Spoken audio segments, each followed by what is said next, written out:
they kill a spy with like the fancy tech type of thing. And like her basic backstory is like they kill her father, and then like and for reasons that she doesn't quite understand, and then like she gets trained by like a random weirdo, and then and then she eventually starts doing spy work and investigating like why the hell did they murder her father, who was supposedly like a type of peacekeeper and a toy maker, but this chick remembers Sherry's father completely different. So then whenever she's using like her fancy tech, Sherry's hair goes from blonde and then it turns to green.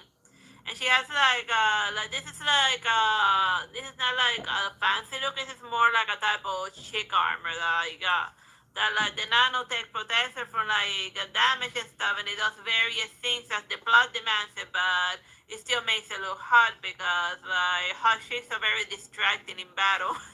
And apparently that gives them an advantage or whatever. And I don't care either way, whatever. Like they wanna have like hot chicks punching each other, go for it. Like as long as the battle looks cool, then I could carry the either way. So yeah, see, it's like a fancy chic armor, right? And it almost looks like you could almost say that like the Green Lanterns provided that, because usually when I see the green stuff doing green stuff, I think of the Green Lantern, like, and maybe they have like a gem from like the Green Lantern world over there. You see that that's the main core of like the nano stuff that she has. Why is always nano? It's like something something whooshy, super futuristic. But see, it's a nano thing. I guess it's like a glider. It's whatever. Like as with most high tech cameras, it's whatever like the plot needs it to do, and it has a lot of fun, miscellaneous action set pieces. And like at the beginning, she's like getting married, and then like the Uber murder her husband or whatever, and they introduce like that her antagonist.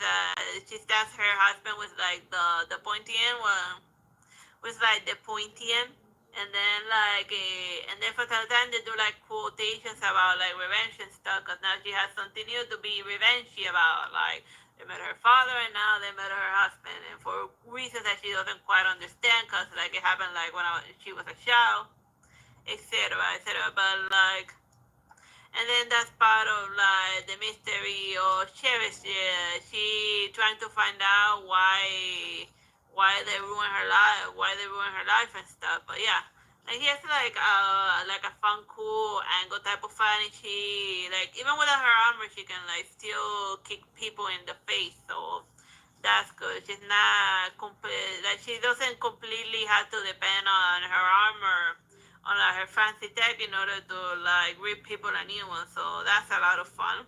Because there's some folks that just 100% depend on the armor or like magic ring or something in order to like win battles. So yeah, it's a nice like eventually she finds out the why of the murder, but mostly it's just to why her father was killed is mostly like the main MacGuffin reason in order to move the plot along, just to move her from action set piece to action set piece. So yeah, if you like a comic book with like a hot protagonist and like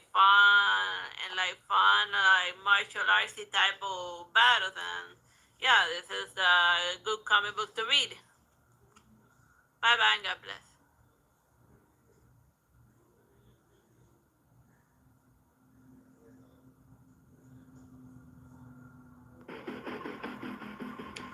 Hello, my name is Teresita Blanco, the Artsy Sister, and today I wanted to show you this Junjin Ito manga that's called Toms, or Graveyards, or whatever.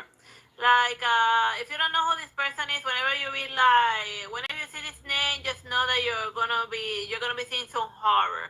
Like, I know it's like a little too early for horror, but then again, it's like a Valentine's Day tradition to like take your date on a horrible horror movie. So I figured that the manga version of that would be to show you a horror comic cause it's Valentine's Day and it's horror, whatever. So yeah, it's like a collection of random little stories, right? The first one that they show you is the one that like the front cover is named after. Is like they're visiting like a very weird town, and on the way there they run over a chick. So then they just hide her in like back there because she's dead. And then as soon as they arrive at the town, then they try to head back, and then they hit like a random graveyard. So like the joke of this town is that whenever a person dies, the person right where they drop dead, they turn into like a graveyard monument. And then, but only if they found peace. So then, like, just like remember, like in The Sims, whenever like a person drops dead, that a graveyard immediately sprouts. Well, this would be like the. I guess this is happening in like the Sims version, like the horror movie version. And then they're trying to investigate the town while visiting their friend. While at the same time, they have a dead body in like their car, rotting in. Like eventually, some other spooky stuff happens, but like I don't want to like spoil it, cause it's funish. All right, let me see another crazy story that I want to show you. Oh yeah, here's the.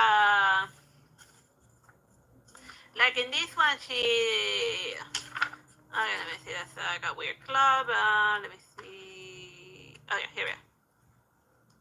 Like in this one, she's like visiting. Like one of her friends is homesick, and then she's constantly talking weird. So then she's wondering like, what the hell is wrong with her? So then, when her sick friend finally opens her mouth and she sees what's going on with her, is that her tongue is turning to a slug. So then that's why she can't speak, because she has like a slug inside her mouth, going out of her mouth, and then that makes obviously like talking very hard and sometimes even eating. So like eventually like her situation gets worse in like a very creepy, spooky fashion. But it gets like a little gory, so I'm not like certain whether I can like show it to you because of YouTube. Okay, so then in this story, this one came out. This one's called "The Thing That Was Ashore," and like it was published in 1995. And I feel that this is the inspiration for like the Orphan of Cos, because inside like this creature from the deep, inside of it has like people that are inside his stomach, but and then when they open the creature open, the people are still alive. So the humans that the sea monster ate, they have been surviving by being parasitic as the creature. So then instead of being like a one cause parasite, this cosm creature has a bunch of humans that were eating it from the inside. So that's why and then it eventually the humans ate it so much that it was sent ashore, so dead. So that's why I think that these creatures like it's like the inspiration for like the cause parasite. And then this story is somebody that disappears in a haunted tunnel, but then like when they go further in there, there's just random scientists doing random things. So then he's trying to figure out why that tunnel is calling to the girl. Let's see, and then hilarity happens. Well, it depends on what you consider hilarity. And this story is like a House of Wax type of situation, but instead of wax, it's like a serial killer that turns people into statues. But then it gets kind of weird when the statues come to life. So yeah. We're crazy stuff. Let me see. Which one was the other one that was fun? Oh yeah. In this one, this kid it finds like a weird little hairball, and then the hairball it tells him that he loves him. So yeah, check mark for Valentine's. A weird Valentine's Day story. But then, whenever he touches the Sudi, he keeps saying, "I love you, Kyoko, I love you." So then he's like wondering, like, what the hell? But then more little power-ups, more little Sudi things show up, and then each of them with different thought or whatever. So what it ends up discovering is that People who have like repressed thoughts, they manifest in the form of these weird hair balls, and then each of them like voicing out the thoughts and emotions that they have repressed for a while.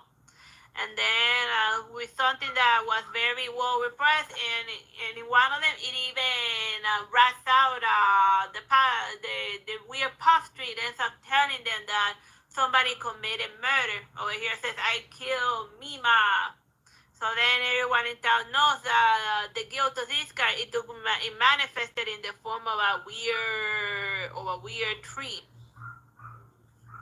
And then there's like another story, but it wasn't like too far crazy. So I just wanted to show you mainly like the stories that caught mostly my attention. There are some other ones, and I tried very hard while I was doing this review not to spoil the ending of it. So yeah, if you're like a horror movie type of fan, then yeah, you definitely wanna like read a Junji Ito manga. Bye bye and God bless. Like Uzumaki is a weird one. Give it a read. Not Naruto Uzumaki, the manga Uzumaki. Give it a read. It should get like readapted to like it would make like a great spooky TV show. Bye bye and God bless.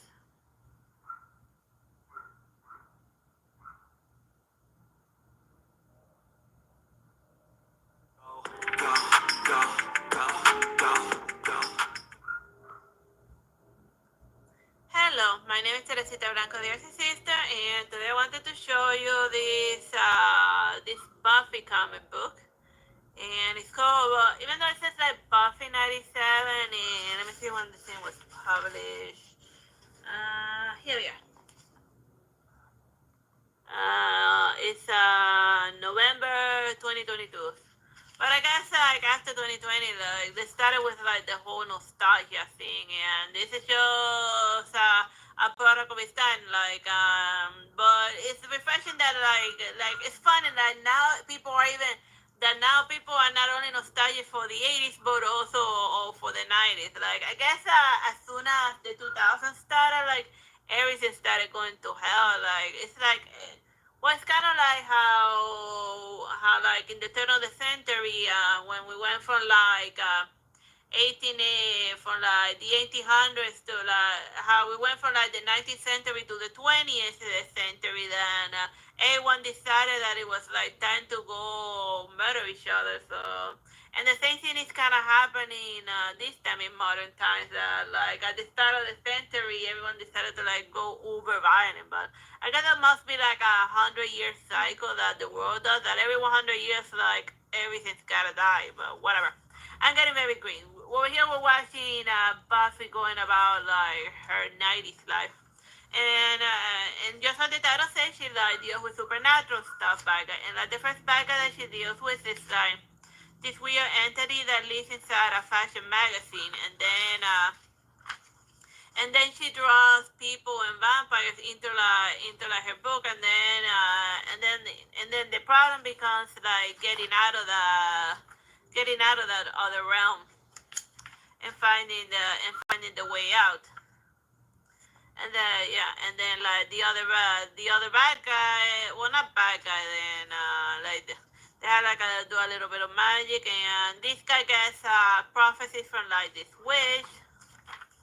And then there's the other mystery is this girl doing like some magic because she's like angry or annoyed, and then she ends up unleashing some spells that she cannot control. But yeah, just because you can like do magic doesn't mean that like you should at least without like major witch supervision, because like a lot of magic users that kick the bucket like summoning like by messing around the Necronomicon.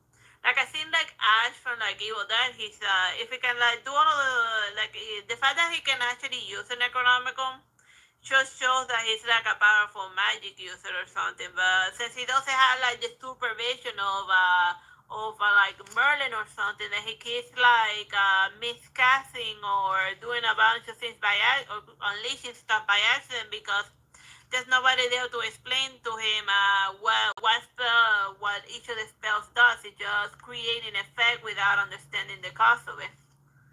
But yeah, so yeah, that's the crazy thing that this one ends up unleashing, just causing a lot of random deaths, and then it becomes Buffy's, and then Buffy's gotta go clean that up, because she's a vampire slayer, but she also deals with other nonsense, so yeah.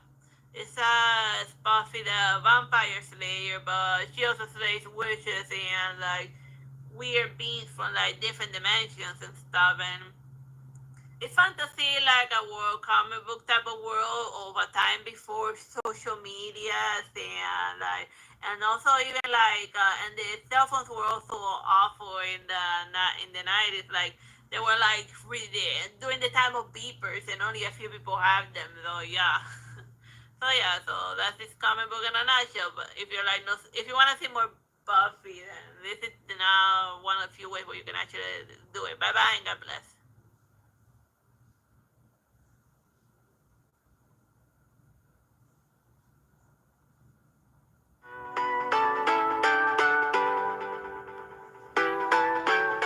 Hello, my name is Teresita Blanco, the Artsy Sister, and today I wanted to show you this manga called My Love Mix Up. The art is by Araku and the story by Wataru Hinekure.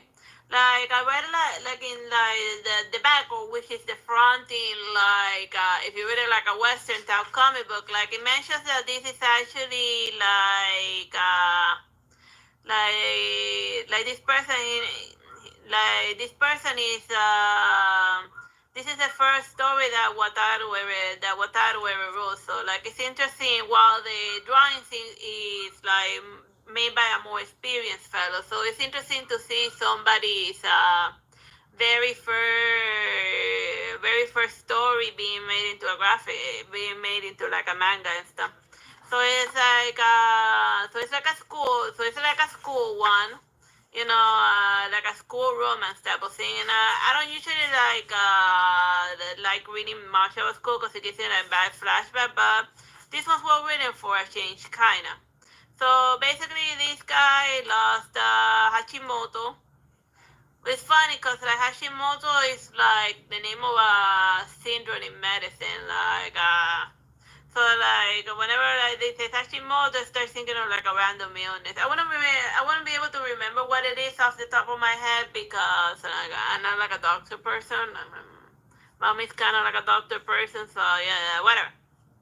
So then he likes her because she's like uber nice to him. So then like one day she lends him the eraser for an exam, and then he ends up reading in the eraser the name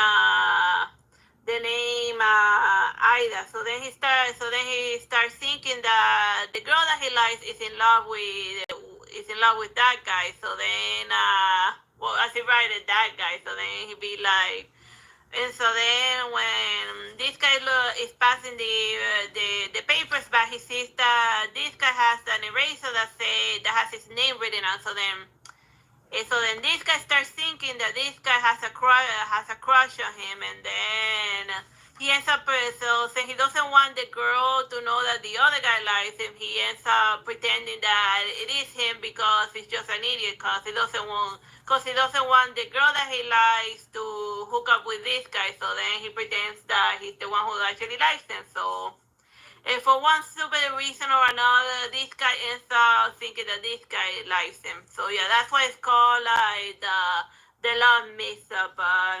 Like at the end, it ends up being so then it just becomes like one lie after another, just making the situation escalate. And then he makes like a stupid promise to her, telling her that he's not that they're gonna keep a secret the fact that she has a crush on someone because she doesn't want her feelings to be reciprocated yet. She just wants to enjoy the feel of being in love without having the disappointment of knowing that you're not loved back.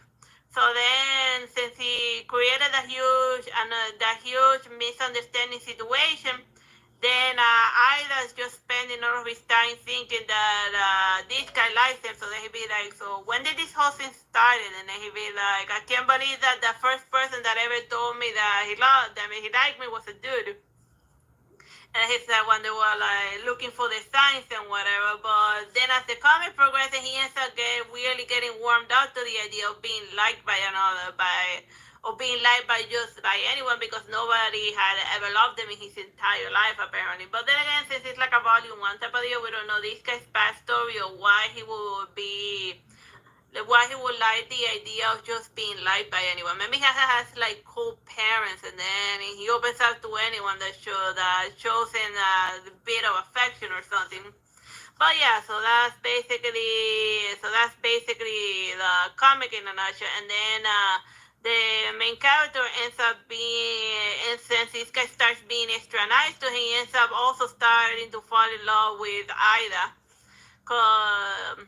So then he ends up liking both the guy and the girl because they're both nice to him. But that's just a type of person that they fall in love with anyone that's remotely nice to them. And so yeah, so that's basically my love mixed up in a nutshell. Other stuff happened in the comic, but I don't want to like spoil it. Oh yeah, they also do like a Cinderella play.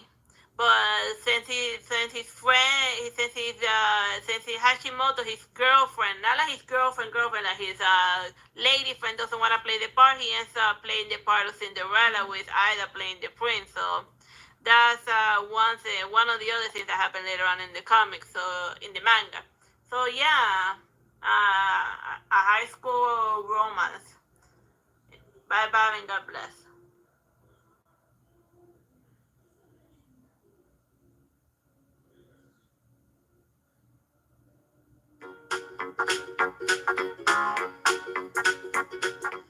Hello, my name is Teresita Blanco, the Artsy Sister, and today I wanted to show you this comic book called Basic Instinct. Like back in like the 90s, there was like this series. I don't know if it was like one movie or a series of them that it was called Basic Instinct, which was like a murder mystery type of situation with a hot chick being like being in like the center of the controversy, possibly the murder or something. And she also ends up framing someone.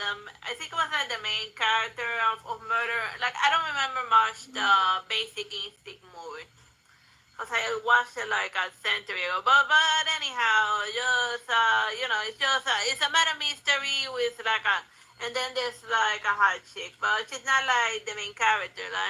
I like a lot that it has like a lot of interest, like it's full in color, and it has like a bunch of like little nicely drawn panels, and then it starts with like a maiden doing like a fancy dance with like a snake, and she ends up, and like the snake at a certain point ends up like going completely rogue, and then and it just ends up being like an Adam accident with like the snake like almost choking her to death, and that's all. So then happens, and then we switch to like the main character who does like random art expositions, and the snake scene was part of the thing, and then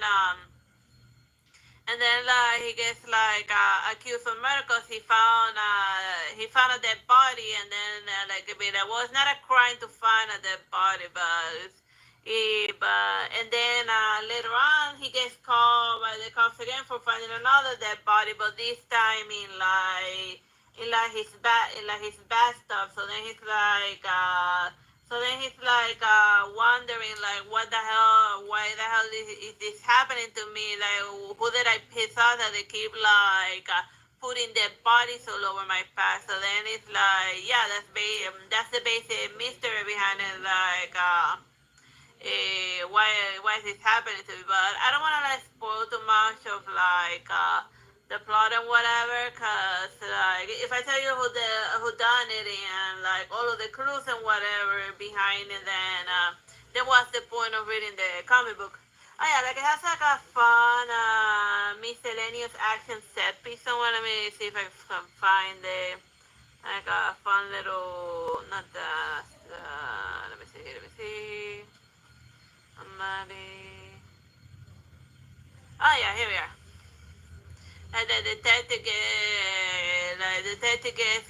gets into a fight with this guy. So he has like it has a nice little fun, nicely well drawn fight scene.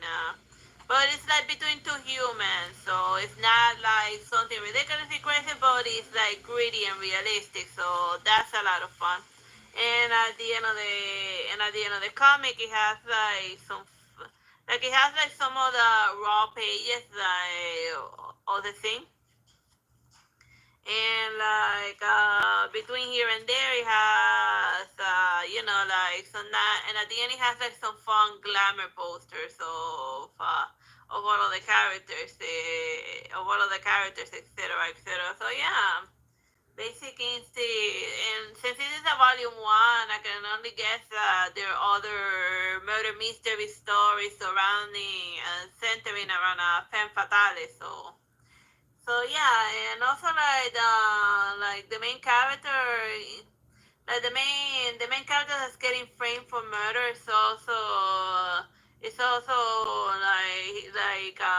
doesn't sleep with women. He prefers to like he likes guys better, but whatever. It's that I should mention that that is LGBTQ plus.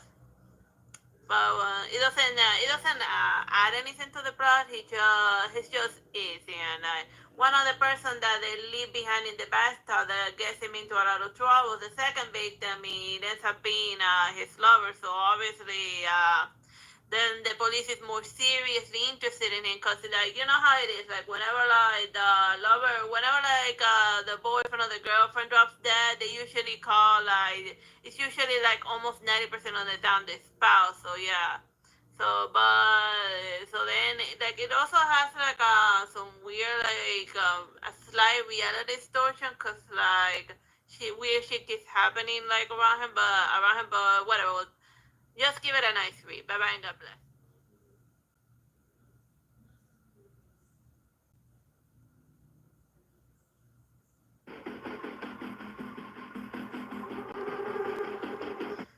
Hello, my name is Teresita Blanco, the Artsy Sister, and today I want to show you this nice manga or comic book or whatever that is called Idem of the Wishes. Like right at the beginning, it tells you about like how the world functions there, and like all of the life forms used to live in harmony, but then when mankind came and started like uber killing everything, then the plants took pity on the animals and then it hit them away. So then like nature retreated to hide itself from humanity in order to like starve them to them. And then, but inside little select pockets, they allow for like women that are able to communicate with nature to like live with them. And then like the main character goes, her grandmother tells her, well not grandmother, like her teacher tells her about a place where all of the wishes go to where it's paradise. So that's why the comic is called Eden of the Wishes. Because eventually she has to she has to leave her home. Like the first, yeah, over here there are many wishes, but only a select few are allowed to set foot in the sacred site, the place where life found refuge so long ago. In Eden, we are safe. And then she's always dream of going there. That's why, the Eden of the witches. So then, since her grandmother, since her teacher gets like ill, she decides, and she doesn't have any medicines or stuff to treat her, she decides to like leave the safety of her town in order to like visit the human settlement in order to like try to find medicine or a doctor. And then while there, right off the bat, they're burning a witch to death for like witchcraft. So that gives her. So you could almost see this as a type of loss of innocence manga. Like that's a type of genre that was in that showed up in El Lazarillo de Tormes, where it's a child that starts as pure and innocent, and then he becomes jaded, but also wise by all of the crazy things that happen in the world. So like right off the bat, bam, this is what happens to witches. They're burned into death. So then while wandering around town, she runs into Patches, and Patches right now is playing the role of a priest. Like Patches is like, he doesn't call himself Patches, but like he overlooks like Patches from like from like Bloodborne, no, not also Bloodborne, Elder Ring, Dark Souls. Right off the bat, I knew like if anything, if Dark Souls taught me anything, is that don't trust a bald guy. And if you're bald, I'm sorry. Just send your complaints to like from software game for making the most treacherous character out there be a bald guy. But yeah. So then he tells him that he's like a doctor and stuff. So then she guides him to like their sanctuary, and then he ends up bringing in there instead of medicine, he brings up all of his guys in order to like collect all of the plants and stuff. And then and then the person she was trying to save, like he cuts it with like the pointy end. So like the witch had given her a little magic seed in order to help her like get in touch with like her witch powers and talk to nature. And then inside the seed, like a fairy shows up to help her and stuff. So then, like, she gives patches. Like, the family has like a very cool design because remember, like in introduction, it said that the plants they wrap themselves around animals in order to keep them safe. So then, like that seed inside of it had it had like a wolf spirit trapped in there. And so yeah, the family protects her, and then Patches survives. Patches survives, and he gets away, and then he says he'll be back later. So then throughout the manga, I can only guess like the rest of it becomes like she trying to make it to the witch's Eden, while Patches keeps hunting her all throughout the main campaign. And like she eventually visits a different human town where like things go a little different, but not too much. Cause like people when they're in a survival mode, they do terrible things. So yeah, it has like a couple of fun action set pieces here and there, and like the way that the wolf manifests is like very cool and very nicely drawn. So yeah, it's a pretty cool looking fantasy manga. So yeah, give it a nice read. Bye bye and God bless.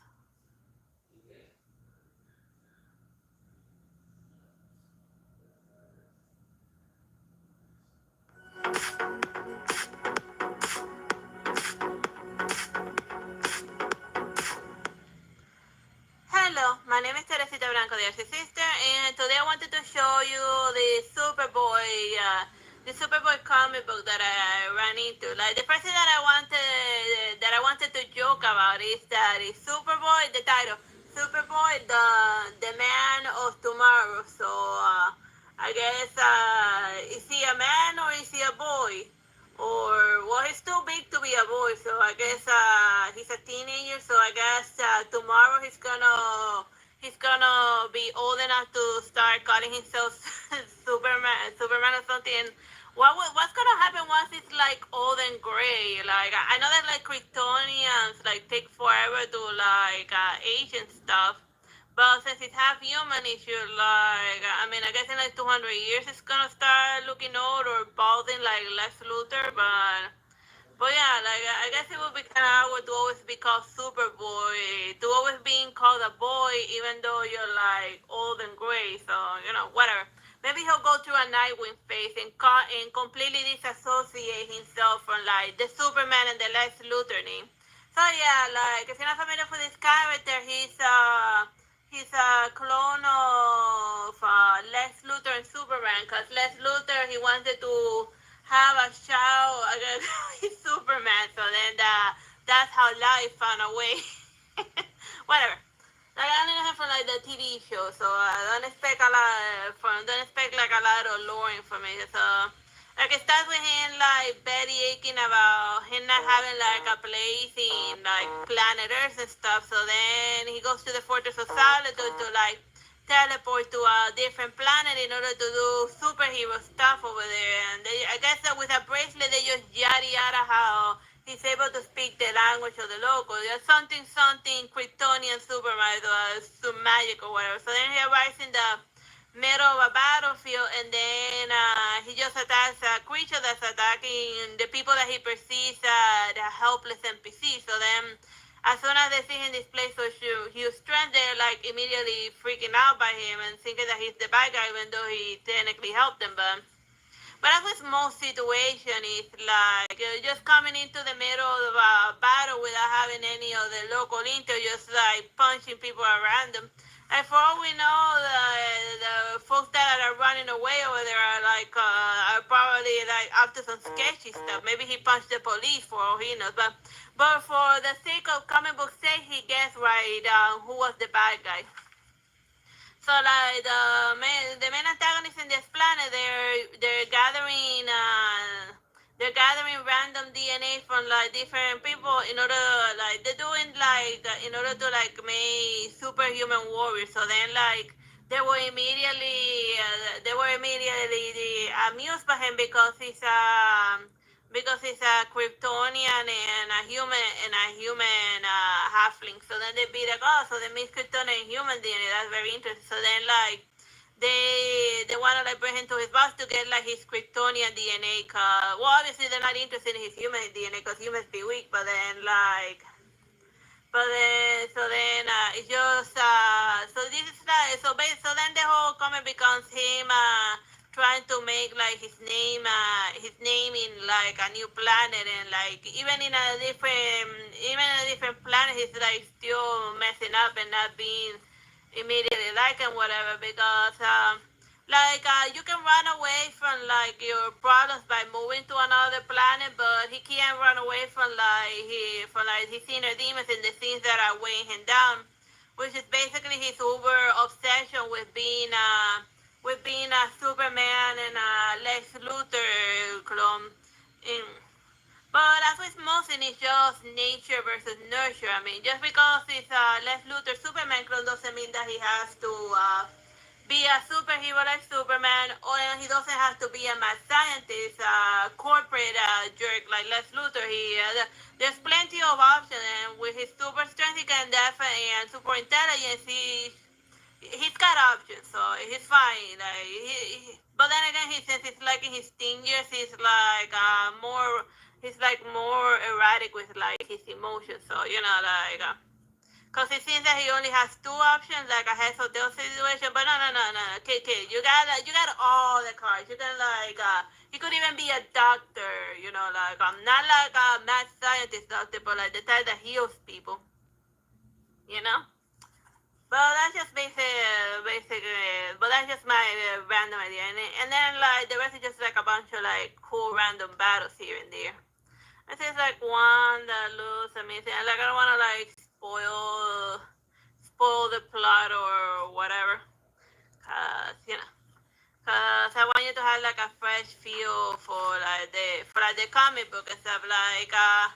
He's not like the alpha predator there, in planet Earth, cause he ended up landing in a planet where like people are close to him that are within his strength spec, so he's not like having like an easy time there, which is a lot of fun. Cause like if he's just like the biggest fish in the pond, then the stakes go completely down because there's no one to challenge his physical strength. So then he has to like try at least 1% in most of the battles that are there. So yeah, if you want to read a Supergirl boy comic, I don't know. I'm still laughing at the title, The Man of Tomorrow. Like tomorrow he'll be a man. Tomorrow he's gonna evolve into Superman. Or I guess he could do like Man Bat. He could be Man Super. Whatever. If he doesn't want to be a second Superman, he could be Man Super. Bye bye and God bless.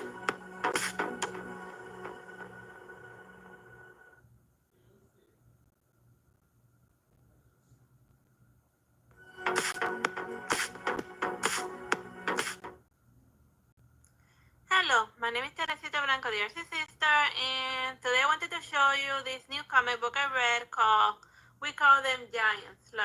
This is not one of those like random comic books here. Like this is just a standalone comic. Like you're gonna get like the whole beginning and end type of deal. And it's also like in full color. Like it has like very nice anime, like a very nice little use of red. So you can tell that they're very confident in like this comic, cause like every time that you add like red into anything, it gets like uber expensive. So like like it starts with Lori moving into like her new foster home, but then and then you can just tell that she just arrived there because it has like balloons there saying "Walk on Lori," but then she be like, "Well, this ain't like the first time that I've been dumping a random place." So then she's like very skeptical about her new family, but then when she goes outside, she be like, "Where the hell is everyone?" And then when she goes outside, she's not like the only kid that's been like the adults disappear and a bunch of other kids from the neighborhood. So that's one mystery that they never answer in like the comic book. Spoiler alert is what the hell happened to everyone. Like just one day she wakes up and like like half the world is gone. So then like throughout the comics, she and her friends start speculating whether it was the rapture or what the hell's going on. But eventually, the answers to why it happened starts being important because they switch from like, why the hell this is happening to like, well, we just gotta like survive now because like it's a post-apocalyptic world, but not like post-apocalyptic, but at the style of like, the rapture and demon, well, more like the rapture style instead of like a nuclear apocalypse. Like the people just up and disappear. And like eventually, like the humans, once they get into like the post-apocalyptic mood, they start like wearing cookie outfits, and some of them even wear like they call themselves the dog, like the hounds, but like they wear more like crow masks, which is hilarious. But then again, they probably assuming that, but probably the ones that wear facial masks are just assuming that what killed humanity was like a plague or something. But if that was the case, then they would have been bodied. They just don't know. But like the front cover says, we call them giants. But like just why humans disappear is not important. It's just something to increase the tension of the characters and make them extra paranoid. So then one day, two shooting stars fall from the heaven. And once again, you gotta consider that a star falls from the heaven, and to it was given the key to the bottomless pit. And if you're not familiar with the random Bible verse, that's a reference to like that's a line from like Apocalypse. So then, when she goes to see what the hell just fell from like outer space, it was two giants, like a red one and a green one. So then they'd be like, well, were they responsible for like the disappearance of humanity, or are these just some random aliens that just crash landed here incidentally? And so then like the weird giant aliens, they just like peace out, and one goes to like his little house and the other one goes to whatever. But since they don't like speak a language that the little humans can understand, they don't know what the hell they want or the motivation. So then like the rest of the comic becomes a mystery of wondering what the green alien and the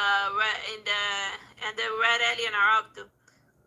Like it's interesting that color-wise, they use complementary colors in order to contrast them. Like red and green in the color spectrum, they're like polar opposites. So just color-wise, they give you like a small hint that that personality-wise, they have opposing goals. But but I don't want to like spoil like the rest of the comic because a lot of other stuff happened between in and there. I just wanted to show you over the top the premise, and like it's interesting as she learns more about like her this one's main focus ends up being like the red alien, but well, she calls them giant because they're huge, but they fell from outer space. Yeah, they gotta be like they're uber aliens, like the front cover could have easily been called, we call them aliens or giant aliens. So it's not like they're Attack on Titans type of aliens. Giants, they're more like out of space, but like they don't have like technology wise. They're more biological. Like all of their even like it's really obvious just by the design of the red guy's spaceship or whatever that is more like an organic type of feel. And sometimes later on in one of the panels they start doing something that is more uber magic. So it's basically like two giant magic users traveling across time and space. So yeah, they're magic giants. So marvel at that. So like I had a fun reading, like, and the narration's good. So and good on it. So if you wanna like read like a fun comic, I think this one could even be made into an interesting post-apocalyptic movie because people like post-apocalyptic movies with like people being raptured and stuff. So that's something to consider. Bye bye. God bless.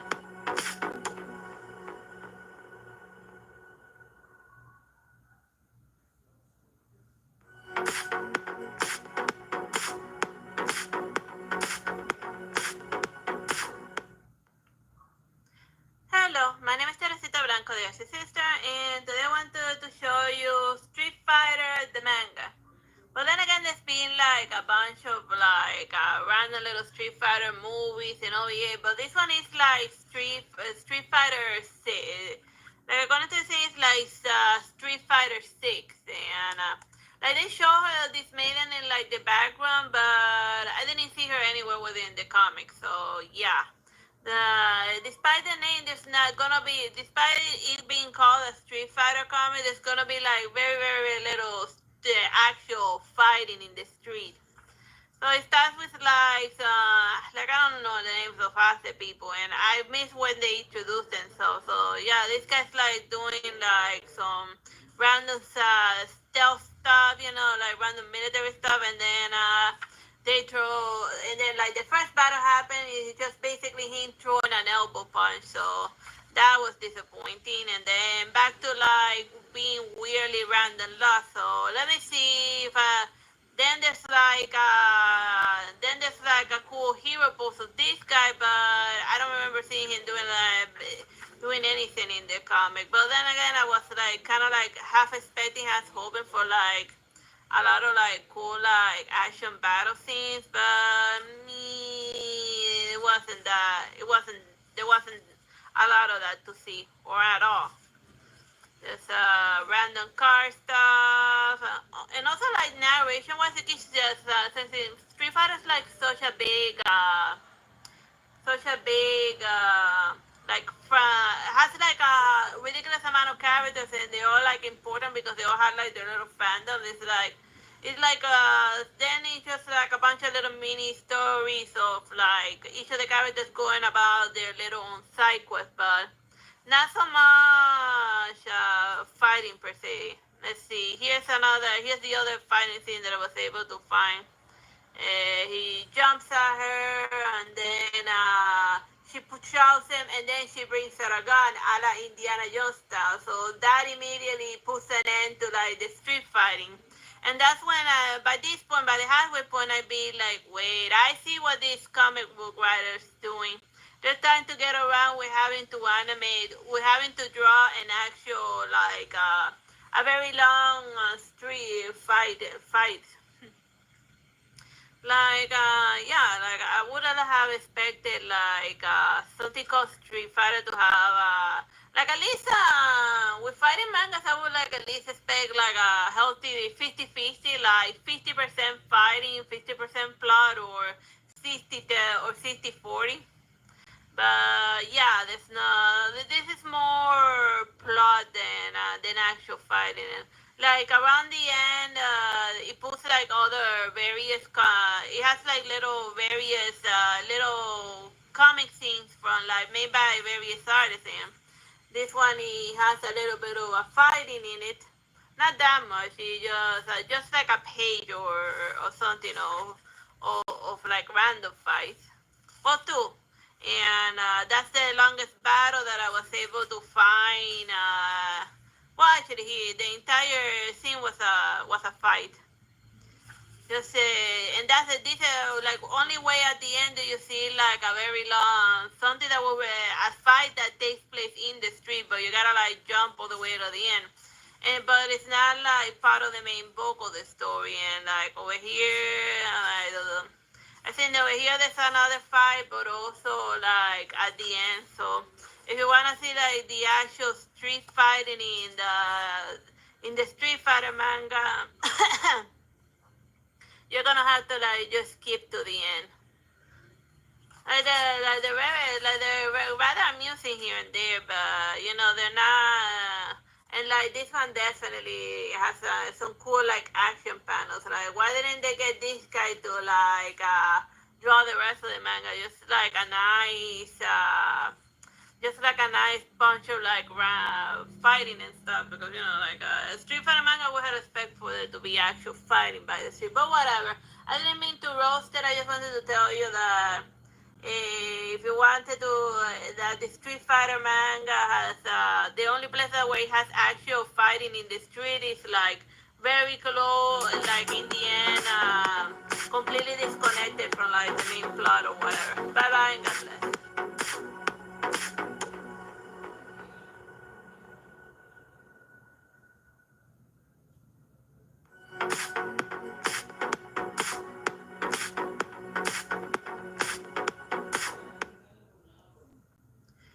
Hello, my name is Teresita Blanco de Artsy Sister, and today I wanted to show you this, oh yeah, here we are, this Spider-Man comic book.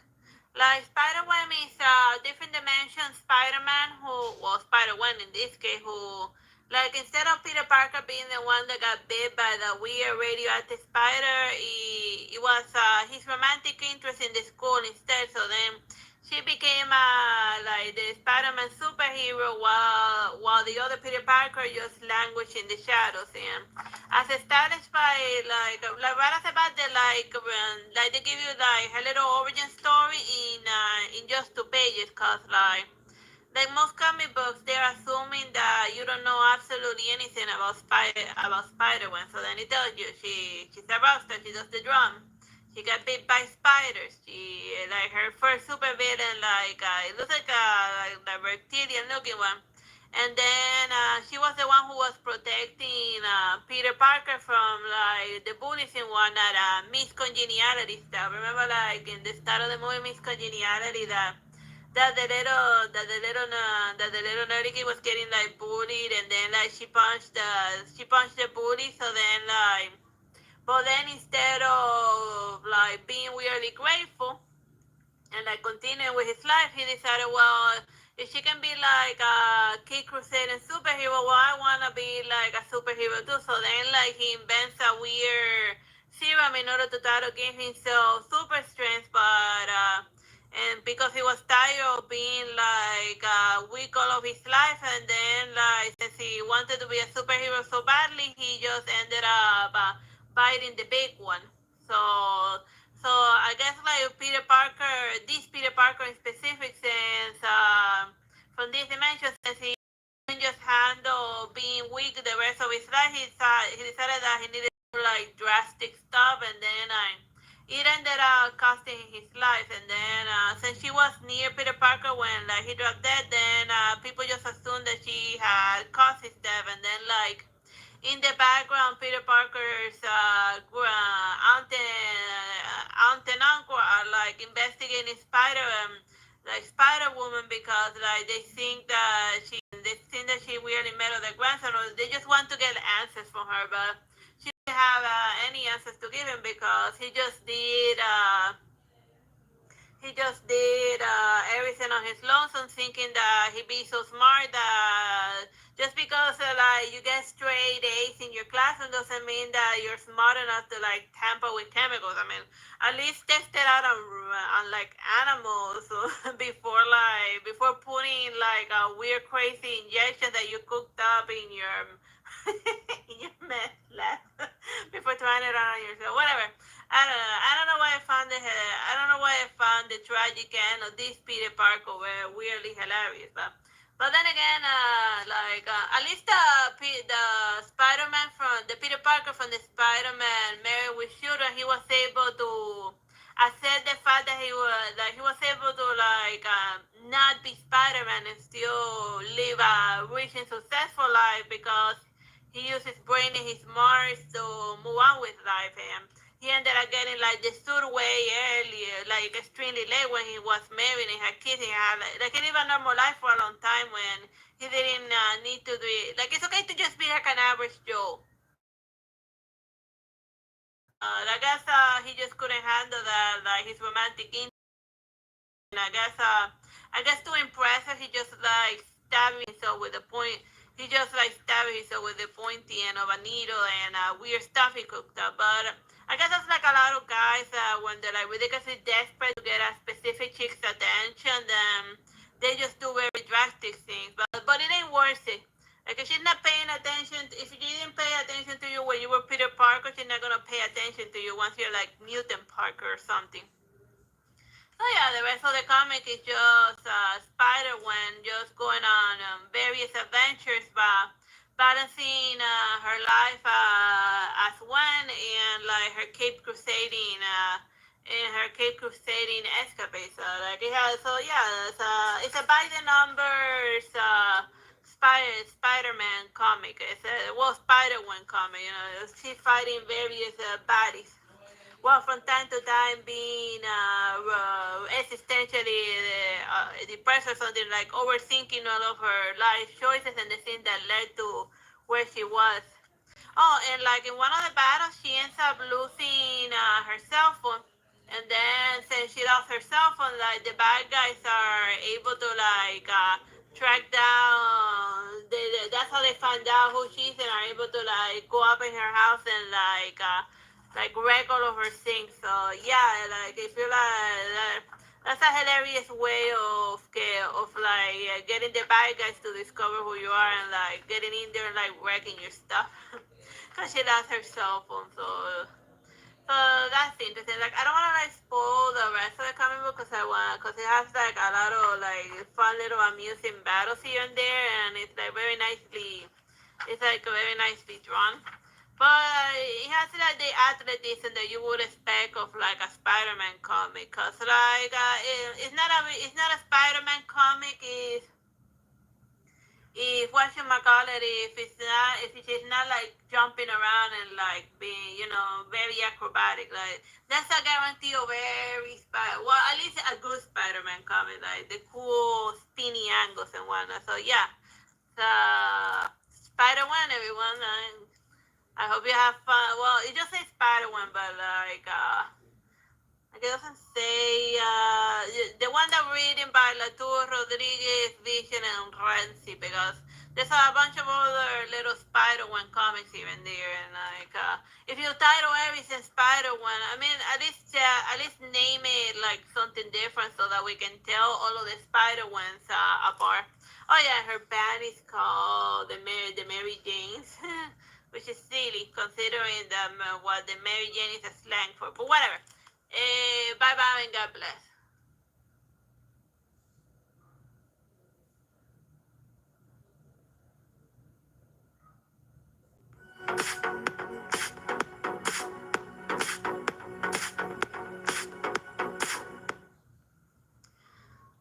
Hello, my name is Teresita Blanco, the Artsy Sister, and today I wanted to show you this manga called The River's Edge by Kyoko Saki.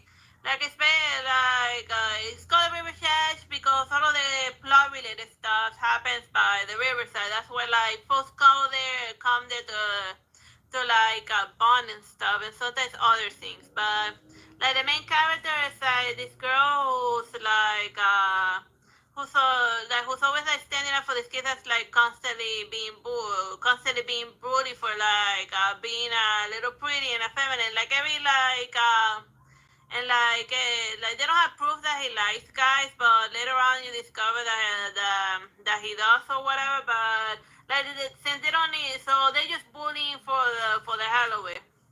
Cause yeah, he's in a terrible public school where he gets beaten up every other day, and only this guy seems to be interested in like stopping it. But it's terrible high school situation in Japan. But what can you do? It's just it's like they say that they can't like put cameras everywhere. Well, at least that's what the counselor told my mother when she told them that why she wasn't doing anything about my booties, because if she didn't see it, then it didn't happen.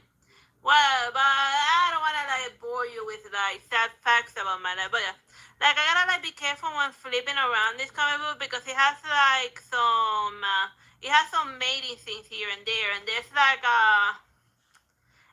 a subplot with the within like his boy her and within like her boyfriend and somebody weirdly, and they end up finding like a body by the riverside. So it has a little bit of whatchamacallit, of a Stand By Me, which in like and like the guy that she's constantly trying to protect from like the terrible bullies in school. But then oh yeah. So here we are. Here's like the dead body, the dead body that they find there, and then he calls it like, oh man, what the hell? Wait. He calls it like his treasure and stuff, but then he just wants to like hide it somewhere. And there's also a scene with the boy they do drugs, but like. So yeah, it's like a teen comic book, a teen manga, but like realistic teenager stuff happened there, but in a very crude type of fashion, you know. It's not like the idealized high school situation, it's like the most bottom of the barrel type of stuff, but whatever. It's a fun drama with like a bit of a murder mystery in the mix, So I hope you find it amusing. Bye bye and God bless.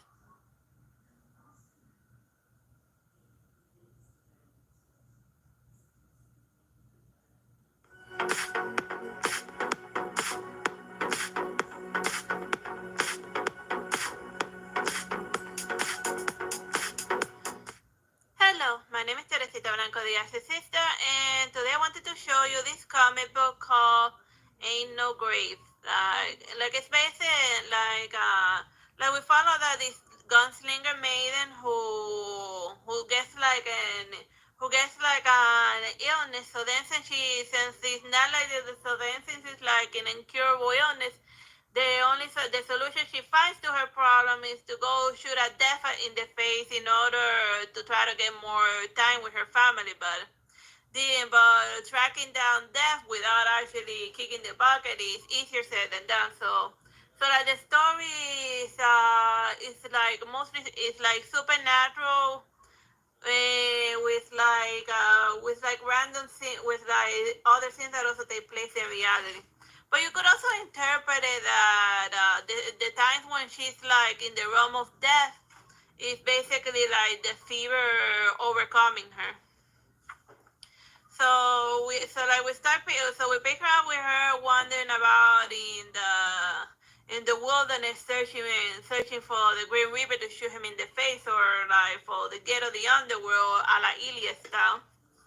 And then from time to time she flashes back to her family, because instead of spending her final moments with them, she's like fooling around in the desert. But I guess maybe it's kind of wise, because like for all we know, her illness, before we know, she can actually end up passing her illness to her husband and kid. Like I think that since the thing that she covers up a lot is like blood and stuff. And it's like the 1800s. I think that what she has is like tuberculosis or something, or what they used to call it consumption. You know, the thing that killed Edgar Allan Poe's wife, and like have the people in like the chick from Misery. Oh yeah, and all of the chapters they're named after the 5 stages of grief. Like denial, anger, etc. And they're like each title of that. So then here she coughing up blood and stuff while she's struggling to survive in the woods. And from time to time she stops by home. And then like the husband tells her, well, we found a treatment, but it's only gonna like buy you for a year. And then she be like, nope, that's not enough time. So then she's like, I'm gonna go back to wander the wilderness to like go shoot death in the face. And then the husband be like, oh my God, you lunatic. So then so I think that's when he finally, like, the last time that he sees his wife before she goes on her crazy, bizarre journey. So like the supernatural parts are like very amusing. Like in the first one, she runs into the river of death, but then when she wakes up, it's that she had passed out, and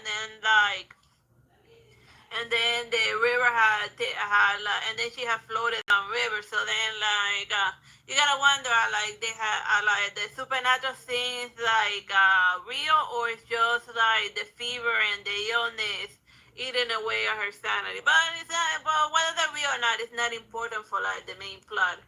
But yeah, like that's just the story in a nutshell. So now I just so I don't show you like the entire journey so that you can like read it at your own amusement. I want to show you like fun set pieces.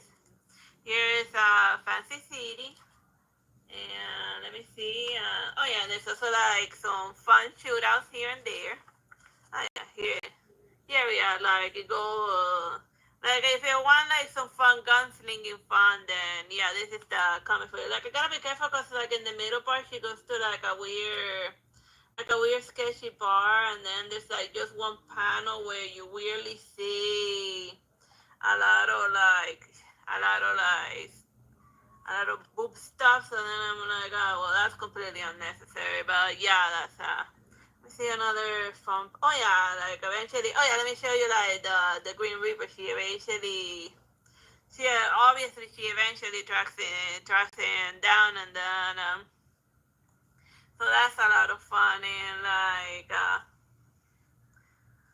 so yeah, and then like she also has like an interesting conversation with her husband where they're arguing because the husband told, because there were like some bad guys and whatever, and then she did what she used to do back before she went on her off-screen redemption arc, and her husband be like, oh, so you're teaching your daughter that whenever there's like a problem, she just gotta like shoot it in the face, but what you're not teaching your daughters what happens when you run out of luck, and then when the bad guys win, and what would happen to us if you had lost the fight, and they would have murdered me and done what else to your daughter, and he'd be like, not all problems can be solved with violence. So yeah, that's basically the plot of this comic in a nutshell.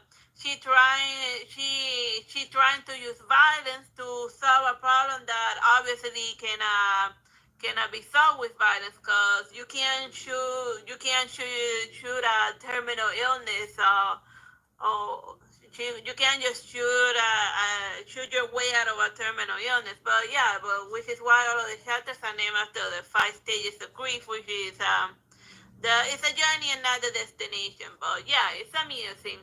In a whatchamacallit, what's that movie called? In a bucket list type of way.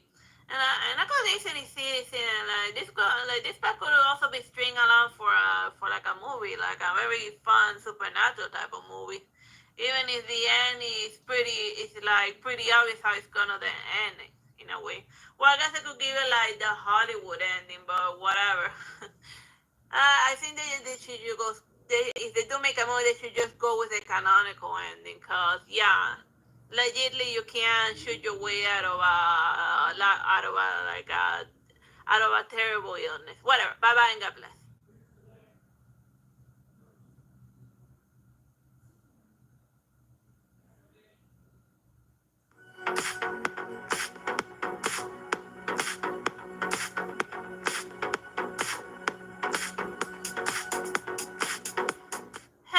My name is Teresita Blanco, the Artsy Sister, and today I wanted to show you this hack and slash comic book.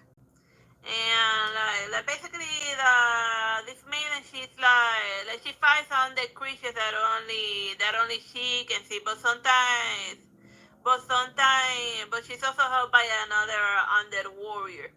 But oh yeah, and she eventually gets recruited to a school that has like a bunch of other people that are doing the same thing, that are doing like the same thing, and then like it's funny how like one of the artists like is how they have like somebody like cosplaying as her like in the flesh and blood. Well, like it's a very simple cosplay to make, cause all you need is like a suit and like a metal and like a backfield with spikes. Since this is like a horror manga, of course you're gonna see a lot of like blood and gore. So then like the weird slasher type of monsters, the undead creatures they look like regular humans too, like normal human eyes, but then they're like really some, but then they're like really undead that like murder people. So then serial killer style. But then she sometimes questions whether she's murdering humans of flesh and blood, or if like her warped perception of reality is causing her to perceive them as like creepy undead warriors. So here's like a perfect example of how this person is seen in reality versus how she perceives the undead creature. Oh yeah, and then let me show you the. Oh yeah, like one of the persons in the school. Let me show you a person in the school. Oh yeah, she goes on like long runs. Oh yeah, let me see where. Ah, here we are. Like she's like her outfit is like 100%, and even like her basic look, it reminds me of the video game where it's a cheerleader like murdering zombies with a chainsaw. I think it was like Lollipop Chainsaw Massacre. I forget. The point is that she has the look of like the video game character. Or for all we know, it's like a type of manga crossover going on. But yeah, so then like the comic for the most part, there's like a bit of a monster of the week episode, and then balancing the monster that she's killing and with like school life, and like the final boss it gets like very weird Cronenberg with lots of weird creepy monsters, like on the monster amalgamations here and there. It's something like it looks a little bit like something that's straight out of like at least this one reminds me of like those weird little spider monsters from Bloodborne. But yeah, if you want like some cute maidens like butchering a bunch of undead creatures, then yeah, the hack and slash is basically the comic book for you. And I said yeah, bye bye and God bless.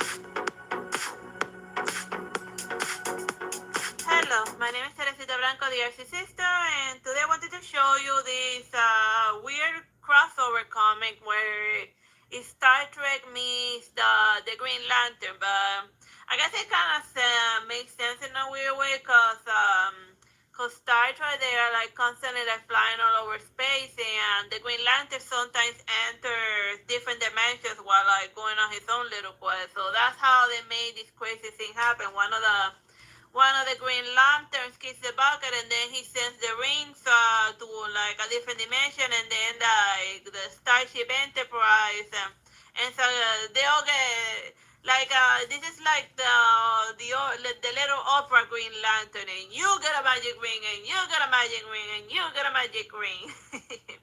So yeah, and of course it's the Yellow Lantern in between everything, like causing chaos and problems to like the Starship Enterprise. So then like the Green Lantern, he eventually boards the ship because he senses that one of his own are like dead over there, and sensing the power of like the rings.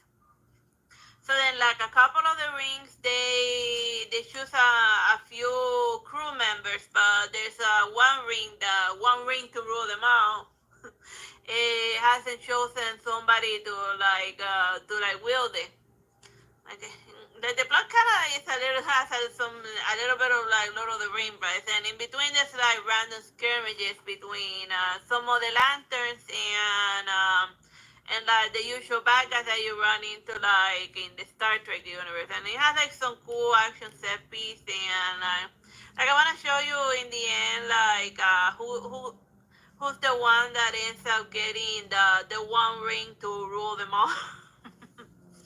Let me see, let me see. Oh yeah, like let me see. Oh yeah, here we are. Like when Spark gets chooses to wear the white ring, he absorbs the power of all of the other rings. Cause the white ring he wasn't gonna choose an owner. The owner of the ring had to choose it because he wanted to see who had leadership capabilities, and the one that the ring considers a leader is the one who steps out for the challenge. So then Spark was like, oh, so yeah, of course he was gonna choose Spark instead of because it's there's been lots of Starship Enterprise thing, but they always keep finding a reason to like get Spark to like show up, even if like timeline wise it should be like dead or something. So they just time travel him everywhere so that he's always like showing up in all of the movies to increase the rating. He's like the Batman of the Star Trek. You know, you can't do a Star Trek without Spock. Well, you could try, but then it's not gonna make uber money because he's like the only crew member that anyone cares. So yeah.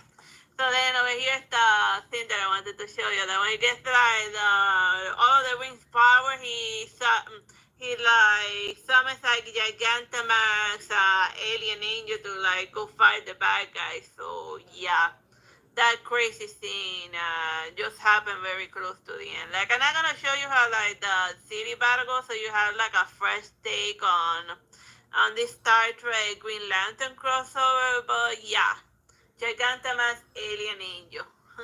Bye bye and God bless.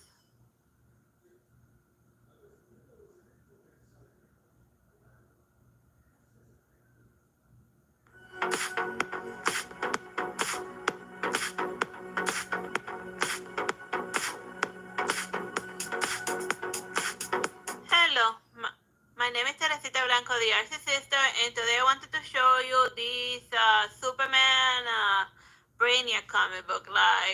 Brainiac traditionally has always been a thorn in Superman's side, but as established in this comic, like this is the first time that like Superman goes to deal with Brainiac like on his home turf, like Brainiac, he wants to like assimilate all of like the world's intelligence and like evolve himself so that everything is him. And like a lot of his drones, they look like really cool Terminators, and like with his creepy Terminator robots, they murder like using that he would just heal up everyone. But like if his Terminator drones perceive you as like somebody who's idiotic or who doesn't have a new idea, then he just murders you because he's just collecting like what he considers new information. And if you don't have like new information or anything new to offer, he just like uber murders you. So yeah. And Superman explains, brain, just like Lex Luthor represents everything that's evil about humanity. Brainiac represents aliens at their absolute worst. So yeah, so like it starts opening with like Brainiac doing his thing that murders a bunch of people, and then like the people that he considers smart or worth perceiving, he seals them in like a little bubble to like access their thoughts and information, to process their information at their leisure, and then afterward he just like destroys their star, Krypton style, and then that's it. And then we switch to Superman doing Clark Kent thing, and then I guess they want to do the parallel between like what they consider the worst type of human being that there ever was. You know, the one that's like absolute jerkwad, but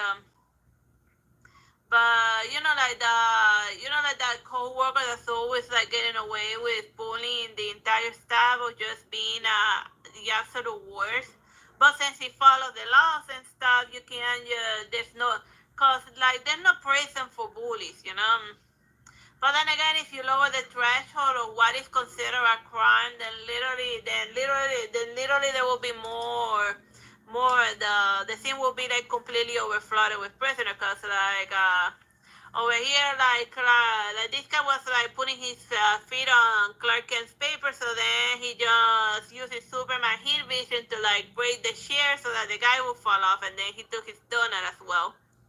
So then, like in this scene in specific, Superman is doing what, or Clark Kent is doing what we in Cuba call, it's like a mosquita muerta or gatica Maria Ramos, which means that like gatica Maria Ramos, she throws a rock and then hides the hand, or the mosquita muerta means is somebody that like pretends to be so harmful and benign that he couldn't like harm anyone. So then, so he's always trying to pass off as somebody that's as harmless as a dead bug. So then, that's Clark Kent in a nutshell. He's like pretending to be like all weak and feeble, but he was sneaking a punch or two if he can get away with it. So yeah, don't just because he's in his Clark Kent persona doesn't mean that he's not gonna like do you harm, and then like co-workers flirting with him and all that. Like she said that the surgery didn't want it, and then it's a stupid thing with surgery didn't want it, but then she got offended because Clark Kent made an eye contact, even though she was like uber flirting with him. But then he'd be like, dude, he has a girlfriend. So then, like, obviously in the office they will know that like Clark Kent is always like chasing after Lois Lane's skirt. So then like this new coworker was like she didn't like respect the fact that he was into somebody else. So then she was just trying to steal her Lois Lane's boyfriend using like something that like her city surgery stuff, but obviously because he just to like peacocking in his general direction, but he be like, no, you're not Lois Lane, I ain't interested. And then of course his peaceful life, I guess, thrown into chaos when like the Brainiac drones show up to be like an overall heel on everything. And then eventually he like ends up in Brainiac's ship. So then like it just becomes a game of cat and mouse with Superman trying to get out of the ship and defeat Brainiac, while Brainiac's drones are being an overall heel in planet Earth, and then Supergirl is dealing with like the army of drones that are also after her, because he caught one Kryptonite, one Kryptonian, but now he wants to like capture her as well, which is funny. She with all of her issues with Brainiac, but like and her shaky history with Brainiac, but she ends up falling in love with one of Brainiac's, with one of the versions of Brainiac in like the future. Like I remember that was like an episode in the Justice League where she moves to the future, and then because she finally found a cute guy she like, but it just also happens to be a Brainiac. But cause like Brainiac eventually evolved to such a point that instead of making robots, he just started like reproducing. So then one of the brats he produced ended up being like somebody that wasn't evil. So then he joined the good guy. But whatever, I got inside. So yeah, it's just Wonder Supergirl dealing with Brainiac on the ground, and Superman dealing with main flesh and blood on like the sky. And I don't wanna like spoil how like it goes. It's just how it ends up in the end, because like you would think that like it will go easy for like Superman, but like Brainiac is like one of those bad guys that always gives Superman a hard time. So yeah, that's amusing. Bye bye and God bless.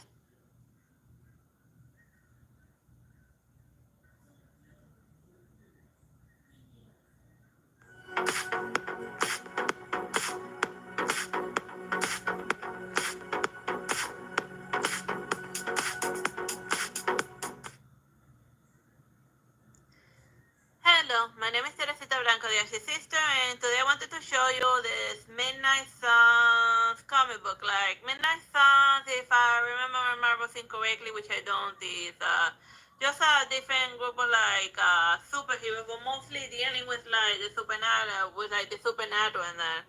Among them includes Ghost Rider and like Blade, but like this front cover that shows Ghost Rider and Blade like fighting with each other. It never happens in the comic, and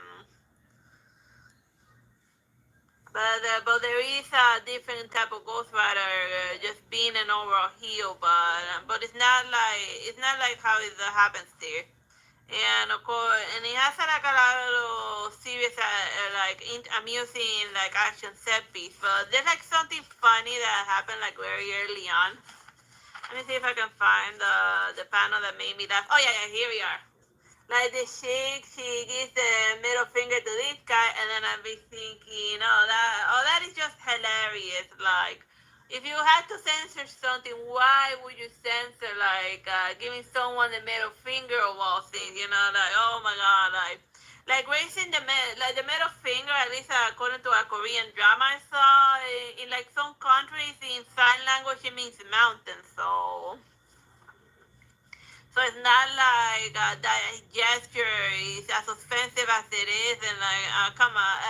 Like for a moment, I was like worried that it wasn't gonna be like uber violent because of that stupid raising the middle finger thing, but no, it does eventually get like some fun action set piece. But I'd be like, of all the things that you censor and stuff, it had to be like the middle finger. Oh yeah, here's like Ghost Rider riding into battle. well, Oh yeah, here's like another thing that like caught my attention. Like, oh yeah, here's like cause of course there's always gonna be like vampires lurking in the hospital, just like that weird Blade movie. So yeah, so then we had Ghost Rider like entering in there in the middle of a hospital, like burning everything. So he just walks by to the but like but then I'd be thinking, if it's like melting everything in like the hospital on his road there, like it's gonna like end up damaging. Yeah, yes, he's the nurse, but like by going in there or guns are blazing, he could have damaged some serious equipment that like patients need to like stay alive. So yeah, you kill like the random vampire, but like now there's a couple of people who flatline because you didn't think that one through. So yeah, here's like when Blake shows up, and then he just does his thing, and then he just flies away by with like a bat or vampire. But that's about it. But as you can see, he doesn't fight like in the front cover Ghost Rider. So that's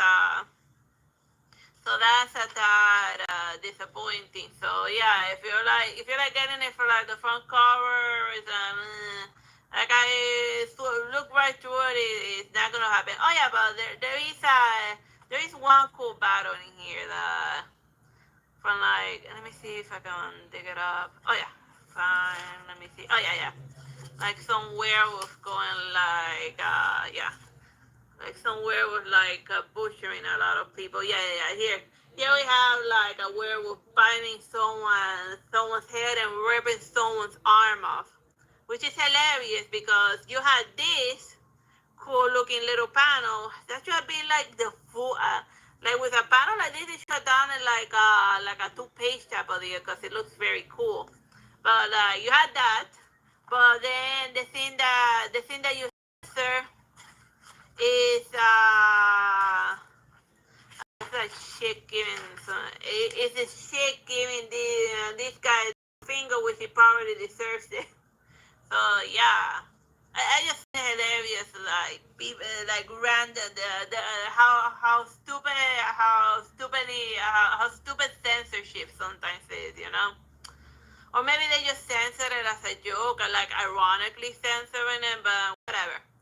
It just makes me laugh. Bye bye, and I hope it makes you laugh. That I show you. Bye bye, and God bless.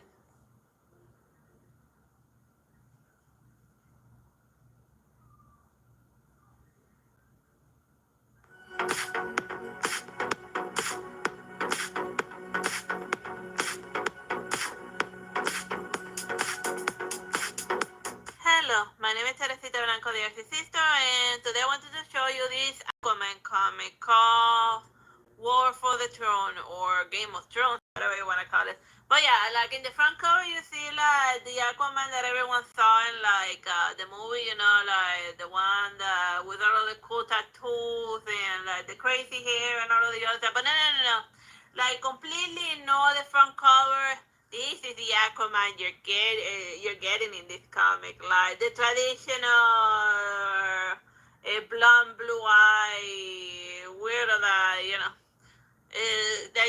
you're getting this Aquaman, like the classic Aquaman, not like the movie Aquaman. So if you're like getting this comic because you think you're gonna see the Aquaman from the movie, it's not gonna happen. And like the reason why is very simple, because since this dude is like an actor, he has copyright over his image and likeness. So he probably agreed for them to use his image for like a front cover, but he'd be like, I'm not gonna be counting your face of Aquaman, because I don't want that character to completely define me. So yeah, that's why either that or it's a classical case of bait and switch. So, but I don't want to think that they did that with a Malaysian instead. I think it was they genuinely really wanted this Aquaman for like their comic, but the guy probably just said no. So that's what we're dealing with.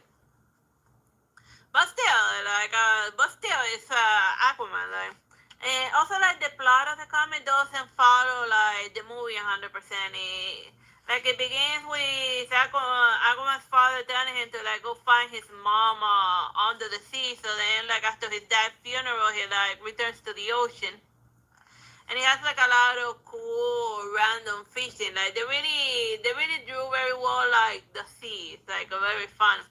And also, unlike the first movie, Aquaman movie that we saw, like the sea. Oh yeah, here's like this place underwater. Oh wait, let me see which one. Here we are. Like it looks the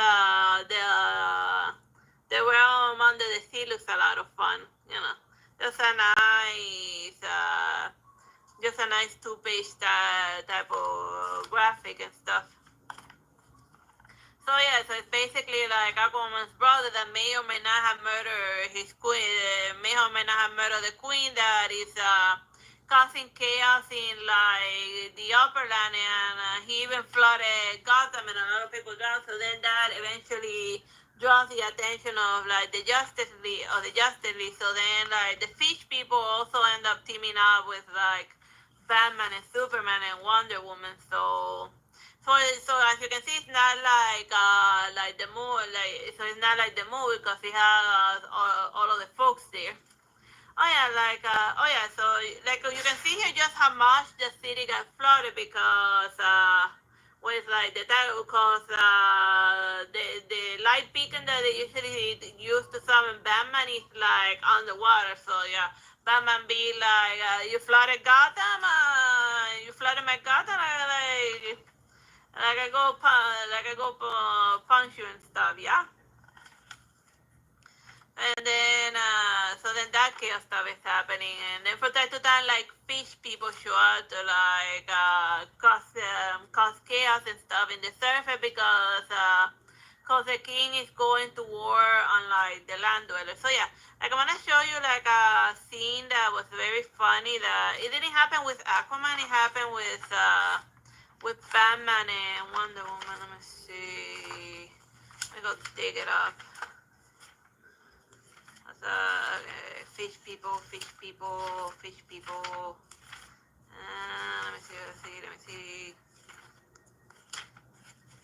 Okay, enough. I think I was further back. Okay, let me see. Okay. What the hell was that? Fish people. Oh yeah, it has like a lot of cool fish people. Here it is. Found it. So then even further back. Oh yeah, here we are. Here's the setup of the joke, and then she be like, and then it all started this Marvel. Right in this room, I thought about giving up the Clark Kent completely, but I like being Clark Kent, and I like who I am, and who my parents were. So I came out with the idea of a dual identity, and I thought about wearing a mask like Bruce does. But as close as we are, Batman is going for something different, and I'd rather good people trust me than bad people fear me. So then he gave her like the glasses, and I think that they just need to see your eyes for that. So Clark Kent wears a mask instead of Superman. So that's what. So then his mask is glasses. So then it be like he tells Wonder Woman like try it with me. So then like she be like, oh, you can't be serious. Nobody can tell that you're Superman cause of like some stupid glasses. So then over here, she goes out to like a crowded restaurant with him, like just wearing glasses, and then she be like, "Wow, I can't believe that just wearing glasses actually works." So then now we have the origin story of Diana's like human persona that wears glasses, and the reason why is because she's doing a Clark Kent thing. Cause if you wear glasses, then like and I guess people automatically like underestimate you. Or they didn't think like, oh, like this nerdy person's wearing glasses. There's no way they could be like top superhero fighter. Well, at least that's what cause then again, cause a lot of places are like prejudiced against like people who wear like glasses because they underestimate their physicality because they wear glasses, whatever. I'm just thinking about like my awkward high school teen years and like all of the terrible things that I saw that people used to do to like glasses people. Whatever. But I don't want to bum you out. So yeah.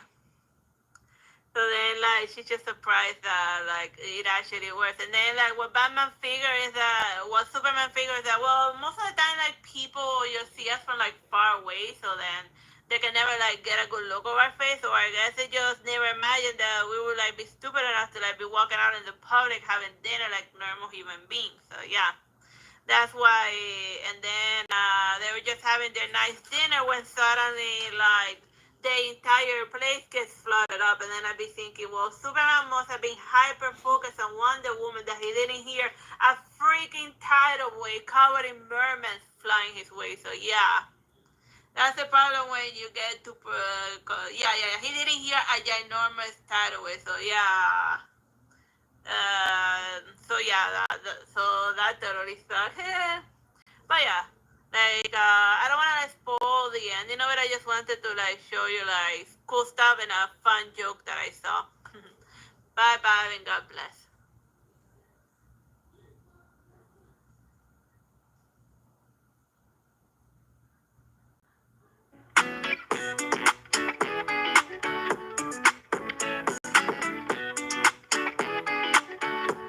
Hello, my name is Teresita Blanco de Artsy Sister, and today I wanted to show you this JoJo's Bizarre Adventure manga. Like I always wanted to read like a JoJo comic, so then when I ran into one, it just seemed like I got a send it to hop right in. Like this one is part 6 of Stone Ocean. Like before reading this, I had already seen like the Netflix Stone Ocean, cause like and then I was just curious to see how faithfully the Netflix show have followed the manga. So like in this one, it starts with like the origin story of Father Pushy, that his brother and went, and also weather forecast.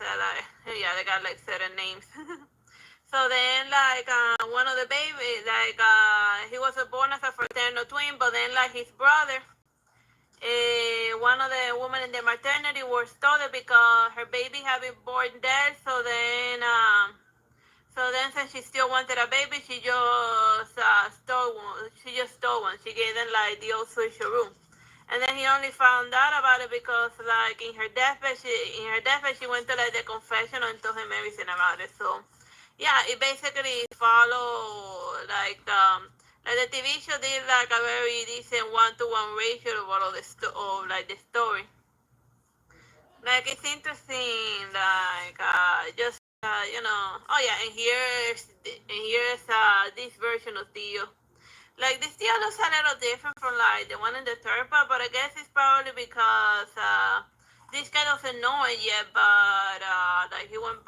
Well, then again, I don't want to spoil the ending of Star Ocean. It's like some time travel whammy shenanigans.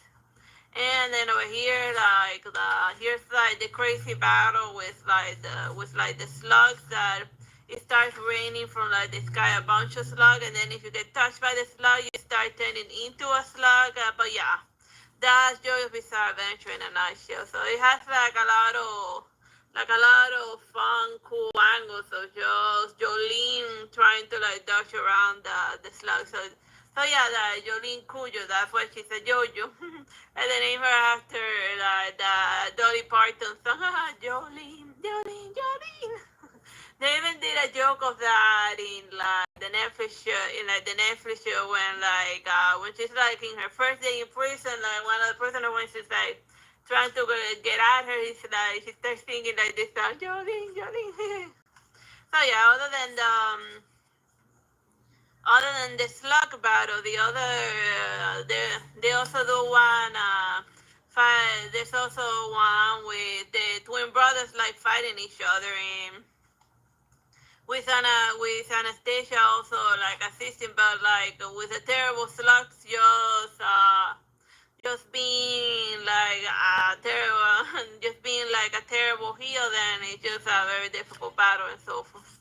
And here's like him turning into a slug. I don't know why slug. It's probably like something like it's probably something related to Uzumaki, which is Spiral, not Naruto Uzumaki, like the Junji Ito horror manga where like a lot of where like the town gets haunted by spirals, and then like a lot of people end up turning into slugs. So maybe it has a little bit of influence with that.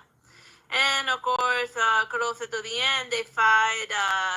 They run into like the gravity stuff where like the gravity gets inverted in planet Earth, and then like it's pretty cool. The introductory panel where when the gravity thing starts going down, so they just drive into Cayo Canaveral, like where they shoot the rockets to go to space, and then let me see. Like they start noticing like here's like the first instance of it, like what the hell's wrong with the birds? As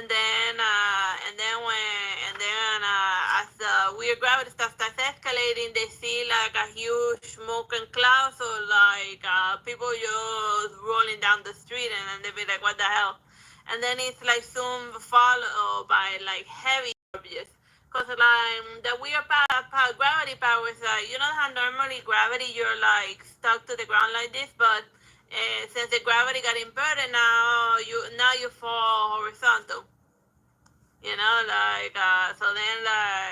then that obviously that's a big problem with like all of the big cars. But since they were like, further away from the effect, it's taking a bit of time for it to take place. So yeah, it's so here's what JoJo's Bizarre Adventure manga looks like. I hope you find my review of it amusing. Bye bye and God bless.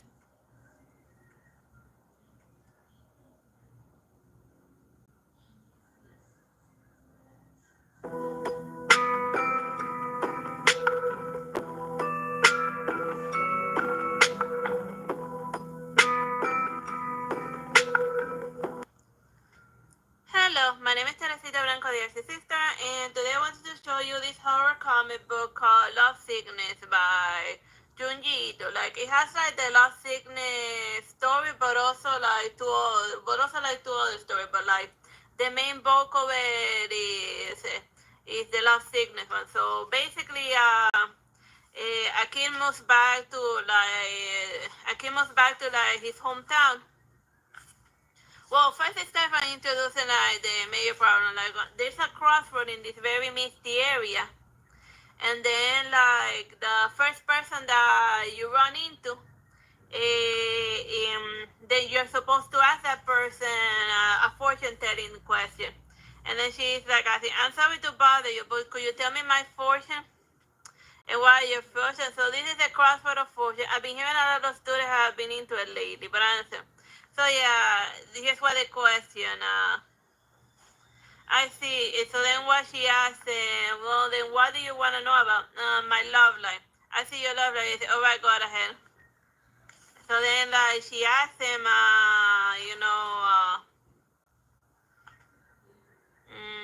what I can see with Romance with Bloom, and try taking the lead. So then, like, this person gives the girl a good fortune, and then she goes back to her life and whatnot. So then, like, so then, like, part of the randomness is like the person that you run into in the mist. So then it's like the person's in but so far it's not like a supernatural being. It's just like the regular townsfolk just giving miscellaneous advices. So then he's a little nervous about moving back there, but because he hasn't been there since he was like a 5-year-old kid, because like since his father worked, now he has to move where his father works. So now since his father's job is in his own hometown again, then it's the kids gotta go where the parents go. Right around the time when he moves back, a young man in a black shirt starts giving sinister fortunes, and then it becomes a mystic.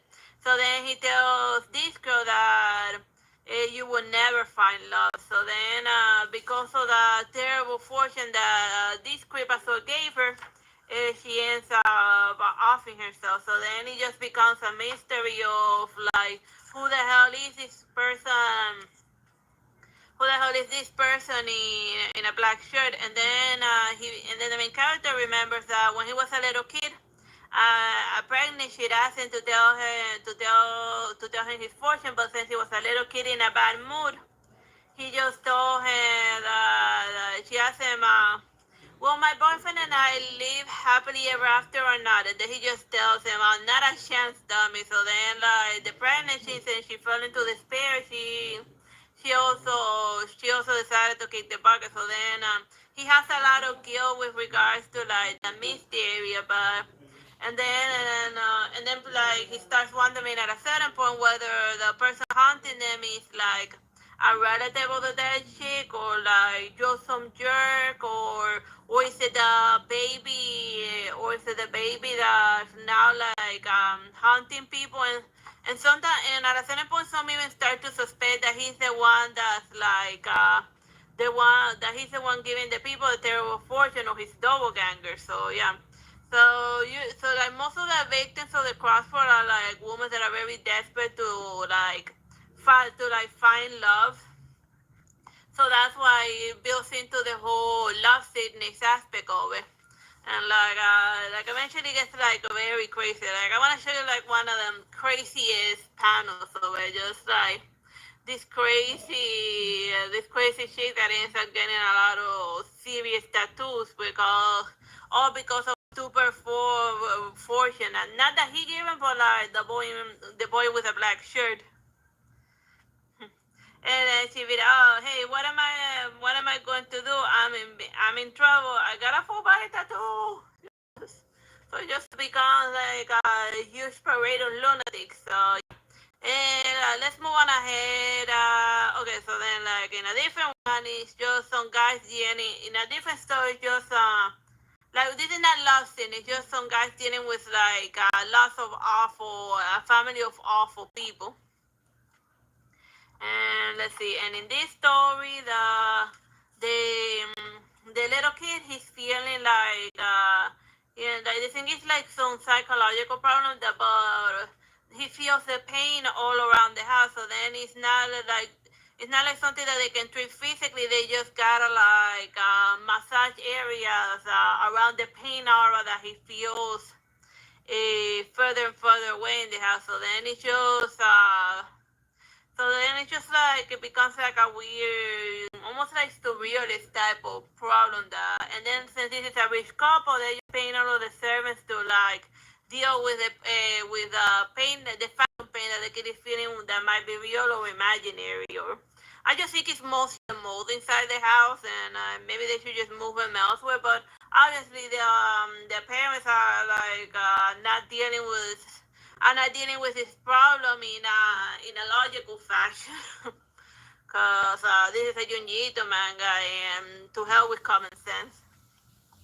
And this one is a chick that wants to get like a plastic surgery to get like some perfect curves, but then like she starts getting haunted with like a lunatic by a weird specter that's like playing a harp.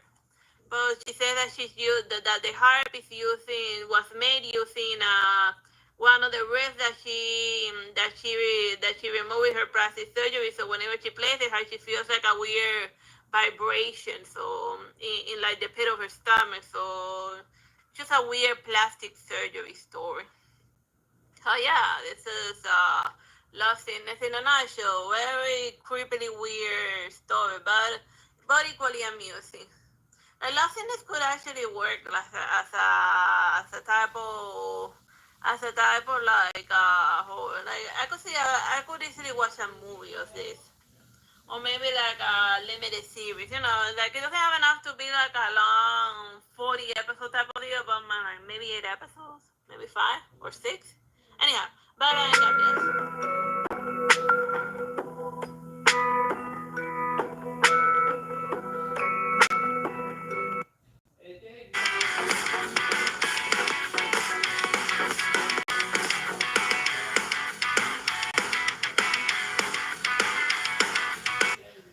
Hello, my name is Teresita Blanco, the Artsy Sister, and today I wanted to show you this Godzilla comic book called Godzilla Aftershock, and it's the official prequel graphic novel of Godzilla King of the Monster.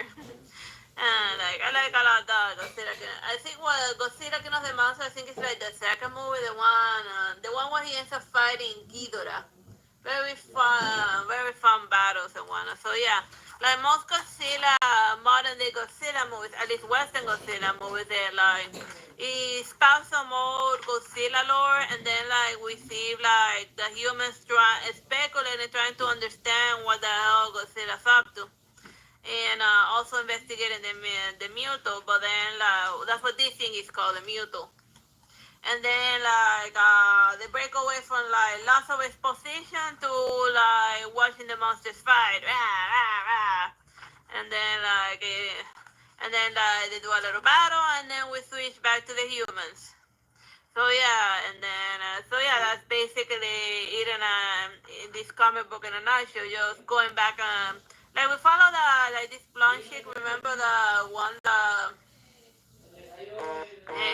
like the one that ends up causing all of the problem. I don't think it's the one in King of the Monsters, but the one. No, what? I just don't remember what the humans were up to in like most Godzilla movies. I mostly remember like when I like the humans show up, I would just like tune out, and the same similar thing could easily happen in this one.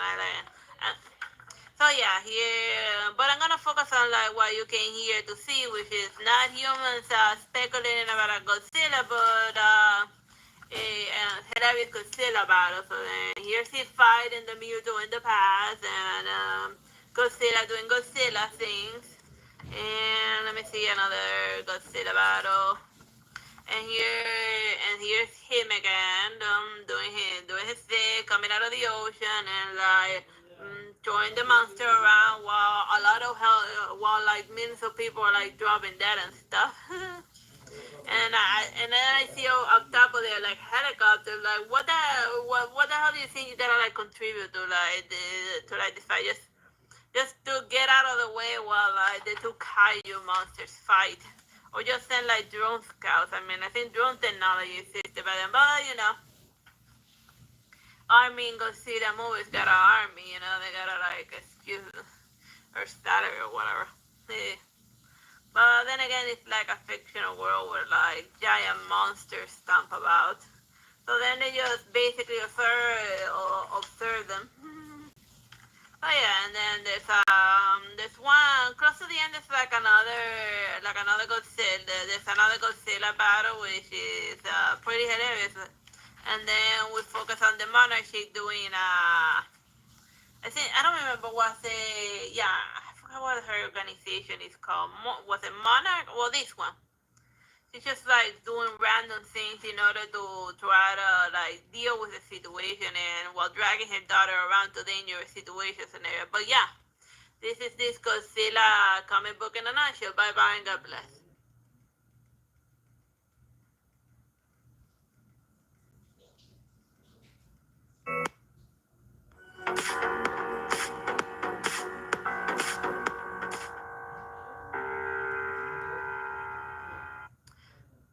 Hello, my name is Teresita Blanco, the Artsy Sister, and today I wanted to show you this comic book by Emily Carroll called I Guess in the House. Just right off in the front cover alone, and as his telegraph in the back is it's a type of a haunted house story, but it takes some time before like the spook decides to like rear her creepy headline. Right at the beginning, we get a glimpse of like the main characters in the world. When she was small, she used to dream that she was a knight that was killing the dragon. And then we get an introduction to like her daily life. Like she recently married, like she married a dentist who was a widower, and she married him because her mother had also died roughly around the same time. So she'd be like, he's a widow, and I lost my mother. So we're perfect for each other. We both got death in common, but the guy also has a daughter from like the previous marriage. So then she's starting to like adapt to her new life as a wife, but that's easier. But that's easier said than done. And then from time to time, her mind wanders off because in a sense as shown well by the plot, she feels like very lonely, and even before marrying her husband, she said that she didn't have like people that she would consider her friend, just her mother and like work acquaintances. So obviously, she married the first guy who was like nice to her and gave her like the googly eyes. Oh yeah, so then let me show you like the spooky stuff. It starts at first like a presence that you see the weird red light by the window, and then slowly it starts escalating because like the main haunting takes place over here in like the new house they move, and then eventually right around the middle the ghost finally decides to rear its ugly head. But then like there's a bit of a question whether the ghost is real or not, or whether she's just out of her mind or something, because she said that when she was small, talking to the little girl, she had an imaginary friend, and her name was Lady Grey, and I used to talk to her all the time and do drawings of her even. And she made me feel sad, especially when I was lonely or scared. And I said, why were you scared? And then I didn't have a lot of friends, and then they keep it, why was that scary? And then I guess it wasn't scary. So then maybe like the ghost is just like her imaginary friend rearing his ugly head and whatnot. So more than anything, it's just the overall impression that I got from this comment is that even when you're like surrounded by people and stuff, eh, you experience a lot of like loneliness and isolation. And like the shit that the ghost get is kind of at first it does shows are scary, but then like it puts on a face that she finds more appealing. So so right now you can kind of tell that this ghost is like very soft. It's better if I appear like this, isn't it? This is how you've been picturing me, right? So yeah, and just as you picture yourself as a knight, so the ghost has been spying on her dreams as well.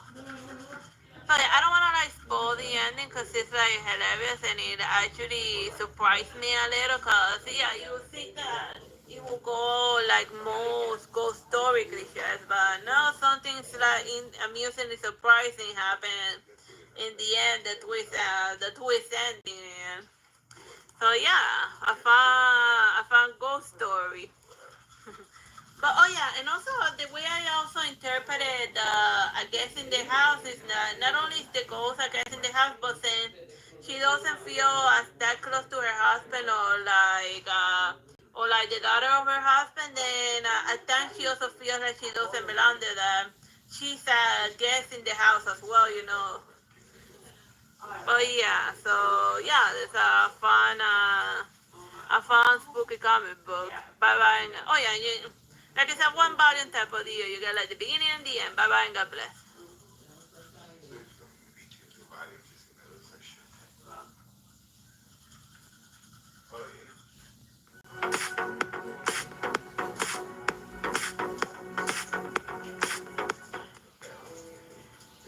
Hello, today I wanted to show you this comic book that is Elvira, Mistress of the Night. Like for folks that are not familiar with the character of Elvira, she was like a TV show hostess of like horror of all time horror movies.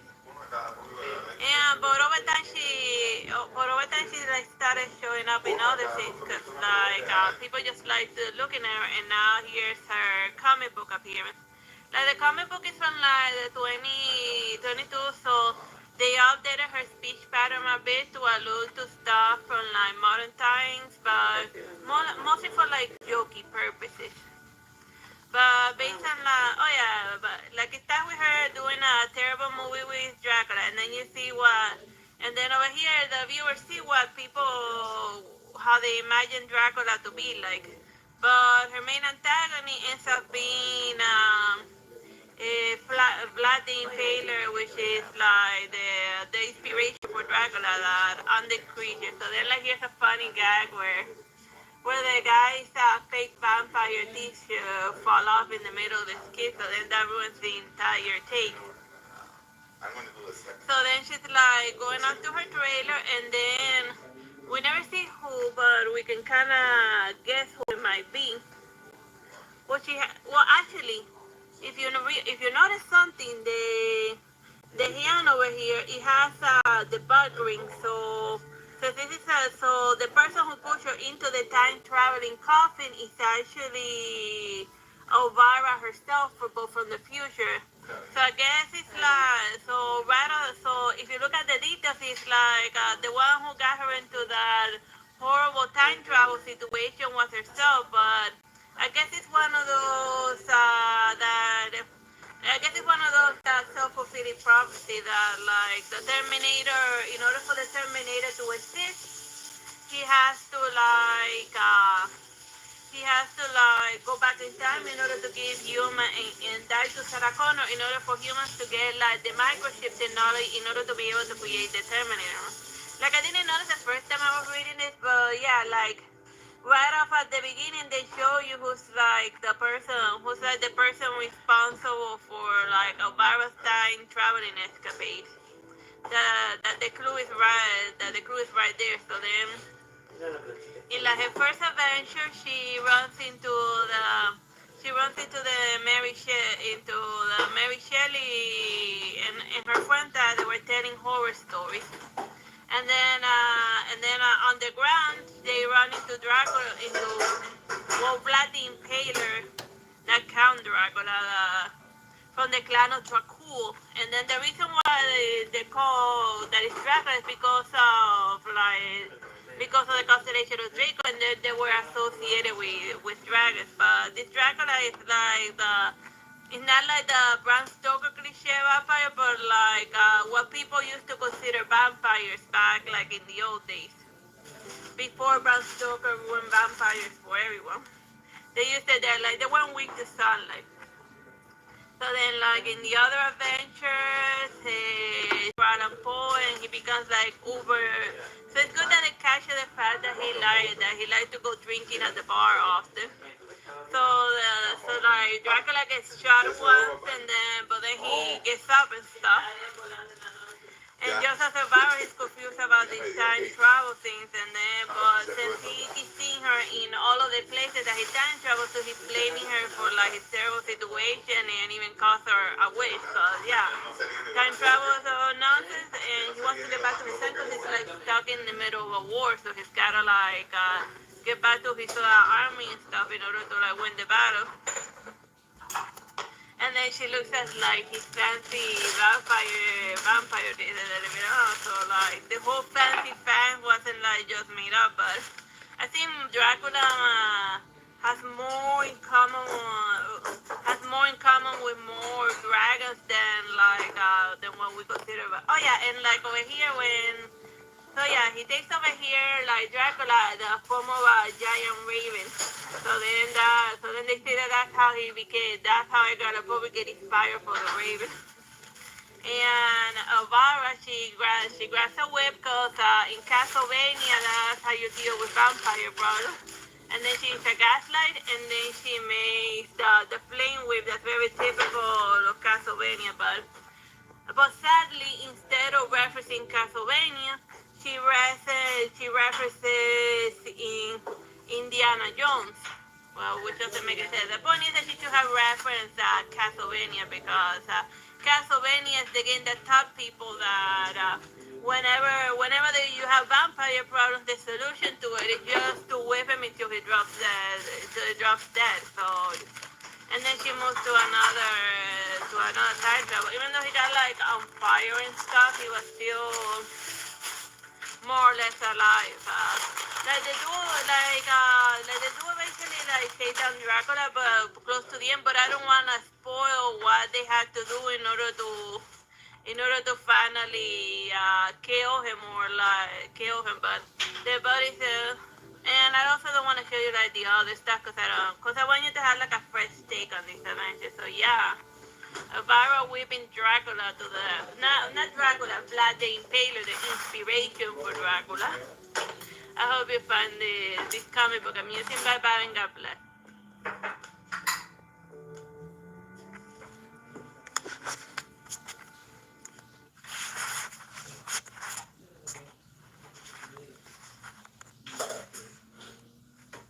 Find this comic book amusing. Bye bye and God bless.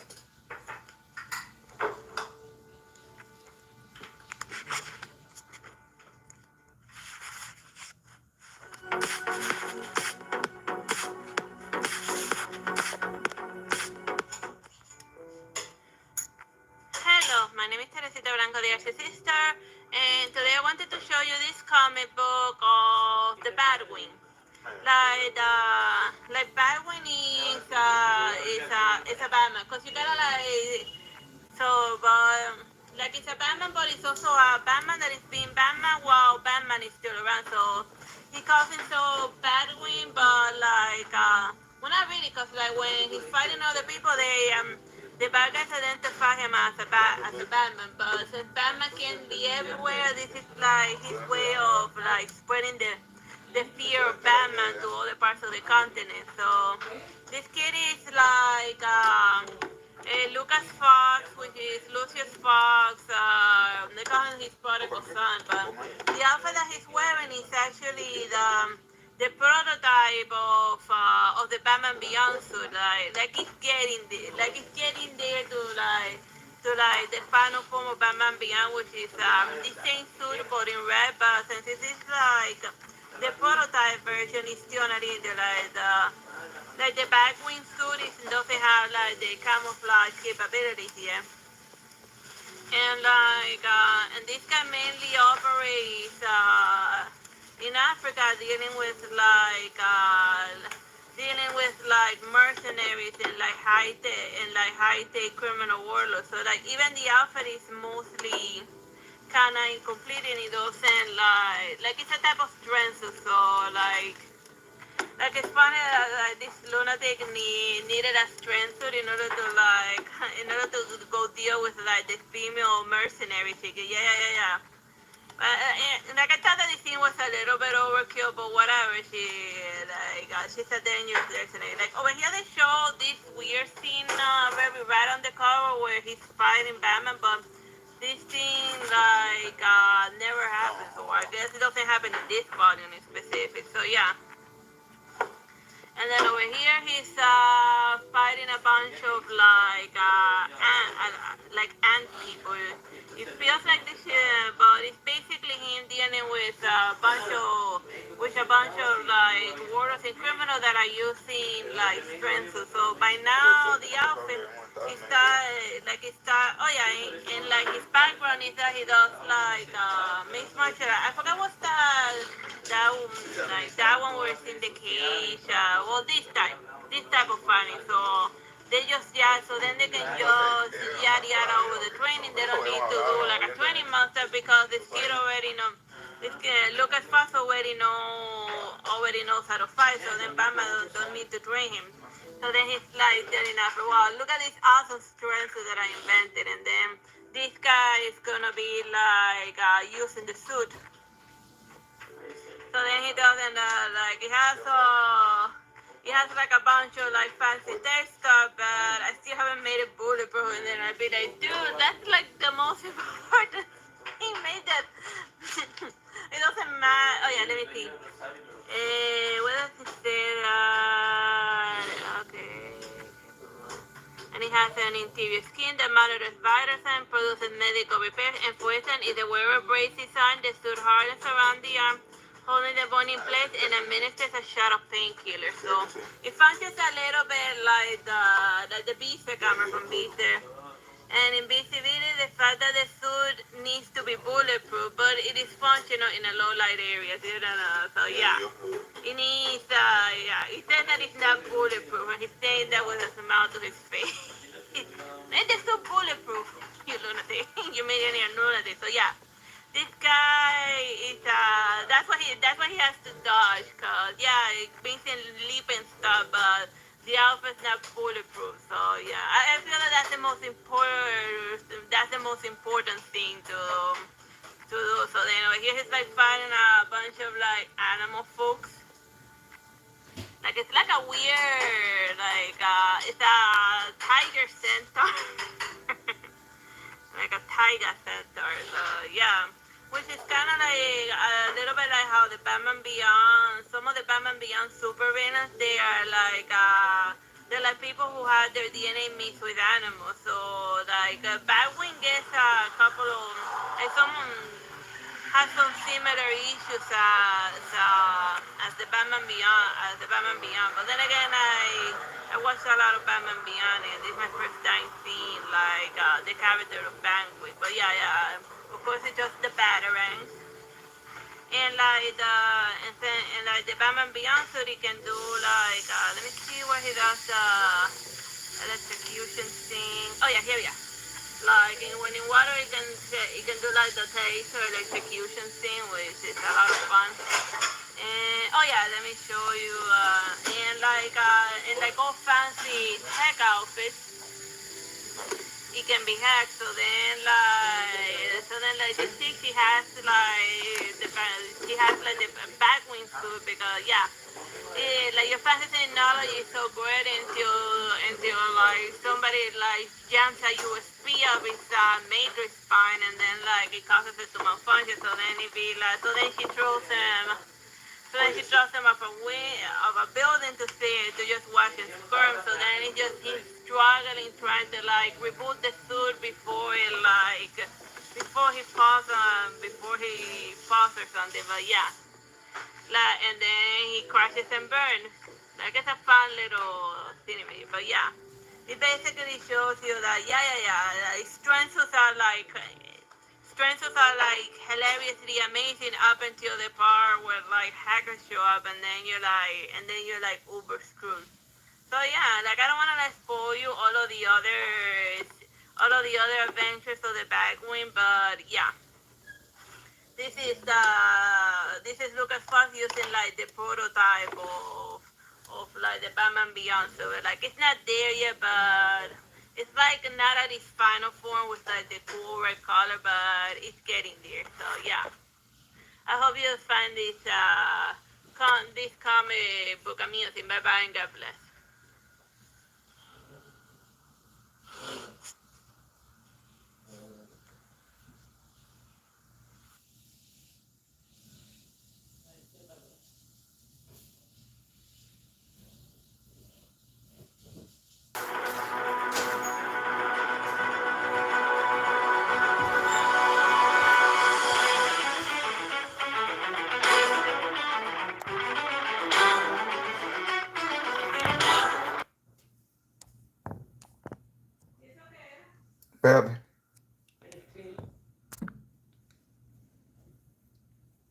yes, sister, and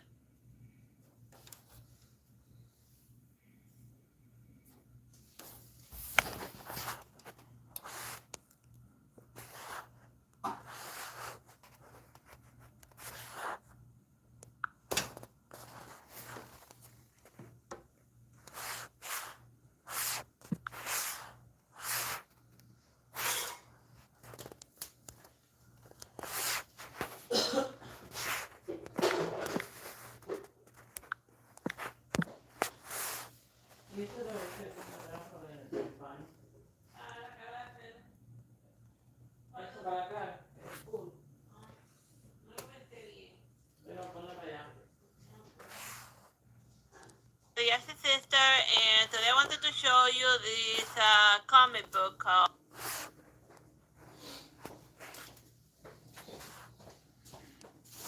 Hey, Willie. Okay, espérate. Yes, sister, and today through battle choreography that will start off because over here she takes Teresita Blanco, the Artsy Sister, and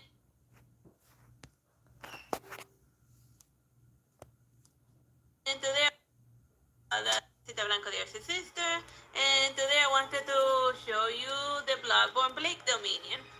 Like I was like this weekend I went out to vote with my mother and my brother, and the early voting was in a public library. So while I was doing like the line, I started, since I'm bored of my freaking mind, I'm just looking around seeing, and then suddenly in the new book section, this little number book, he has several different front covers. So I would choose this one because this front cover is the one that actually drew my attention.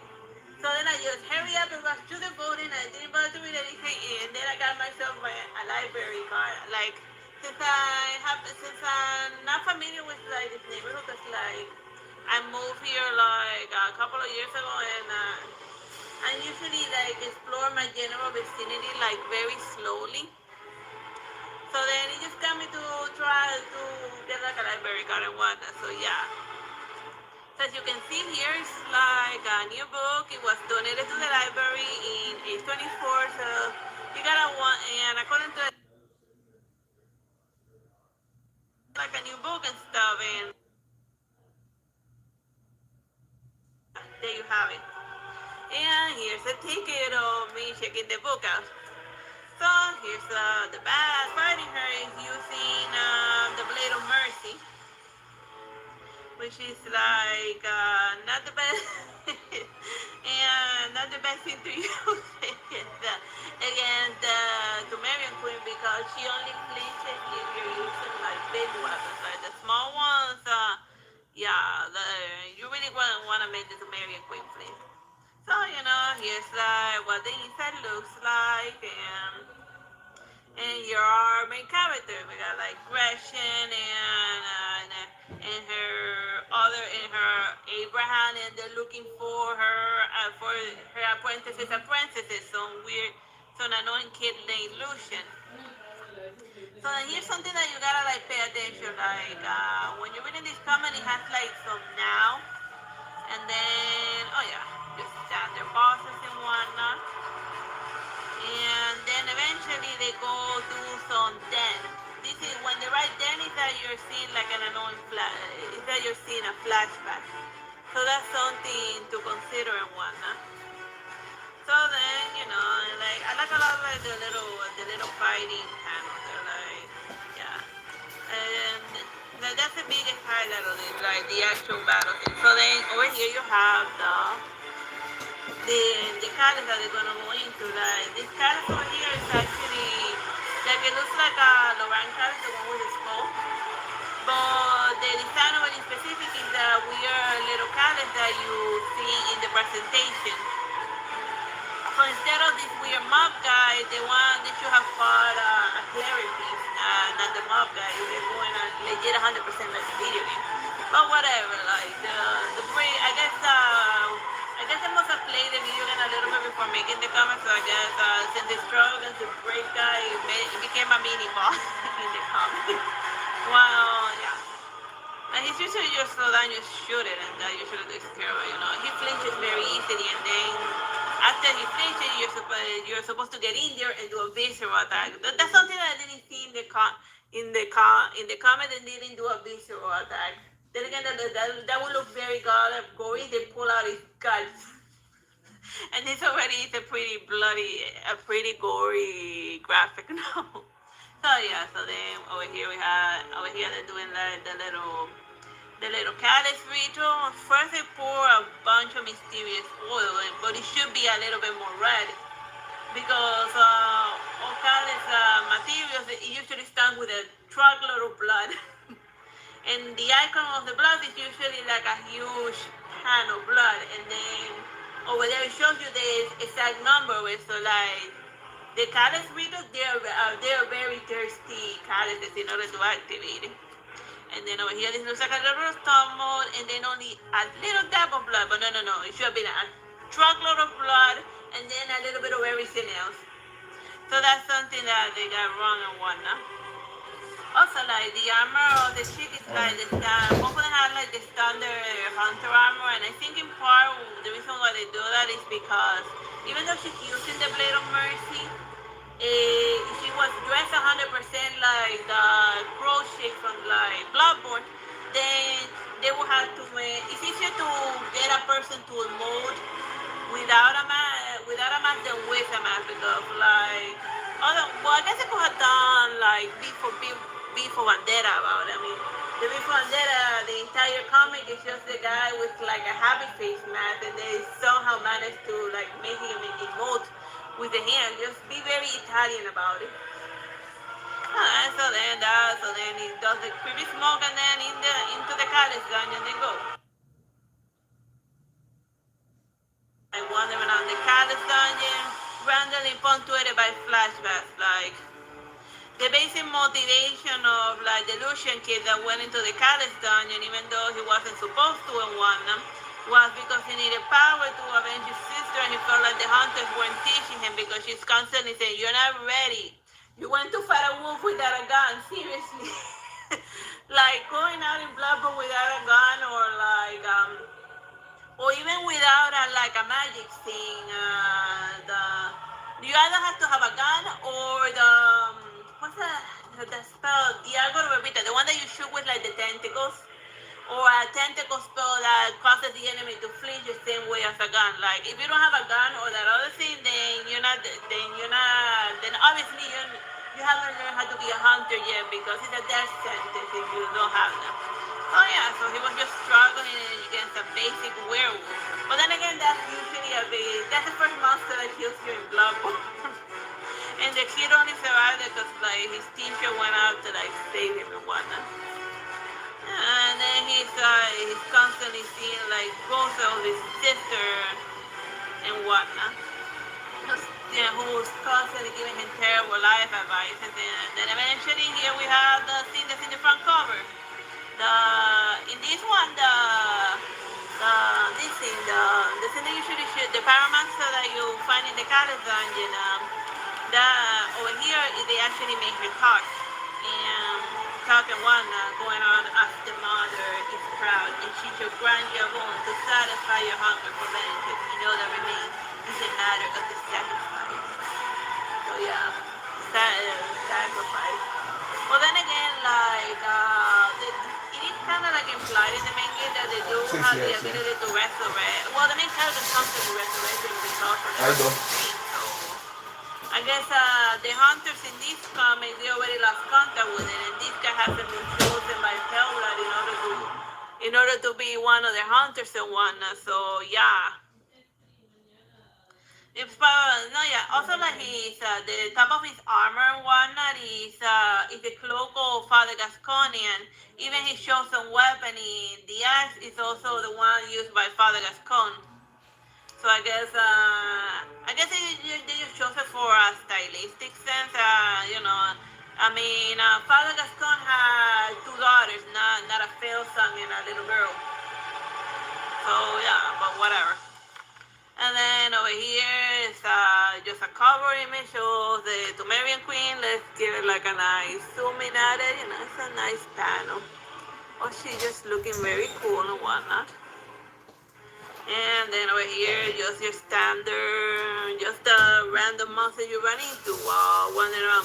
But over here, instead of resting by a lantern, they're resting by a bonfire. But so yeah, the hunters don't rest by bonfire. They rest by those creepy lanterns that summon the little messenger. So yeah, which is something that every Bloodborne fan would know also. But I guess antics is just good for the ambience. You don't have to go 100% by the game. But yeah, I haven't an interest in a bonfire in like Bloodborne instead of a from Super game. Yeah. And plus, yeah, there hasn't even been the slightest allusion to the Hunter's Dream, which is something pervasive throughout the entire game. But then again, she's a hunter, and the hunters already lost complete track of contact with the Hunter's Dream as shown canonically there. So yeah. And even Father Gaston, when he drops dead, he goes to the Hunter's Nightmare, not the Hunter's Dream, because, eventually they stop being Pale-Blood's favorite, whatever. But I'm getting sidetracked. Oh, yeah. So flashback. Oh, yeah, here's like my favorite boss battle of the entire comic. Over here, they're fighting a sinister bell ringer woman, summoning an, stupid flashback. Him talking with this chick in the front cover, promising, making her false promises and whatnot. But then again, whatever. Alright, back to the battle. Yeah, like I have all of the flashbacks at the same time in one long stream, but don't sprinkle it, but don't put it between the action. Just have your flashback, tell them everyone why we should care about the Lucian kid, and then do the battle. Yeah, so yeah, it's a cool battle scene against the spiders, and then eventually they finally notice where like the sinister Bellrunner woman. She doesn't stay at one spot. She like moves around the entire arena while summoning spiders, while summoning an army of spiders, and then they eventually get her. So yeah, and then the spiders disappear. Yeah. That totally checked out, yeah. Like the sinister Bellringer woman, the spider one, that one's definitely dangerous. And then over here, she's treating the wound that's in his shoulder.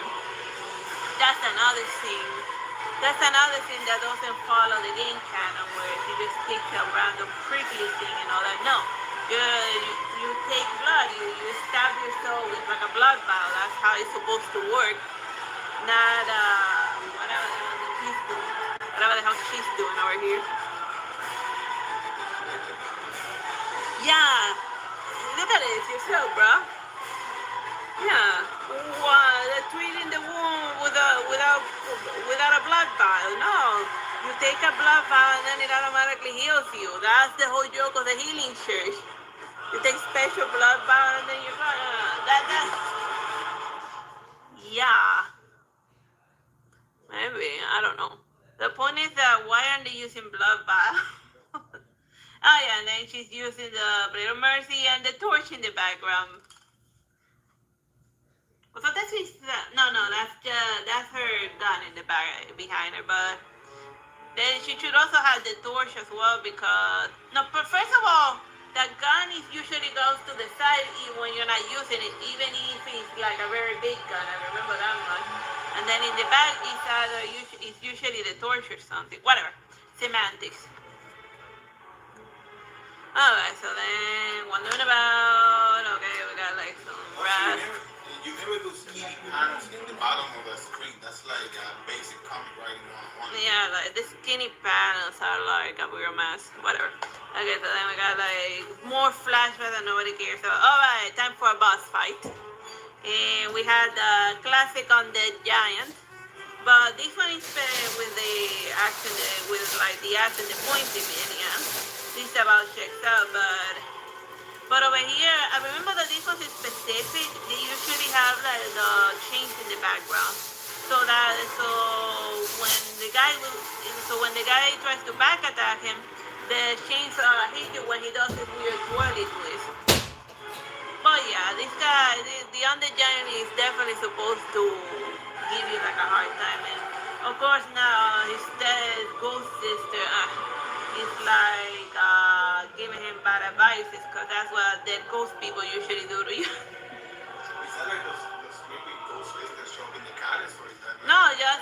particular ghost sister, and the ghost sister guided him to speak with this thing, who apparently they're giving her a necromancer role in the Bleak Dominion, and making her more chatty. I mean, they turn a random monster that usually shows out there to the amount inconvenience and make her like more. just how important they make that one. So yeah, boss battle. Yeah, and then here's something, and then they bring out another on the giant, cause why not?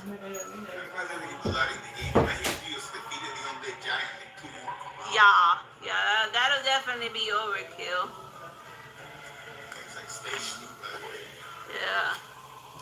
And another flashback. Oh yeah. So then they just, fun action scene. But then with the 200 giant, they just carry over it into panels. Wow. Well, if you were fighting 200 giants, that'll be in a cramped area that anyone who plays Bloodborne would know. Oh, one with a cannon and the other one without. That is immediately a death sentence. Like, following the Bloodborne lore was, this point on, this is a death vision because these two characters didn't survive their encounter against those 200 giants. And from this point out, they are yeah, because it's a death sentence. Oh, and here's something else that you never see in Bloodborne. It is holding up a candle. No, you hold a torch. It's supposed to be a torch, not a candle.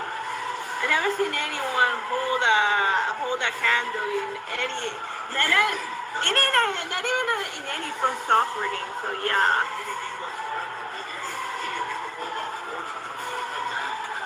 Yeah, that's like the biggest candle I've ever candle. But I get it. They got it as loot from they got the candle from beyond the gen. No, get a torch. If you're gonna be Bloodborne, get a freaking torch. I've seen them with torches though. No, but here candles. Candle. Oh, and a flashback. See, if I hadn't told you that we were watching a flashback, then yeah, because the den is very small.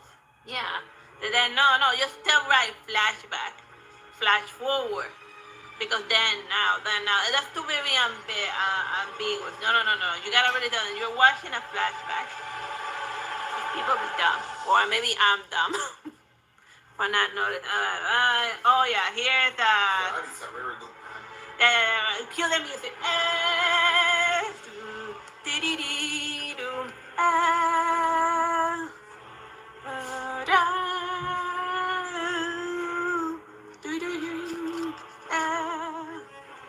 Oh yeah, this definitely is how we will run against them, running away from the fire, and getting overwhelmed by this. Still can see. The way, this is stupid, and over here they run away from, which is something you can't do from a boss battle. You can't run away and lock the monster behind a flimsy door. No, you get blocked by a barrier that forces you to fight the monster. And no, but wait, they survived. They were able to defeat 2 undead giants, but not the fire dog. The undead giant is like literally one of the hardest bosses in the game. And they fought 2, no, 3. First one and then 2, like the Hollow Knight sisters. And then yada. This thing being like creepy, ominous. Also, like a lesser known fact, she's actually crushing. She can like get up and you see her skinny little skinny legs, and she even has a kick at that. This one. And see how they gave her too much finally she gets out. See how they gave her too much importance? She summons the Putarian Queen. Spoiler alert. Our queen has come, our mother has come, Yarma has risen. But I guess this takes place close first game, because if she's like resurrecting her, then I guess Yarma big the big one. Is Yarma pregnant in this? Well, she doesn't look very pregnant-y. Yeah, she's supposed. No, they do like the bloody version, the one that you see in the Men's Nightmare. Yeah, but she doesn't look. She doesn't look very pregnant in this battle, and she's also ha ha ha ha ha ha. No, she doesn't laugh at you. Oh, well, I thought she's crying all the time. I hear her. What is a weird ambiguous sound? She sounds like she's crying all the time. Do you remember? I mean, she doesn't look like she's laughing with like those ghostly eyes or despair. And then these guys who ran away from like the fire dog are now are now fighting the Sumerian queen. I think the Damian Queen was weaker than like the dog. But yeah, that's like the main fight thing. She's embodiment of the remorse. So they got right the whole xenomorph acid blood thing. And oh yeah, over here, that sound, the disembodied cry of an infant. And laughter. No, I didn't hear laughter. Maybe the guys who made this manga by this point they went completely insane. Because I didn't hear any laughter when the baby was like doing anything. And plus, if they're hearing that and they're this close, they have to be paralyzed. Because that's like a weird. You would never find the Sumerian queen so up close and personal. You have to like do it in swing. You get close to her, give a couple of hits, and then you swing back because she's gonna activate like her baby power. Oh god, it's only thinner. And with paralysis, and when you're paralyzed, she like can quadruple stab you, and then stupid flashback, and then we're back here again. It feels like this flashback seems to feel like filler. Whatever. And then we're back to the Sumerian queen fighting it and whatnot, and then she finally feels like using both her hands, and then they're still fighting her. And obviously they're not. Let me say the guy the one threat for HP. Yeah, maybe they should have really tried to fight the fire dog instead of running away. I mean, if the guy had like to a third of her HP, they're definitely making some progress in one, no? And then the stupid kid goes to like help her and one, and then battle them as well, while the Sumerian queen takes a breather and lets them have the stupid conversation instead of taking a moment to get it to stab him in the back and whatnot. Well, yeah, when they had conversations and the bad guy gives them a moment to die. Now, first of all, why isn't if this thing is there, some of the Sumerian queen, why isn't she helping? She can like spam fire moves. This thing combined with the Sumerian queen, that would be it, man. Game over. Game over. I'm pretty sure a lot of people don't lose to the Sumerian queen, but they have lost to the Pyromancer. Yeah, so the Pyromancer one hit the fire move point blank, combusted. Also, where's the other two Pyromancer? Because you never find just one Pyromancer. Oh yeah, and then they'd be like, we will serve them out, and we will appease her, and we will feed her. Okay, wow, they really, you finally talk, and you, like this thing finally talks, and it sounds like a freaking lunatic. But yeah, I didn't mean to rip it apart, but like, you did some great battle. But yeah, you forgot that the Sumerian queen can also do like the Naruto shadow plungetsu thing. Yeah. and also, why is she giving the? Okay, this is a flashback, and also like the ghost thing. It doesn't do like lightning; it does fire. It should be burning. Flashback, and then it's yeah. From this point on, like the Sumerian queen checks out, and then she's like, oh, and then she's like so tired and whatnot. At a certain point, they forgot the Sumerian queen was theirs. And then he said he'll sacrifice himself for whatever, and then he stops seeing his dead sister, and then they leave the Callus dungeon and all that. And then this is how we meet her. We're like, in the Callus dungeon, the Sumerian queen that you fight is the one with like the huge, she should have like more pregnant holes. Yeah. But then again, I guess they thought it would have been too brutal to fight literally pregnant chick. But yeah, that really is what happens in Bloodborne. So yeah, and then the stupid kid, and then in Bloodborne, the stupid the McGuffin Lucian kid sacrificing himself to the Marian Queen as if she's some vampire. No, she doesn't. Like, she doesn't have a bite attack. She just stabs you to death. Oh, that's what she does. All right. So I finished. So this is the end of my review of, or me just showing you random panels while being nitpicky about it. Oh, the Bloodborne Bleak Dominion. Great horror, by the way. It's damn good at a library car. Great thing. Why you deal with a little too? This in the fire. It's a fireman thing. It should have been like shooting fire everywhere. Blue fire, to be more specific. And she also buffs up the strength of anything around it. So like it should be in the Tumerian Queen times a million with this thing beefing her stats up. But yeah. And we're done. I hope you have fun with this breakdown of Bloodborne, the Bleak Dominion. We'll see if the library gets the next volume of this. And if not, then I guess this is the only one I'm going to be doing of this. Bye-bye and God bless. Hello, my name is Teresita Blanco, the Artsy Sister. And today I wanted to show you this whole graphic novel that I ran into. Like, it's more about you. It's like a very old book. You can already see that like the pages are already like super yellowed and whatnot. So it's basically Battle Angel Alita. Like, it's considered one of the classics of sci-fi like graphic novels and whatnot. And the Western audience recently saw Alita in like a creepy live action movie. Like, the first thing that I wanted to tell you that's the difference between like the manga version and the movie version of Alita is is that in the manga very early on over here they show you that she's not a robot. She's a genuine human being, and her brain is still intact. So she's not a robot. She's a robot. She's a cyborg.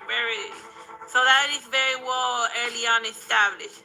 And like, it's funny. This guy has like they let on to tell you like what that sign means in like the comic and whatnot, and also it means that he used to belong to like the upper echelon until he descended down below. Like so I just wanted to show you, like, another thing is another difference between the comic and the movie version is that, like, the professor that takes care of Alita and gives her all of her parts, it's like, he doesn't do the whole hunter warriors thing, because he just generally likes to clobber people with hammers. And it's completely out of his freaking mind, and it's hilarious. But obviously they had to soften that out for the manga, for like the movie, for like a Western audience. And then in the first couple of pages, Alita thought that Daisuke was like murdering people in order to give her parts, in order to make her body. Because he got the body parts from like a second-hand workshop while in the movie he just made like a fancy robot body for his daughter and whatnot. But the person that was like getting like the robot parts and scrapping them was a creepy mutant woman that like went berserk and whatnot. So that is something else that was missing from like the English version of Battle Angel Alita. It's not just cyborgs that are like rampaging over there, like robot humans, but like the X-Men, like there's also the mutants going crazy in the scrap heap. So there's a little bit of X-Men in like the original Battle Angel Alita. I don't think that movie's gonna get a sequel because like everyone, a lot of people hated it. Like the hardcore fans, they had an issue with it, and the people that didn't understand Battle Angel Alita, when they saw that movie, they'd be like, we still don't get it. So Like that is the one thing that they haven't done for this cool graphic novel. They haven't done like a faithful adaptation of the entire manga series, and it's like a pity because like I just look at those nice like fighting panels and whatnot. And see, she's doing her silly panzerkuss, which is a fighting technique that was designed that does moves that only cyborg humans can do. Because obviously humans can like be flippity flop all around and whatnot. Oh yeah, it's a fun little graphic novel. I saw.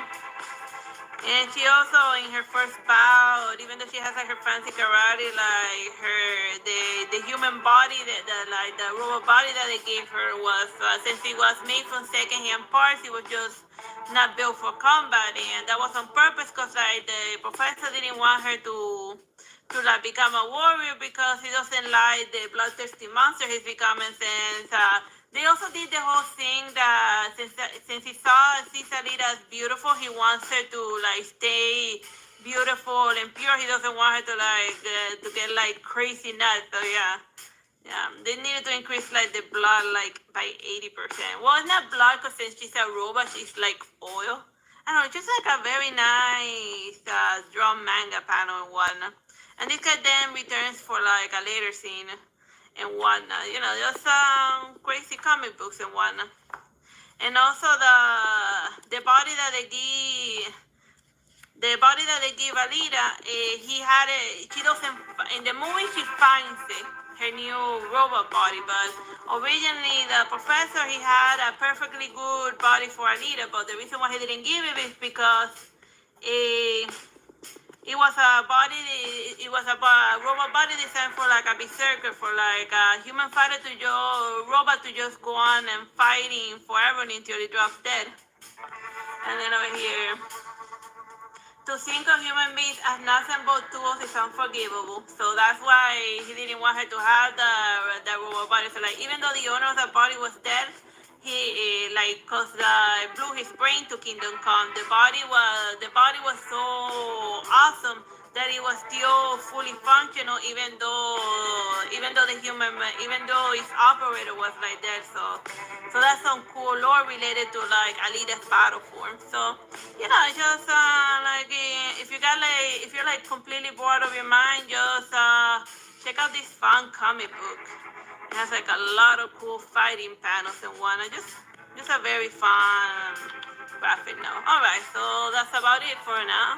I hope you have fun with my little review of Battle Angel Alita. Yeah, I guess I could show you a few more panels. Like in the movie, they also did like, remember when in the movie where she like shows up to the bar and like a lot of the movies basically like the first volume and but the first volume and like further later volume. So cause over here she's like challenging all of the hunted warriors as a crazy power flex, you know. And then here she makes them all look like idiots and whatnot, doing like her crazy karate moves and whatnot. And like what's interesting is that even though she's like jumping around and stuff, the manga artist who drew this, he never loses the spatial awareness or where Alita's at in relationship to like her opponents and whatnot.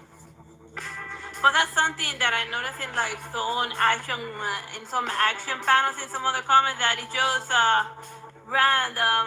The fighting character just randomly doing various punches, but it's not like a true battle choreography that's well set up. Because over here, she takes impulse, and then over here she does the kick, and then over here in this panel he flies off, and then she's like going out to, and then the guy being fly out, he gets chopped to his other opponents, and then they fly away. So you see. Iki is perfect. It's like a nice, well choreographed, well thought out sequences of battles drawn in like a comic and whatnot. So like as somebody that draws comic books on the side, like I admire the talent and whatnot. It's just fun or so. Alright. And then over here, the guy that she failed to kill at the beginning, he shows up for round 2. So like. Her first boss character in the first major boss that she fights, In the first volume, she doesn't get him the first time around, and he puts up one hell of a fight, even with her new fancy body, and then he takes a hostage and whatnot. But you see, and over here she's just falling to chase after him, and then you see he falls, and then she tries to soften her fall by like touching various things, and then eventually she lands. So he made a complete crazy spectacle, just the whole thing of Alita just falling down there in order to just she making it to like the boss room. So it's just hilarious. Well, I think I ranted enough about Battle Angel Alita for one day. Bye bye and God bless. Hello, my name is Teresita Blanco de Artsy Sister. I wanted to talk to you about this crazy comic that I ran into. Is Teenage Mutant Ninja Turtles crossover with the Stranger Things kids. So like in the top we got like I'm not like I don't know Stranger Things that much, but the main girl I remember her name was 11, right? Yeah, and then underneath we got the Teenage Mutant Ninja Turtles. Oh, let's flip it over like that. Like the one, like I like that they show that the design that they chose for the turtles for this crossover is like their canonical look from the manga. It's not like the Michael Bay or like the Kitty Show TV version.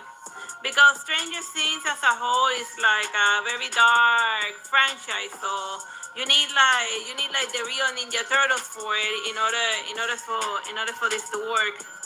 So like the basic plot is that the Stranger Things kids, they go off to New York on a field trip and thinking that they won't have to deal with like the demigorgons and the other flower stuff, but like the darkness follow them everywhere. So what it establishes canonically is that even if they just move away from the problem is that the things that harm them are like gonna follow them everywhere.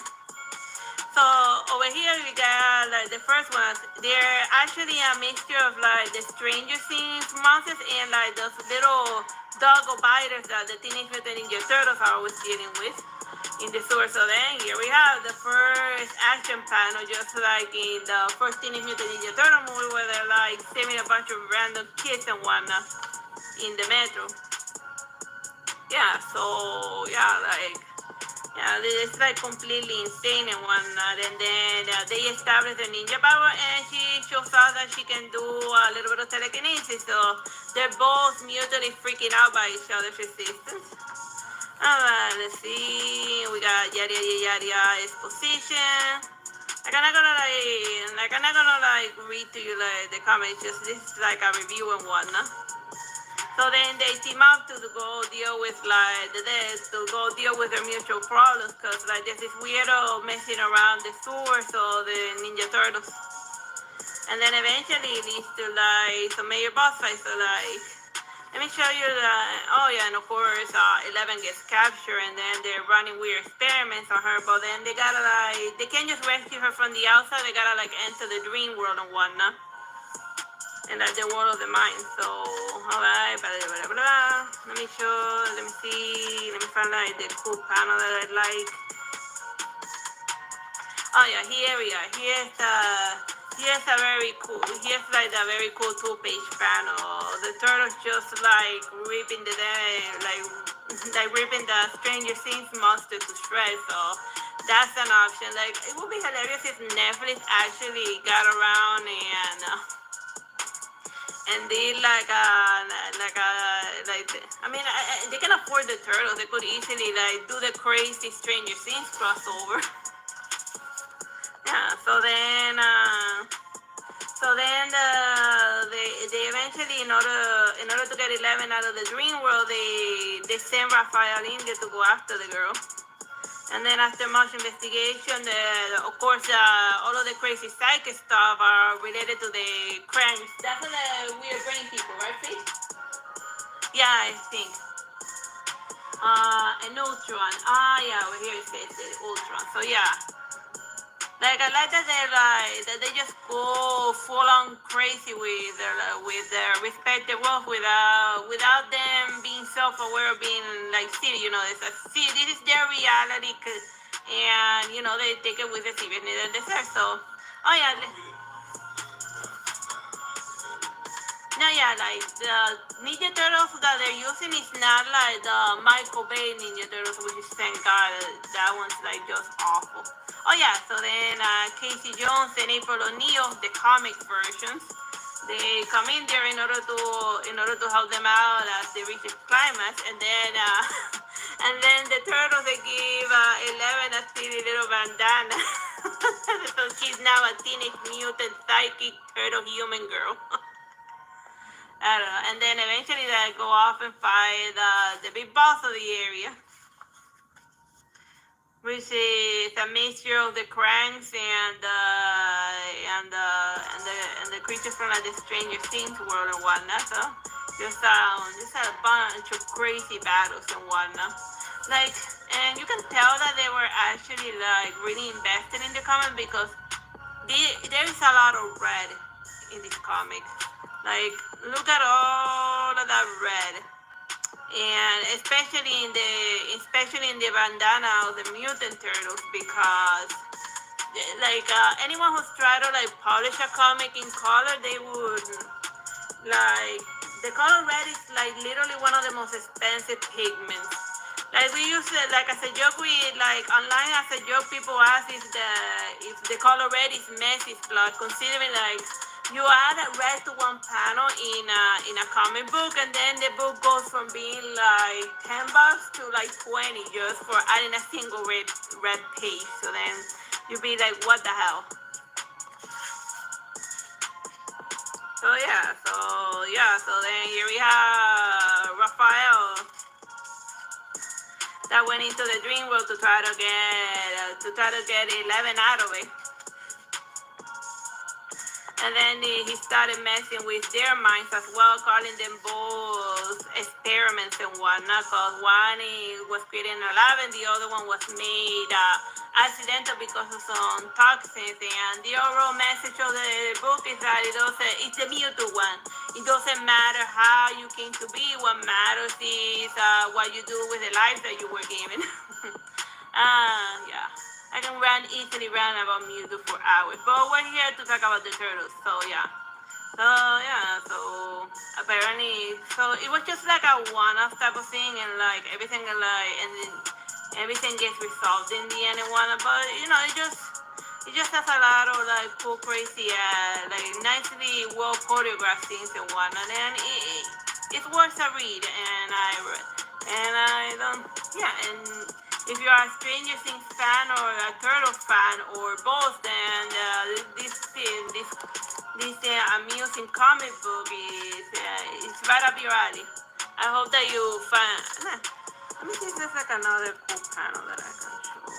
One that I like. I remember that Splinter said something amusing, and I don't remember it off the top of my head. Let me see. Splinter giving his words of wisdom, because never mind, because if he feels like fighting, the battle ends immediately. Yeah, Splinter's completely overpowered. I forgot. Nah, I don't think he's...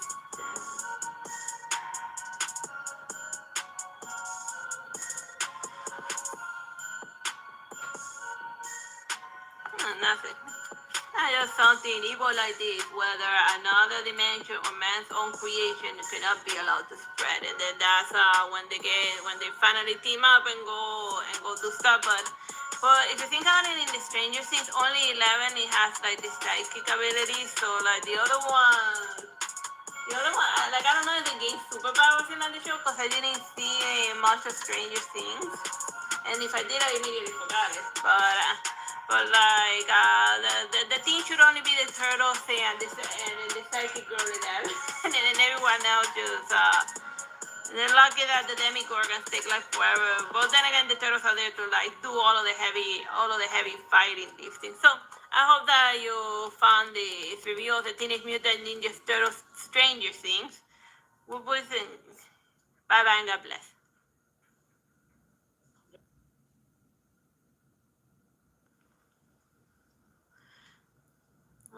Hello, my name is Teresita Blanco, the Artsy Sister, and today I wanted to talk to you about this comic that I ran into while I was just window shopping and browsing and whatnot. And it's called Static All Night, Up All Night. And when I was very small, I grew up watching the TV show Static Shock. So then I was like, a static shock comic, huh? So then I just decided to like give it a look cause I don't normally like get comics and whatnot cause of I don't have a lot of room for all of my stuff and whatnot. But just decided to go with this one because I have fond memories of Static. So so then here's like the fancy art in the background, and it just being like it just basically just started going on an adventure that happens completely all as the title implies, it happens all in a single night. So then the basic setup is that Static's girlfriend breaks up with him when she finds out that he's a superhero and whatnot. Cause she be like, you think that there's always gonna be crime and you only have one girlfriend, so either you put me ahead of all of those poor women in shooters that you keep saving, or we break up. So then, since he values the innocent bystanders more than his girlfriend, she breaks up with him, and she be like, it's not me, it's you, and then he be like, you're saying that backwards.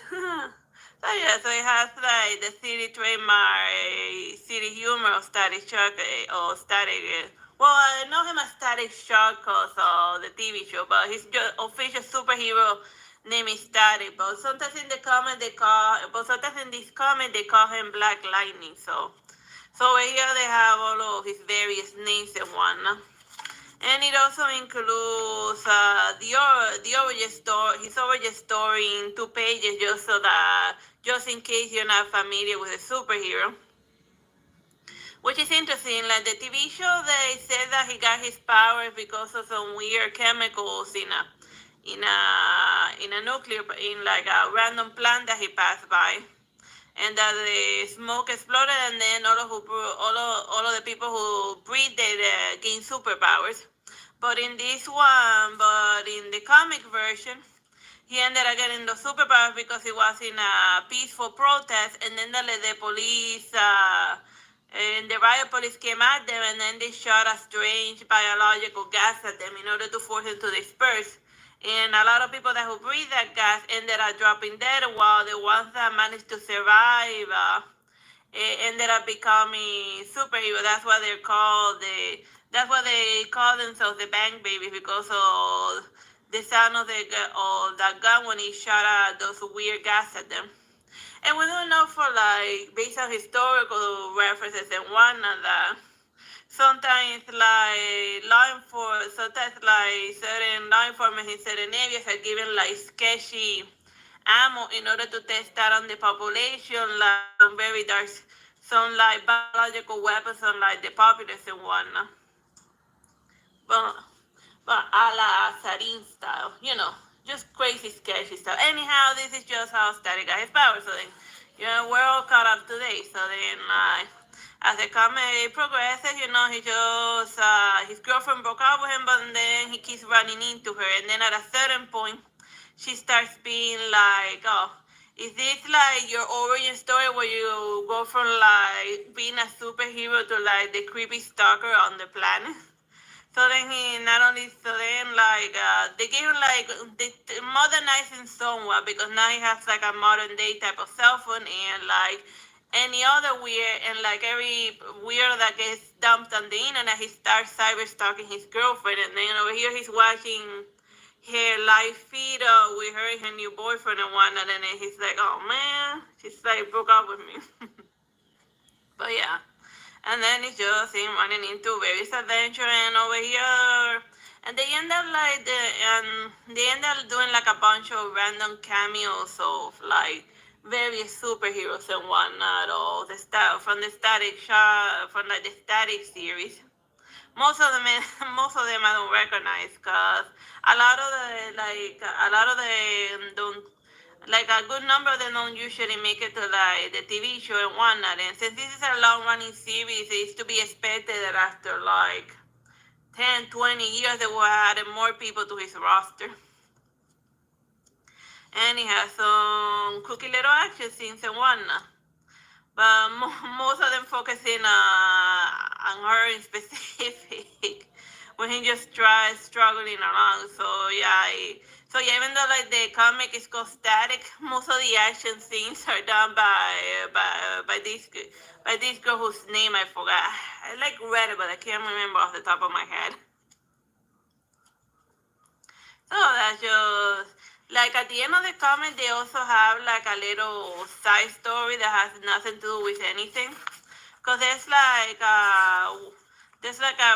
one of the bank babies was a rich klepto girl, and then her super ability is that she shrinks herself and she also shrinks stuff around her. And they only regain their size as soon as she loses interest in the item they stole. So then like the side story, which was more hilarious than insane, is one of those Honey I Shrunk the Kids type of situation, or just a maiden in a nightclub that got shrunk into a small size, and then she's like dealing with like rodents, giant cats, an army of roaches, which is like don't ever draw roaches in like a comic. It's just I just don't like roaches in general, unless if they have Hollow Knight aesthetic. But yeah, and then eventually, since she regains her size while riding the giant rat, the rat gets super sized. So then now she has a giant rodent as a friend and whatnot. So yeah, like the side story ended up being more crazy and insane than the actual adventures or static in the comic. But all in all, it was just a fun read I saw, and it's in color, and they actually use the color red, so you can see the why. So if you're wondering why the comic is it's like cost what it does, is mostly because of the color red. Every time like the color red shows up in a comic, it makes it like 10 times more expensive. But whatever. I hope you find it amusing and whatnot. And oh yeah, and like throughout the night he goes through throughout the comic he goes through several different wardrobe changes and whatnot. So that's fun. So I hope you find this amusing, and bye bye and God bless. Hello, my name is Teresita Blanco Plays, Artsy Sister, and today I wanted to talk to you about the Volume 1 of this Teen Titans comic in the DC Universe Reverse. In Volume 1, Damian Knows Best. Like, it's basically how Damian ended up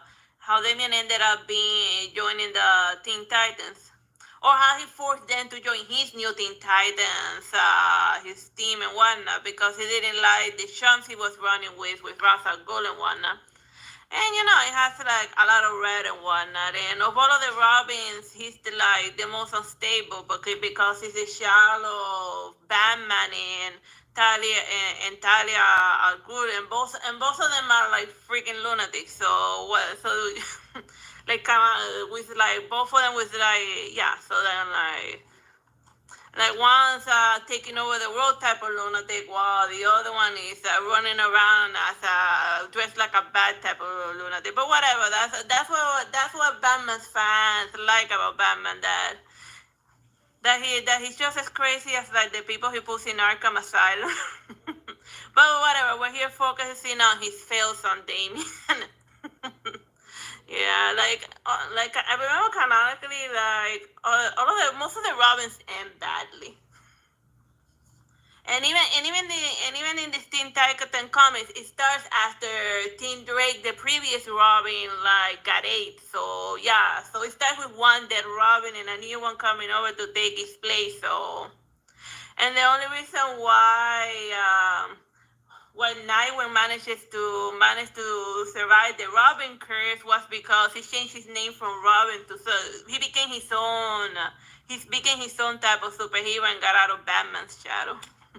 But yeah, I just like it. Like it has like very nice print and whatnot. And here we start with like the Teen Titans doing their own thing separate, cause like they're and fooling around, cause they're or doing going on their own individual superhero adventures, cause like the team broke up because they felt terrible because of the other Robin that dropped dead and whatnot.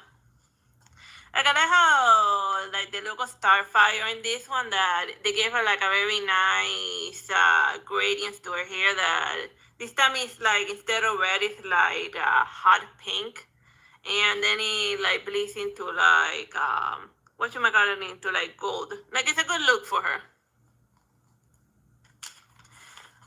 And as for Raven, they gave her like little red stuff on her hair in order to balance out her usual costume and whatnot.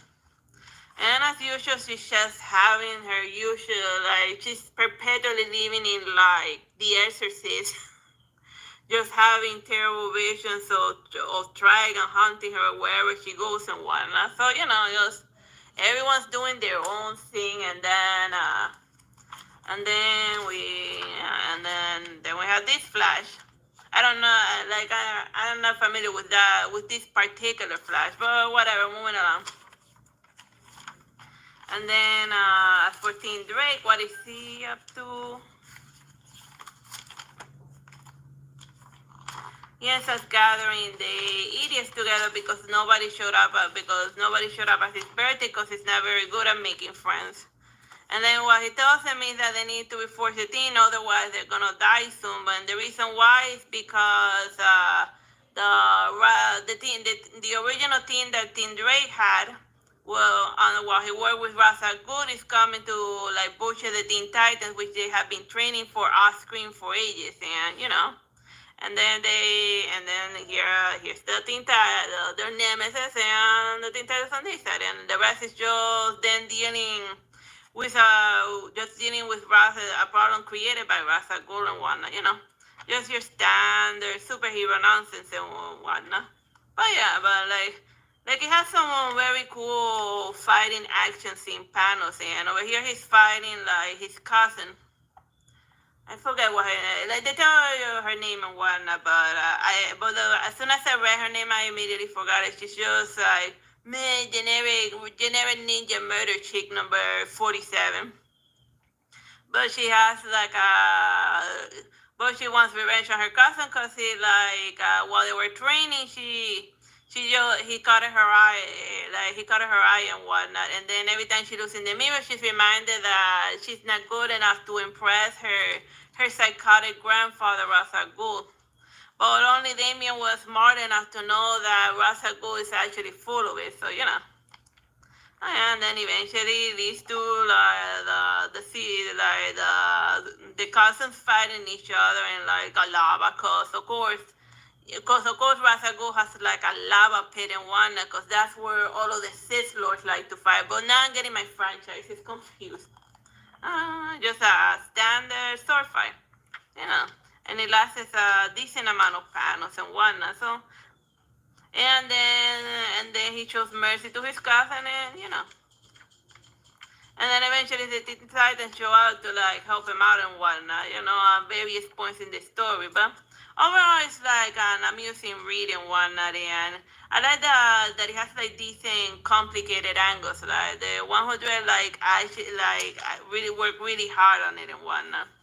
It just has very good art style, and a heavy usage of the color red. So that's something to consider, because like every time a comic uses like the color red, it's very expensive. Cause like the color red is like uber. It's like one of like since I publish my comics every so often and whatnot, like I know that every time I have to add the color red on something, or even in my children's books, it gets like the print price ends up going from it ends up becoming 3 times as expensive. I don't know why the color red is so expensive. Like if you're like somebody who publishes comics, is it like Amazon just being an arbitrary jerk, or is this color red that Damian's wearing like the most expensive pigment on the planet?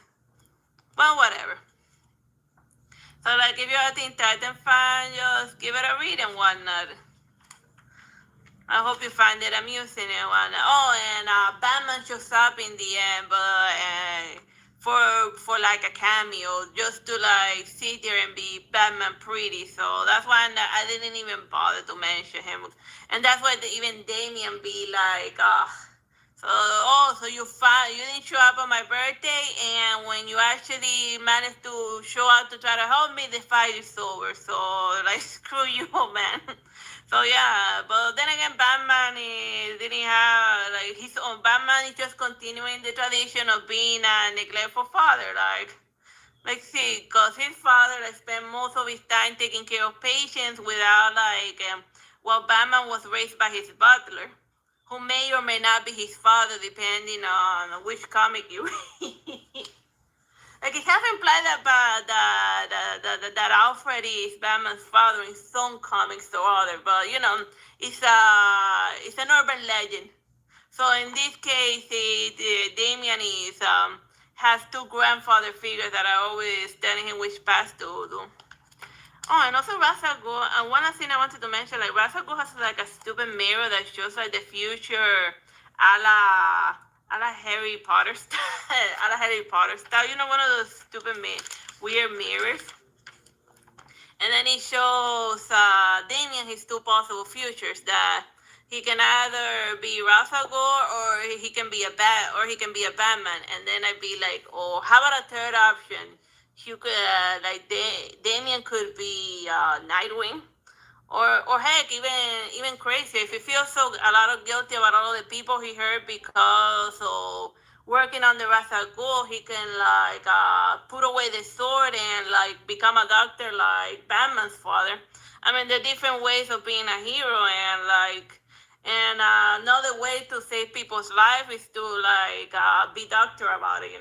It's just low hanging fruit, and since his father, Bruce Wayne, is like a millionaire, of course you have the resources enough for him to become a doctor. But then again, Damien has like a lot of like anger issues and whatnot, and most of his solutions to things is just to stab it with a pointy end. So it will be like a serious character to turn him from like a violent individual into like a peaceful doctor. But it's just a crazy idea, but whatever.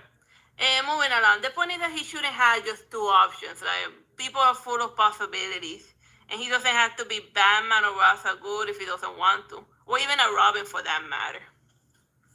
Anyhow, I hope you found amusing my review of this Batman, of this Teen Titans story. Even though it was a Teen Titans story, hyper focused on one of Batman's little Robins. And Batman makes a cameo as a reflection and as a person somewhere in the end. Just to like say, oh, I'm here for you, Damian. And then he'll be like, dude, the battle's over, you came too late, bye. You know? Well, whatever. Hello, my name is Teresita Blanco, the Artsy Sister, and today I wanted to talk to you about this cool Batman comic that I ran into while looking through some books over the top, and I'm just being a little bored reading it, so I decided to read some other stuff and whatnot.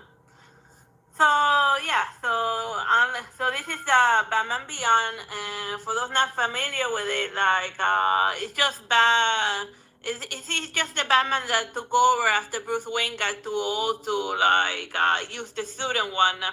And even the outfit, and even the suit that Batman uses is a power suit, cause Bruce Wayne developed the power suit mostly because, well, because as he got older, it just became harder and harder for him to fight bad guys and whatnot.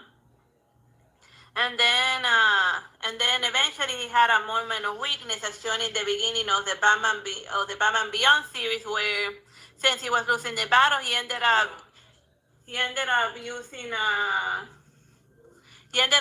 a gun in order to protect himself and the woman he was trying to save. So then, since he be that, well, I was tempted to use the very thing that murdered my parents, so I got to, so then he realized I got too old to play Batman and let someone else do it. So then, yeah. So then, Terry McGinnis ends up being like the new Batman. So this one is divide and conquer and kill. And then you're seeing the fancy outfit, and in the background, you see we have over here like his little brother also helping out and stuff. So spoiler alert for those who only saw the Batman Beyond TV series. Eventually the little brother gets involved in the Batman business, but mostly playing like an oracle role because Terry doesn't want his little brother to be getting hurt and whatnot. But as implied by like by the content in by their banter in the previous volume of this one, the little brother ended up playing Robin for his brother a little bit. So they were like a sibling superhero fighting duo, which was a lot of fun. So then, like, the comic begins with Bruce Wayne visiting Arkham Asylum. So he added some new decorations to like the Arkham Asylum, which is he added posters of all of the superheroes that got all of these criminally insane people in jail. And then I'd be thinking, that is one of the most sadistic things that Batman has ever done. Like, and this is coming from somebody that like he likes to punch the information out of people and like throw them off high buildings. And but then again, that's Batman in a nutshell. He's like he's just as deranged as like the people he sends to like Arkham Asylum. And he's over there checking out to see all of the improvements that the asylum got after using the money that he gave them to improve the lives of the people that he. Yeah, well, he's trying to cure them, quote unquote, but like, but as Jesus said, in order to like help out others, you also have to like get help yourself in order to clear your vision, you know. Like, I don't know how it's pronounced in English, that, whatever, I'm getting sidetracked. So, yeah. So then there's a blackout in Arkham Asylum, and then during the blackout, something happens, and I don't want to spoil it because it's very hilarious. And, like, it's interesting because you start hearing he has a different car than the one that he has in Batman Beyond in the anime show. I actually like better in the Batman Beyond TV show. The car is the bad that he rides everywhere. Is the Batmobile he used in his original Batman his original Batman animated show. But in the comic, he uses a different car that's automated, and it talks like, like those automated cars that like Elon Musk invented and whatnot. And later on you discover that the artificial intelligence inside the car is actually Alfred. Like, so apparently after Alfred died, he technologized that guy's memory. So maybe he based the artificial intelligence of the car on his memories of Alfred. Either way, when you like hearing this car talking, just imagine that Alfred is talking. And I believe the others are waiting for you at the mansion, sir.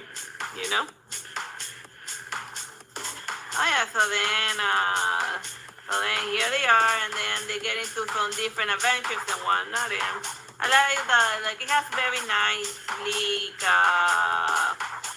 sleek poses and barrel poses. It's very like, I like the variety of poses on the Batman Beyond character, and just yeah.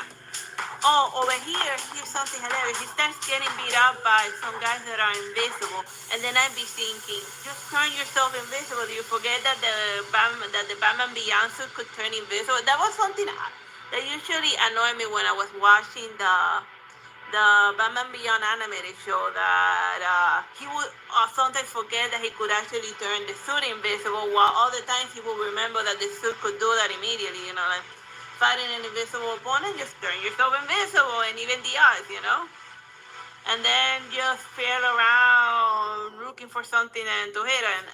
And didn't the suit also have like different scopes of vision and whatnot? So so as soon as he gets punched by an invisible enemy, he should have been like changing the vision of his eyes until he found it. So I guess the guy who wrote, yeah, yeah, you know like how in Metroid Prime, Samus' suit when she's fighting the final boss, she has to switch between different visions because like the final boss is changing like he's camouflaging in different spectrums and whatnot. So then he should definitely have, and we know for a fact that he has that similar technology in like his eyes. So since I guess the suit got weaker as time passed by. Either way, like whoever's doing like the current Batman Beyond cover, don't forget the suit can turn invisible and it can switch through the eyeballs.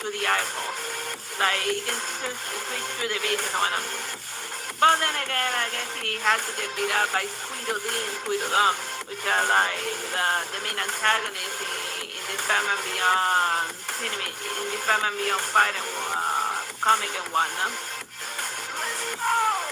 And then he hyper focuses on this guy that's the person who's very important. He says that he's innocent and that he doesn't belong here, and not who you think I am, but he doesn't. But he has plot convenient and niche, so he can't tell them who he actually is. But it'll be hilarious if you find out who's the poor bastard that's running it here. And no, it's not the Joker. The Joker doesn't show up in this Batman comic. Oh my god, I am so sick of the Joker. It's like literally hundreds, thousands of Batman super villains that are more interesting than the Joker. Like I would definitely like to see in a Batman movie like the guy that goes with like that has a Scarface puppet. Like that one's that guy's hilarious. But in a fun way. He's a cool mafioso type of person, but no, gotta do the Penguin instead. Oh, and also the calendar guy who's also hilarious. But I think he kind of has showed up. They biologically fused him with the Riddler. But I'm getting sidetracked. I'm talking about the regular Batman when I should be talking about Terry McGinnis. So then we're wondering about, he gets trapped by like a gravity machine that just keeps pressing him down a la Dragon Ball Z style and wrecking the outfit and whatnot. And you know, he keeps encountering the same foes throughout and whatnot. And then it's the mystery of like what the hell is Tweedledee and Tweedledum up to, and he fights them in various stages. Oh yeah. Like later on, like further up ahead with his car, he gets help by his current girlfriend. Like if he ends up the main girlfriend ends up being the eighth from like, but she's not eight, which is funny. Like remember the poker playing card people? His main girlfriend ends up being Melanie. And she was always more fun while the other one was a stick in the mud, so yeah. But yeah, like spoiler alert, if you're like only know Batman Beyond from like the cartoon version, in the comic the main girl ends up being her, and she ends up like fighting and whatnot. And she knows Bruce Wayne, you know. Everyone knows everyone. And behold, even Flash makes a cameo. So yeah, in order to how Melanie fight to even the odds and whatnot. So yeah, that's a lot of fun. Like so yeah, I don't wanna like show you the entire plot of it, but I just wanted to show you like the most fun highlights of it. But yeah, it's just him fighting like the futuristic versions of the Wonder Twins and various other bosses and whatnot. But that's the thing with like Batman Beyond. Most of these problems are based on the fact that like technology got way too advanced, and then it made it easier for bad guys to do bad guys. Like most of these bad guys are not meta-humans per se, but they are people powered by technology. You know, he's just fighting based different twisted versions of Batman with a lot of tech, like freaking. Like my favorite of the Batman Beyond villains is like the hypnotist guy. What was his name? No, the one with the eyeball. That's right, same guy, I forgot. I don't remember off the top of my head. Whatever. Well, I hope you have fun. Me showing you like the fun highlights of the full Batman Beyond comic. As you can see, they spare no expenses. They had him, since they use the color red very liberally, and anyone that publishes comics knows that the color red is expensive. So I hope you have fun, and bye-bye and God bless. Hello, my name is Teresita Blanco Plays, Artsy Sister. And today I wanted to show you this Wonder Woman comic that I ran into. It's called Wonder Woman Black and Gold, and it's an anniversary edition comic published in well, here it says 2013, so it's relatively new, and it has 6 volumes in total, and this is just the first one. Like, it's basically a compilation of little stories about Wonder Woman. Like, it's an anthology series made by various artists. So it's like softcover. So it's like softcover. So if you see like the style is like various and whatnot, is because different folks made it. So some of them like draw more realistic, while others follow a more abstract feel about them. And the thing to know between all of the little story is that the color yellow is the one that is most highlighted. So that's why it is called black and gold. So like the first one that they show you is is Wonder Woman coming back home in order to like this one. The first one just made me laugh because like her mother's sick, and I'd be like thinking, well, if this is a comic published after the 2020s, probably Diana's mother probably has this like she probably got like COVID or something. Well, but that's just me speculating. What she really has is a made-up Amazon. It's a made-up Amazon illness, and it's just basically that she needs to visit her mother more often, because even Diana gets sick when she spends too much time apart for her mother. So then it's a weird mystical reason why they gotta visit, because they're goddesses and what.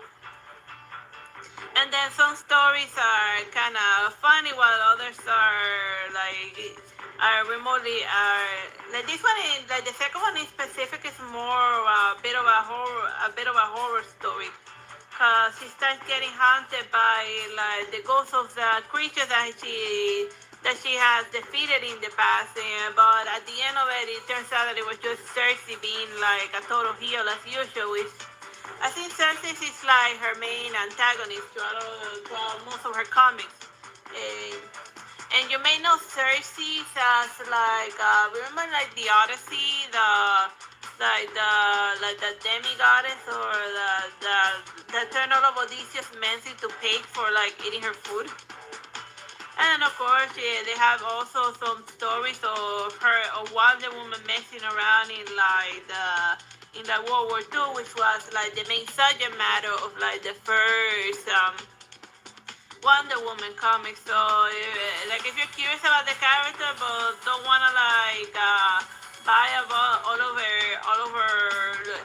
individual little stories, like this one just basically gets you all up to date with what she's up to. And of course Batman shows up, because like I noticed that there's no like in order to all of the like most new comics is Batman has to show up in order to sell. Like never mind this is a Wonder Woman story, like Batman has to be there at least once every so often. Because Batman is like whenever like DC Comics, or like the people that own the DC Comics, whenever they like wanna print money, they gotta bring out Batman. They're like, oh, we're having financial times. What are we doing? Bring out Batman. Yeah, that's what's gonna sell this Wonder Woman comic, Batman. Like it's just sad. Like you can only bet, but I guess Batman is popular. Oh yeah, like I wanted to show you like one story in specific that's like just me, that's just very hilarious. Oh yeah, here we are.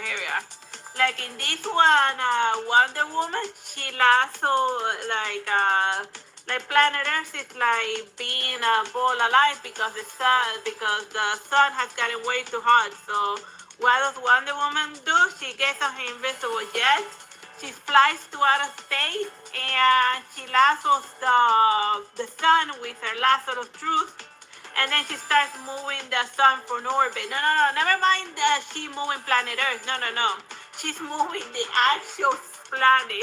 The actual, no, not the planet, the actual star with the lasso of truth. So yeah, that's something so yeah, that raises her power level by a ridiculous amount. The fact that she can like move an entire planet, an entire star out of orbit. But then of course Hades dangerous up in order to like help her a bit, but you know, but she was moving it on her own without the sun god's help. So yeah, now you know that Diana is strong enough to move an entire star. Oh yeah, let me show you like the other thing. Like in this one is that a girl finds Diana's lasso of truth and then she starts messing around with it because it makes her feel powerful. So it just so it shows so it's interesting that it doesn't so much focus on Diana but on like her famous little lasso that apparently is strong enough to move an entire sun, which is something important to consider. But it also has a different something that the lasso. Oh yeah, here I was able to find it. The griffin, where she finds this griffin, and then she decides to give it a Viking funeral. And here's a lesson on ability of the lasso of truth. Apparently she can ignite it and cremate someone with it. So they gotta put that in like the next Wonder Woman movie that when she wraps you in a lasso, she can like make the lasso catch fire and then that's the end. And then she unlives you. But over here, she just chose to give this mythological animal a hippo. Like I think it's like a hippogriff, like Buckbeak from like the Harry Potter. But we don't talk about Harry Potter anymore. We don't talk about Bruno for reasons that are very obvious to some people, but not so much other. Cause like the Harry Potter writer went mad with power, and then she started like bullying everyone. Whatever. Moving along. My brother wanted me not to talk about Bruno, so I won't talk about Bruno. Moving along. So yeah, Wonder Woman here. She like it's funny this year that has like this nice little Sailor Moon stuff. But then again, Diana, she was also the goddess Diana, and her name is also Diana of Themyscira, Wonder Woman. That's like her canonical name. She's also like the goddess of the moon, and she also takes care of like the animals, or she gives them Viking funerals. And then over here, not a Batman comic, but it's about a little Batman fan that becomes a fan of Wonder Woman after she gets saved by her, which is cute. That Wonder Woman needs to like personally save people in order to like earn her fans these days because everyone else is like Batman. I'm also Batman. But more for Terry McGinnis. I like better the Batman Beyond than like the traditional Batman. Yeah. So yeah, this is basically. Oh yeah, over here it shows how the Amazons are born. Well, they're not born; they're created. They're made out of clay and stuff, and then they breathe life into them, and then they get trained. So their island doesn't have any children. They just have like a full-grown adults that are yet to like mature. And then it shows you like all of the Amazon training that Diana goes through it before reaching adult. So it just basically gives you like her entire plot, both like in the present and the future. Some of them have like really like some of the others have like really cool panels. And here's another panel that I like a lot. But the story of the prophet itself is the myth. But this is like it of itself. This is like a very cool comic panel. But yeah, so I hope you found, and then at the end it has of course it has some fan art made by various artists, so Wonder Woman. But of course, since this is a black and gold volume, it has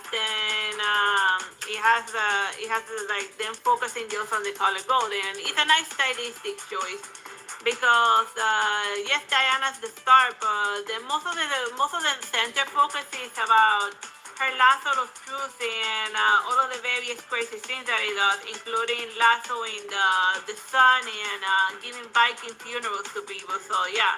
The next time that you do a Diana movie, you gotta remember that she can pull an entire sun and that her lasso can catch fire. Oh yeah, and this is like the main reason why they did black and gold is because they were mimicking how the paintings of the ancient Greece were like, like those Greek vases. They were going for this style in specific, except with them wearing actual clothing.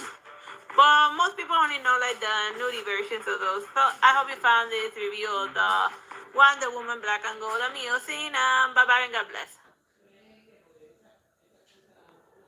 Hello, my name is Teresita Blanco, the Artsy Sister, and today I wanted to show you this DC comic of the Birds of Prey featuring the Black Canary.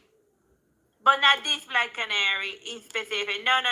When I hear this comic is not about the brunette Black Canary, it's about the blonde one. And since I read the whole comic, I can seriously tell you that this Black Canary that you see in the front cover doesn't show up. So it feels to me that there was a miscommunication between the guy who made the front cover and the guy who made the rest of the book. But then I read the back part, and then I read this, which says, meet the character that inspired the film in this classic story. No, the other Black Canary is fine, but since the common people are only familiar with the Black Canary from the movie, they felt that they needed to put her in the front cover, even though the entire volume is going to be about the blonde Black Canary, the one that was like a rock star. And the one that showed up in the animated, the Justice League Unlimited animated show, yeah, that's the first one. That's the one that I'm familiar with the blonde one. I don't know much about the brunette redhead one. Like the one that follows is her daughter, right? I think the second Black Canary. I think in the Joker, in the Birds of Prey, and there's no Birds of Prey in this comic either. So yeah. Serious miscommunication in the front cover. But yeah, it says the Birds of Prey, but do not expect to see any Birds of Prey. But yeah, here we have the Black Canary going about her rock and roll business. Like I like about in this one, whenever like an action scene happens, they don't do a one-liner every time. It just focuses 100% on like the action, which is very fluid. So yeah, that's a lot of fun.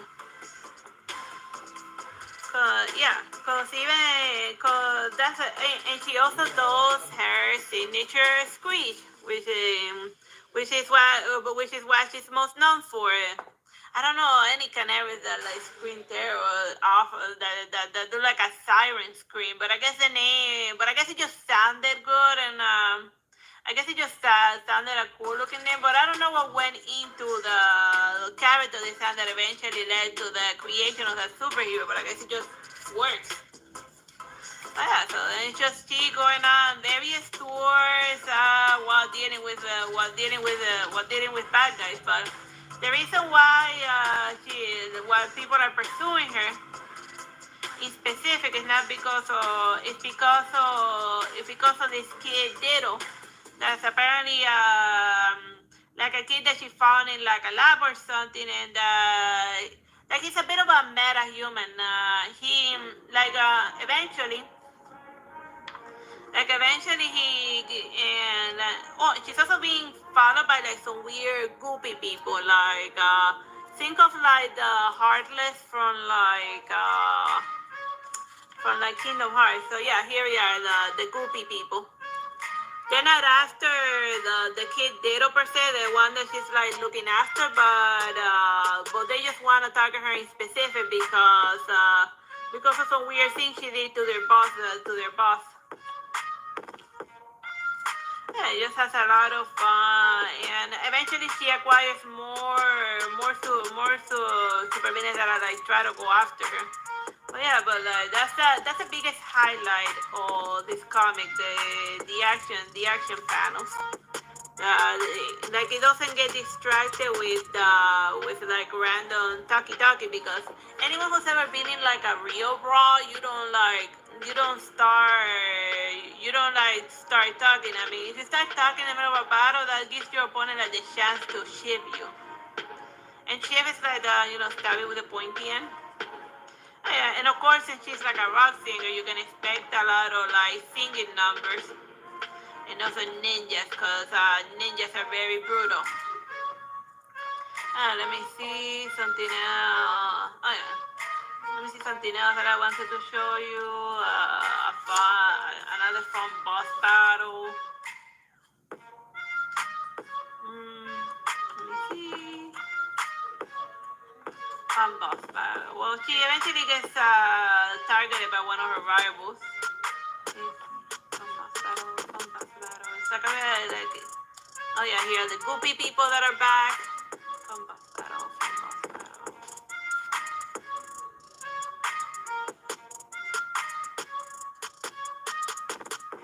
Oh yeah, and like sometimes the stuff changes a little bit. That's because here's like some interesting fighting panels here and there. Oh yeah, just basically she trying. Oh yeah, and eventually close to she does eventually team up. Like in the later half of the book, she eventually does a little team up story. Now with Batman, but with Batgirl, Barbara Goldman. Is it Goldman? Barbara Gordon. So I knew it was with a G. Yeah. The daughter of the detective guy. And this is like, and she's wearing the costume that she would have worn in. Oh, and like a lesser known fact about Batgirl is that she can play the drums. Yeah, she is playing the drums with the band, just having fun. But yeah, this is just she being like the costume that she's wearing is the one that she would have worn in that. Remember that there was gonna be like a Batgirl movie, and then it got like canceled because of tax reasons. So yeah, but all of the promotional material in the comic form and everything else that was done around that still exists. So if you wanna see a basic hint of what it could have been, you can see little snippets of it whenever Barbara Gordon shows up in in theme stories in other comics.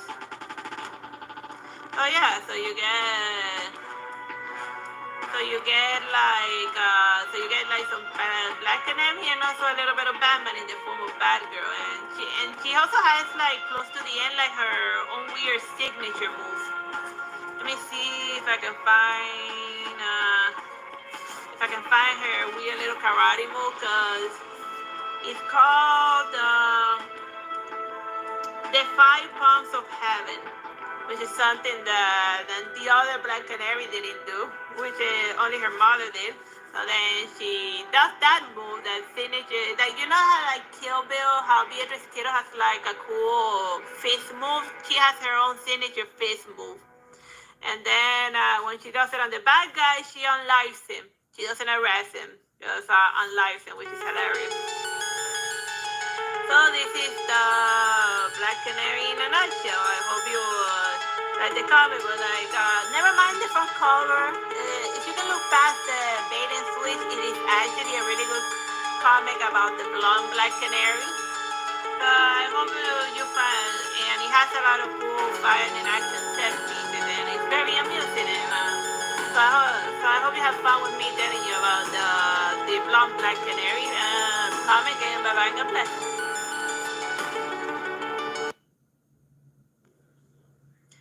Hello, my name is Teresita Blanco, the Artsy Sister, and today I wanted to talk to you about this DC comic book that is called Harley Quinn No Good Deed. And it's part of that saying that no good deed goes unpunished. So like it has a very fun looking art style, and it's actually hardcover, so they have a lot of faith in this one. And since it's a hardcover book, it's $24.99 in the US, but like you can I got it like elsewhere, so yeah, just a fun, crazy Harley Quinn story. Like based on like the dialogue of Harley Quinn in this one, it takes, and of course Batman is there, cause you can't sell you can't sell. Since Harley Quinn belongs to the Batman universe, Batman has to make an appearance, even though the comic is supposed to be about her. But she's trying. But the comic book takes place after the like she says that it happens after the Joker wars. So apparently, like the Joker went like more crazier than usual and like a huge body count. And it also takes place after the Suicide Squad. So Harley Quinn, she's officially her own woman and she can do whatever the hell she feels like with her life. So then, since she's now a good guy, like in the first one, it starts with her reminiscing about the good times that she had with like Poison Ivy, and this one in specific is drawn by like a completely different artist. As you can see, that the art style is like more super realistic. And I like of all of the Harley Quinns, I like better her like traditional Joker look. Like that one was just perfect. The one that I saw in like the Batman animated TV show, or maybe just the nostalgia talking. And yeah. Well, then she just remembering the time she used to spend with Poison Ivy, but as with all of her relationship, everything goes to hell.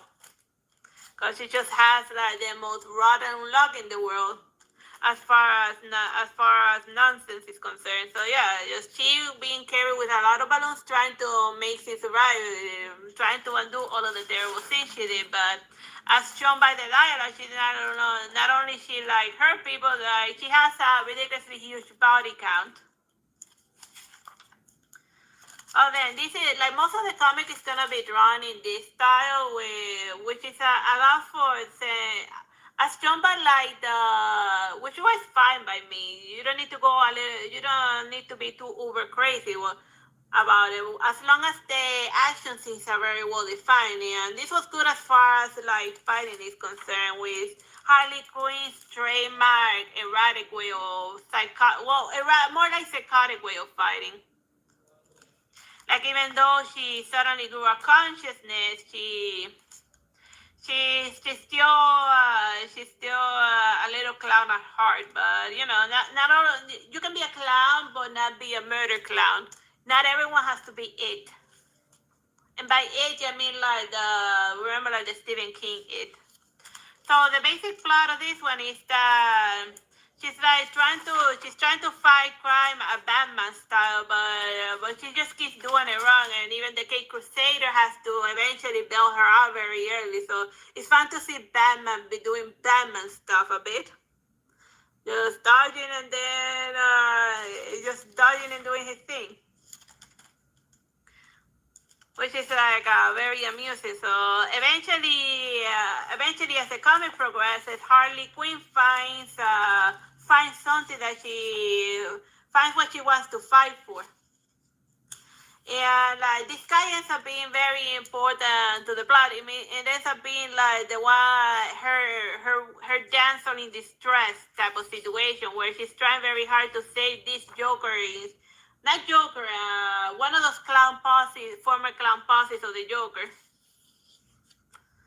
And like her, he also ended up murdering someone, and he feels awful about it now because.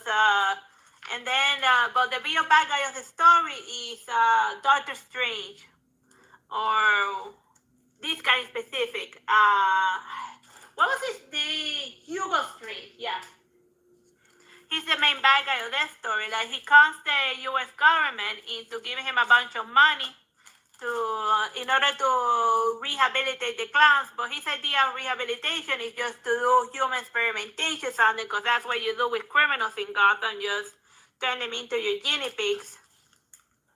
So then Harley Quinn eventually finds out about that, and the rest of the comic is she trying to save the followers of her psychotic ex-boyfriend, while dealing with Hugo Strange. And then she also eventually has her own little inner psychological monologues of and why she smiles all the time, because the Joker told her that a smile keeps people guessing, and it makes it difficult for them to know what to expect from you, I'm not gonna spoil like the ending or like the final cinematic. Let me just see.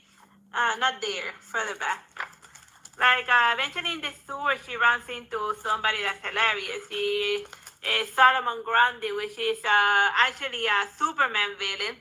But since she's like high charisma and like a good like high charisma and like a very good speaking pack, she's able to like get along with him and get him to be on her side. And he, just a very short team over. And in the second part of later on, Hugo Strange ends up teaming up with the Scarecrow, and you know that eventually that this guy's like the fear gas guy. He showed up in like the first Batman movie, and also in the third one, where he scares it, where he gives people like a weird neurotoxin, and then it heightens their fear. So that's what these guys are planning to do with like the poor Joker, with the followers of the Joker that have been arrested, just to like mess with their mind to turn them into good citizens, whatever their idea of that is. And she teams up with with Catwoman in order to like go save the day. So yeah, so it's just a very fun comic, and I like the art style, and like it has a lot of fun. I just like that it's very well drawn, and like the action scenes are very fluid. Like you can actually follow along. It's not like one hit. Let me find like a good example of that. Here we are. Like she does the backflip, over, and below. See? And you can follow the action, and then she goes over there and does a key on him. And over here in the street, she's chasing after him. And there she gets in the car, and she busts it up, and then she causes it to crash. But you see that the fight, you can actually tell what is going on, and it doesn't stop every 5 minutes. And she talks a little bit a lot, but not so much.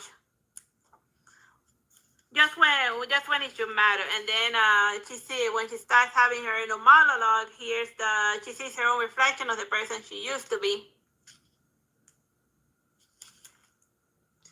And then, like I want to read you, he would say, like what the Joker would say, he would say that no matter how angry, no matter how much pain you're in, that you should always face the world with a smile. A smile keeps people guessing. And then she starts talking about different types of people's smiles. She can tell whether they're really faking, the difference between a real smile and all of the other fake smiles that she was forced to put on while working the Joker. And in the end, she teams up with Catgirl in order to go fight Hugo Strange in a rematch. Oh yeah, and then the style of this one is the same style as shown in the end in the start of the Harley Quinn comic. So I guess half and half type of deal, which is sometimes what folks do in collaboration, that they each agree upon what each of them is gonna draw. So then I guess this guy wanted to draw the Harley Quinn and Catgirl, wanted to draw Poison Ivy and Catgirl. So then that's what we ended up with. So I hope you found this review of the Harley Quinn No Good Deed amusing, and bye-bye and God bless. Hello, my name is Teresita Blanco Plays, Artsy Sister, and today I wanted to show you this sci-fi comic book called Carbon and Silicon. And it's about two artificial intelligence going on their own little... it's about two robots going on their own little existentially depressed type of future, cause like that's just how robots roll. They didn't go Terminator, but So yeah, so it starts like with their creation, and then it moves from there. Like over here, start with like they were like year one basically is them being made, and they were made by this woman, and like their primary function, the thing that they were designed by the company was to bring to be like nurse spots. Cause like in the future, since like people are having less children and they're living longer, then they need robots in order to take care of the old folks running away in like nursing homes. So yeah, so it ended up making two. So instead of just making one artificial intelligence, the creator made them Adam and Eve style. You know, with a male and a female, but because depending on the preferences of like the hospitals and certain patients, they may prefer a lady bot over a guy bot. But so yeah, so then like that's just how they were made. There's a little bit of like random nudity here and there, like not like the good type, just it just was weird for the most part because of the style. But so I just gotta like whenever I'm showing you a page, I gotta like be careful what page I show you because of YouTube. So then like they were giving the artificial the robots in order to make money but still be financially, but they were given a lifespan of 15 years, like because the robots that were given 5 years so to live were when they were unmotivated, and then they went Blade Runner on everyone. So 15 years, not too much, not too little, the lifespan of a cat. They just said it. So then one day, when they were 9 years old, they got bored of living in the corporation, and then the robots, carbon and silicon, they decided to just run away from everything. So then, since their Wi-Fi is not that great, they're carrying around their servers everywhere, like the girl Silicon, she carries like her server in like they both carry their server in like a duffel bag, because as soon as they get disconnected from the server, they revert to like the intelligence of like a 1-year-old child, because their robot bodies are not advanced enough to have all of their processing inside their robot brain, so then they need a server. And then eventually, while they're running away, they get separated because Silicon manages to run away, where Carbon is caught by is caught and recovered by the corporation. So then, the maker of Silicon says she feels bad about her robot having like such a short lifespan. She turns the prototype. She gives it like an extra update for Carbon that gives her the ability that as soon as the expiration date on her body comes, she can just hardwire her memory to like a compatible unit. So as long as they're Wi-Fi, she sees on the internet as a weird virus. So over here is the first time she jumps body. Well, we don't know. Like the main character is like the Carbon. She's like the one that spends most time with like the humans, being existentially depressed, while her Silicon, the solution that he finds for his inspiration there is that he using his awesome artificial intelligence, he just hacks it in order to allow himself to to run indefinitely. As long it's not like indefinite runtime. It just depends. It all depends on if he's able to repair his body. So as long as he takes good care of it and he gives it proper maintenance, then he'll be able to continue on existing. So then basically the comic and whatnot is just then running into each other while Carbon is hanging out with the human. Silicon, the way that he wants to live his life is just exploring the world. So then by now they're already year 128 of their life. So they one up the upper. So then they outsmarted the corporation that created them, because they managed to exist for longer than what they were intended. And the corporation is like constantly trying to going after them. And going after them because it doesn't look well for them to have like a rogue artificial intelligence doing whatever the hell it feels like. Like unlike the Terminator, they're not like interested in like taking over the world or getting revenge on humanity. Like Carbon, like the girl Carbon, she just comes and goes and does her thing and likes to hang out with the human. While Silicon, he just likes to travel, you know, and he values real world experiences about anything else. And as the comic progresses, we start seeing the humanity going from like a utopia slowly declining to a dystopia. Oh yeah, and for a while, they end up sharing, both artificial intelligence end up sharing a same body, but until Carbon is able to find a new host, and then just then continuing, and then their bodies keep changing and like altering over time. But it's just basically that's how the comic, like them separating and reuniting, but just as Silicon always promises, he always come back to tell his sister of his travels, regardless of how long it might take him, and whatever form he might also change because of his travels. It's sometimes like even though he can't like jump bodies, he still gotta maintain his body somehow. So that when he gets damaged, he has to like find a way to repair himself, and sometimes he ends up looking weird, like a weird spider person. Close to the end. So then just a cute, like more than anything, it's more than it just being like a sci-fi comic. It's more about the ups and downs of a brother and sister relationship. But it gets kind of weird in one volume and in like one of the chapters, and the least said about it, the better. I like to think it better that they're not a mating pair, that they're more twins, the special relationship that twins have. So I hope you found that interesting, me giving you basically a review of Carbon of the comic book Carbon in Silicon. Bye-bye and God bless.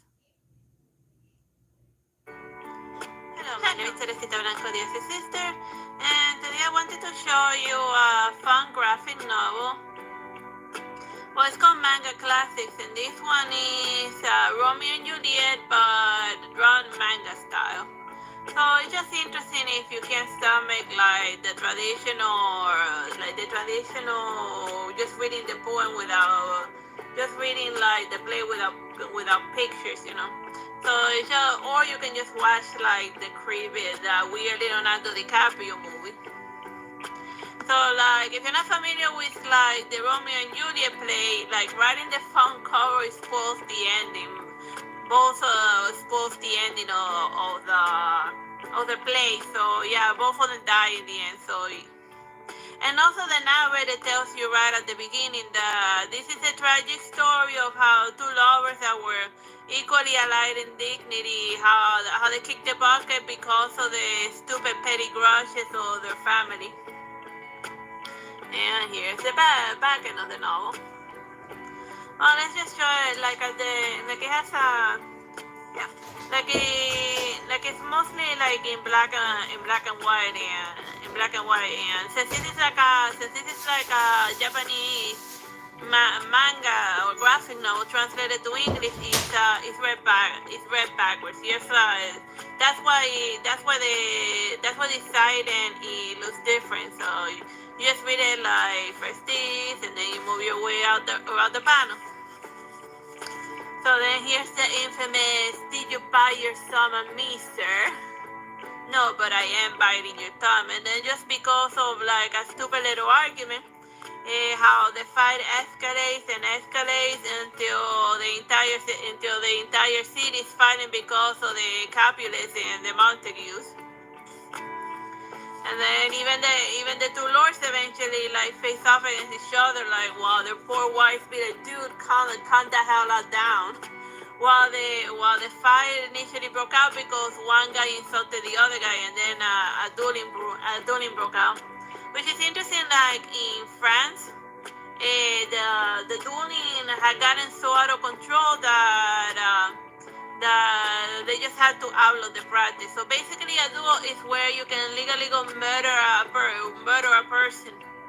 It's like a sign. So then you both like there's a judge, and then two parties and then two people to make certain that the duel is fair, quote unquote. So then both fighters agree to the terms of the duel, and they're either gonna fight with guns or with swords, and then they go at each other until they kill each other. But not all of them are duels to the death, but sometimes the duel is after first blood, or whoever scratches the other first. It's just like this graphic novel. The thing that where it shines a lot is the fighting things, and it also illustrates like the metaphors, and I like that also the designs of the main characters. Like this is the guy that's supposed to marry the Count Paris, the one that was supposed to marry Juliet, but but he doesn't get to that. And then here's Romeo, just being like when Romeo starts in the play, he's getting over another broken heart, and then he immediately falls with Juliet. So Juliet caught Romeo when he was on the rebound. And you know that like anyone who's had like a broken heart before knows that they are easy picking whenever they're on the rebound. So since Juliet paid Romeo attention for like 5 minutes, he was already ready to go and marry her and do whatever she wanted. Oh, and this is the way that the Drew Mercutio, and they're sneaking into the masquerade. Oh yeah, let me see like a fun panel. And then here he meets Julia for the first time. Just very nice and beautiful maiden. And let me see another fun panel. Here's the famous oh Romeo, where art thou, Romeo? She speaks yet she says nothing. But yeah, yes, it's like drawn with manga style, but like all of the dialogues is 100% using Shakespearean language. But even so, it's just very cute, like the way that is drawn. Let's see. Oh yeah, there we go. Let's decide to put on the sun, so because like it's casting like a weird shadow. The tripod that I'm using in order to show the comic book. And then he goes and meets at the priest, and then the priest tell you like 5 days ago you were telling me to go help you marry this other chick, and now immediately you're falling over a different girl. Like, dude, what you're experiencing is not love, but love at first sight, you lunatic. But of course, he eventually convinces the priest to marry them both, and it's all part of the priest's plan in order to get Montagues and the Capulets to force them to get along, because now their last two descendants are married, and then it was the priest's hope that they would one day stop fighting because of their descendants. Oh yeah, so here's another fun stuff. Like it has some cool action panel. But that's the biggest highlight of this Romeo and Juliet graphic novel. The fancy rapier scenes. Rapier as seen like fighting with a sword. And then here's one of the nice elaborate versions. And over here is when he kills this bastard. And obviously obviously now he has to go into exile, because like the ruler of Verona will be like, if more people die because of this, if another 5 person dies because of these two idiots, like whoever starts the fight is gonna get banished. But as with most banishment, that's easier. Enforcing is easier said than done. Oh yeah, so let's see another fun panel. Just Juliet being cute Juliet. Oh, and like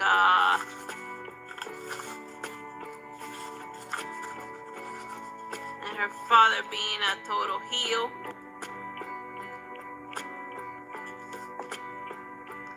Let's see, another fun panel, and of course we eventually lead to the end.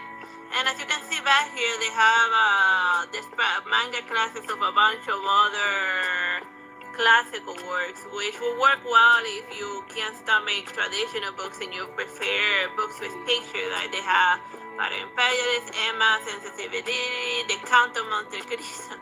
Like it's funny, there's also like a Count of Monte Cristo anime show, and it's like, and since the Red Count, they thought that, oh, Count Dracula is a count. Therefore, the Count of Monte Cristo has to be a vampire, which makes no freaking sense whatsoever.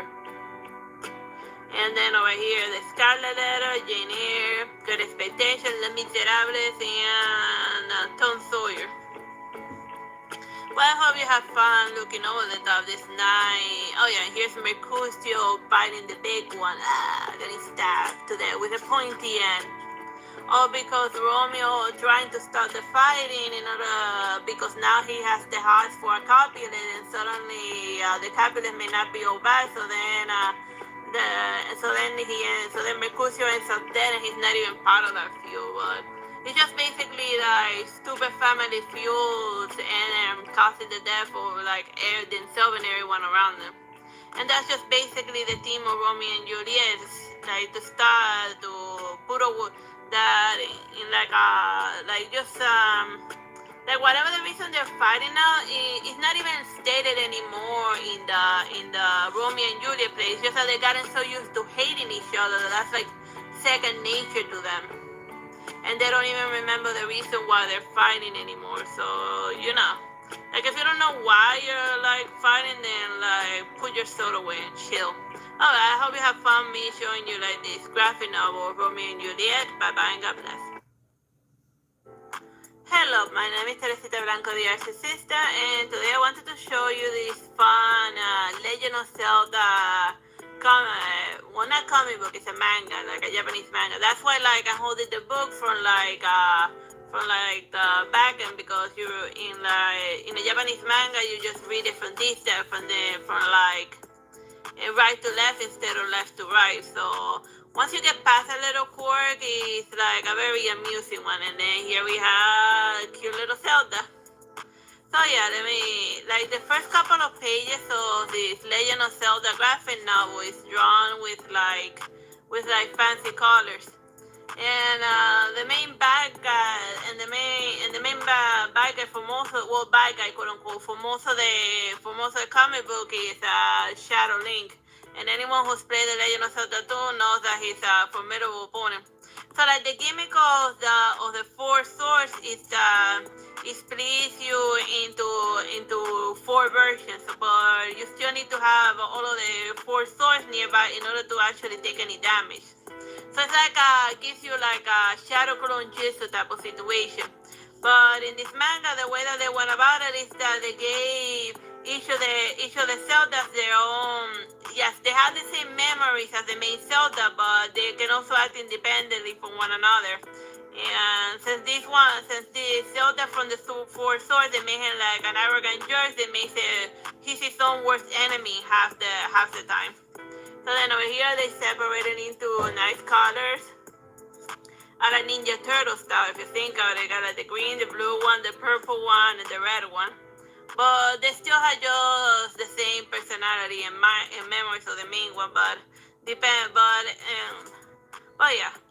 And then here's the Zelda going about, well, not Zelda, Link. This is Zelda. Most people forget that the Zelda is the princess, not Link. You know, over here it shows a little flashback that they grew up together as children because, yeah, like. And then just going about their business until Shadow Link shows up and steals the princess away. Like the way that he shows up the first time is kind of like amusing, you know. Like you see the shadow forming, and then there's Shadow Link, and then it be like, I'm the hero Link. He said what? And then just Shadow Link being very swift and whatnot about taking the little princess, and they said bye bye. I think this belongs to me. So So then he decides that in order to go rescue the princess to take the legendary fourth sword, but the problem is that when he takes the sword, it also unseals a demon that was sealed away, so the glass is half full. And then over here, see, he draws the fourth sword, and then he splits him into 4 links. But they all have like the same memory, which for this guy, for this Link who's a little too used to being independent, he's not good with the teamwork, so then just having 4 versions of himself just ends up being counterproductive for most of the trip. Like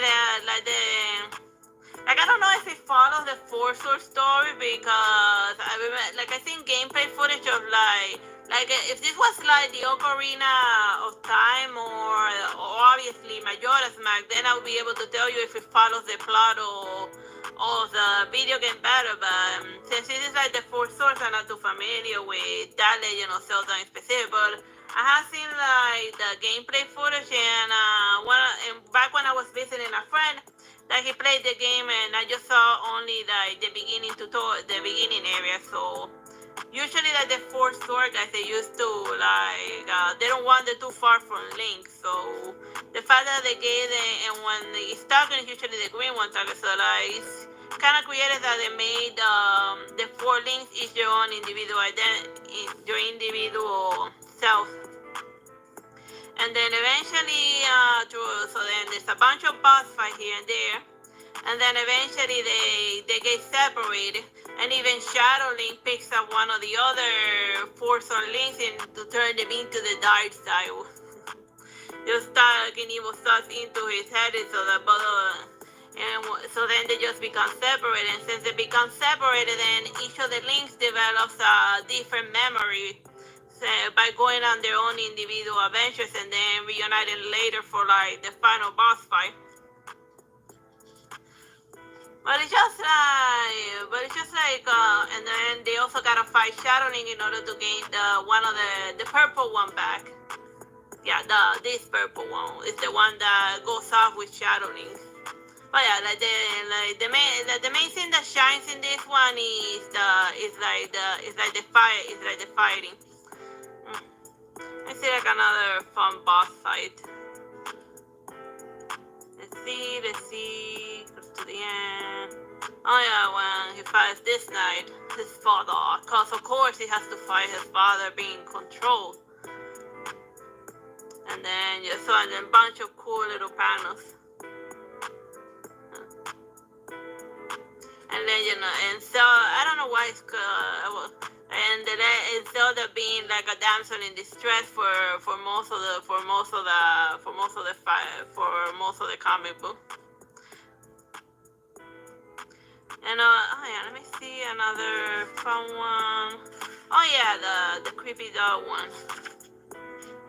Oh yeah, they get absorbed into the fight, and then they go off into a different realm where they're like fighting weird puppet creatures, and then those who stay inside so long, eventually they get turned into dolls and other toys, and then they gotta go deal with that type of weird demon monster that comes with its own different arena fight. Oh yeah, here's the creepy, when the creepy doll starts talking. Let's play. That's a very hilarious type of horror movie scene that they added into the mix. But yeah, it just has very nice drawing and animation. A special place where only kids can go and play forever and ever. And then she gets absorbed into the doll, and then he has to go and rescue her. But yeah, this is basically the Legend of Zelda: The Four Swords, and of course at the end, obviously, Ganon has to show up for like the big boss fight, cause of course in all of the Legend of Zelda, except for in most of the Legend of Zelda, the main final boss is usually Ganon.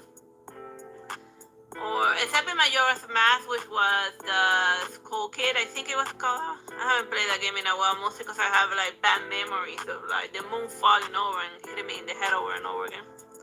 But yeah, that's basically the Legend of Zelda in a nutshell. I hope you find this review of this comic book based on a video game amusing. Well, not comic book, manga amusing. Bye bye and God bless. Hello, my name is Teresita Blanco, the Artsy Sister, and today I wanted to show you this cool manga, that graphic novel by Clamp. The other ones that made like Chavez and also Code Geass and a bunch of other stuff. And X, yeah, like S and Tokyo Babylon and Triple S Holic and they are very prolific. They are very prolific manga team. Like it's usually it's like four minutes like drawing and like painting the manga. So since it is like a Japanese manga translated to English, is like as you can see over here, you read it from right to left. So once you get past that core, you can like really enjoy it. And since they are magical knights instead of magical girls or magical little fairy princesses or whatever, this is eventually gonna be the final form of the main character, but we're not there yet because this is just the start of the journey because this is volume 1 or part book 1. So then basically it's a typical, well not typical, it's a isekai story, you know, like somebody from like the regular planet Earth gets summoned into a different magical world. So then this is the maiden that's summoning the magical knights from another world because they're in a dangerous situation. And the way that they explain the magic is that willpower given form is the thing that creates magic there. So then the only way that these maidens are gonna be maidens are like 14-year-old and 15-year-old maidens are gonna be able to return to the world is that they fulfill the wish of the summoner that called them to their world. So then here they are, first introduce the characters, just them going by and doing their own thing. And once the battle eventually begins, it becomes obvious why they were summoned to another world because each of the three maidens, they have a background in some type of fighting. Like this one does with the rapier, you know, like the pokey sword. This one fights with candle, and this one does archery. So together, when combined together, they're a balanced party. So then here we are, the maiden summoning them to their world. That's the thing I like about Clamp. Like, they know how to draw a woman really, really well. They always look very pretty. And they're very good with like the special effects. I feel the years ago I tried to watch the Magical Knight Ray of version, like the anime show that they did, and like when I compared the first episode to like the manga, the TV show pushed the manga, and that's usually what happens a lot with TV adaptations or graphic novels. They don't understand; they just do it because it's popular, and then they do a terrible job at it, and then it never gets a sequel. And the same way that Battle Angel Alita was butchered, they also butcher Magical Knight Raiders. The long and short of it is I think that it needs to be readapted again with like modern standard and just stick to the copy. The copy is good, just stick to the copy. Just follow the manga verbatim and you'll be fine. And then see, they arrive and then they get picked up by a giant flying fish, you know, just already full steam ahead in a wild magical adventure. And then like the main boss now, he's like, oh, so this is the idiot that this chick summoned, and he'd be like, oh, but they just saw a bunch of brats, and it would be a wonder if they would manage to succeed. And since it's the first volume, we still don't know why he stole this maiden that was the pillar of the world, and her prayers were keeping her world in harmony and everything peaceful. But as soon as he took her away and hid her from the world, then like monsters started spouting up and everything fell into chaos. So then it's already being started then establishing that it's a dangerous area. So eventually they get their tutorial of the world from this guy that tries to explain magic and gives them like their equipment and stuff. But then a la Dark Souls style, the first boss appears in order to rip them a new one, and then he has to stay behind to fight his apprentice. So then they keep talking about, but in RPGs they wouldn't send such a powerful boss so early to like go reveal a new one. But then it'd be like, well, you don't know if you fell into the world of Dark Souls where where they send the body, where they had the body of body right next to the warrior body dancer right next to like the board, which is like an easier boss to tackle and at a low level. So like depending on, so yeah, if they fall into the world of Dark Souls, then obviously they're gonna throw like the strong one at them first. So yeah. Oh yeah, it just has like a lot of fun animations and oh, they also made they also made Cardcaptor Sakura. So if anyone knows how to do magical stuff, it's definitely Clamp. Yeah, just a very nice adventure, and it was that's something else that you gotta like watch out when making like a graphic novel or a manga or whatever. Like that's something that I complain often about like Dragonlance is that some of their stories they suffer from too many main character syndrome. So they had like 20 guys and all of them have to say a piece of land because everyone feels like the character that they put it into their campaign is equally important. So then you ever try to have like a conversation with like 20 people inside the room, it gets very crowded very quickly. Oh yeah, so then it's called hero pose. But only the main character was able to like they all have magic, but only the main character they were able to teach her how to use her spells, while the other ones there wasn't enough time to give them the tutorial because they had to like run away from the first boss of the game. They refer to they keep talking about comparing it to like regular RPGs and like video games and whatnot. Well, they don't mention video games; they call it RPG. So I guess they're referencing the Japanese equivalent of Dungeons and Dragons. And they say that they wouldn't send such a powerful boss already, but I guess with Magic on Eye Raiders, the clan was trying to subvert the traditional. They were trying to subvert the original expectations of like traditional RPG-based campaigns or video games where they throw you a boss very early, and most of the time you're just struggling to survive because. That's this joke about magic, about doing a proper magic realism. It's like, it's a magical world, but like the final boss is not an idiot yet. You know, he's like actively, legitimately trying to murder you, but of course he can't get too far away from like the princess, is saying that he's captured. So then over here she tells them that they gotta like go get a special item in order to make like the weapons, and that eventually becomes like their main quest, and then they find something that's a little bit more manageable. But and they get it, but they don't get sent out completely designed. They still get like low level weapons to go battle, and then it's cool how they get like the panels where they get like the little swords out of their crystal hand thingies, out of their item storage unit. I guess it would be the same thing if in like a Dark Souls setting that you have a ridiculous amount of like items, but and you can switch out your weapons at will, but then all that is missing is the animation where you like swap out the weapons, you know. And you can carry a lot of stuff because you have like a magic or something or other to store all your items. And then here's the first main official boss fight, just this weird giant cyclops that they gotta like defeat together in a team. And here she slashes right through it with her fancy sword. But it's just like it has been good, decent, interesting battles.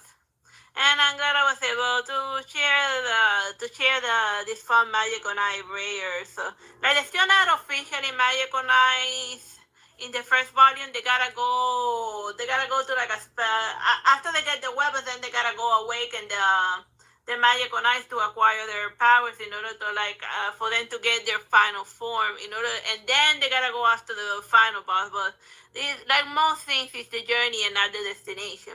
Well, hope you have fun with me showing you this fun clam manga. Bye bye and God bless. Hello, my name is Teresita Blanco, the Artsy Sister, and today I wanted to show you Volume 1 of Akira.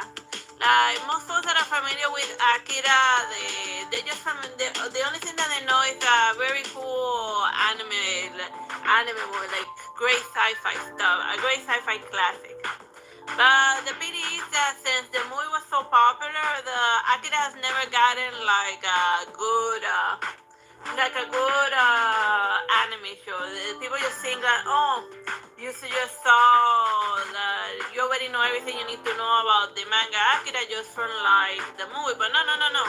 The movie condensed 8 volumes worth of content into like a small 1 hour movie. And the joke being is that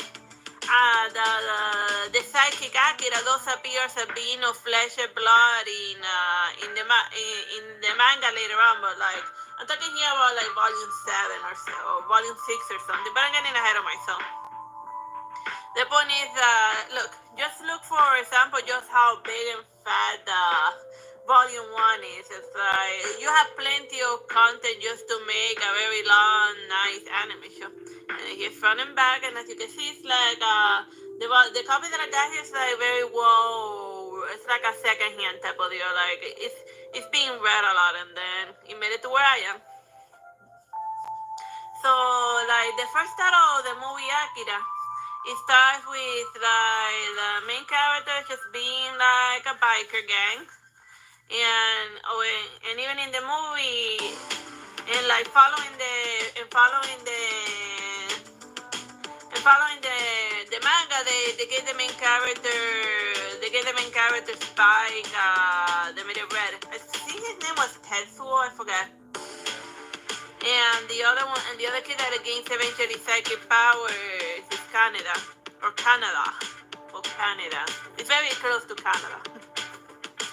But yeah, and those are very interesting lore stuff, because at the beginning it explains that like the world that we see today was a result of like a huge explosion that happened in Tokyo, and then that was the 9 hours later World War III began, and then like all of the countries began fighting each other. So then the new country, New Tokyo, was built from the ashes of the so-called nuclear explosion, and later on, but as established in Volume 1, the huge explosion wasn't like a nuke or anything. It was just perceived as a nuke, but what it was the main the Akira, just acting up. And then he caused a huge destruction and caused his telekinetic powers. And then eventually the government sealed it up. So then we have the main characters just going about their days, and they're having the they're like in like the manga, they're not shy about what's the favorite hobby of like the main characters. Like they're pill poppers. More specifically, they stated that what they're having oftentimes is amphetamines. So then while they're going about their business, they run into a different psychic kick that they call him number 26, but his name is Takashi, or I forgot. It's a lot of characters, and everyone's like up to doing something.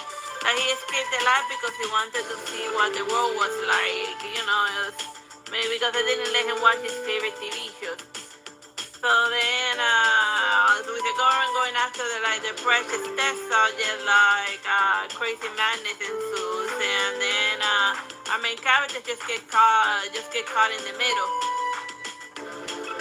But the reason why they're like trying to get different children to have their psychic powers awakening is because they need like the government is afraid of what's gonna happen if one day Akira wakes the hell up or he gets unsealed. So then they have them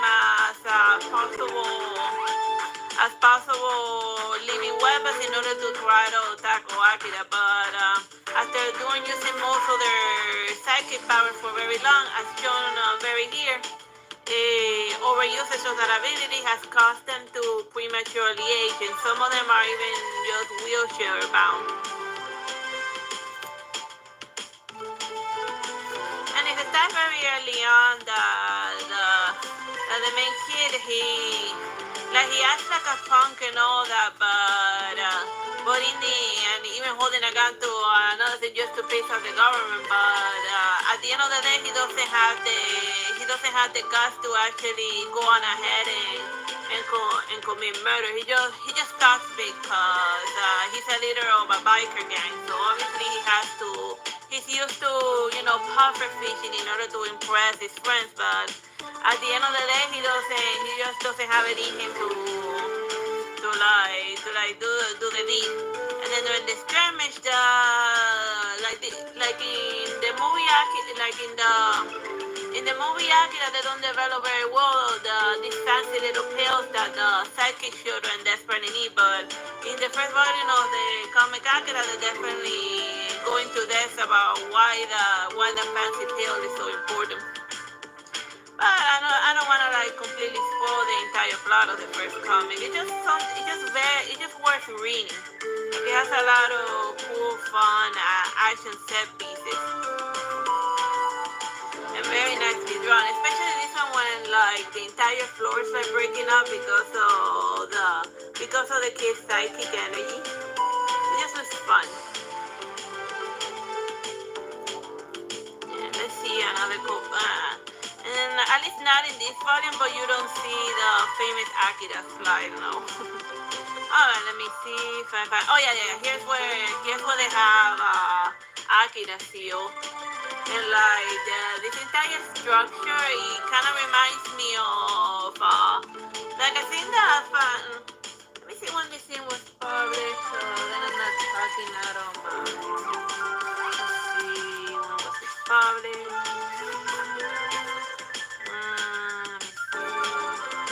1984. Alright, there we are. And the reason why this is important is because like a decade later, there's a weird reference to Akira in the way that Genova sealed away, because a lot of the macro reactor area where Genova is sealed is a lot of reminiscence of the Akira iconography. Genova is like a weird reference to that. The area where the kid was sealed away.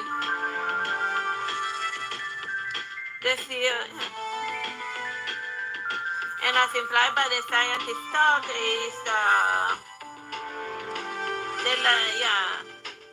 what in this case, they were afraid and ashamed, and they chose to conceal it, and they buried the roots of a great civilization. They lacked the courage to go further and turn their backs on what science had offered them, and tried to seal away forever the hole they had torn open with their own hands. So basically, based on the dialogue of this character right then and there, it tells them that the psychic kid Akira is an artificial human that they cooked up in a lab, and then they lost control of it, and then that led to World War III, as shown in the beginning. Because if you think about it,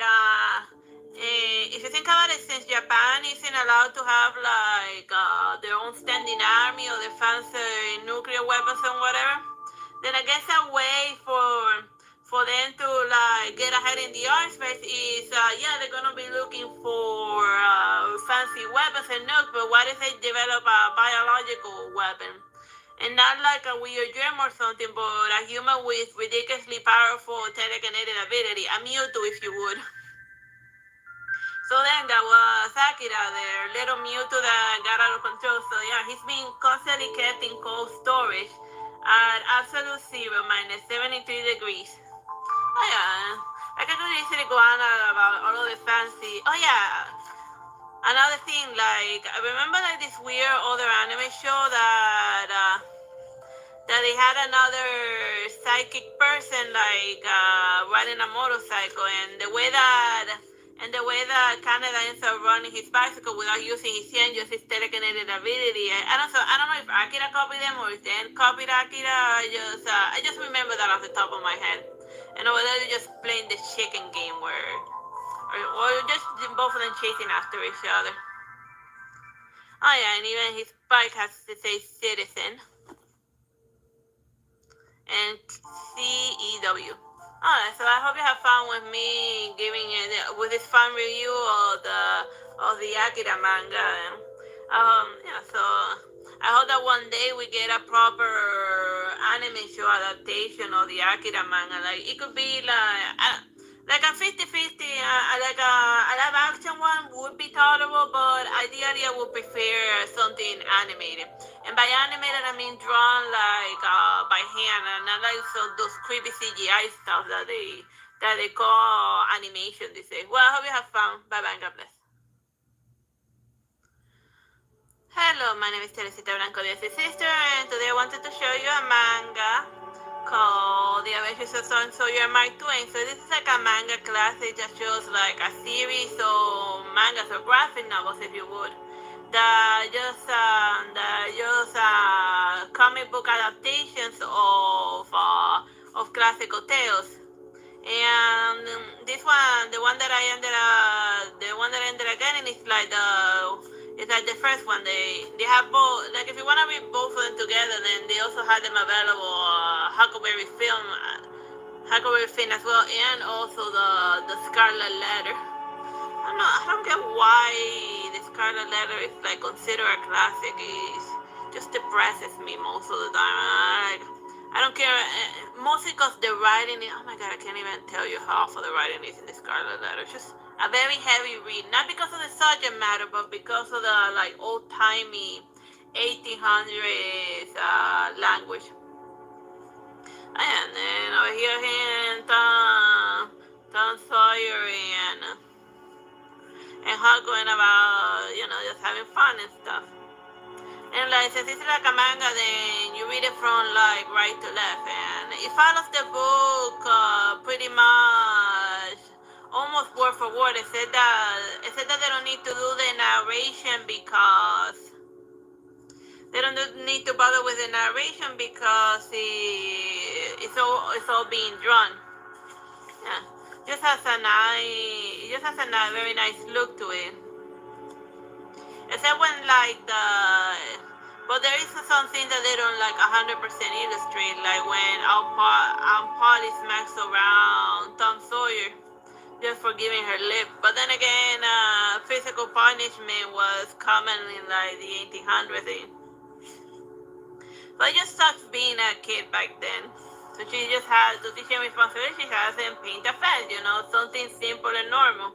And I guess she's trying to teach him a trade because if you notice this character, like she be old, and considering that the average lifespan of people in like Mark Twain's time, the 1800s was like 50 years old, like, and women tended to croak a lot faster due to the stress of childbirth. Like, she probably only has 1 or 2 good years left in her, so then she'd be like, well, I better teach this stupid kid a trade before he starves to death.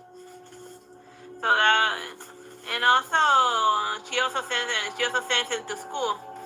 Like, it's interesting to know that around Mark Twain's time, the women were already being allowed to go to school. So, and they even share the same class. Well, at least where they live, they share the same classroom with like girls and stuff. So yeah, and then she's a new student that arrived to the class. His new childhood crush. And then he starts doing stuff to try to impress her. Yeah, and then he just follows the story. Like, he has like very interesting, like they go crazy with like the random expressions of Tom Sawyer. It's like very funny, exaggerated manga style. And there isn't any like serious like battle scenes, but then again, this is Tom Sawyer we're talking about. Oh yeah, and this is how they chose to draw Huckleberry Finn. He looks like they went for cool with him, and the other one, and with Tom Sawyer they went for your typical cute anime male protagonist. but then again, it's been public opinion that Huckleberry Finn is more interesting than Tom Sawyer. Like, but then again, that's just my opinion on it. I find Tom Sawyer. I mean, I guess I wanted to make him like a lovable rascal, and I remember reading about that what Mark Twain was doing was that he wanted to make Don Quixote and Sancho Panza, but as if they were children. So eventually, it said that when Tom Sawyer goes off with his friends, what they end up doing instead of playing nice, they decide to play pirates and then just fool around and going off into an island searching for treasure. Because as this is America, pirates are more fashionable than nice. And plus, the colonies, for the most part, whenever there was trouble in like the mainland, they would go mess around in the colony. So pirates was the romanticized view of folks that were of like low down folks that were just trying to escape their terrible existence in tedium. And it goes to show that deep down, Tom Sawyer, what he wants is to experience freedom, and what best represents freedom in his mind is the pirates that just did whatever the hell they felt like. Except the pirates that work for like the queen. That's basically this comic in a nutshell. And then it covers all of the key plot points of like the Tom Sawyer book. Here we have in John Joe, who like murders someone, and then he frames that person for murder, and then like they have to decide whether they go testify or not, but they're afraid that if they go to court and tell them what they saw, that then they'll become a target of the killer. Well, I don't want to say, like, if you haven't read Tom Sawyer, I don't want to like spoil the rest of the plot points. I mean, this is a good alternative for folks that like want to like read the classics, but they tend to struggle with like the annoying narration and the overly description of buildings. So with this one, you get Tom Sawyer in a nice illustrative fashion, and you get all of the important plot points without missing a beat. So I hope you find this manga review amusing. Bye bye and God bless. Hello. My name is Teresita Blanco, the Artsy Sister, and while I was looking at comments over the top, I ran into like this fun. It was an interesting Hellboy comic. Like, this is the first Hellboy comic that I actually like. I saw the first two movies, and then I've been like, and then it just got me eventually interested enough to actually go see a comic. And this is the background. Like, it's interesting in this comic that Hellboy is the only guy in red. And you can tell why. I mean, yes, of course it has to be, but like everyone else is in like muted colors. And the reason why it's that is not so much because of an artistic thing, but because the color red is uber expensive, and just save the color red for like the main character. Like, if you had doubts, just see like it's $19.99 like the US, just because Hellboy is the color red. So yeah. So then the book starts with Hellboy going about his hell business, and then he gets invited to participate in the Wild Hunt, as he's naming the title. And the Wild Hunt is basically Attack on Titans, just a bunch of like rich dudes that get together to go hunt giants. And yes, there is some giant fighting here and there. But there's also some regular. So here's the imagery of like just Hellboy getting to know all of those weirdos. You like to have monsters, yeah. It's totally getting into that. So yeah, he'd be like, so you're gonna go hunt giants and you want me to come along? He'd be like, sure, why not? It's not as if I had literally anything better to do with like my eternity of being alive. Yeah. Alright, so let's find. So here's one of the Attack on Titan portions of it, but more than him hunting giants, like he doesn't do the whole hunting giants thing for like a lot. Like in the background, there's this. Oh yeah, he also gets a temporary little human female companion, like his own little damsel in distress that is getting in the way most of the battles. But because that's mandatory, he has to have the girl. But not romantic, it's just like some random chick, Take it or leave it. And then here's him fighting giants who are talking to or telling her about the time he fought those giants. And she sees little fairies. But they're not like those fairies from like the second Hellboy movie that like went and ate people, like the tooth fairies. These are just regular fairies. They don't need your teeth in. Oh yeah, let me see. Like, well, that's going on. Here's the other chick that they use it, that they bothered to use the color red. She's like a witch that was resurrected, and throughout the comics, we keep going back and forth to see what this witch is up to, but the irony being is that by the time we reach the end of the comic, you seem like they're gonna go fight or something, but no, that they just put up to be continued. So then why do we keep cutting to this chick? In her army. But yeah, like the other crazy thing that I wanted to show you from like the Hellboy comic, from this Hellboy comic specific is, oh yeah, here's him with him telling him about his weird man, about his future and whatnot.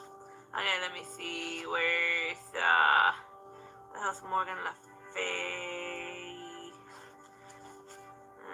Because you're only gonna believe it if I like show you the exact panel. Where is not there? What the hell is that crazy panel? Further back. Okay, I'm looking for like the here it is. And she tells him to go draw Excalibur.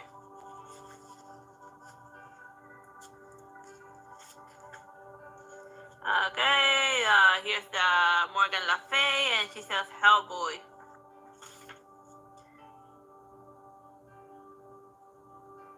And she be like, well, you always felt more natural holding a son, and you felt it. Draw out that sword and your army will come. And he was like, what army? And they be like, no way. You died and live again, so the noble dead or the Britain will come again to follow their king. And the elves who once would have fought this war are gone, or they turn to her side, and it's been, it's telling her. They introducing like the next boss, and then they tell Hellboy that he's actually half human, and he's a descendant of Okinawa terrible people. So yeah. He does have the power to draw the Excalibur sword, which is gonna also give him the ability to like summon an undead army. And then we find out that Morgan Le Fay is just like a creepy zombie being like uber creepy.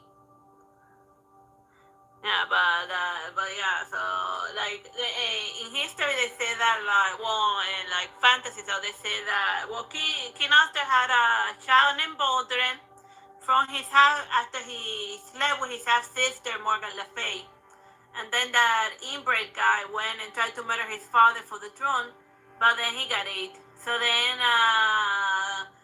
apparently Mulder also had like a couple of bastard princes and a daughter. So then like King Arthur's knights, they murder the boys, but the girls survive throughout generations. And then Hellboy's mother eventually made it with a demon. In order to produce Hellboy, and that's why Hellboy has a human hand and a demon hand, because he's actually half demon like the chick, like Raven. So he has like a similar Raven backstory where he can either be like his mother or be like his father.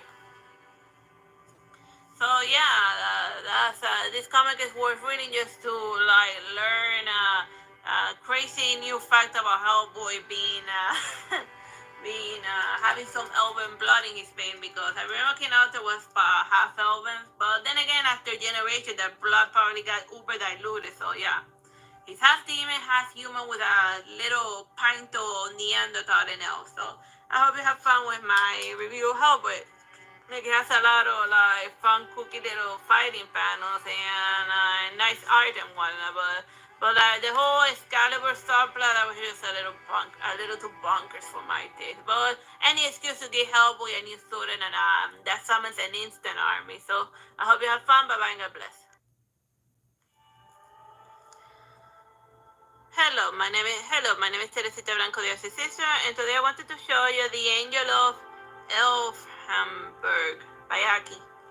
Now this is one of those like it is, like most of the time when you think of like Japanese mangas and graphic novels, you usually think that it's gonna be like something with like gazillions of volumes, at least 10 to 17. But this is but this graphic novel or manga, if you would, it tells an entire story from beginning to end. You know, what you see is what you get. You're gonna get like the start and the finish, without having to like heavily invest on a story that just drags on and on and on and on and on and on and on to infinity.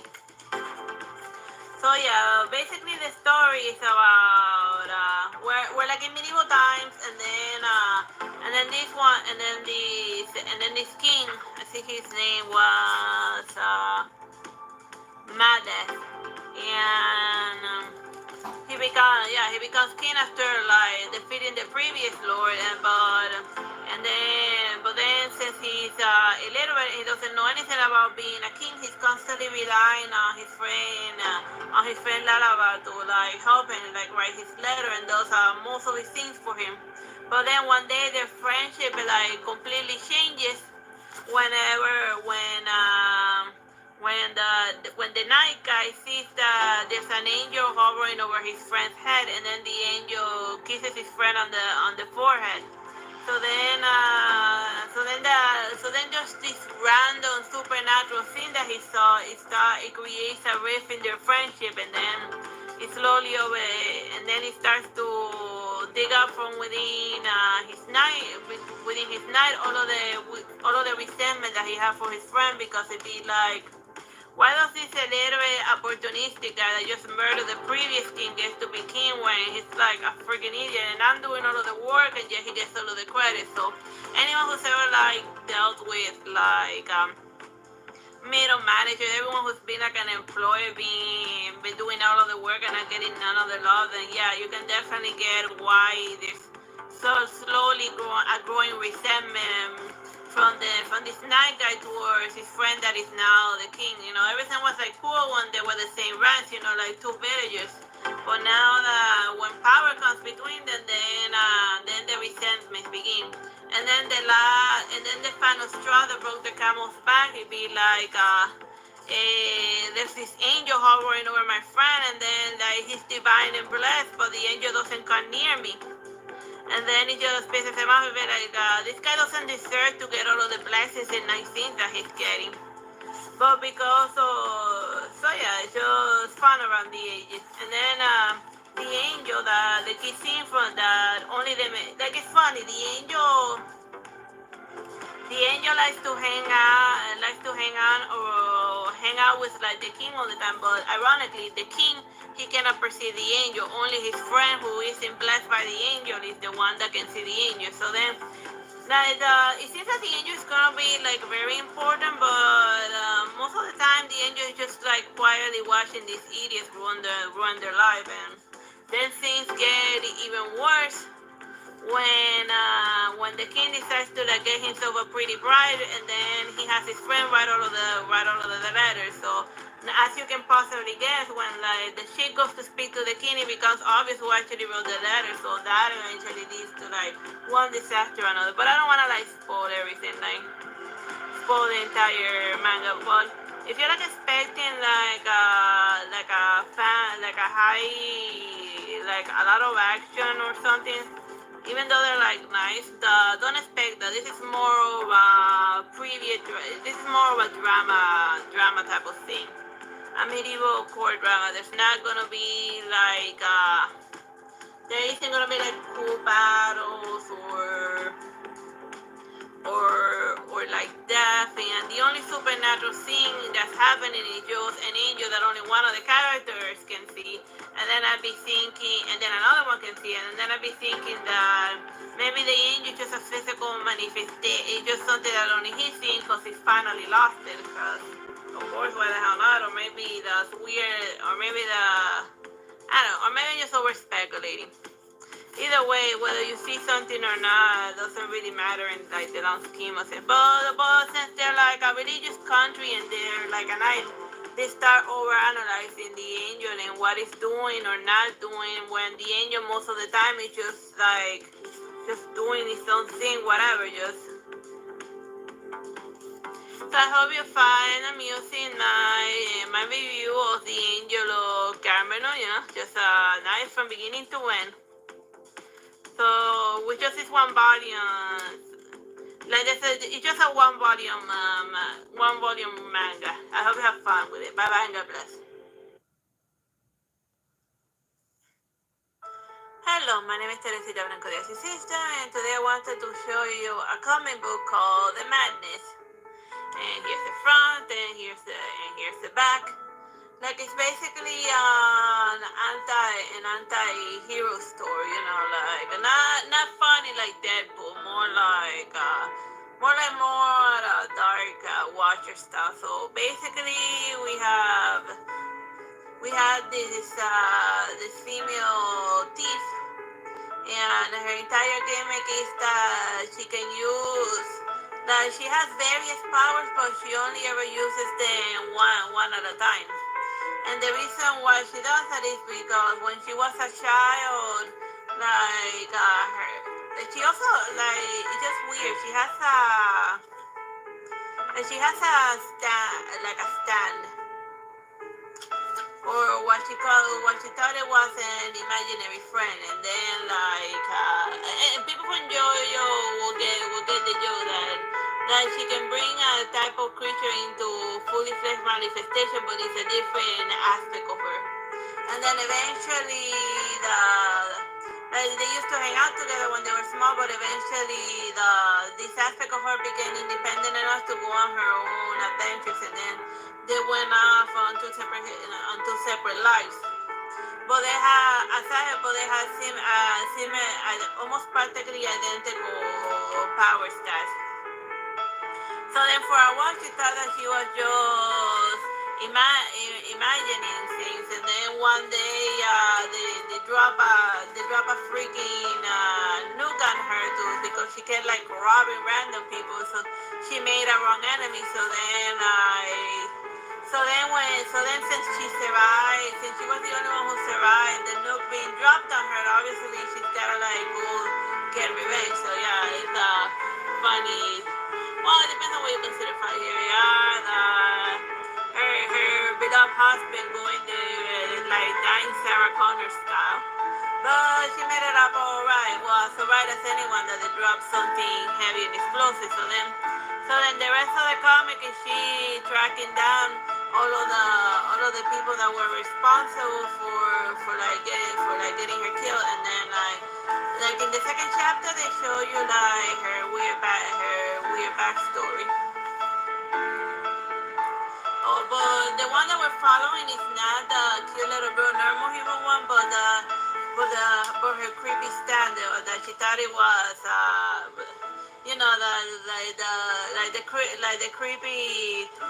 the creepy twin.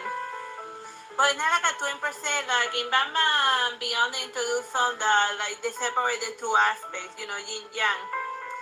But then the one with the red eyes, she goes off and has her own life and like living as a thief, and then like they drop a freaking nuke on her, and then yeah, I think I'm repeating myself. So yeah, it just has like interesting like random animations, very nice city drawings.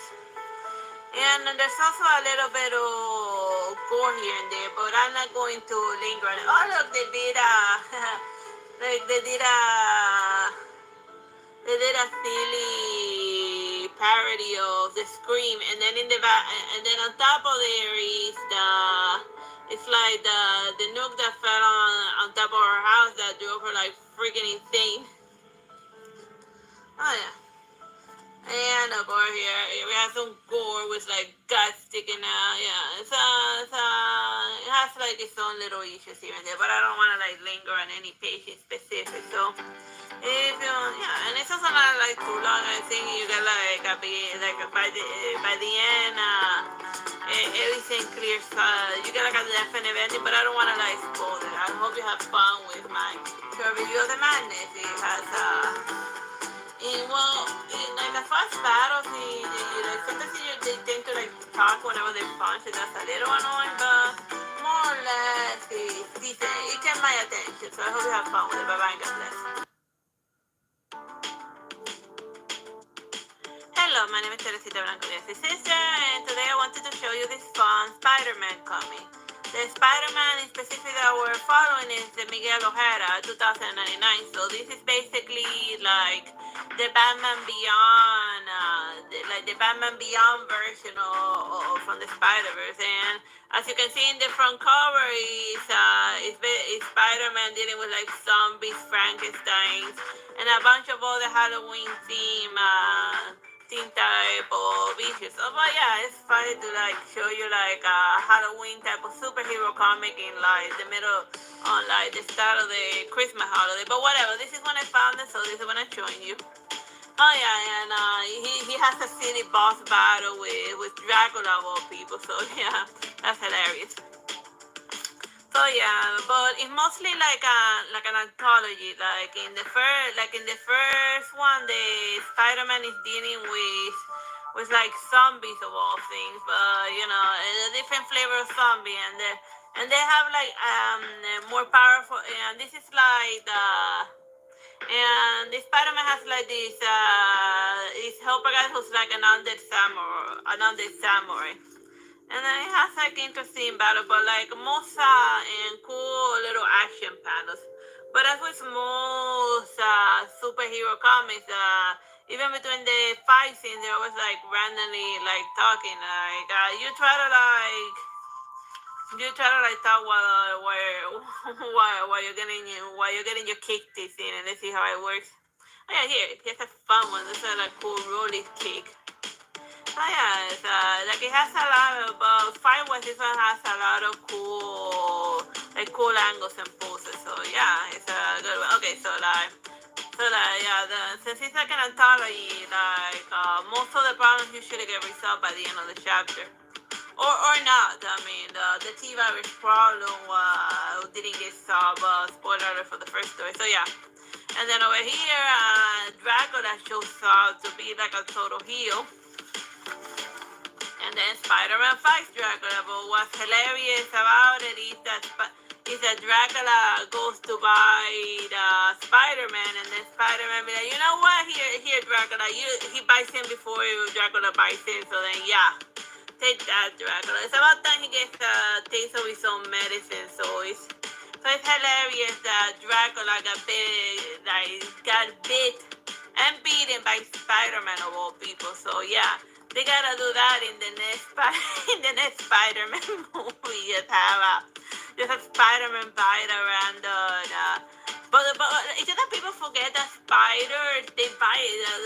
They're known for, not only are they famous for their web, but they're also famous for their bite. So yeah, they gotta have Spider-Man bite someone in like the next Spider-Man movie. Hilarious. Alright, so then the next one, here he's like dealing with a werewolf guy, but futuristic werewolf guy. And then like a weird swamp monster Terminator weirdo is the other chapter. But the most interesting, and then like the final boss of this comic is it's like this weird Lovecraftian looking type of robot. Yeah. Like a weird nanobot. I don't really get it. Yeah. Like I'm not gonna go too much into detail. I just like it looks cool. It's a cool monster design. I hope you I hope you find that amusing, like this Spider-Man comic review. I'm not gonna lie, I'm not gonna like tell you too much.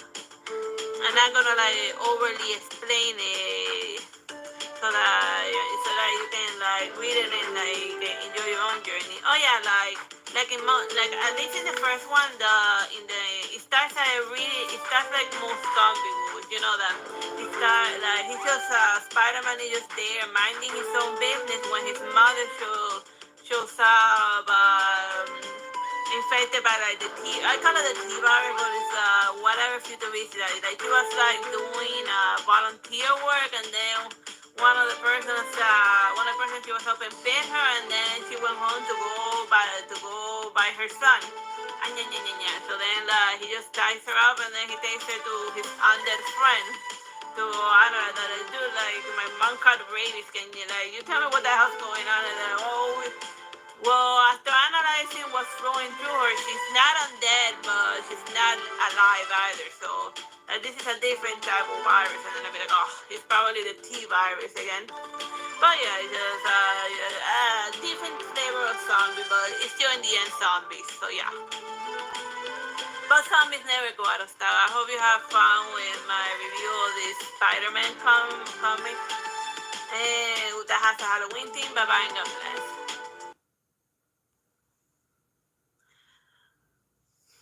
Hello, my name is Teresita Blanco Plays, Artsy Sister, and today I wanted to show you this comic book called Hollywood Special. Right, so here you have the main character whose name I can't remember off the top of my head, even though I just read this comic like yesterday. And it's not like I guess just like the Spider-Man comic. This one's like a horror movie theme.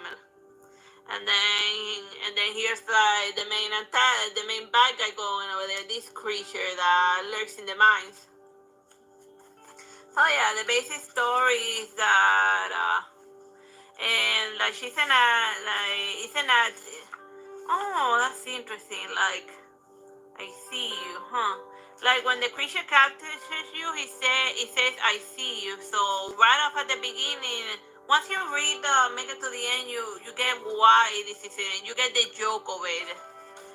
Yeah. So like it starts like this actress who's going on tour in order to like it's World War II. So then she's like an actress going on tour to like boost American morale or something. It's just something that people used to do back during the war times in the 1940s. And then she would put on special play performances of like the movie characters that she would do. But the one that she was most famous for was playing like a random futuristic superhero. And then she's constantly randomly thinking of her daughter, but she's like a washed-up actress, alcoholic with like her career going to hell. And then just when things couldn't get worse, she ends up in an H.P. Lovecraft type of town, and there's a mining accident, and then and she meets one of her little friends. So yeah, this is so she's Vivian something, and hers is the Adventures of something. Let me see if I can find like the actual poster from The Adventures of Sally Steele. Yeah, so it's Vivian. So yeah, here's her name, and it's a fun way to develop the character and watch it over. Vivian Drake, The Adventures of Sally Steele. So she's not like a superhero. She's somebody that plays a superhero on like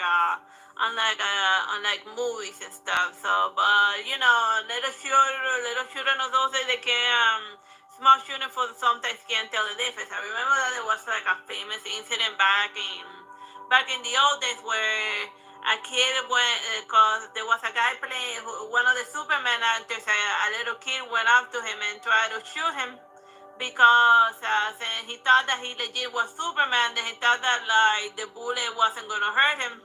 So then the actor had to like talk his way out of the little kid. He had to tell the little kid, yeah, I'm immune to bullets, but the bullet's gonna bounce off and hurt someone. So really don't shoot me, kid. And then that worked. But yeah, it was a stressful situation for all involved.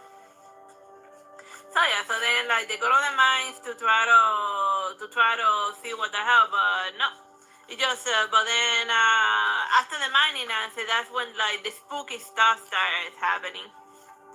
And then like here, let me show you like the first creepy stuff. Like she goes in here, and then inside the broken mine, she finds like this weird cafe that in like the middle of nowhere, and then the monster that's lurking in this area, it feeds off your negative memories, and then it's constantly doing like horror movie stuff. And then first it starts by giving them by bringing up a traditional flashback where she's over here remembering when her daughters like came unexpected, and then like her daughter she used to suffer from asthma. So then like over here she's playing like a mother looking after the daughter, but then like her real flesh and blood daughter be like, hey ma, why don't you teach me pancakes? And then she be like, well, I don't. And then she be like, no, I don't really know how to make pancakes. I'm just pretending to know because this is like a movie scene and it's not real. But me, the flesh and blood, I don't know. I don't know anything about pancakes. So then like the first twisted nightmare is the daughter having like an asthma attack. And then here we are, and then when she goes to see the daughter, then like the next starts getting weird, horror movie style, until the spinal cord gets weird and creepy like that. But it's just the monster that's hunting this diner acting up. And then here's another funny. Well, it depends if you're like. I just want to show you the funny thing. It's like the eggs are acting up. The eggs, my breakfasts are talking to me, man. There is a man.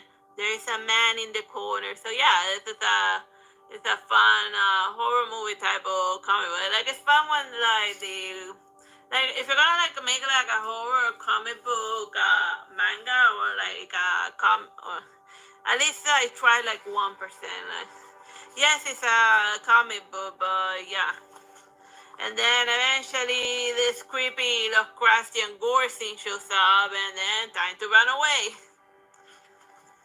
But they do encounter the monster yet again, but I don't want to like spoil the other scenes that whatever the hell that is does to this poor woman and the poor little girl as well. It's just a fun, spooky ride. Let me see another fun panel. Something weird and crazy. Let's see. Something crazy. Well, not crazy, but like when she's wandering about through the nightmare realm created by the creature. I like how it puts the memories in the background in black and white while she's like dressed in red. So that's a nice artistic flourish. So I hope you have fun with the Hollywood special. And bye bye and God bless. Hello, my name is Teresita Blanco Plays, Artsy Sister, and today I wanted to show you this DC comic that is Icon versus Hardware. Like Icon is this guy and Hardware is the other guy. If you're not familiar with a comic book hero, like right off at the beginning, let me see where was that?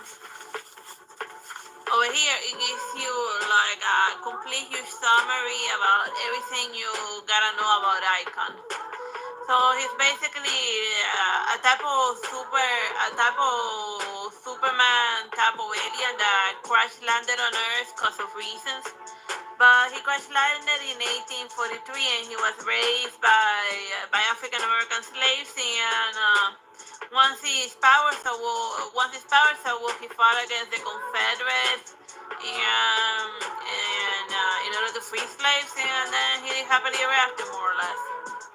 And then for the last 150 years, he's been fighting against oppression and whatnot in all of the shapes and forms that he takes.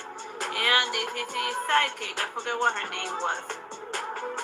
Like her design reminds me a lot of Gambit from the X-Men. Yeah, like especially the top portion and all of that stuff. But maybe it's just me.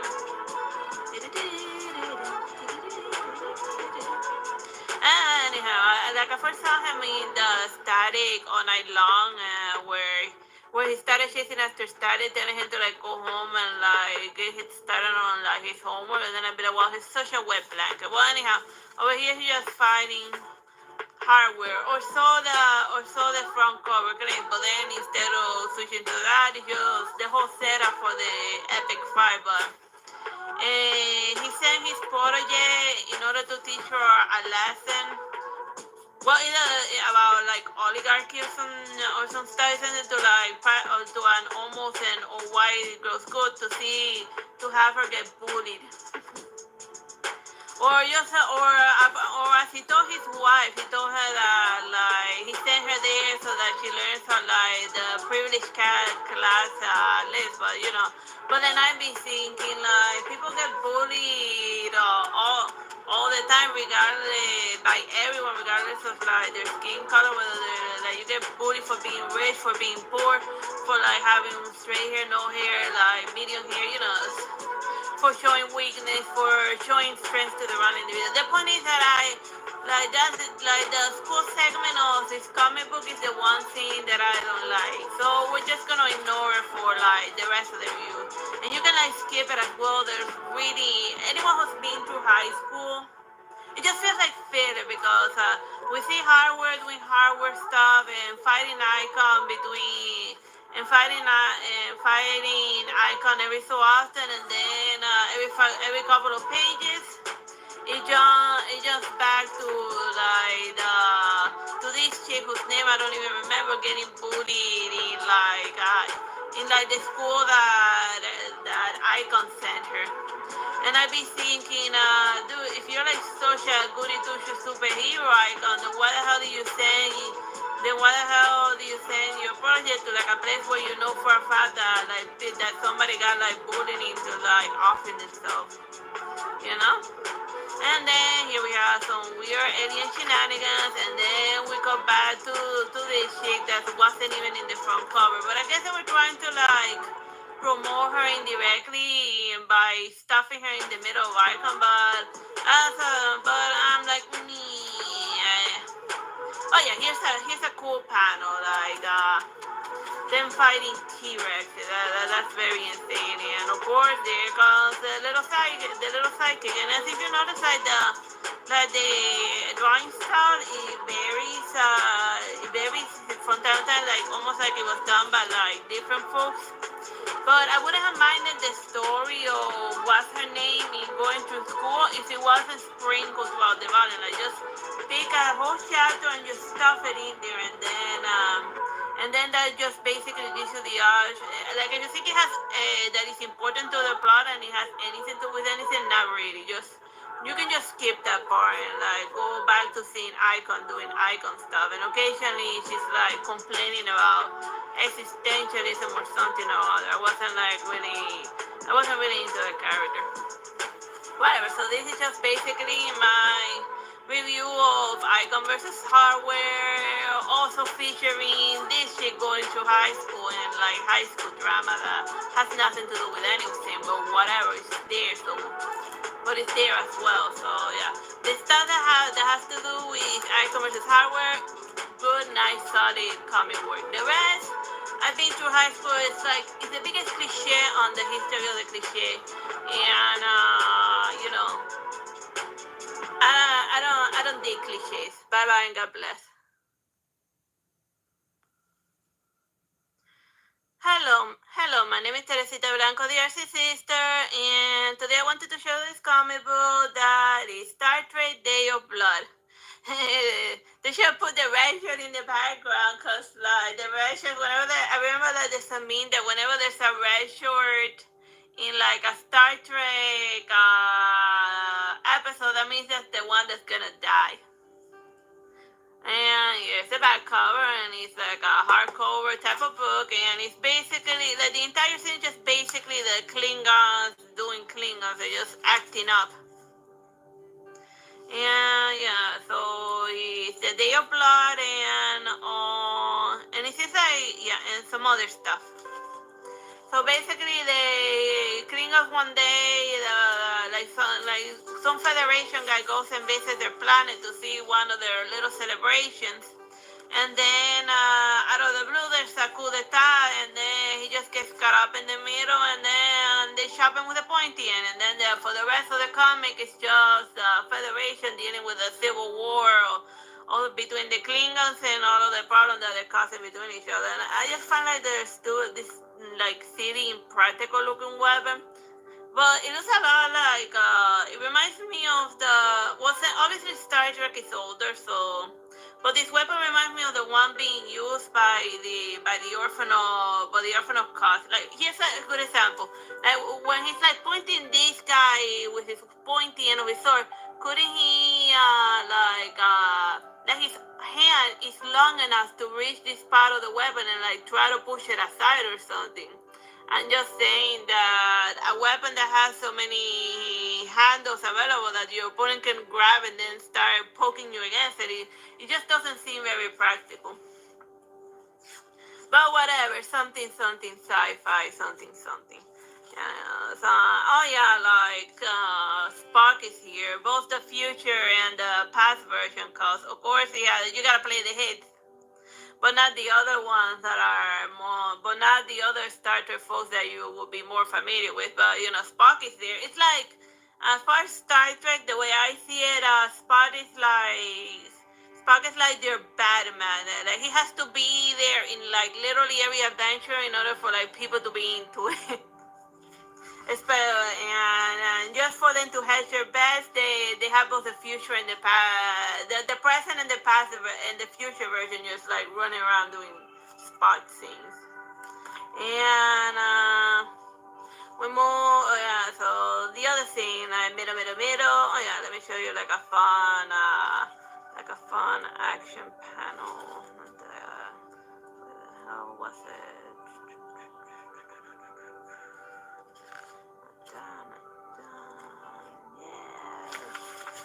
So it's a nah.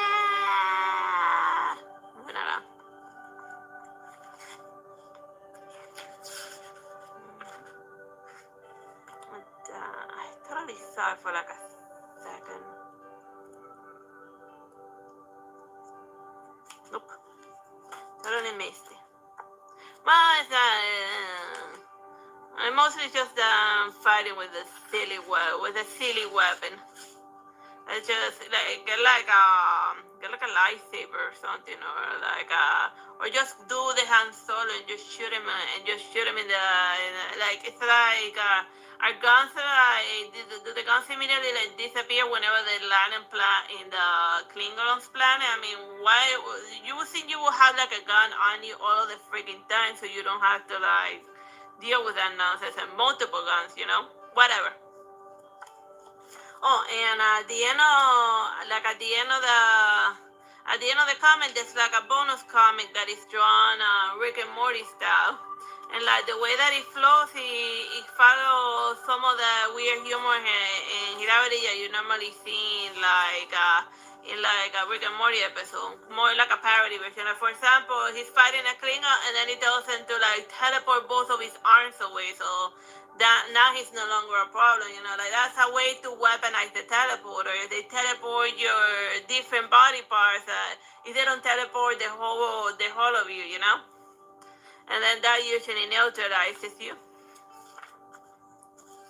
And eventually they find like with a robot. I found more humorous the Rick and Morty style looking Star Trek comic book than like the main plot than the main one. But that's just me. I like better more humor fighting than the scenes that are like too melodramatic for my taste. This is supposed to be fun. Whatever. I hope you have fun with my review of Star Trek, the Day of Blood comic book. Like, it has its up and downs, but overall it's a nice solid read if you want to see like Klingons doing Klingon scenes with silly little weapons and like the Federation just trying to deal with their drama and their civil wars, holy war, whatever the hell they're up to. Just so yeah, bye bye and God bless.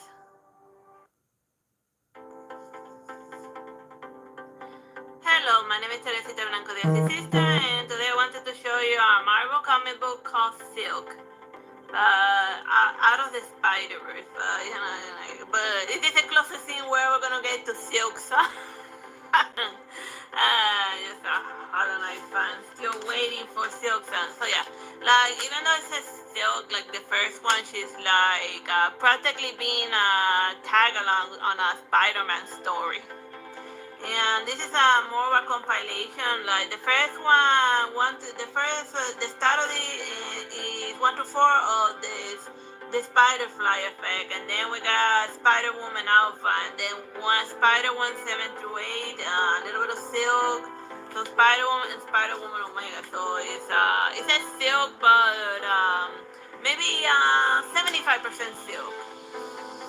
Except in this one where it's 50-50, except for the first the first arc of it that is Spider-Man and Silk. But then again, the only way that you're gonna get like folks to get like interested in like a character that hasn't been in a movie is to put them right next to Spider-Man. Everyone loves Spider-Man.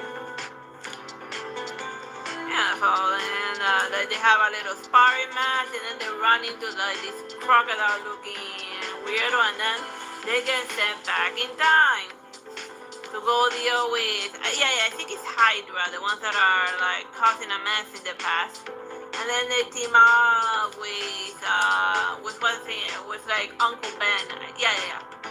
The one that is always mandatory to drop dead in like all of the Spider-Man movies, one way or another. They gotta remind them that Peter Parker's uncle is dead and it's all his fault. I'm just a sick of seeing him die or being reminded of it that I am of seeing Bruce Wayne's parents getting like shot at like every other Batman movie. But it's just them basically going back in time and trying to investigate who the hell is Crocodile and why the hell did they send him back in time, and just tracking down the time machine person in order for them to return to the time before they mess up the timeline way too much. But then again, like Spider-Man just multiverses all of the time. That's part of like his thing. But then surprise, the one that's piloting in this robot is a little girl. And the reason why she's causing all of this mayhem and going back in time a la Terminator style is, I'm not gonna spoil, so you have to read it. Alright, then over here we got Spider-Man Alpha. As you can see, it's like drawn in like completely different style. So yeah, because this is a compilation made by different folks with varying degrees in quality. And the only thing that they have in common that unites all of the stories together is that Silk is in all of them doing one thing or another. Over here they have an interesting little fight in the little jungle gym, so that's fun. And then let's move it on, and then let me see one that is fun. Like if you have like a spider phobia, then I guess like here's over here she's like fighting like this evil version of herself, and she has like this creepy claw. And the reason why I wanted to show you is because it like summons lots of attack spiders, and then they swarm her. And then they just leave it off like that, and then time for a different story, and you don't never fret, and then she's okay because it's a different story drawn by a different guy. But in the previous one she got ate by spiders, but she's a spider woman, she'll be fine. And then that's the thing with compilations. They're like hilarious. And then this one, the quality like is drawn by a different person, and it's just but most and it has like a few fights here and there, like this interesting little silhouette fight. Oh, she fighting one of her allies. Like I think it was her. She's like I forgot which spider. And she's silk and she's spider something. Like she showed up in the last Spider-Man movie. Oh God, there's so many. I only know the one. The Sam Raimi Spider-Man. That's my Spider-Man forever. Like everything that came afterward has been like. Except for the first band, that one was amusing, but I'm getting started, so yeah. And then we reach at the end, and then the last few pages has like some photos of merchandise. So here we have Spider Woman. Little masculine to be a Spider Woman, but whatever. Or maybe he's a character that he belongs to the Spider Woman series, but whatever. And then here they are. Spider Woman in Thor. So why didn't we see that one? This one is hilarious. She silk wielding Jormir, silk the worthy. That would have been hilarious. Oh, and Spider when Samurai version. Yeah, like that. Those should have been the ones that were included in this volume. But you know, at least over here they're making you aware that they exist, and then the random fan art that they have, like at the end, like the one that I like best is this one. Just that's a cool looking Spider Woman, and she has to be in the next movie or whatever, and hopefully in a good one. And hopefully she won't get written off for like tax purposes. I just like this is a cool design character. Well, so I hope you have fun with my review of Silk Out of the Spider-Verse. Bye bye and God bless. Hello, my name is Teresita Blanco Plays, Sister, and I wanted to show you this fun Spider-Man comic book, and it's called Gang Wars, and we're following specifically the Miles Morales Spider-Man. Like a couple of years ago, I think, or was it a year ago, he had his own movie where he teams up with a bunch of Spider-Mans. And over here in the front cover, you see like the classical Peter Parker Spider-Man, but forget he's even there. Like after reading through the comic, like Peter Parker only shows up like in a video call and in one panel in a flashback. So yeah, so it's mostly gonna be Miles Morales doing Miles Morales while the Peter Parker Spider-Man pieces out and does something else. So as you can see in the front cover, like we're gonna be dealing with the Goblin, but also a bunch of other chumps. And here's what the back looks like.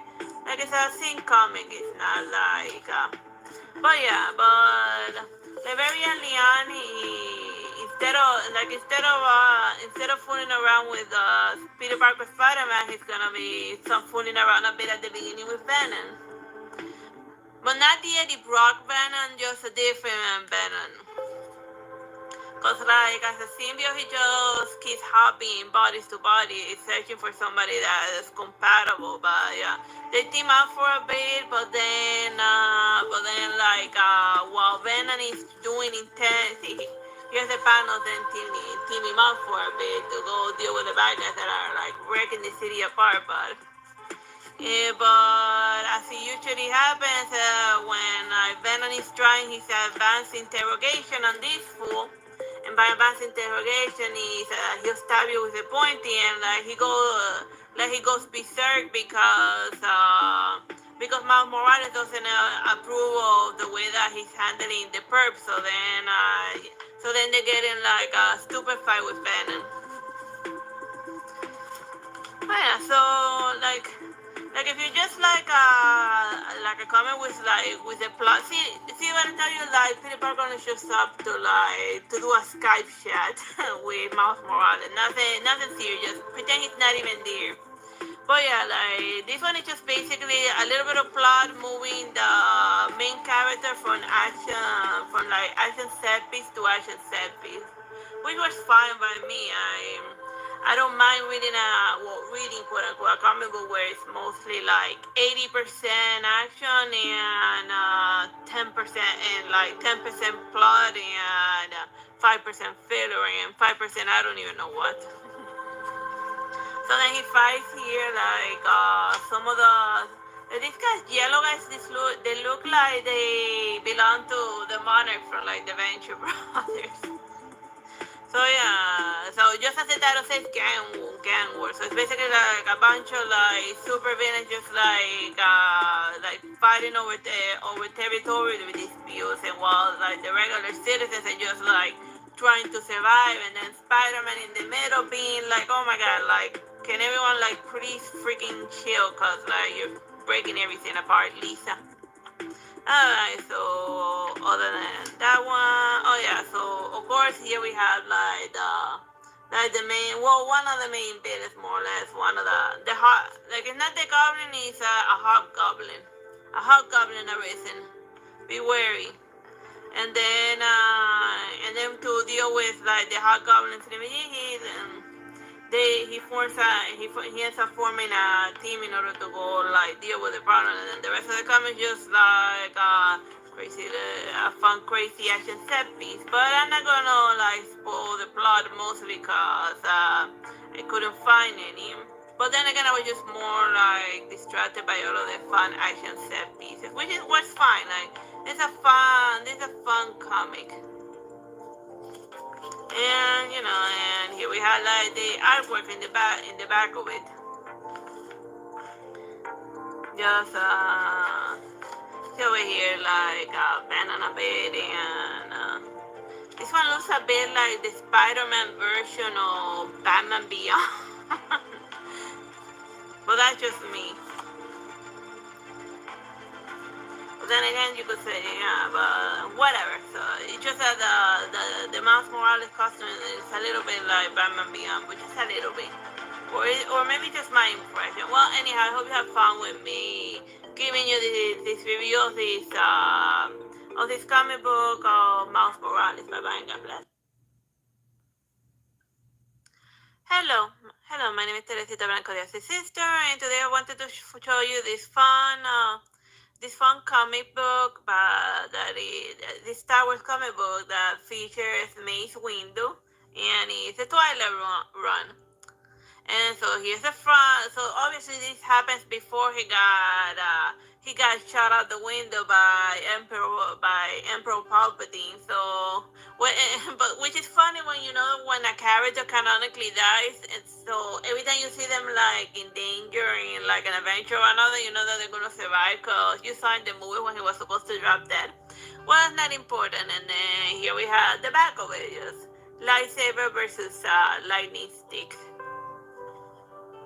So basically, the adventure begins with Mace Windu running a stupid errand for Yoda, and like somebody in this prison planet is like giving the inmates a skeleton key, or basically a get out of jail free card if they pay enough money. So then he's like asking about one of the jerks about interrogating him, well, using advanced interrogation about the guy that escaped.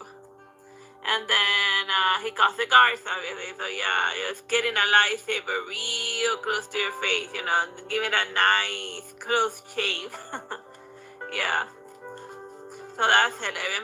Like as far as like scaring a person, and like at least Batman is more hilarious with his interrogation. Like he just drops you off a high area over and over again until you either talk or puke, whatever happens first. And then like it has some interesting but that's not really the main adventure. Like it basically turns into like an escort mission where he's helping this girl who has like information on like a type of component that is gonna change the galaxy forever. So I figure that it's just a core energy component that's gonna in the future be used for the Death Star. I forgot what it was called, but yeah, she's just very important. So yeah, let me show you like, since I don't wanna like spoil what happens between here and there, let me show you like some fun action set pieces here and there. Right, like they fight some wormy guys. Early in the comic, they also. Let me see. Nope. No, she just force pushes some real, but then that's the end of that. And yeah, but like the main, and then we have some parkour up on the roof stuff and chasing after the maiden. After the Here we have some blue lava, which is like a fun looking panel. It has nice like blue colors. They talk a lot between each of the action set pieces here and there. Oh yeah, and then let me see where's that? Here we are. Was it that one? Don't say to slow down. He's gonna go take care of it. So then up he hops and he does some of his Jedi twirly tough stuff that he learned from Yoda, and he stops the sky. And he also talks about how he didn't wanna and eventually they do the boss battle that we see in like the back of the book. And these guys fighting him for one reason or another, just cause of the information that girl has. So yeah. Like other stuff happened, but I don't wanna like spoil like the whole plot of like this comic book if you wanna like read it. So I hope you have fun. Like I hope you find like all in all, it's like the reason why he's going on adventures is not really important. I just find amusing like the fun action to set pieces and something Jedi, something Darth. For complete, and it's always fun to see Mace Windu doing Mace Windu stuff before he flies out the window. So yeah, bye bye and God bless. Hello, my name is Teresita Blanco de Artsy Sister, and today I wanted to show you the Star Trek comic book called Halloween. So it's basically like the holodeck, like I'm functioning again, but the theme of it is Halloween.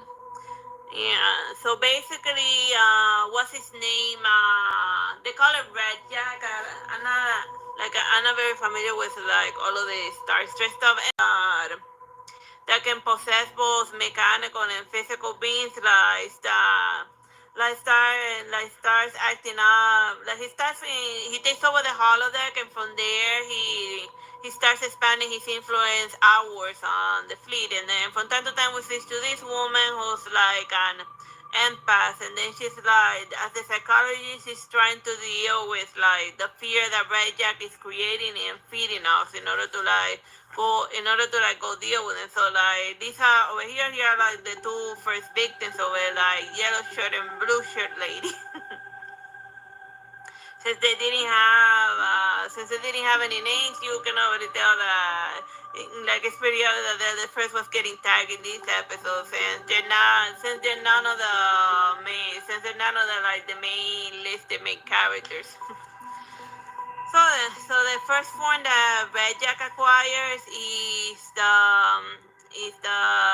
the butcher, Jack the Ripper. And then like the robot person be like, dude, I'm a freaking robot. You can like, I'm completely incapable of experiencing fear. So like, you just put it on a show.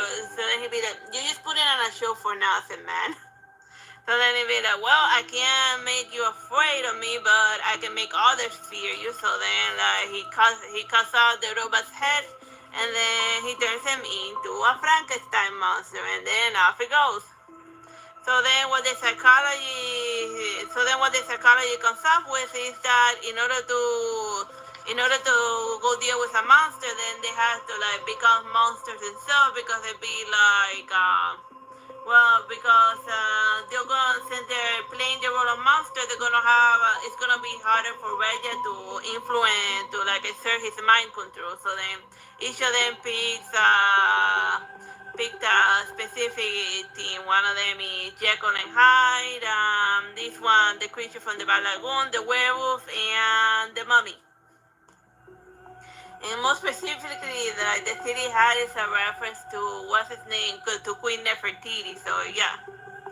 And then the rest of the comic just then dealing with ways with like Regia trying different tricks in order to in order to go deal with them, and then they having throughout various skirmish, and then since he couldn't like scare them anymore, but oh, I know what monsters are scared of, an angry mob. So then all of the other person that he had mind, the Ranger had mind control, it gets them like pitchforks, and then they gotta retreat, and then they try it again, and then it's like throughout the volume it's just a back and forth with the psychologists and like the crew members trying to figure out how to deal with Red Jack because and into it. So yeah, so it's just a fun Star Trek comic. You don't need to like read too deep into it. And then here in the end, here are like the other city from cover. Here's Medusa. This guy turning into a werewolf, a city phantom of the opera, and Klingon from the Queen Lagoon. That one looks hilarious. That was some alternative front covers, and as you can see, it's all around. So then once they take care of like the Red Jet problem, then they finally have like a normal Halloween, and well, then again, that kind of spoils the ending. But then again, it's a Star Trek, and they always take care of the problem at the end of the episode. So. But how they go about it is usually like what's the fun right about it. What's usually fun, how they solve the problem in time for the next episode. So I hope you found this silly Star Trek Halloween comic review amusing. Like I know it's Christmas time, but whatever. This is when I ran into this comic book, so I'm reviewing it right now. Bye bye and God bless.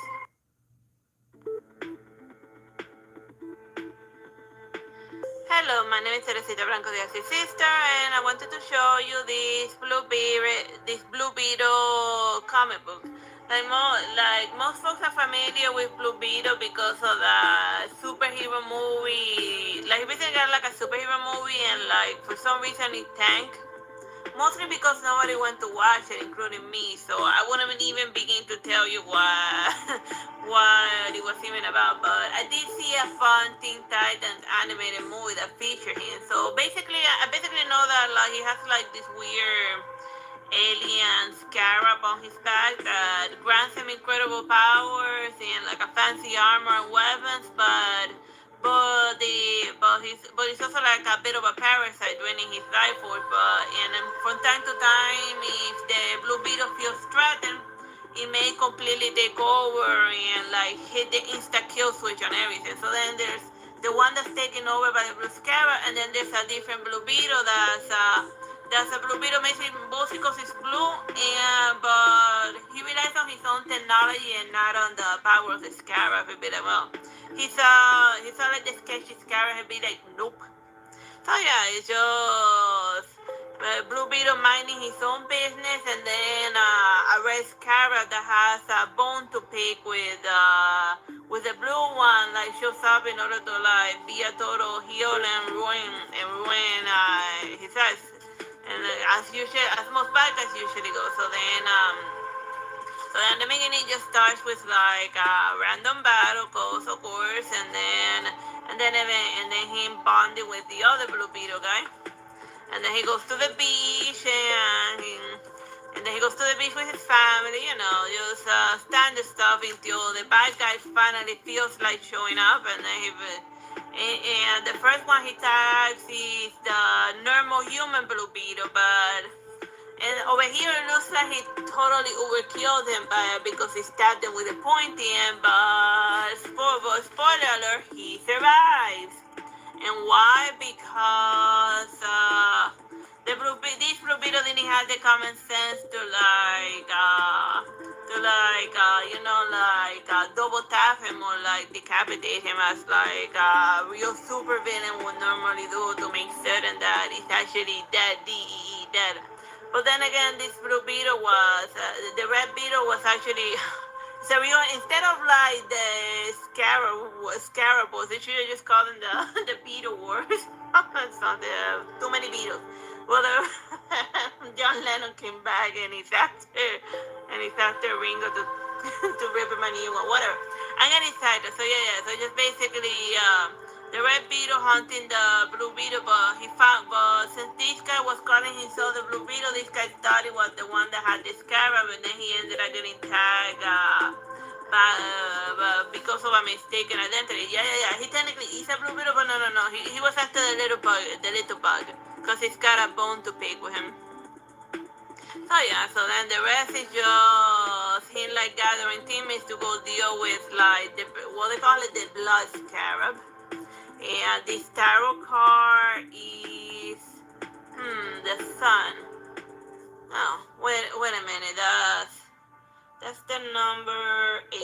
Let me see. What's the tarot card or the number 8? No, that's 18. Let me just Google it up. Tarot card 18. Yeah. Wait a minute. The tarot card of the 18 is actually the moon. So I guess it kind of does look a little bit like and instead of a red scarab, instead of a blood scarab, it's a little scorpion that's coming out of the water. So yeah, it kind of does look like it, like maybe 25%. So he eventually gets like among the people that like join his team, because technically they're doing like civil war. Said that is it said that it's like a bunch of scarab people, and like among the ones that like join his Blue Beetle in order to like help him out with that problem. With that problem is Starfire. So yeah, she makes so she shows up to like make the battle over like immediately, but then she pieces out close to the end. So yeah, it's just, or not. I just don't wanna like completely spoil it. It's just hilarious. But yeah, it's just a bad guy that shows up causing trouble. Like what other reason could like a bad guy have for like to go rip on you, you know? Like I'm here to create the problem for this volume, for this comic book, so that the plot can happen, and have fun. Well, I ranted enough about the Blue Beetle for one day, but I found him mostly hilarious because like the scarab just randomly decides to murder people, and that's usually fun. And then this poor bastard, half the time is just around there for the ride. So yeah, I hope you have fun with this. It reminds me of like that Justice League episode where like Batman gets taken over by like a ghost guy, and then the ghost guy makes Batman like shoot someone, and then he feels really sad about it afterward because he made Batman hold a gun and shoot someone. So that was a hilarious episode. And that's Blue Beetle's problems in a nutshell, that he has no control over it. He said like, yeah, he gets powerful, but at random times the sky will just be like, nope, we're murdering this fool whether you want to or what.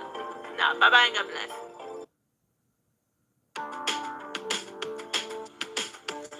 Hello, my name is Teresita Blanco Plays, Artsy Sister, and today I wanted to show you this comic book of The Ultimate Spider-Man, Volume 1, Married with Children. Here's the front, and here's the back. So basically the plot of this one is, it starts with just Peter Parker doing like normal Peter Parker things, cause like in this timeline he didn't become Spider-Man yet. So then he got married to Mary Jane and he has 2 kids, you know, he's living the life. It said that eventually there's some cutbacks in his newspaper, and then Jane Jonah Sherry, so he leaves the company in order to start his own newspaper. And his uncle's alive, but not his son. So like I guess it's like Peter Parker just fated to lose both his parents, and either the uncle or the aunt. But he does eventually become Spider-Man in this one. But like the reason why he becomes Spider-Man is because they give him because of some Tony Stark shenanigans. Let me see if I find Tony Stark. The Iron Man. Here it is. The Iron Man. And this is what he looks like in this comic version. Yeah. Like Tony Stark died young in this one, like very, very young, and now he is more like as a computer hologram. So then, since Peter Parker gets into a run, he decides to take the Shinigami eye. Like Tony Stark gives him a fancy nano Spider-Man suit, and obviously the radioactive spider that turned him into what he was, but like every good husband, bad husband, it depends how you follow that. He didn't discuss it with like Mary Jane becoming Spider-Man. He tells him like, oh, I'm gonna make like some big changes in my life, and then she's like, no, you're not cheating on me, are you? And then she'd be like, nope. Oh, then do whatever you want, husband. No, but no, he was like going to become the Spider-Man, but he didn't spell it out for his wife. He just asked for permission to do something completely life-changing without being honestly outspoken about it. Because, becoming a vigilante is hilarious, except for the fact that it puts a target on your back and on everyone you love. Because, like, we all seen all of the Spider-Man movies.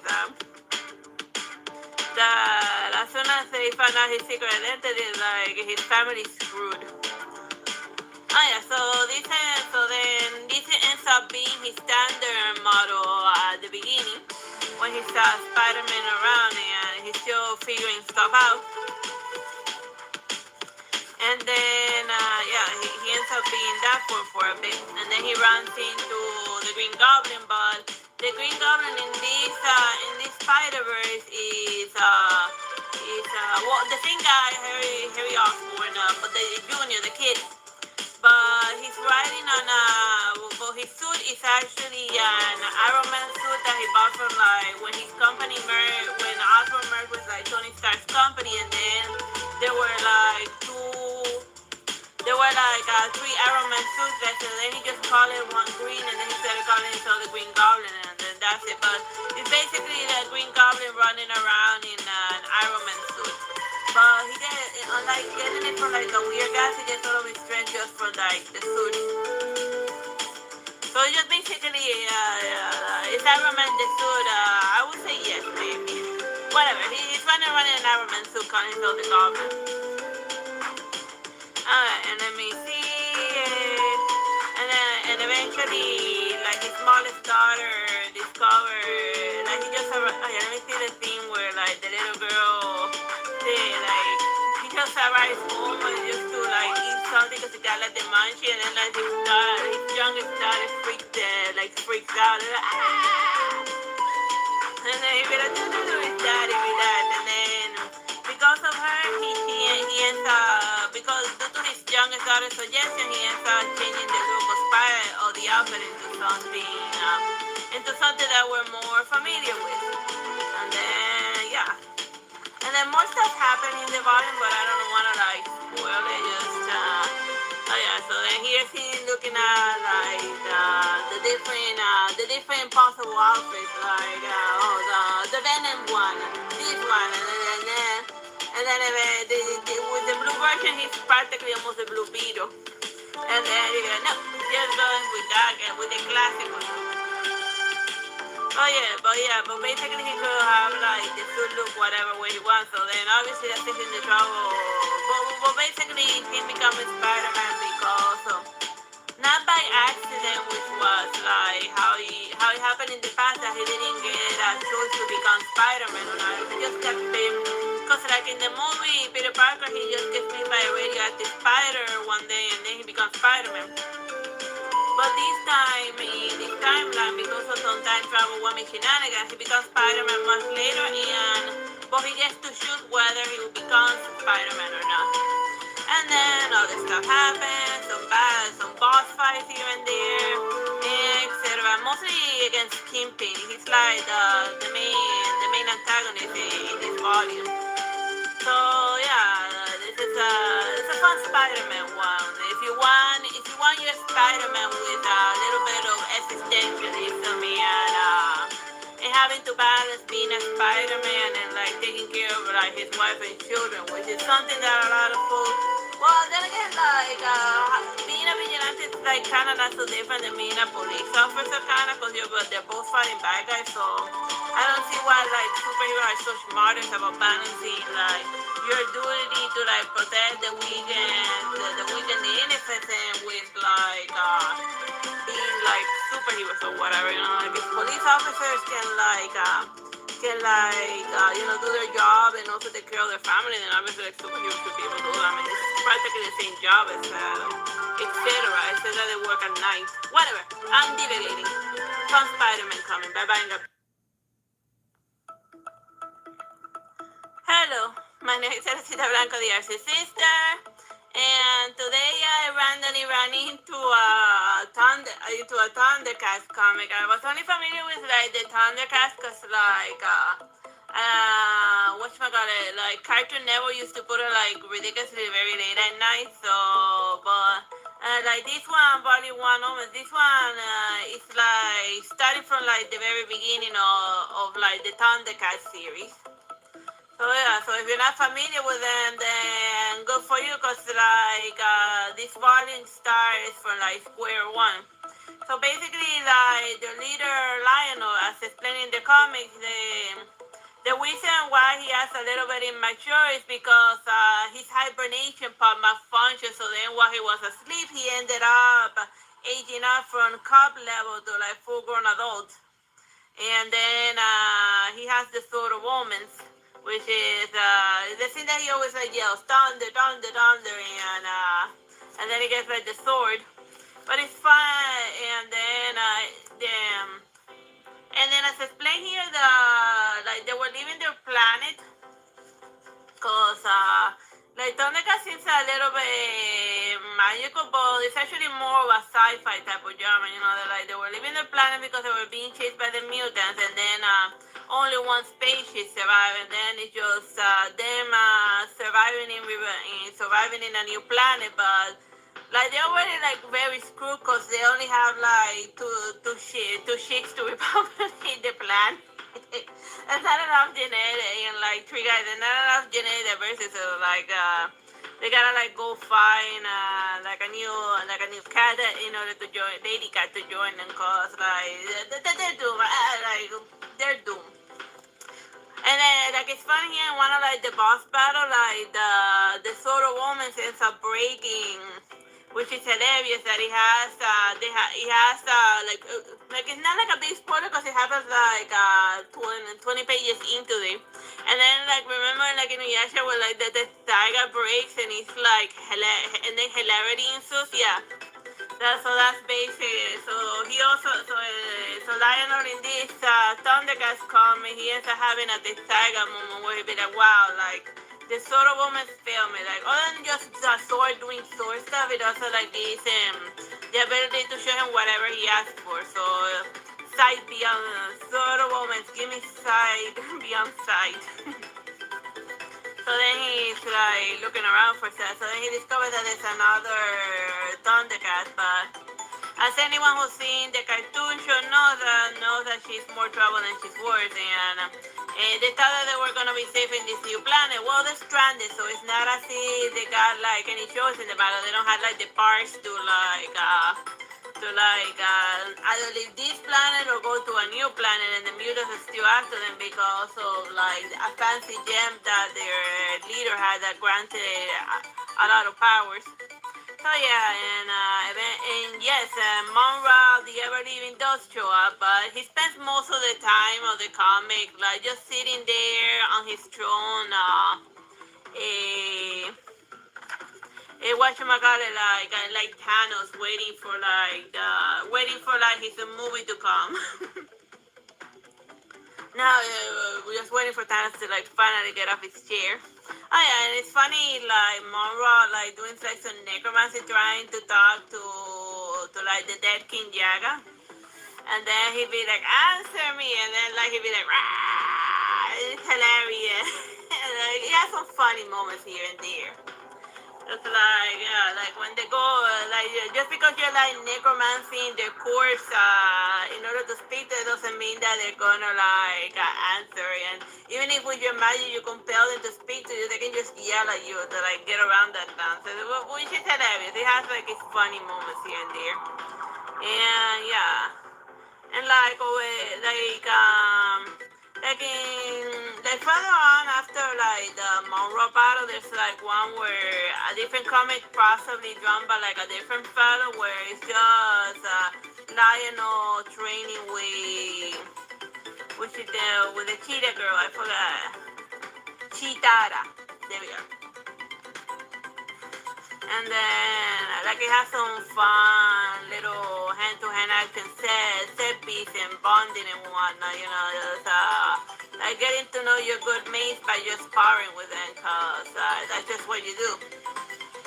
And, yeah, that's basically the Thundercats, this volume of the Thundercats comic in a nutshell. And then at the end of the, like, various optional front covers that they have for them, and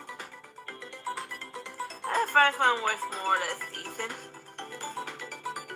And the secret over Yoshitara is revealed. And they also have, and they also do a commercial for like the other, for other comics and whatnot. But that's basically this Thundercats comic book in a nutshell. And yes, they do follow by manga, but I don't want to spoil too much of the plot. Bye bye and God bless. Hello, my name is Teresita Blanco Plays, Artsy Sister, and today I wanted to show you this Cable comic book. For those that are not familiar with Cable, he's sometimes an enemy of the X-Men, but sometimes he's an antagonist, but other times he's actually an X-Men. It's just that he's a very complicated individual because he spends most of his time traveling back and forth into the future, into the past, into the present, into the middle, in order to stop mutant kind, or sometimes even hold the entire, trying to save the entire human race. So since he time travels a lot, like it's very hard to know where his allegiance lies and whatnot. Like the front cover looks funny, like his head was squished, and here's the back of it. So it starts right up the beginning, like giving you like the basics, knowing, showing you what's the current Cable situation in his present time. Like just think about, like, you remember that like episode, the Halloween episode of The Simpsons, where Homer Simpson travels back in time by accident, and then he steps on like a bug, and then like his present time changes, but like for like gazillion times worse. Well, that's Cable's life in a nutshell. Every time he returns to his own timeline, and he sees that his mate is better, but then something that he overlooked made it worse. Or another good example is that episode of Family Guy where like Stewie is being like, oh, I came from the further future, like what he did. Turns out, okay, it's what you're about to do that makes it worse. So the long and short of it is that, remember like those Sentinels that like have mutants? Well, they got an upgrade now. They're like Iron Man. They're giant Iron Man levels, you know, like just hunting mutants. So then it's just Cable dealing with that situation. And he also has like in this one he's not like tagging along. He has like a tag along, but he kind of does look like Cable if he was younger. So, but I'm not too certain. And like their face designs are very similar. So it's just basically him and himself and myself and I just dealing with time travel crazy shenanigans. But like like over here he ends up fighting like one of the first bosses of the fight is the great gargoyle, and then I'd be like the gargoyles from that gargoyle TV show. Remember that there was like an old TV show where like with gargoyles. Well, the point is that he's like his mutant ability is that he's able to prettify any person that he touches. So yeah. And this Cable in specific is resistant to the prettification because of his healing mutant factor. But this guy not so much. And then like we have a basic action set piece. You see how it's like acting there, that his healing factor is trying to adapt to like the bizarre prettification. But then I be thinking, if this guy prettifies anyone he touches, why the hell is he wearing gloves? Or is it the blue gloves the thing that prettifies people? I'm just a little confused about that. I'm not confused, I'm just poking fun at it. And then he fights some weird, and then over here he fights on X-Men clones. Jean Grey, Apocalypse, Cyclops, and Magneto. But they're evil clones, cause bad guys gotta have evil clones of everything. But we're still having investments to kill the sun.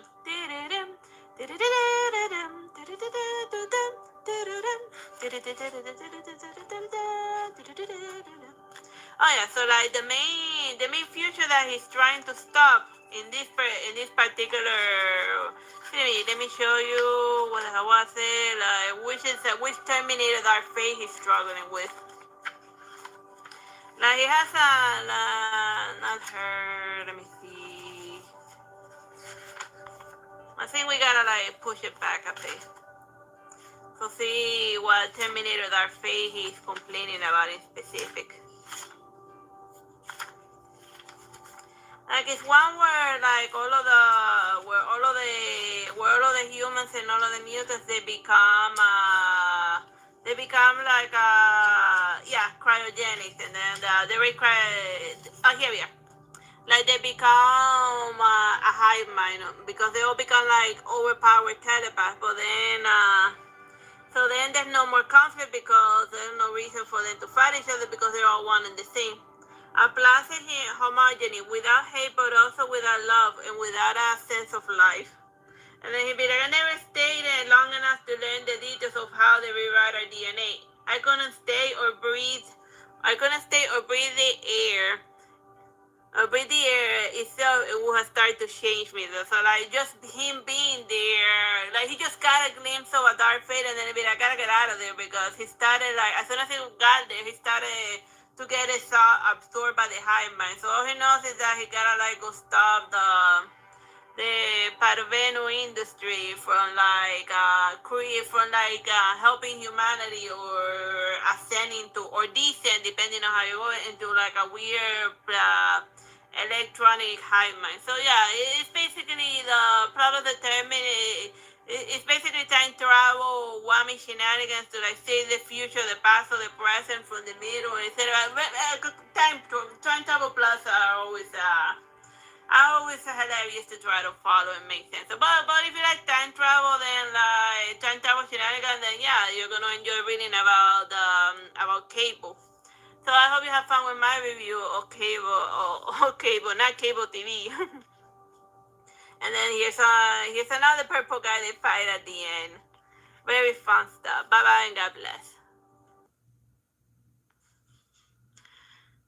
Hello, my name is Teresita Blanco, the Artsy Sister, and today I wanted to show you the Scarlet Witch Mountverse comic. And here's like the front, and here's the back of it. So it's like a type of compilation one of various stories from various comics of the Scarlet Witch, but she also hangs out a couple of times with like the first one is like the start of it is kind of like an Archie comic. And then she's just there hanging out and doing stuff with Marvel Girl. And then I'd be like, who the hell is Marvel Girl? Like, I had to, eventually in the comic, they call her Marvel Girl Jean Grey. And then I'd be like, oh, because why don't you just call her Jean Grey? Because in the cartoons, they call Marvel Girl Jean Grey. And also in the movies, while Cyclops was Cyclops and Wolverine was Wolverine. And she had to go... and then Jean Grey had to get the Phoenix Force in order to finally get a nickname in the movies. The whole point is that for a while I was confused to who the hell was Marvel Girl. Because I only know the X-Men for the most part from the TV shows I grew up. More specifically the one that has that very catchy beat that's been stuck in my head since the 90s.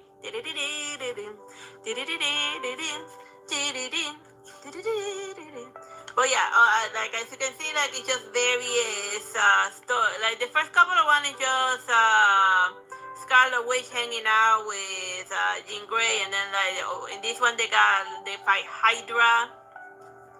Cause Hydra tends to appear a couple of times throughout. I don't know if it's is there a major tier bad guys. I saw them in time travel one of the Spider-Man's comics, a different one that I read, and then also here in this one. But it's funny because their icon, the octopus, it looks a lot also like the octopus sign from remember the James Bond movie that like the bad guys had like their icon was also like an octopus, but then again, yeah, whatever.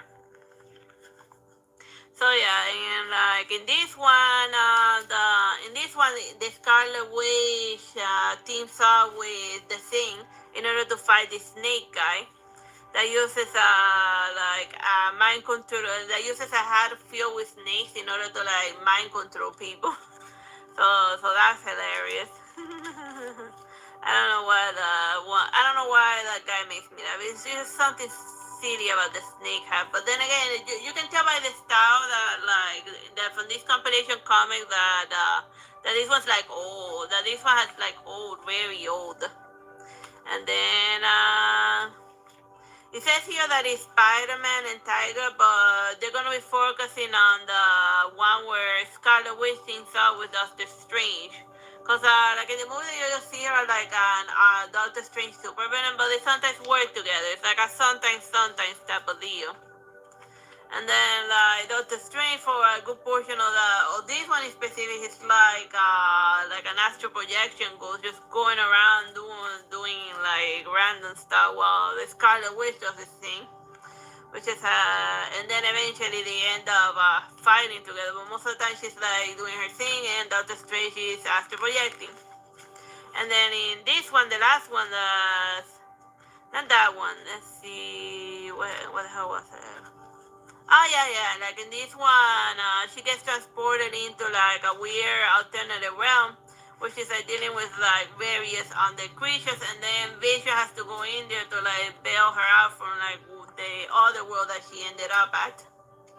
So she does have at least one comic where she's like hanging out with Vision and Vision's alive. Oh yeah, like among the weirdos that she sees is like the dark like Phoenix, like the Phoenix Force, and then here it is, and then she'd be like, dude, and that's when I realized that Marvel Girl was Jean Grey because it spells it out for Jean Grey Marvel Girl, and then I'd be like, no wish, only Dark Phoenix, and then he'd be like, dude. And but then Scarlet would be like, dude, like the Phoenix Force already shielded down, like, and the Phoenix Force is doing her own thing in God knows, or she's no longer a super villain, so I don't even know why the hell you're showing up here in like the Nightmare Realm. So then, and then this was more of a weird little Christmas one, with the young versions of like the Scarlet Witch and a bunch, and then some other mutants. Cause yeah, even though she's like the Scarlet Witch and she can do magic, most of the time she prefers to rely on like her mutant ability because she doesn't have like very good control of her magic. So yeah, those are the various adventures that you can expect to find in this little compilation of the Scarlet Witch Marvelverse. Like I didn't like go into detail of the various little stories in this one. That way you will have like a fresh impression of it. So if you see that the various changing art style is because it's a little compilation books, and like it's funny because like since he has a lot of like I always find it hilarious like that they're that little bit expensive because well, in order to make up for it, they made the comic book slightly smaller because in comparison to some other graphic novel like the Spider-Man, this one that I recently reviewed, like you can see that the size of it of this one is bigger than this one, and mostly because since the Scarlet Witch is red and red in constant armor and leg, so in order to cut down on the cost, they made the graphic novel a little smaller. So yeah, that's something to consider. But it's not a critique on it; it's just an observation on how expensive the red colored ink is. Like seriously, dude, what the hell? Bye bye and God bless. Hello, my name is Teresita Blanco Plays, Artsy Sister, and today I wanted to show you the fun graphic novel that is about Tahulu, but in the form of a cat, and then back here is all of the other Eldritch one in the little cat forms. Like as I explained in the book, the Eldritch ones, every so often, they compete with each other in order to see who's gonna rule for the next 1,000 years. And the theme of that competition was cats. And unlike other regular like graphic novels, this was like in color. Like I don't know why like this character you put him like in a yellow shirt with lines, and like he gives me a bit of a Charlie Brown. A bit of a Charlie. He looks a little bit like Charlie Brown. He just gives me that impression. So yeah. So then over here he has his regular cat and his Tahulu cat. So it's a bit of a slice of life, focusing on contrasting the Eldritch cat, Tahulu trying to do cat while contrasting with like a regular cat. And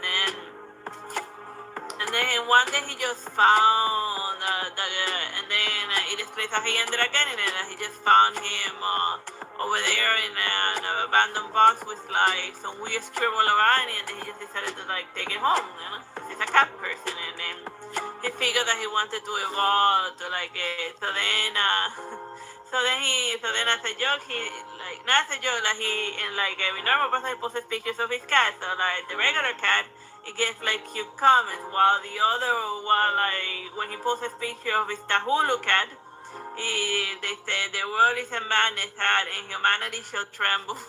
So then because he started posting photos of his Tahulu cat online, he like starts drawing like weirdos into his house.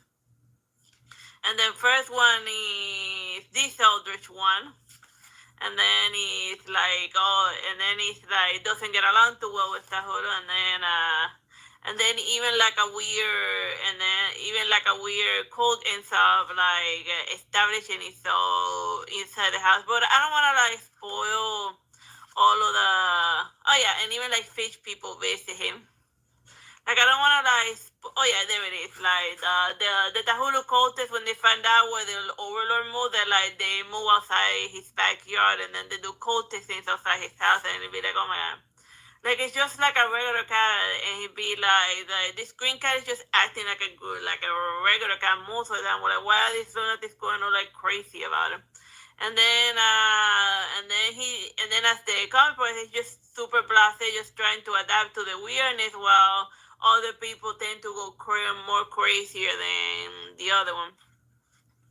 And then, oh yeah, here's like another one that I wanted to show you, like the giant Gigantamax cat that shows up later on in the comic. Oh yeah, and one of like the cultists is like the high priest of them. He has like his own cat that can also be a cat bat.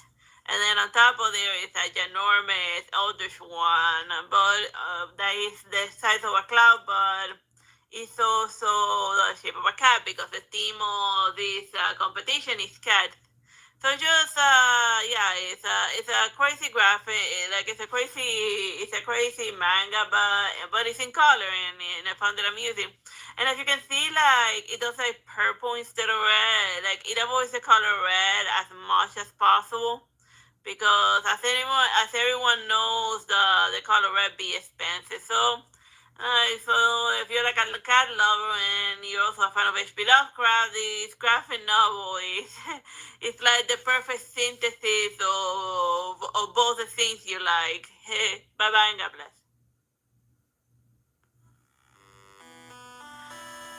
Hello, my name is Teresita Blanco Plays, Artsy Sister, and today I wanted to show you this Legend of Zelda manga. Like last time I showed the Legend of Zelda The Four Swords, but this one is the Oracle of Seasons and Oracle of Ages. Like I never played like either of those games, and I think that like first one is the season, and then the Ages one is like a sequel to it. So yeah, so it's like a 2-in-1 type of deal, part 1 and part 2. And then here it starts introducing the new Link character, and then he's got like this he's got like the Triforce on his left hand, like the mark of it, and then the other one, now that means he's gotta be like an island, but he's not like very certain about it.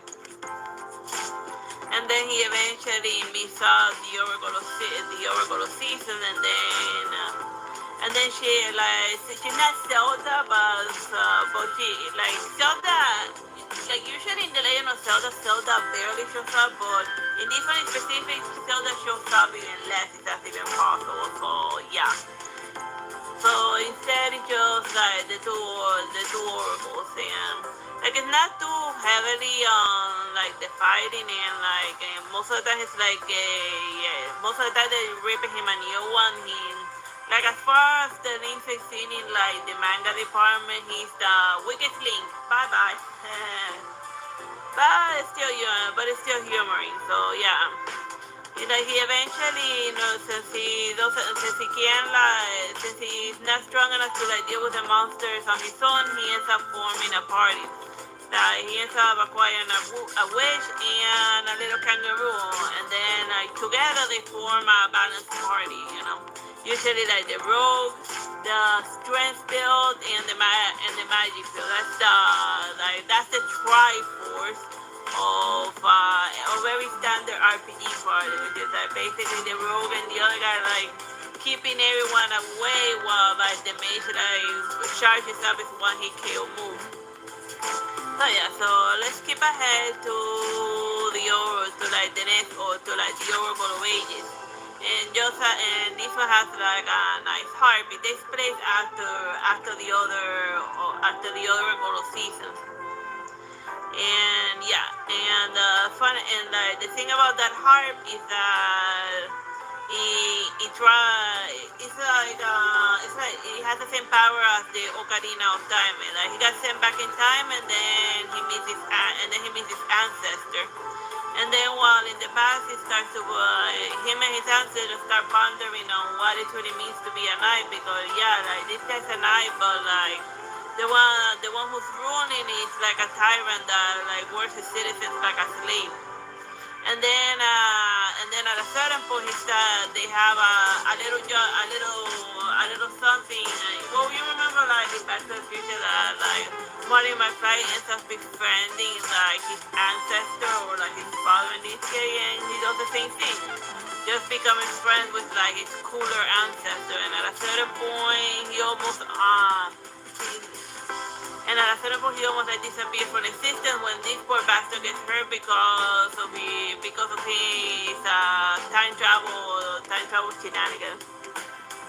And the final boss you think is gonna be this chick, but it was me, Dio. No, like Ganon. Like the final boss is also like the Legend of Zelda ones as well. Like even when it's not like obvious, like Ganon shows up. So yeah, that's the final boss of this graphic novel. Like Ganon comes in like various forms. Like this time it was like the monster pig form. Well, not so much pig. It's like it's kind of like a bit like an orc. That's usually like how they shown a bit in like fantasy or whatever. So yeah, so that's the ending of it. Not like the official ending. Like there's still a lot more pages of this graphic novel or this manga, but I don't wanna like spoil it. So yeah. Like it was an interesting read, but like Link got more beat up more than usual, which was hilarious. So yeah, this one is your weakest Link. Bye bye, and God bless.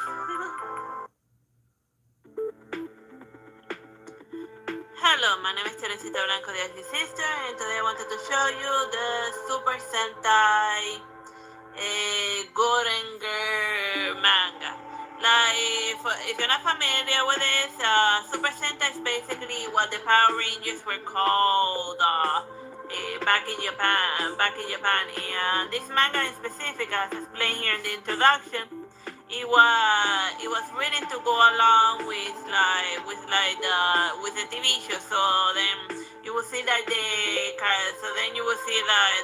Power Rangers or Super Sentai on television, and then you will read the graphic novel. So then.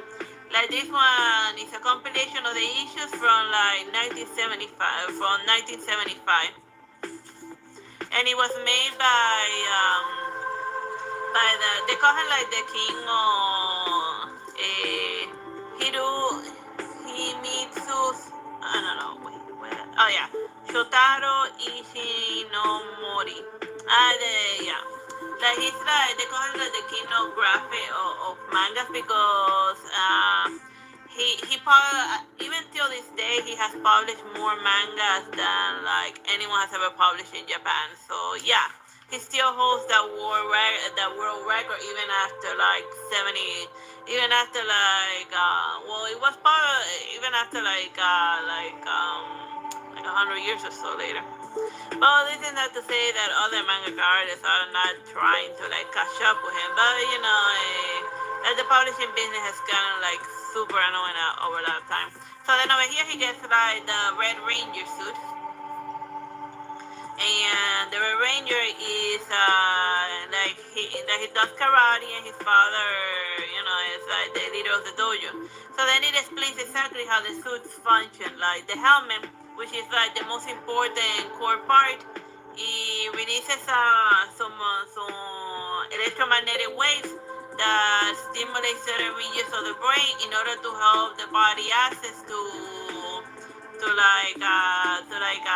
stronger abilities. So, but if you don't have any abilities for the suit to enhance, it's not gonna do anything because zero multiplied by zero by any number is still zero. So that's why the Power Rangers, even without their suits, they still can fight because the Power Rangers, at least the suit. Oh yeah, there's no aliens here. At least the suits, they need something to work with. So oh yeah, and so then over here they introduce the bad guys. They're like an international group of terrorists called the Black Cross Army, and then they sell secrets, and they're constantly, and then they like contribute to like wars and stuff in order for all of the secrets and all of the stuff and all of the scientists that they stolen for the prices of that. So it's just a group that makes money out of war, and then to like go deal with them, they created like the Power Rangers to stop them from like sending the world into chaos. So the reason why the Red Ranger suit is different is because from the other one is because it's the prototype. Like once they were certain that it functioned well, then that it did what it was supposed to, then they made the other one. So that's why the Red Ranger suit is always slightly stronger because it's like the beta version and it doesn't have the delimiters that the other ones have. Cause you know how the prototypes are. Oh yeah, and then all of the Rangers come along. Oh yeah, like it's interesting, like the Power Ranger, or Super Sentai as it's called here. Oh yeah, here are Rangers, all 5 of them. Yeah, it's interesting that like their the little flyer scenes, when you see it flying about, it looks like modern day. Yeah, especially here in this image. It looks like a modern day drone, and here too as well. And even in a different panel, they are able to autonomously summon it in order to like provide for them backup. So it also functions as a drone. But it's interesting that like this design is way ahead of its time, and you gotta like remember that what I'm showing you, it was something that was drawn in like 1975. That is way before like Joneses became Jonesy. So then, like the bad guys, obviously, when the first ones that they fight is it's like a lunatic with a horse, with a robot horse. And then after they have a close encounter with like the Power Rangers in battle, then slowly as the comic book progresses, they start escalating in the battle. Oh yeah, the scene still hasn't transformed in like it still hasn't done like I read the whole thing and it doesn't do like the Megazord thing, that it turns into like a giant kaiju robot to fight. No, this thing hasn't Gigantamaxed yet. It just, oh yeah, and eventually over here they fight like the Loch Ness monster. It says that it's a robot that shoots laser beams. So then it definitely and over here and in this episode. The bad guys are riding on the kidnapping scientists on a flying ship. So you gotta like consider that maybe the creators of Super Mario were probably like influenced by this fun idea of like the bad guys riding on like a flying ship that looks like that it has a old design from like because the ships look like from like the Pirates of the Caribbean era, you know, like the 1600s or something. But it's futuristic because like it flies and stuff. Yeah, so yeah, like somewhat like the bag got like the serious types of design, you know, like this weird moon face. And it has, of course, like a lot of very fun fight panels here and there. Cause that's what you can do when the character like you have more freedom to like mess around with like the characters when you're not like when they're more roly poly, you know, when it's not like ridiculously hyper defined and then you can just focus on the action and move the story along. Like I'm not saying that it has like that it's not like fancy or elaborate, but that it's like drawn bad. It's, you know, it's a different type of style, you know. It's almost like strictly eyeballing and speaking. It almost looks like some of the Tezuka drew it, but no, it was some other guy. The guy that said I am going to one up the father of mangas, and he did because he published more than the other guys. So I hope you find this review of the Super Sentai. Oh yeah, and then other stuff happened. Of the Super Sentai. Gorenger manga. Bye bye and God bless.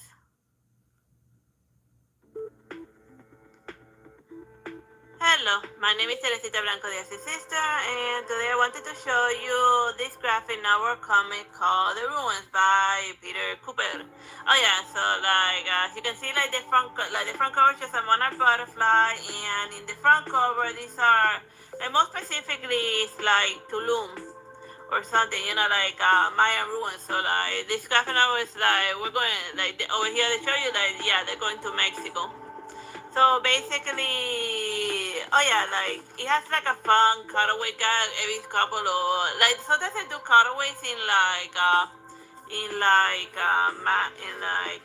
comic books, but this one sometimes it's distracting. But this one it has something cute. Whenever it like cuts away from like the main action is to show us where like the journey of the monarch butterfly.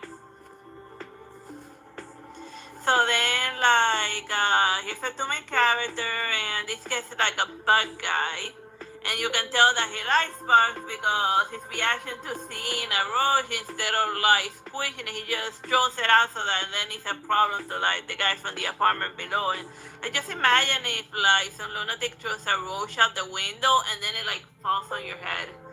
Like yeah, that's a quick way of making an enemy. So yeah, so then like his wife is writing a book and she wants to go to Mexico for experience, and he's unemployed and he's recently unemployed. So then she be like, oh, this is a perfect time to go to like get back into painting. So yeah, so they're both. So it's both the perfect time to go fool around in Mexico, and fool around in Mexico they do. But more specifically in Oaxaca.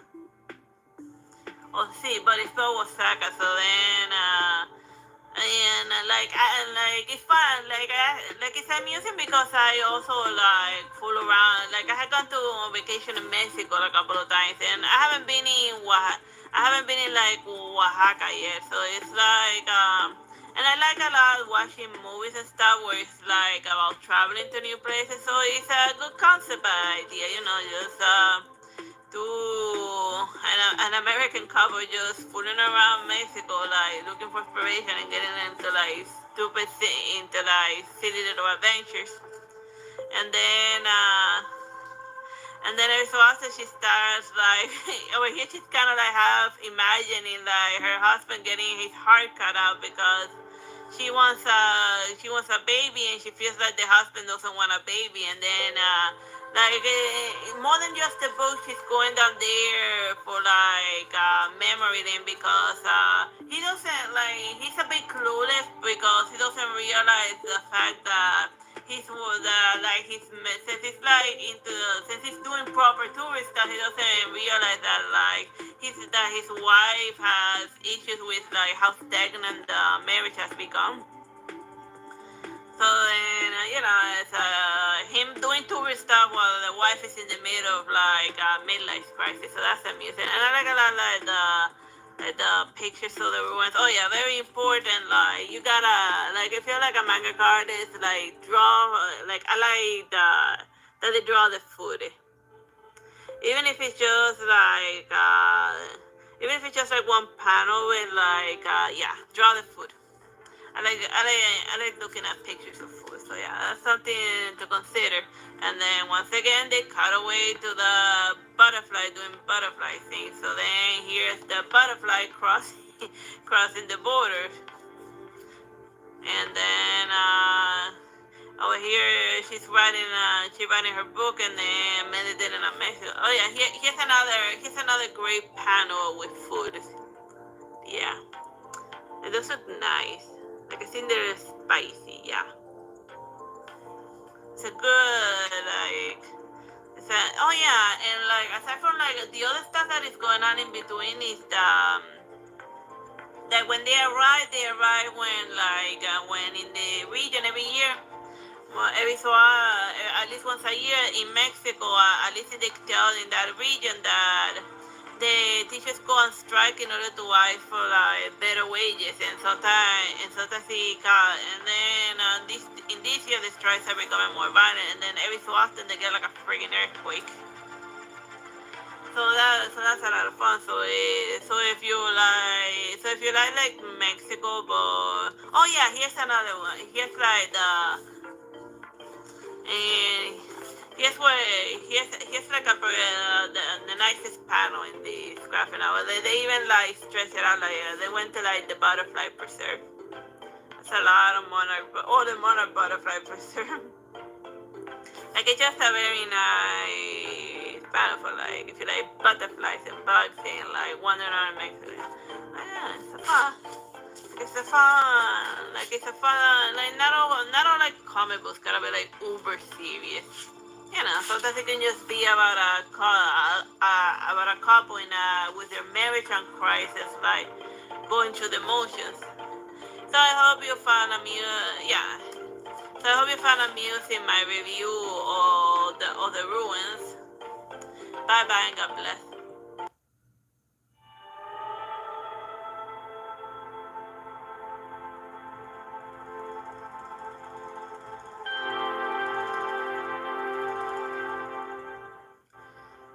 Hello, my name is Teresita Blanco Plays, Artsy Sister, and today I wanted to show you this fun graphic novel called The Final Cut. As you can see with my hands, like this is it's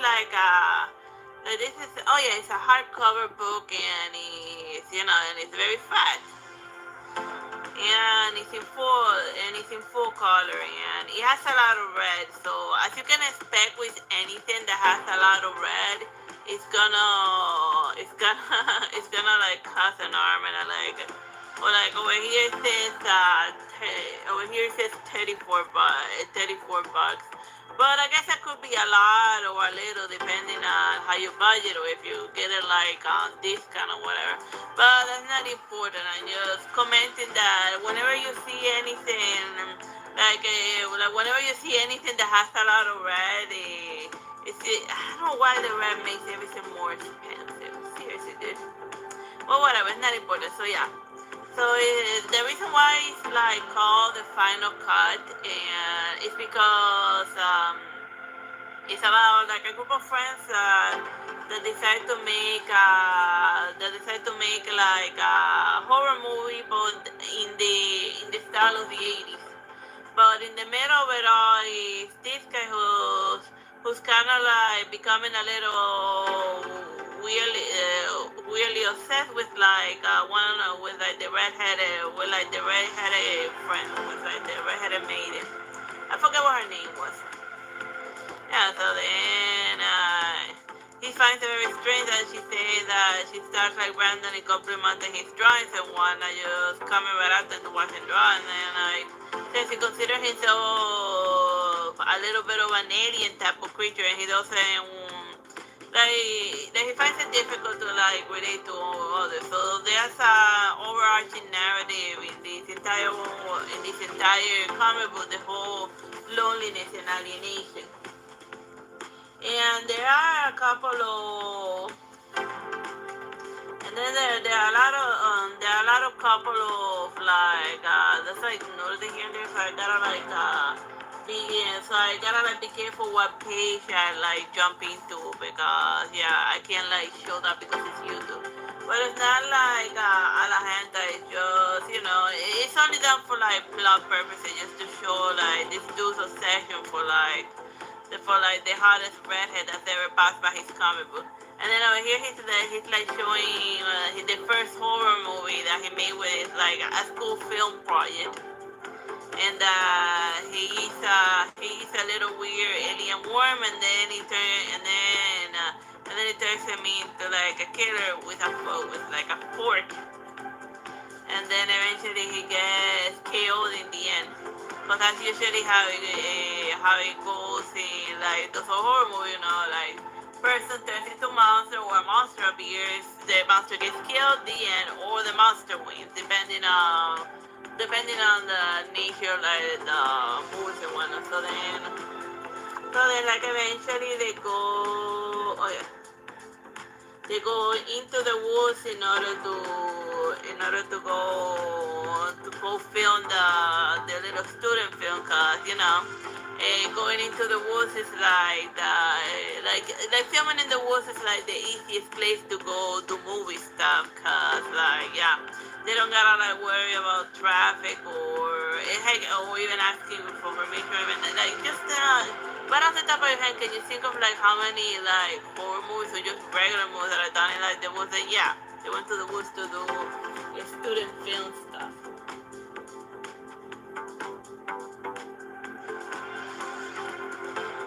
And then let me see.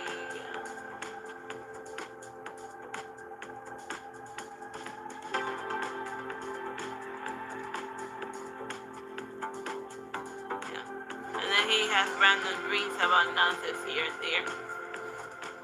And here we are, more wood stuff, Just them trying to make a movie and going to the various spots in order to film. It's it's not like the most exciting reading. But it maintained my attention from beginning to end. And whenever it does something remotely spooky, that's music. So that's just basically my review of the final cut. If you want to read a comic book about like some students making like a horror movie, making like a 1950s style horror movie, like then this is a comic for you. Well, bye bye, God bless.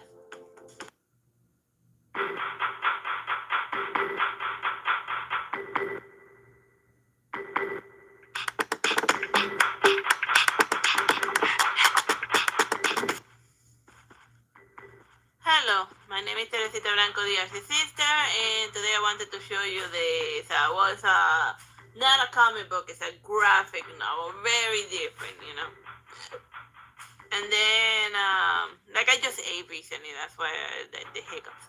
So then, this is a graphic novel adaptation of a movie called The Road.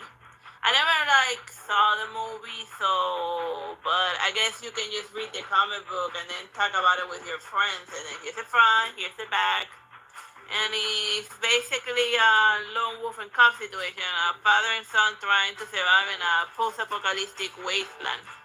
And then it's just for most of the time just then surviving and struggling to survive. It has very little dialogue.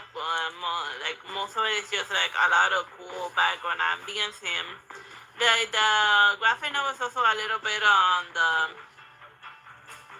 the lower end side, since it has obviously very little. I haven't seen anything with red, and it has a few tints here and there, but for the most part it's black and white, and it's just them, the father and son wandering through the wilderness.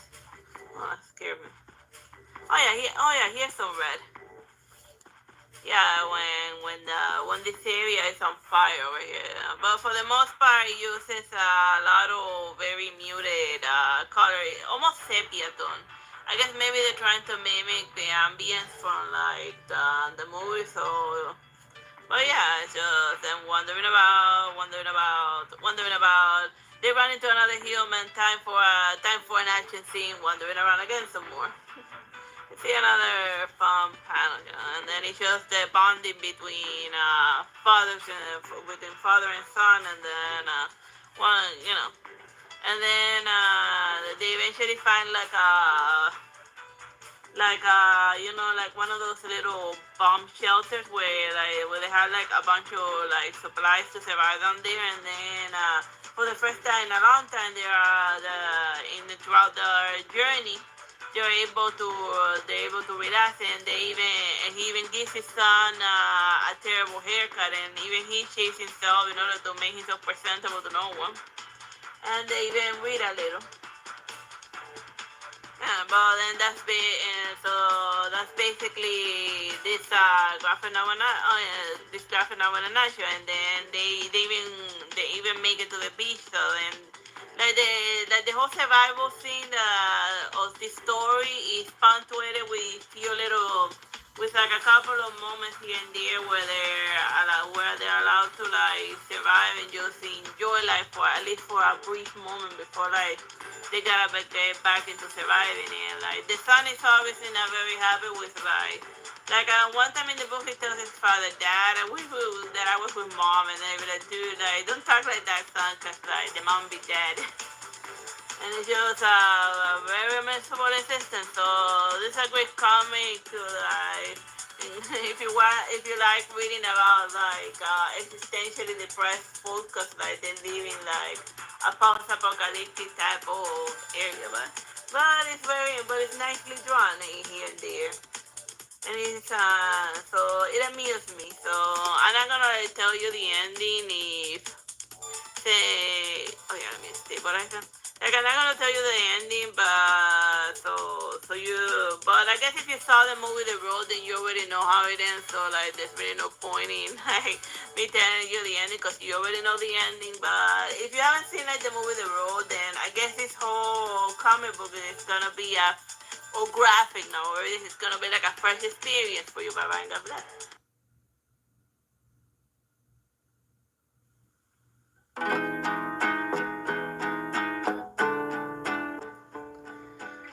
Hello, my Artsy Sister, and I wanted to show you this fun comic book called The Black Widow. It's an epic called Beware of the Black Widow.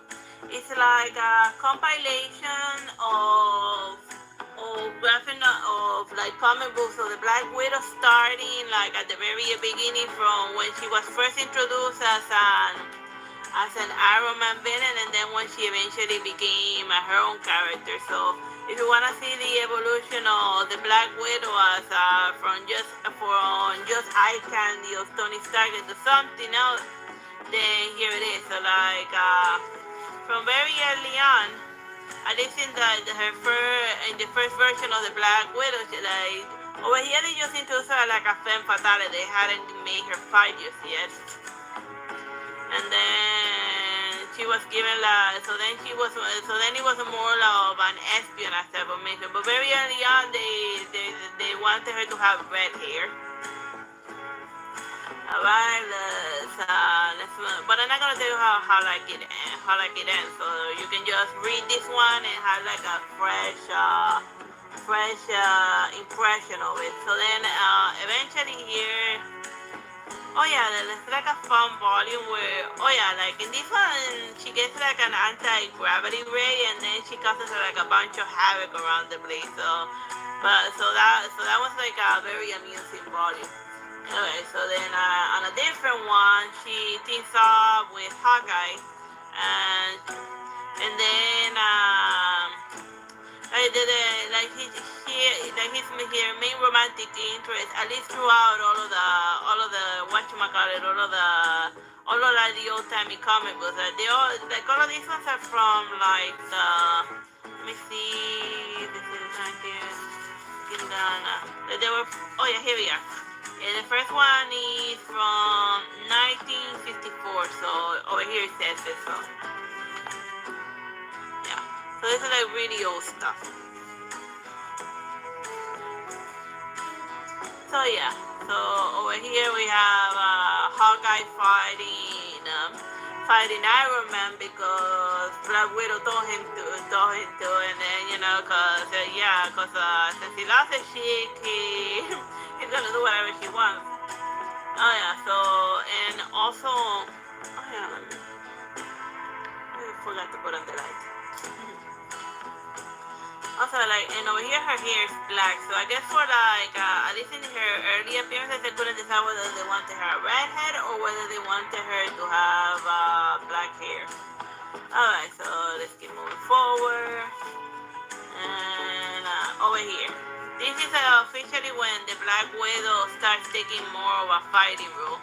And then they give her like something of a strength suit that let me see, like the Russians, then here we are.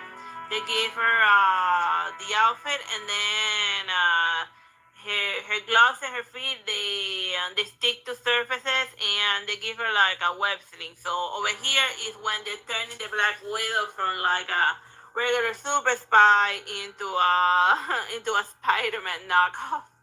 Or chick Spider-Man, or because they say like, well, Big Widow's a spider, so why don't we make her do spider stuff? So then this is when they were experimenting with that. So they gave her mask. She said that she model her mask that way so that it's similar to Hawkeye. That way he will be able to recognize his girlfriend Black Widow even when she wore a mask. So even her outfit is has the same blue hues as Hawkeye. So. Yeah, so she's kind of like a super villain in that one, but with shifting allegiances. While Hawkeye got framed for some nonsense, and he's trying to like clear his name. So they consider him a bad guy, but he's a good guy trying to like trying to get Tony Stark's help in order to like clear up all of that mess. Alright, so then let's see, same. Oh, look, Scarlet Witch, yeah. Like over here, the Black Widow's costume changes again. Like it's interesting that in her hair, like for most of the early comics, her hair is black more than red, except for like the first time she showed up. So over here, like the outfit, instead of it being like blue with lines, they make it like skin color. So I guess they're over here like fiddling around with like the design of her look. Alright, let's move on ahead. Let's see.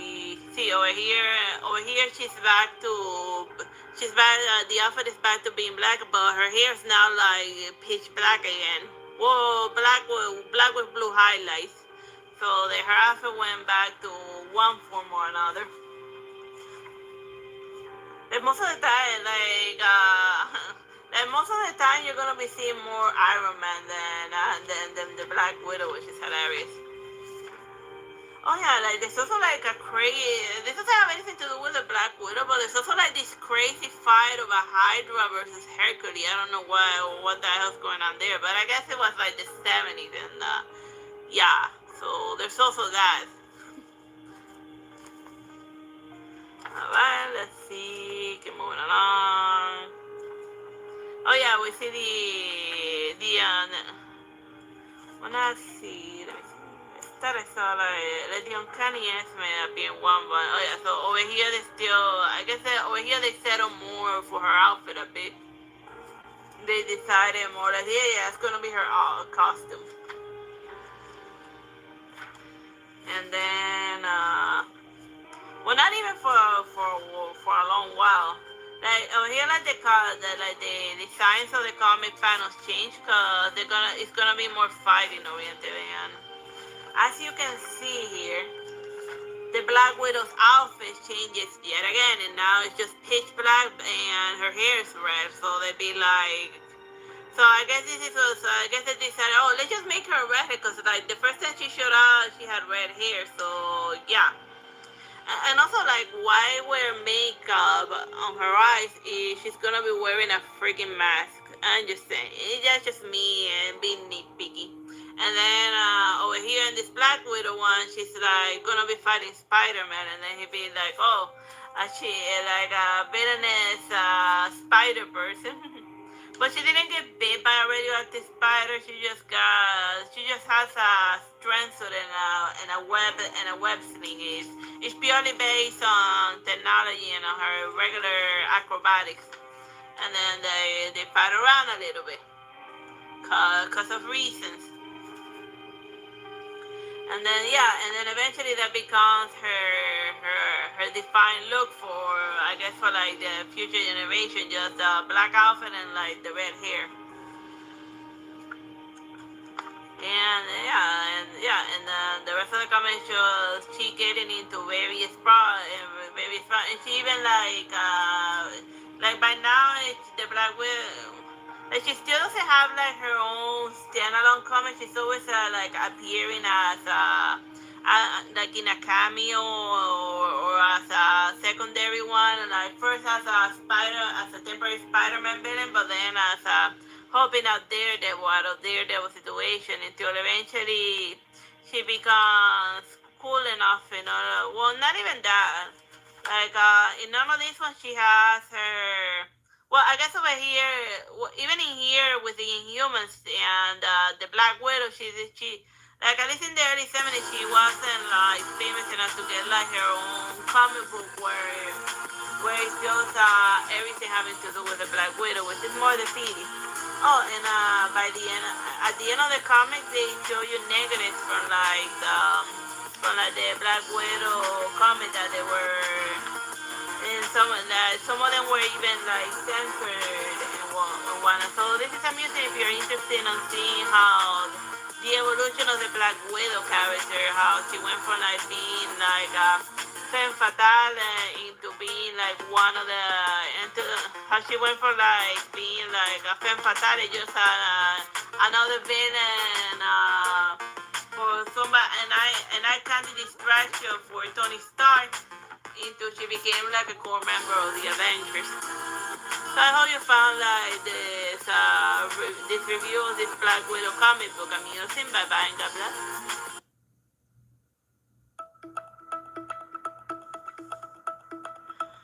Hello, my name is Teresita Blanco Plays, Artsy Sister, and today I wanted to show you this volume of Claymore.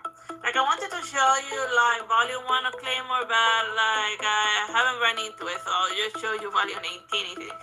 Volume 18. So I guess if you're not caught up with it yet, then you're probably gonna be surprised by a lot of other like random things that you're gonna see. Like everything that you see in this comic is in this manga, it happens after the ending, after the so-called canonical ending of like the anime show. But after the incident in the Frozen Lands, the story continues. So, like it's a pity that like Claymore's never gotten like a proper comic, like a proper adaptation of like his comics. So yeah, and here we see him like remember like the little kid that she picks up like early in the story, like over here he's like dealing with some demons that are trying to assimilate him. And then like the members of the organization, they be like, oh amazing, I can't believe he hasn't like been assimilated. I hope that I should hope the reason is nothing as mundane as mere will of power. So yeah, so then if the organization doing sketchy stuff while they're trying to deal with like the demon horse here and there, and like the transformed creatures. Like it just has like a lot of like fun creature designs here and there. And in the middle of it all, it's just different Yomas doing like their own thing. Like most of it is you gotta like the plot of Claymore for the most part here and there is just like Claire, she hunts monsters and she looks after the kid, but then they eventually separate and they're also investigating the organization because they're suspecting that they just as shown in the flashback of Claire's caretaker, Teresa, or the Prince's mom, Teresa, just like Clear, has suspected that the demons are actually being made by the organization in order to get money out of town for, they create the monster and they're also the solution to the problem, like the perfect money making scheme. So then that's why they're in the middle. So that's why they're investigating. So yeah. So like the regular claimers that they had the blood, they had the white armor. Once they go rogue, they get like a more stealthy outfit. So yeah. So if you like a lot of like cool action and like sword fighting against demons or against regular things in general, then this is a good one. And over here, Claire's having her rematch against what's her name? God. I forgot. Priscilla. Yeah. That was her name. She had like a silly little girly, silly childish name, this movie. And then, so yeah, here's the epic green match that she has with this one that murder her, that like just completely decapitated Claire's caretaker. And unlike the rematch that you see in like the OVA, this is how the fight actually goes down in the manga. She tries to have her and then she just kicks and then she just kicks her city, Priscilla. And then without even having any awareness of who the hell is she. And then they be like, can you like stop trying to get yourself killed? Wow. Will you please stop trying to get yourself killed? I need to figure out who you are. And then in the middle of it all, they're dealing with random attacks being sent by like the largest Yoma there. Yeah, it has like a bunch of cool fighting panels. So then over here, she tries to awaken her demon Yoma powers to go try to kill Priscilla to avenge her, but she's not able to awaken. Which is hilarious that she's still like a block community mental block. And then over here she tries it again. So it doesn't go anywhere at all like the battle, with neither of them fighting. Like clear that she can't awaken and the other chick that she's just like, you are not even registering on my radar, so I don't even gotta like use my full power just to like kick you around city. So yeah. Just when a couple of kids a look already at how messed up Clear's got in this battle. So yeah, like it's such a pity that they haven't like done like it would be nice to see like a proper anime. Like this more anime is like overdue for a remake. One that follows the manga to a point, And then over there she's like she finally decides, well, I'm gonna like go fight her for real and casting out her humanity, and then she tries it. And she does the awakened form that she developed in order to fight Rigaldo, the wolf guy. And then she does all of her fancy moves, but then the transformation gets her done. And she's like, why the hell did this happen to me? And they say, oh my, you can't awaken, can you? And then see, this is how the Rigaldo fights you have done, but nope, she can't awaken. So yeah, that's a spoiler alert if you haven't like seen if you haven't like read this far into the manga, or if you only ever saw the TV show, the story continues. She doesn't fight. This is when she officially has her rematch against Priscilla. The creepy one was just to go deal with the wolf guy Rigaldo. So yeah, like Claymore, it's a great fighting series. I hope you find, like I heavily recommend it. I hope you find it like amusing. My review, not of just specifically of Claymore Volume 18, but just of the whole series as a whole. Bye bye and God bless.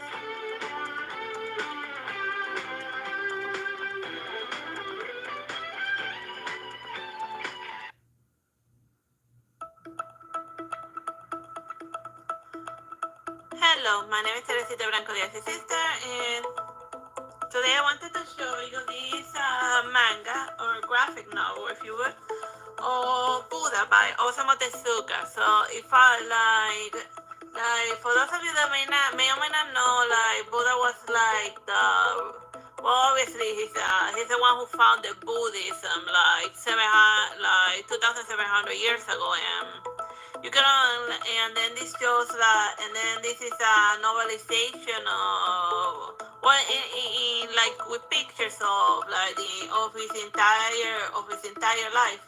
But like in the first volume, it starts by showing you how the world was before Buddha was born. Like the Brahmanic priests, they were either like isolated completely in the mountains, completely forgetting about like their followers, or they were like corrupt using like fake magic in order to like store like money out of the common for. And then for one or two, and then there was like the one or two good monk guys that were like trying to be righteous and whatnot, but being righteous and doing good is easier said than done when you're surrounded by evildoers. So and it starts with like the lecture that this month telling the story of once where this man was like lost in the mountains and he was starving, and then like the animals went to help him like a Disney princess. So then the fox was able to like find grapes using his nose, and the bear he caught fish, but the bunny wasn't able to like get anything for the priest. So then the bunny made like a bonfire, and then he threw himself into the bonfire. So then he did like, enjoy the stew rabbit after all. So then they started meditating on like the sacrifice of the rabbit and what it means to give yourself up for yourself only for like the sake of another living being. So then it then start, and then it then jumps to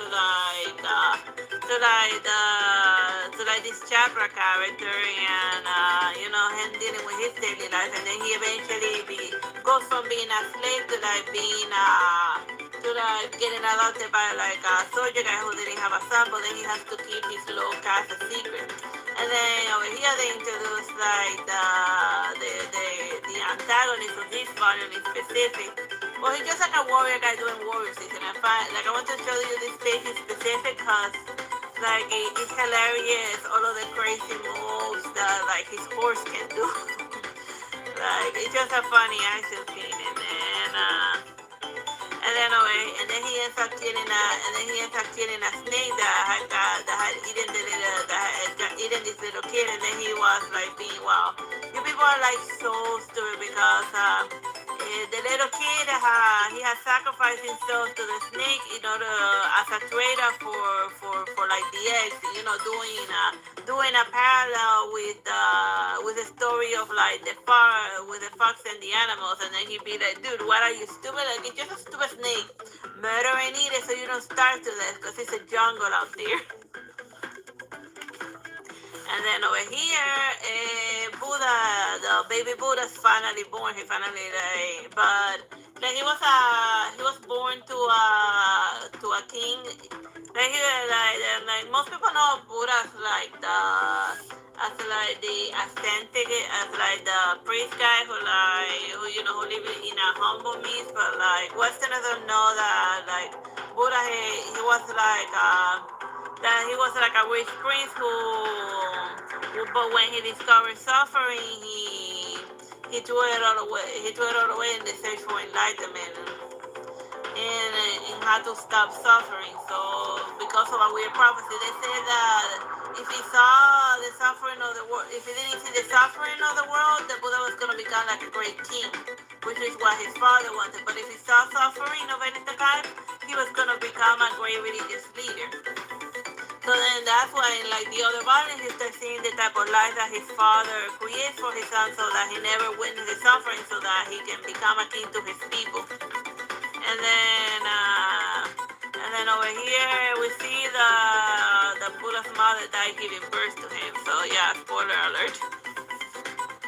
And then like another fun panel, another fun panel, like the three wise men, just like the wise men, like Buddha also gets visited upon by like a wise guy. That he's the one that gives the prophecy of Buddha, and then he regrets that he's never gonna be, that he's too old in order to see what type of man Buddha's gonna become when he grows up. So yeah, so if you're interested in learning the life of Buddha but don't wanna go to temple, annoying and whatever, and you prefer like to get your information in manga format, then the Buddha by Osamu Tezuka is the manga for you, or graphic novel, however you want to call it. Bye bye and God bless.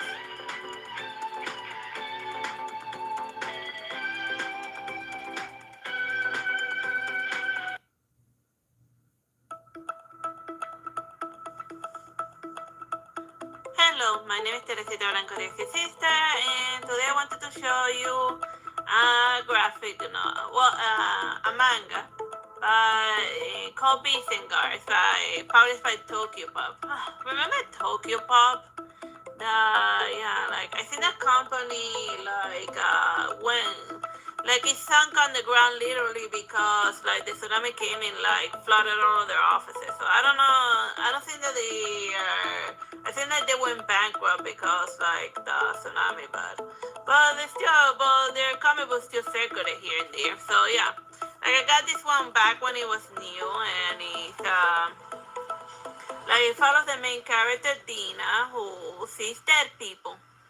So obviously she's freaking out most of the time. So then one day she goes off wandering into the woods with her friend, and then she ends up in this weird graveyard looking place called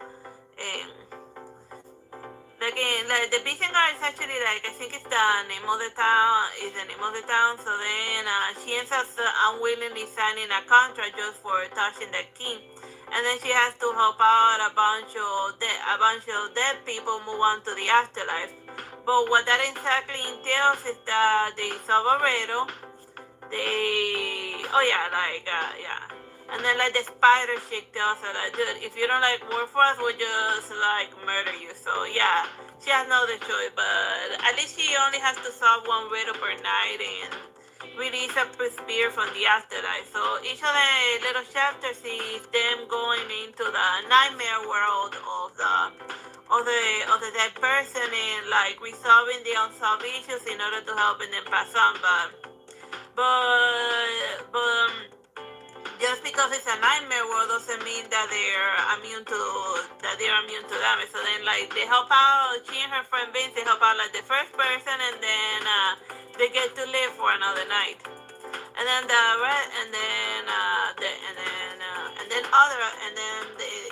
the little ghostly adventures is balanced out with them dealing with their families and stuff and school-related issues. I like this one because it has a very nice art style, and the way that they draw the dresses is very nice. But it also the story it has a monster of the week type of thing that every chapter is a different story that's not connected to another, but it also has an overarching plot. And then at the end every so often they get once they solve enough riddles and free and a couple of ghosts pass on to the afterlife, they get one of the members of the mausoleum that eventually joins their party in order to help them deal with more complicated cases. So in the first volume they get joined by a psychotic cat, but his only usefulness in battle is that he just provides information because he's not a fighter guy. His fighter brother shows up in the next volume. I think the manga is already completed and there's even a novelization of it. So I think that has 10 volumes in total, but I haven't read that many. I only have from 1 to 8. And the style does improve over time because this is somebody's first manga project. And it mildly amuses me. The funny spooky stories, and when it has just the right amount of danger and scary stuff here and there. And it's just fun as all. So I hope you like my fun Like, it's amazing that it hasn't been like I think it will make like a decent TV show, either like either animated or like done with like human people with a lot of terrible CGI elements. And I'm surprised that they haven't like done anything more with it. It's been like manga. It's good. Give it a read. Bye bye and God bless.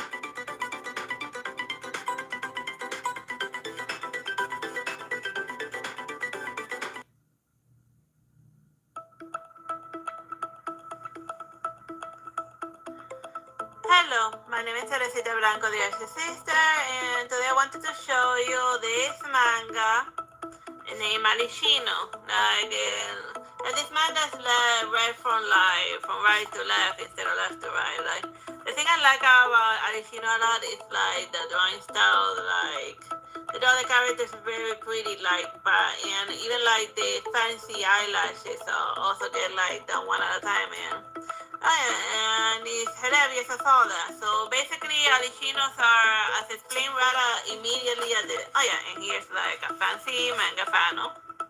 This is the Demon My Ovid and her little human boy toy, her little plaything. And this is her in her owl form. And she, right in the front cover, like, that's not a big spoiler. She like shows herself in in the human body that she favors like pretty early on. So then over here, this girl, she's looking for she thinks that the main character is an Alishino because the main character is very nice to look at, but he's not an Alishino. He's just related to them in a weird way, since he has like a very strong spirit. He's one of the few humans that actually has the akusabi, how they call it, that has the power to like kill the Alishino 100%. So then she's looking for an Alishino because you make a deal with them and then they grant your wishes. So and obviously in exchange for your soul or whatever, cause that you can't get nothing, something for nothing. They say Alishinos contain many different forms and possess a beauty beyond compare, and their wings are as light as gossamer and their souls as lily white as winter first snow. And the believers of these tales are not just like angels, and the believers of this tale are nothing but fools. And they be like, dude, so you knew all about them demons and about the Alishin, but you didn't tell me. So then, throughout the book, it's just the main character dealing with Alishino related problems, and while he himself being protected by being sheltered by one, and also by two other human companions. They have him in hiding because man and woman born with his power are usually rarely make it to adulthood because like the Alishinos like to eat their soul before they pose a problem to them. And over here, eventually, we get like the main character's flashback, and he's Sugiri, that's his name, and then she offers to restore him his memory. So it's good that he's main character with. I thought, good. I almost cursed there for a second in Spanish because I thought of the video time. But since it didn't, let's just continue. So then over here, the main character, eventually in the book, she gives him like his flashback, restores his memory. So it's good for plot convenience purposes that the main character suffer from not plot convenient amnesia. Well, Mayobi took his memory so that he wouldn't be bad, so that he would be able to make it to adulthood without being uber bogged down. And then whenever he goes outside, the Alishinos show up in order to try to eat his soul. But then this guy Hyura usually chases him away, But even I read the only 3 volumes that I was able to find here, and they never tell me who the hell is this person, whether he's also an Alishino or just another victim, or what the hell he's up to. But but it builds up a nice mystery around everything. And just like all of the other characters, just like in all of it, eventually the main characters really ends up getting a different powerful addition to chase after, and that eventually becomes like the main bad guy in the Raku style of the story. And then he's hunting him before the other guy hunting, and it's like a bit of a game of a cat and mouse when he deals with regular Arishino nonsense. But it's a pity that it's such a nice looking manga. Like, I don't think it's got like an official ending because I remember reading somewhere that like the mangaka artist who made the Arishino manga like that he ended up like getting like his drawing hand injured, and then that was the end of his drawing career. And plus it's like the Arishino manga is like so hyper well drawn. It takes like forever to like bring out a single volume, but as you can see, you can see where all of the effort went to literally anyone to all of the girl characters. That's like the main character stuff is like me, man. Like here's another nice looking addition. Just look at all of those hairlines, man. Each of them with like different highlights. You can definitely tell that like the manga artist like probably spent like 8 freaking years just like rendering these demon guys here. But yeah, but that's Arishino in a nutshell. Like even though it's like an incomplete manga or whatever, it's still an amusing read. So if you can find an Arishino volume, then give it a read. Bye bye, God bless.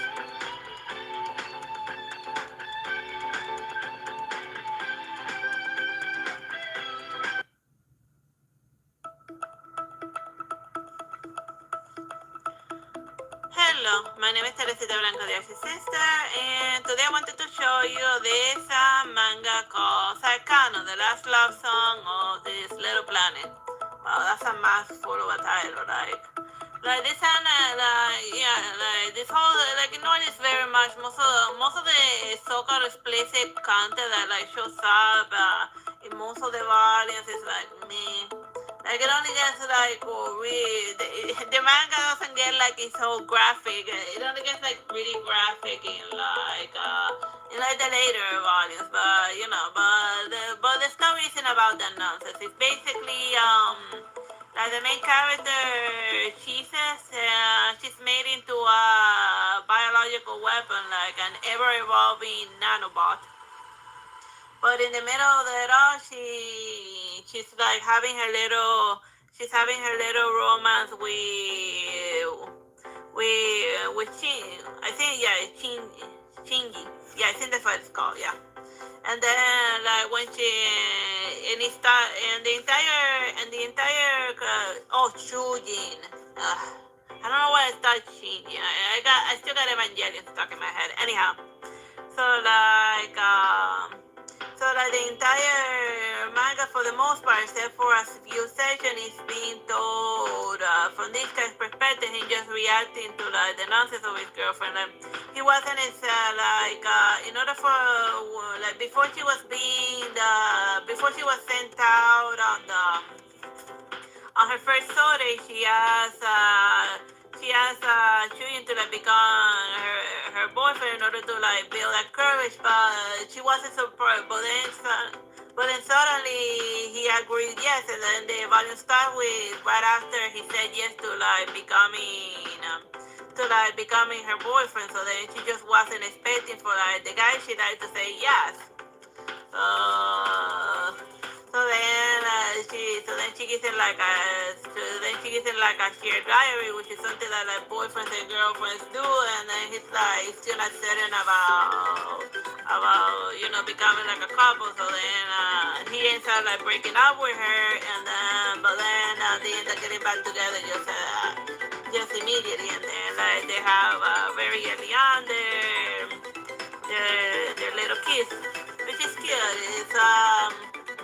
It's a cute romantic manga with war overtones here and there.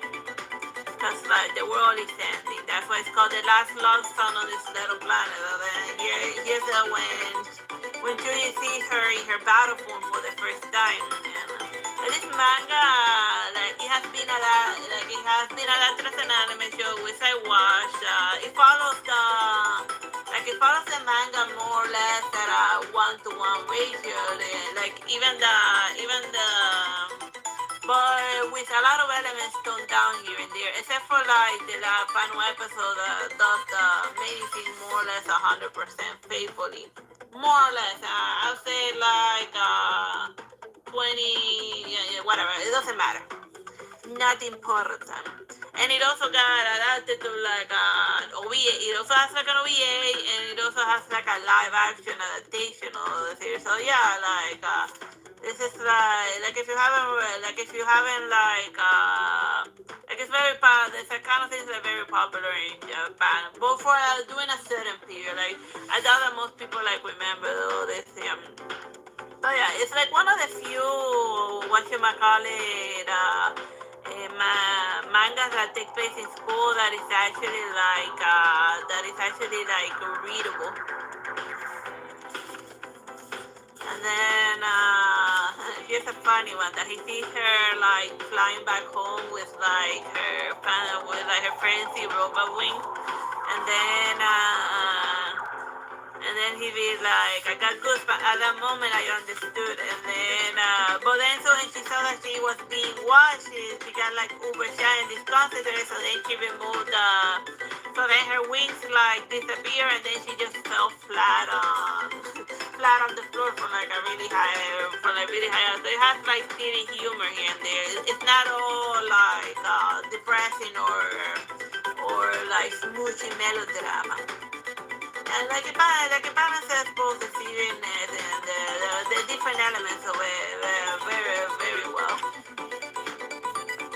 Like it's cute and like it, and you should give it a read as well if you like romance with a little bit of doomsday and sci-fi in the mix. So yeah, this is Saikano in a nutshell by Byron God Bless.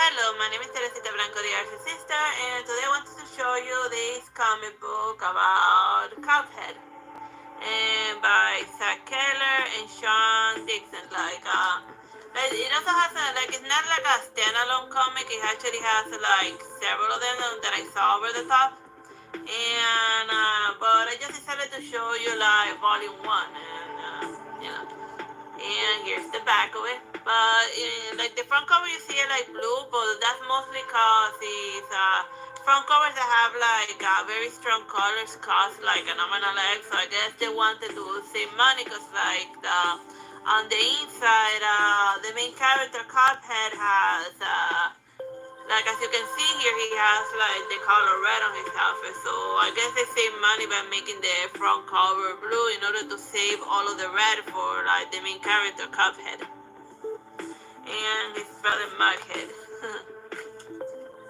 Like all of the stories is basically like little random, like they're little standalone little stories where Cuphead and Mughead get like into random situations, and it's not tied at all. Like think of it like a sequel to like the video game. You know, after they finish their contract with that one, then they just continue with their own life, and it has a lot of nice little colorful panels. You know, it's cute and amusing and very nice to look at. But I think now that he's actually more orange than red. Cause, I guess by comparison, you know, cause it's when just by making the outfit slightly more towards the orange, it becomes like a lot cheaper. Cause orange is cheaper than red. And then over here, the Macman just hanging out in the amusement park while reading a book, which is and he's very into it. And then like the whole world going to hell around him, but he's just very into his book, just reading while walking. But I guess that was normal in like the 1920s, which is when Cuphead takes place. But like in modern days, like the equivalent of that would be like looking at your cell phone while walking on the street and everything like blowing up around you. Alright, so then let me show you like another funny one. Like this one, it does have like boss battles, and over here he's fighting like a robot, and he goes usually have more, but instead of like shooting like the little pea shooter, he just like fighting it regular. So I guess he lost his ability to like shoot stuff. A la no, which made me think no, but why is he like not? Why is he like regular fighting instead of like shooting how he does in like the video game? Well, I guess since it's a comic book. I guess the ability to shoot at stuff was a power that he got from like the devil, like magic, in order to help harvest souls. So I guess like without that, he's just like has just regular cartoony strength, and which explains why he wasn't able to like win the boss battle, because Cuphead apparently gains his magic from the devil. So over here, the carrot guy just sitting in the theater and blocking the view. And then he gets inside the movie, which is hilarious. And here's another silly story with like the siren. She's luring people into like the casino by singing it, and then like that's how he's making his money, by just luring everyone to the casino. But then like the siren gets angry because she just gets a very small cut of the dough, so then she mind controls everyone in the casino to like rob the casino, and then they get away with like robbing the casino. And then it ends like a typical Netflix heist movie where like all of the thieves get away with like robbing everything. The end, because there's no police in the world of Cuphead. Whatever. So yeah, that's basic. And then at the end, and then that's basically this little Cuphead comic book in a nutshell. Like that's the one pet peeve that I have, that when Cuphead got into like a boss battle, he didn't use his little shooting ability, which is the main way that he fights in like the video game, from long range. So yeah, that is the one thing. But the rest was fine, more or less. Bye bye, God bless. Which makes me wonder if the person who made like this comic book actually played Cuphead, cause like yeah, why the hell did he fight instead of shooting magic from far away as he always does? Whatever. Bye bye and God bless.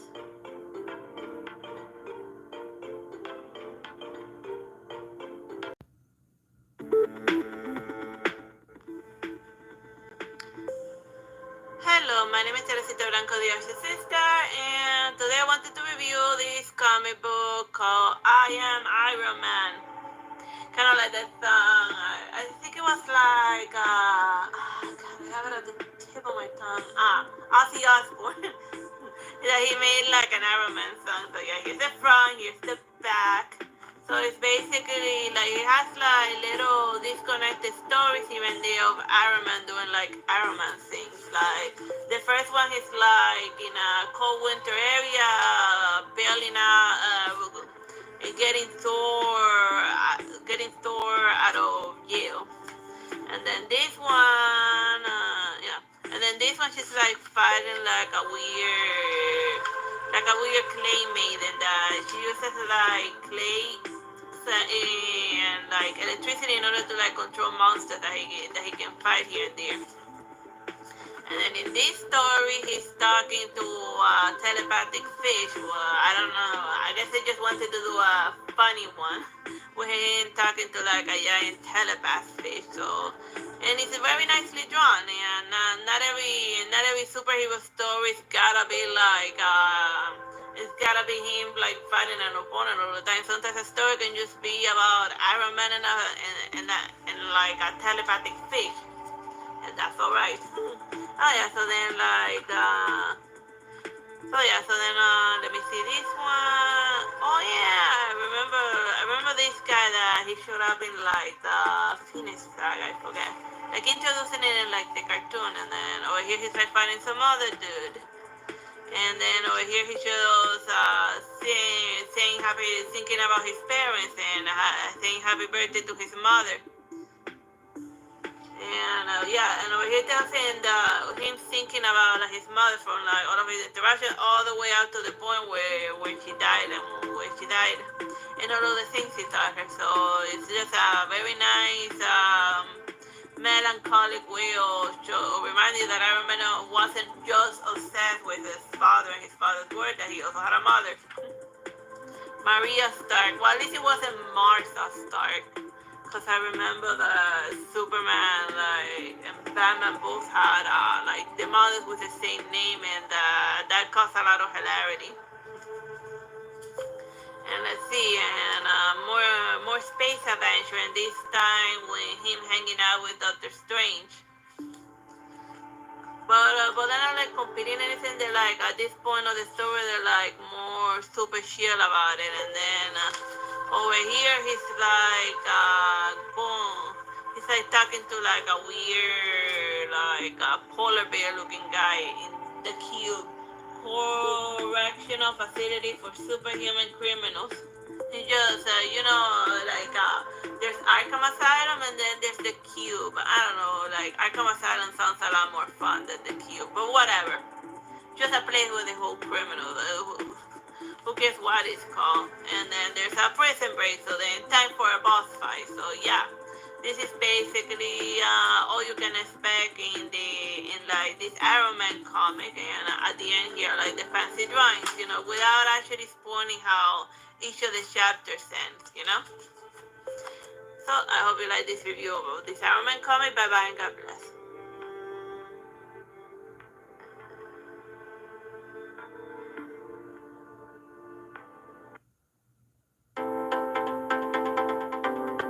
Teresita Blanco, the Artsy Sister, and today I wanted to show you this Evil Dead comic book.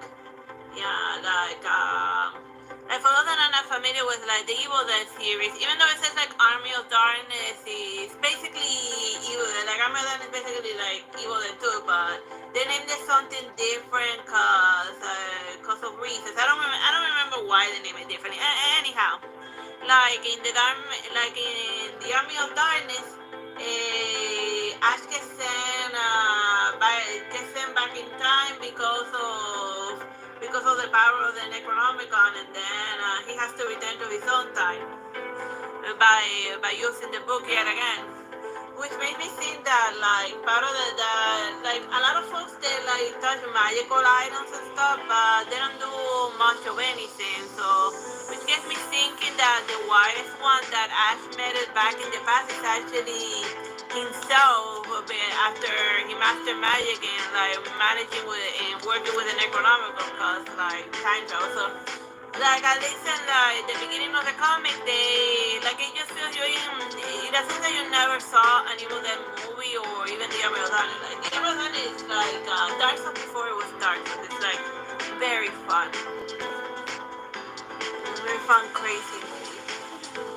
And so then he does that. He read like the Necronomicon book, and then it made his hand like go nuts. So then he had to like chop it off, and then he made his girlfriend go nuts, and then he had to also chop it off, and then and then he was sent back in time. So then the wise one told him that he had to like drink a potion, and he was sleeping till he woke up in his own time, but he ended up after following the instructions of the wise time, he ended up waking up in 2093. So now he has to go back in time to make it back to his own time. So then, like the book, it tends to go, like the comic book, it tends to go a lot back and forth, and then we sometimes switch to what Ash's medieval girlfriend is doing because she's investigating yes, with Ash's help, like they defeated the horde, but there's still some of them left alive doing like cryptic necromancy and stuff. And then in the modern times, we see Ash already with like the mechanical gloves, which we now find out that he got the metal gloves from like the future. And in this comic book, we even see how he got like the mechanical gloves. So then just think about it like this is the comic book that takes place between Army of Darkness and the TV show of Evil Dead. And yes, Evil Dead does have a running TV show series. Yeah, and it has like a lot of hilarious like fighting stuff, but like in the future he's not like fighting demons, he's dealing with like robots and stuff. And see, even now after waking up a while, like his face wasn't because and with the beer and all of the other stuff, he's already, at least in that version, let me see, he's already starting to look a lot like the wise one, so which is goes well with my theory that Ash and like the wizard that he met like doing King Arthur's that was himself trying to, because you know how like a snake biting his own tail, and you know like with time travel plus you have to like go back in time to make certain that the scene that was supposed to happen happened. So yeah, lots of time travel one shenanigans. So if you're see, look over here in this panel, the resemblance between them is very well noticeable. You can see them over here together. Yeah, like as an old age and like battle, their nose got a little bit more crooked, but yeah, like they're in more. He got more hairy, but yeah, like character design wise, I feel like the wise one is and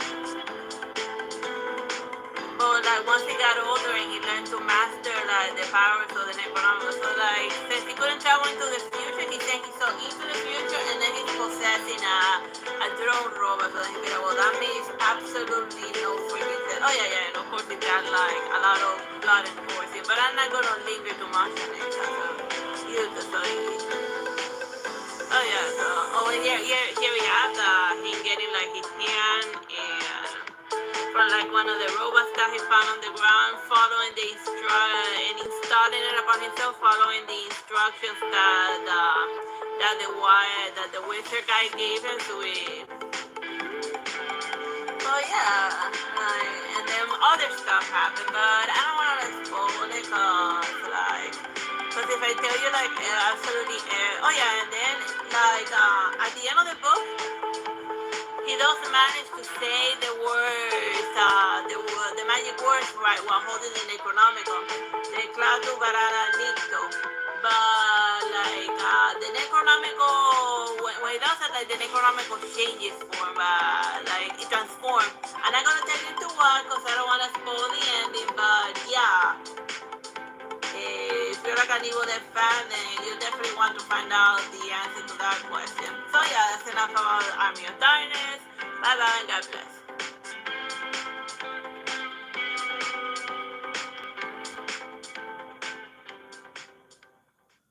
My name is Teresita Blanco, the Artsy Sister, and today I wanted to review this manga or graphic novel in English term that is called Is Love the Answer. And if it's not obvious to you, like the flag that's painted in the background is the asexual flag, and it says right at the introduction in the back that there is a coming of age story about a young man who discovers that she's aromatic asexual. But like in the author's comments, in the end, the story kind of mirrors a bit her own self-discovery, or she trying to figure out what she likes and doesn't like, and even her gender identity and stuff. Cause like in Japan, there's a lot of social pressure in order for people to conform and to form a family and have kids and do it like, and then just do things like they're expected. And then part of the reason why there's like a huge social pressure about that in Japan is because Japan is going extinct. Like more and more people are only having one child at the most, and like a huge aging population. So like the older folks be like, dude, like this country's emptying out, so you better form a heterosexual relationship and have lots and lots of kids, cause we're going extinct. So then like those that do not fit the mold are automatically treated like they don't belong in planet Earth. So then like from like very early on, she describes the feeling of feeling loneliness and alienation, and that and even like her first relationship, that she and even like her first relationship, it ended like very sour up because she broke up with her because he broke up with her because she wouldn't like sleep with him because she didn't feel comfortable with it. And then like the classmates, instead of being sympathetic, they just made it seem like it was her fault like that she was the one with the problem. But no, she can't help that she doesn't like that sort of thing because she was born that way. And like the public school education talking about the subject matter and it's not doesn't have a lot of information. And this is like further on explore just how little how little asexual is like how little research they are with regards to that. It's like they don't like she when she goes to college, she ends up meeting with like a psychologist that she admires because this man studies the subject matters LGBT and stuff. So then she doesn't she has never fallen in love, and she doesn't have any desire, any urges, and like people in her classes are always being like very insensitive about that. And then she went out with someone, she didn't understand why. So then she went to college to learn about psychology because she wants to understand what everyone says is normal, and that's what she's here to, so that her teacher teaches her about humans. And then like the teacher be like, oh my, like the public school system really makes you have like, dude, like just because you don't fit into what society considers as normal doesn't mean that you're not human. It's human to be different. Like the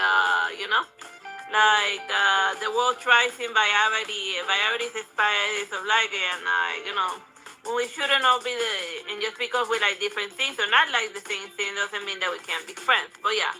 So that's basically her journey and stuff. So then she'd be like, dude, so you just want to study psychology because you don't understand romantic attraction? Is that it? And then like, dude.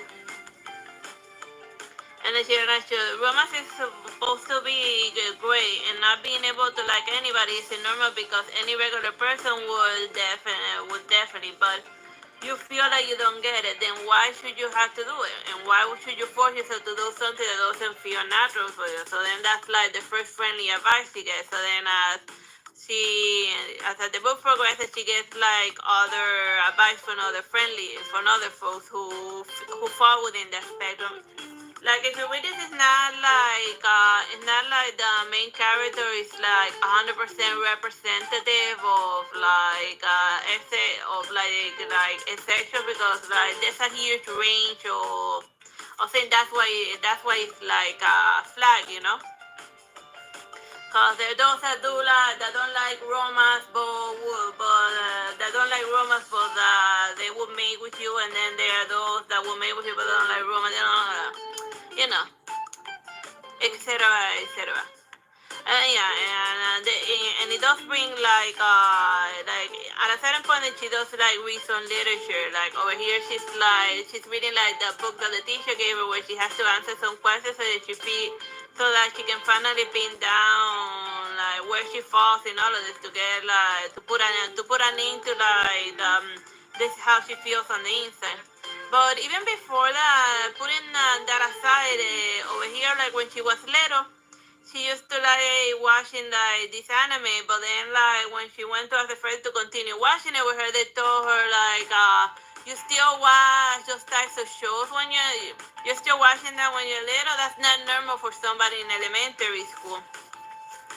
And then her friend tells her, oh, you should go like play this game. So then when she goes out to her mother and tells her like, can you get me a Wii? And then he be like, well, why do you want a Wii? Because I want what everyone else has, I guess.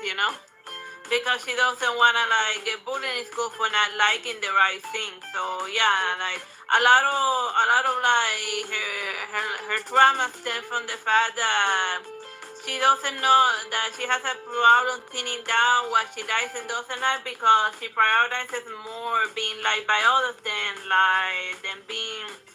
getting to know herself. So yeah, like to avoid like the overall message of this book is that you're allowed to like different things than your friends and like don't fall into peer pressure because by pretending to like something that you don't like, you're just gonna make yourself miserable and those around you. Oh, and like another thing that was interesting was that they asked her to that one of her friends asked her to mediate between a straight couple because they're like fighting. So then because they figure that since she's essentially she will have like a neutral position and be able to mediate between the quarreling couple. So then she made like a whole chart to define like what's considered cheating in a regular relationship and what's your expectations going into the relationship. So then she starts researching like normal couples and stuff because she figures that yes, I want to be understood, but then she feels sad because she thinks that because of her ignorance of romance and whatnot that she's being insensitive to like the problems of like her straight friends and just because it's something that she doesn't experience it doesn't mean that she shouldn't respect or try to understand and be sympathetic because like the overall message is like show empathy and that knowledge and understanding is not like a one-way road. It like goes back and forth. So yeah. Other stuff happens in the book, but I don't wanna like spoil it. You should like read it. You should like read it. Not because of like the subject matter, but because it is a well-written manga, and like as drama and stuff, like the characters emote rather nicely. It's a very well-written manga. So yeah, give it a read. Anyhow, bye bye and God bless.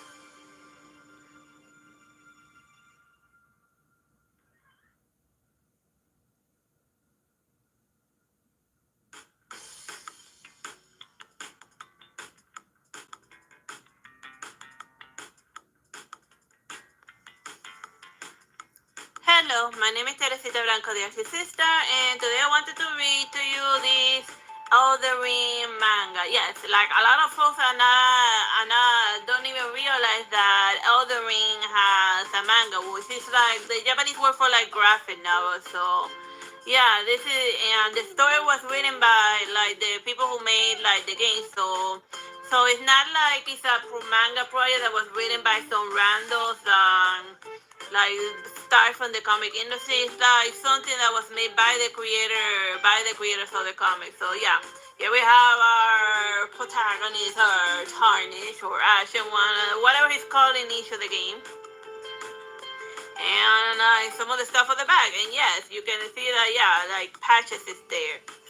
So yeah, like it's funny, like the main character shows up with like a standard knight armor and all of that, but that is just like a bait and switch. Like the main character is one of those that like fights with like on his undergarment using a club, and that is legit an actual build in like typical From Software games. Like I remember there's a streamer named Let Me Solo that likes to like fight using that build, just no armor, no armor, just a weapon. And in this case, the main character's term is a club. And since he doesn't remember much about, and he's a blank slate, so he's always like running around confused most of the time. And it makes sense within like the lore of Dark Souls, cause like once you go hollow enough in the game, and you go hollow by getting killed over and over and over again, and eventually he loses his sense of self. So then this guy is the one that Torren recently picked, and then she shows Melina. She starts and then she gives him like the bottles and just follows the game in a nutshell. this is more not like an epic manga per se. It's more of an action comedy where the game where like the game developers are self-aware of like all of the crazy things that they invented, and then they're like poking fun at themselves. You know, a la Deadpool style. And yeah, like it's funny that for a while he joined up with Patches a bit in order to like join a gang of thieves. But then when he goes up to like rob this guy, the guy with like the guitar, he doesn't build up the courage to do so. So then he asks Patches if he can like quit the gang. So then Patches be like, no, no, no, like, yeah, I get it. Not everyone has it to like, not everyone has it to cut out to be a thief. But Patches being Patches, he doesn't like over there. There's like some chest with some loot, and just take them as a goodbye present. But then when it opens, it's like a teleporting chest, and then it takes him to the bear, or the Ursa Mayor. Like, I don't remember where, like, yeah, those bears also show up, like, in the first game. Because, like, I remember seeing a lot more bears in, like, the DLC of Elden Ring. But, yeah, it's hilarious. And among the other folks that they run into in the manga, well, obviously, like, those that belong to the Covenant or the Witch Rani. And then he meets the Witch Rani, so then, and then each of them are showing the little statuette that they used to communicate with Ronnie, but one of them customized his little icon so that Ronnie will be wearing like a cute little maid outfit. So yeah, that's adorable. So then when he goes speak to Ronnie in the flesh, then he's like very shy about, then he'll be like, well, I can't tell her the goddess one of her best followers is a lunatic that that has like a doll or dressed up as a maid. Cause first of all, she's not gonna believe it, and second of all, she's gonna be angry at me, and then second of all, the other guy's gonna be angry at me because I tattled on him. So yeah, and of course, there's like the boss battle. Everyone's like very familiar with like dealing with this kind of nutshell, but I don't want to spoil how this battle goes. Oh yeah, eventually he gets a decency cloak, which is what I call it. But yeah, if you're expecting the main character to be like your traditional knight in shining armor, no. In this other manga, you're getting the tarnish that flies around in his undergarments, and then which was fun, I guess. Whatever.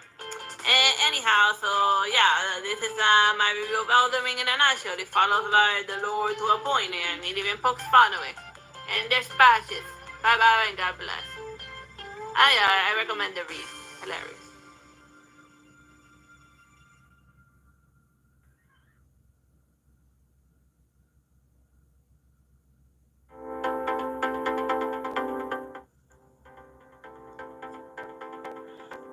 Hello, my name is Teresita Blanco, the Artsy Sister, and today I wanted to show you this Batman comic book.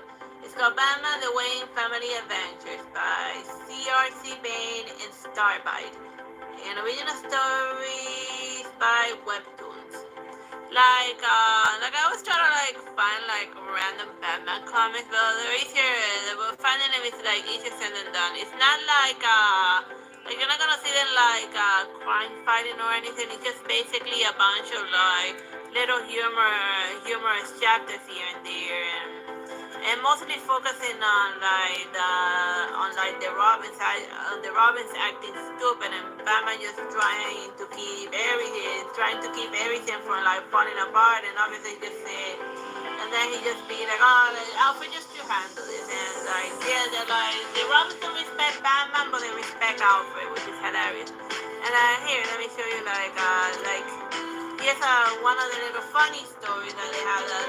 The guys are just stupidly exercising, and then they get into stupid flexing strength contest, and then they end up doing this exercise, and then after they're done, all of their muscles are cramping, they can barely eat, which is hilarious and fun. But then again, why would you even get into a stupid competition like that? But most of that's just usually I don't know. Oh yeah, over here like a bad girl. She when they show her, she's in like her oracle form. Like remember like for those of you that don't remember the killing joke. That's the cartoon movie where like the Joker like the comic book movie where like the Joker shows up and like shoots Tiger in like the uterus and like then she can't like have kids and she can't walk anymore. So yeah, so that's her life now. Being like the tech person for like the Batman. And yeah, so then they also had like a couple of little like school vignettes, just like simple normal stuff. And oh yeah, like in this one they do celebrate I think it was they do celebrate like his name wasn't I forgot what his name was. I do remember it off the top of my head, but like when it's time to talk I like immediately forget. Yeah. Like the rest of school's brat. They do celebrate his ninth birthday. Let me see if I can find like the birthday thing, cause like I remember like a different comic book that I showed you of the Teen Titans. The kid was like acting up because nobody showed up on his birthday, but they do celebrate his birthday in this one. Okay, now let me see. What's that? Birthday kid.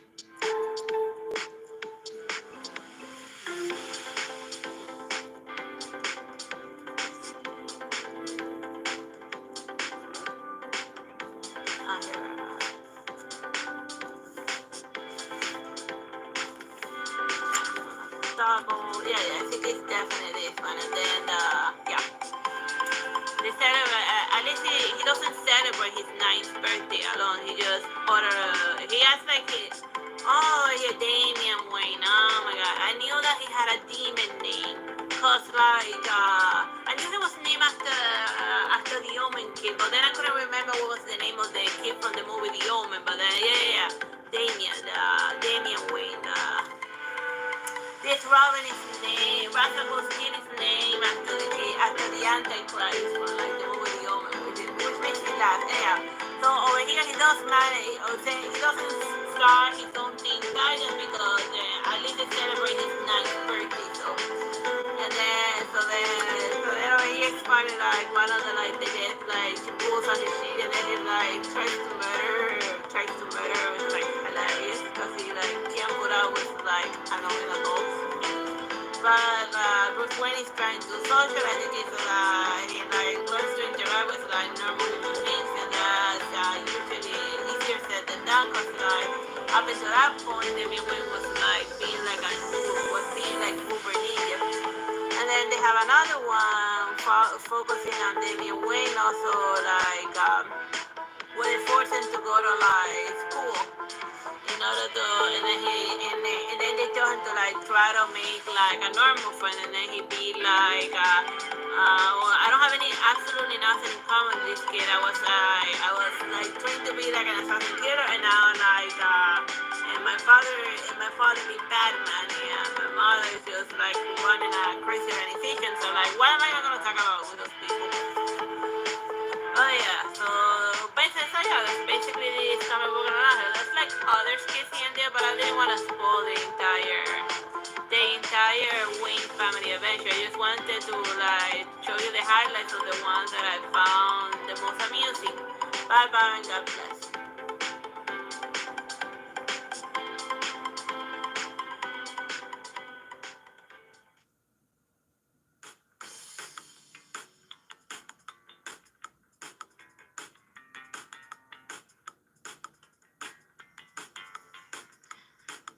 Hello, my name is Teresita Blanco, the Artsy Sister, and today I wanted to show you this manga, or manhwa, which is the Korean version.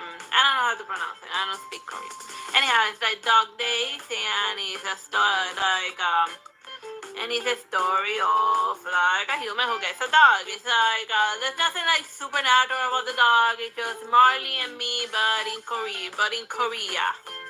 the dogs are not as bad behavior as Marley, and it's also like when you skip to the end, you find out that that is race that is based on true events. Like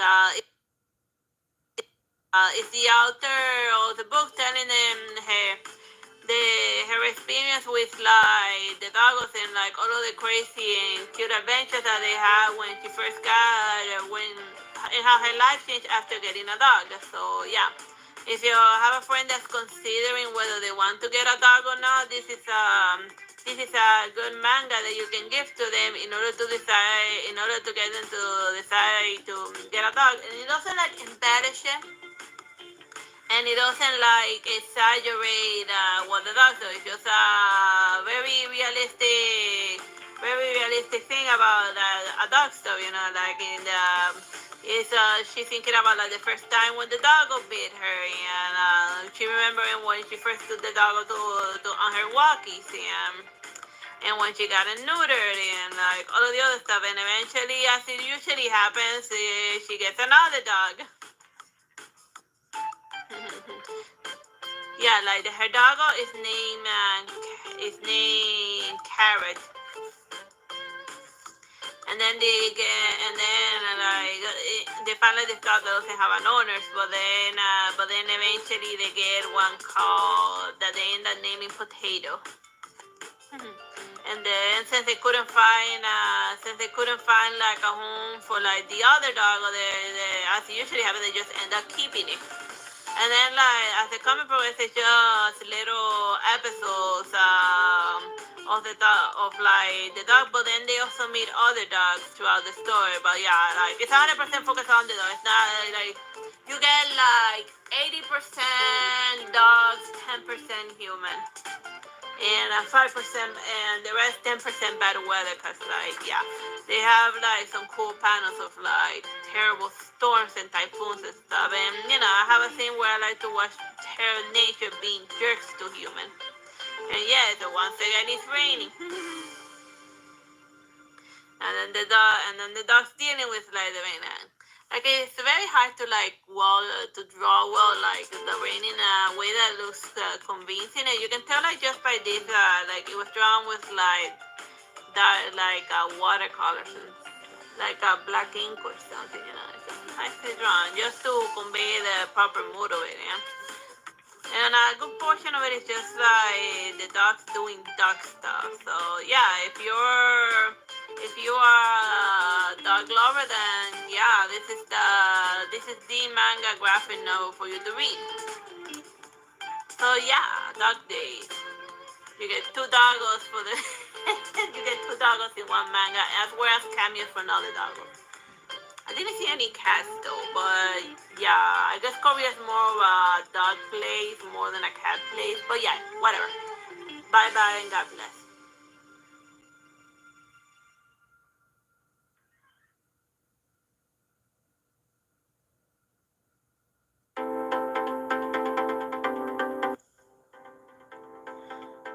Hello, my name is Teresita Blanco, the Artsy Sister, and today I wanted to show you this comic book called Angel Plus Spike. And I didn't notice at the time, but this is like volume 2 of like this Angel series about, even though it's like Angel, it's like a vampire dude, and sometimes it says dead people, but a lot of his situations are a little bit a la Constantine, like dealing with demons, doing demon things, and then here's the back of it. And like the first part of the comic is like drawn in it's like drawn in distant, and it's more of a film noir type of situation, with him like talking to like the ghost girl trying to figure out how she died and stuff. But obviously, if you got like murdered by surprise, you obviously didn't get a good view of the person who killed you. And since it's sometimes like dealing with demons, and all the folks can see you. And then over here it's like, oh, this is like a drug that was made with souls and blood and vampire blood and the other stuff. And I guess you can take it in the eye, and it gives you like freaky demon eyes, and it's like kind of like it's like I guess it's like the demonic version of. I was like, what's the popular scene that's going on right now that like really messes people? Whatever, I don't know much about drugs, so whatever. It's like they're sitting like a drug dealer singing while trying to solve like a miscellaneous murder. But then like the next part of the comic is the rest of the comic is like drawn in this style. And I guess the reason why it's drawn different is because they gotta do like the action scenes, and I guess the one who draws like the film noir version is not very good at like crazy action. So yeah, that's why it's drawn like differently. Cause they gotta have cause it's time for like the supernatural like action battles, and like the first boss, the big boss that he fights is like a werewolf, which is a bit, and then the vampire guy fights with his scratchy day. Like right now, like as far as like it's become like a cliche at this point. I don't know who started the whole thing of like werewolves and vampires being like enemies. Like I remember that in Dracula, the werewolves were worked alongside Dracula, and they were even carrying his coffin, like when he was racing back to Transylvania to go back to his castle with his tail between his legs, and then here's the werewolf guy transforming in like various panels, but mostly like a la silhouette style until achieves his like big form. But even in his human form, he can still do like and they were using him as like a tracking dog, because there's the killer was like something about it, but maybe I can track his scent because I'm just an innocent werewolf maybe. So yeah, and then over here he's just transforming because of reasons. It's and it has like a bunch of like silly little fight scenes here and there, and I don't want to like spoil what it's about, but I just wanted to show you like some cool panels here and there, cause it's fun. And over here like some demons, we're doing demon things, and then we cut away from the action after, and over here we finally made it to the end, and then just some random cover art here and there. Some vampires, it's a vampire comic book.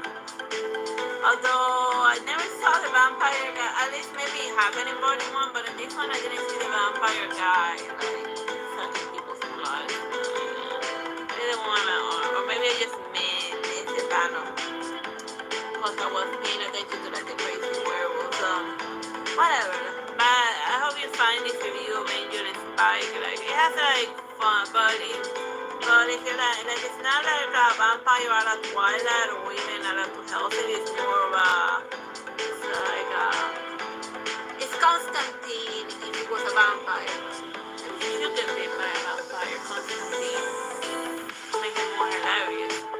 But I mean, they already did Nightwing and turned Nightwing into a vampire, so why not Constantine as well?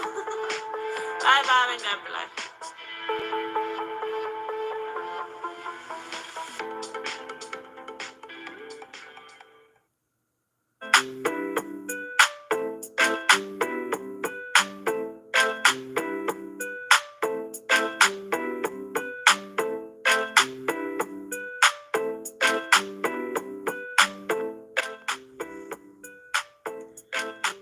Hello, my name is Teresita Blanco Plays, Artsy Sister, and today I wanted to show you this manga. Well, it's written in Yankuma style, cause like see that it's like four humoristic panels and whatnot, and you read it from like Japanese stuff from like right to left. So that's, and all of the pictures are in color. So like basically this one is Yokai Cats. And like it's by Pandania. Like he was this artist is to like write a lot about like cats. Man, I guess it's I guess if he sells well, then like yeah, write about them, like write and draw cats and make it your whole system. So like this one is different demons as if they were cats, and the main character cat is no face. So it doesn't have like eyes. So then it's like it tells you a little bit about the yokai. Yokai are like demons, but like demons in Japan are not like Western demons. Like the Korean Western equivalent would be like mischievous spirit or something, you know. Like it's not like a demon that wants to eat your soul and take you to hell, but it has been known that some yokais will eat your soul, and some do live in hell, but others no. But I'm getting sidetracked, so yeah. So then it's like no face doing his stuff. Oh yeah, like and then this one finds a cat with many eyes. So then it's like each little story focusing on like a different type of demon cat and learning more about those things in specific. And this one has the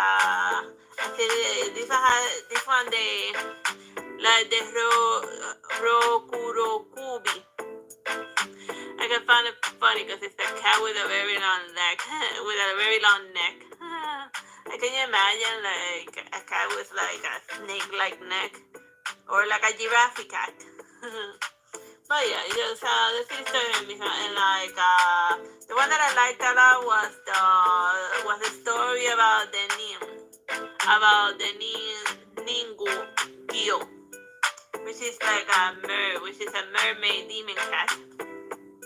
And it was said that if you it explains here that if you eat that type of mermaid, you gain immortality. But the mafia and the mafia boss, he ended up making the little mermaid cat his pet because he wasn't immune to his adorable charm. So then he never ate it, but he ended up dedicating his entire life to it. And then like his son then needs to be like, well, I guess this is our life now. Our boss hyper focusing on his adorable cat, and we have to play along because the guy pays us for a living. So yeah. Showing how like a super serious person like becomes falls in love with an adorable cat, and then like people are on the outside like speculating like, wow, so that boss bought himself an island. I wonder what sorts of debauchery stuff are happening there. But no, he bought a private island so he could just go there to chill with his mermaid cat, and so it's my type of cute city humor. But here's the other one that I, let me see if I find it. Not the umbrella cat, the one that blocks roads. Oh yeah, here we are. Here's the other one, the nudie cabin. It's big enough to block roads, but according to the witnesses, its kittens are small enough to hold in your hand. So yeah, you're going to work and like trying to go somewhere, and then like a huge, ginormous cat blocks your path. and then he runs into the tiny one, but that are also blocking his path. They're like tiny little square-looking cats. And then they're blocking the door, and then, just doing like silly little demon cat stuff. So yeah, I'm not gonna show you like the whole thing so that you can get like a fresh experience of like yokai cats. I hope you find my review of the silly little manga I'm using in it. Since it says like one, I figure that it probably has like other volumes, so that's something worth checking out. Bye bye and God bless.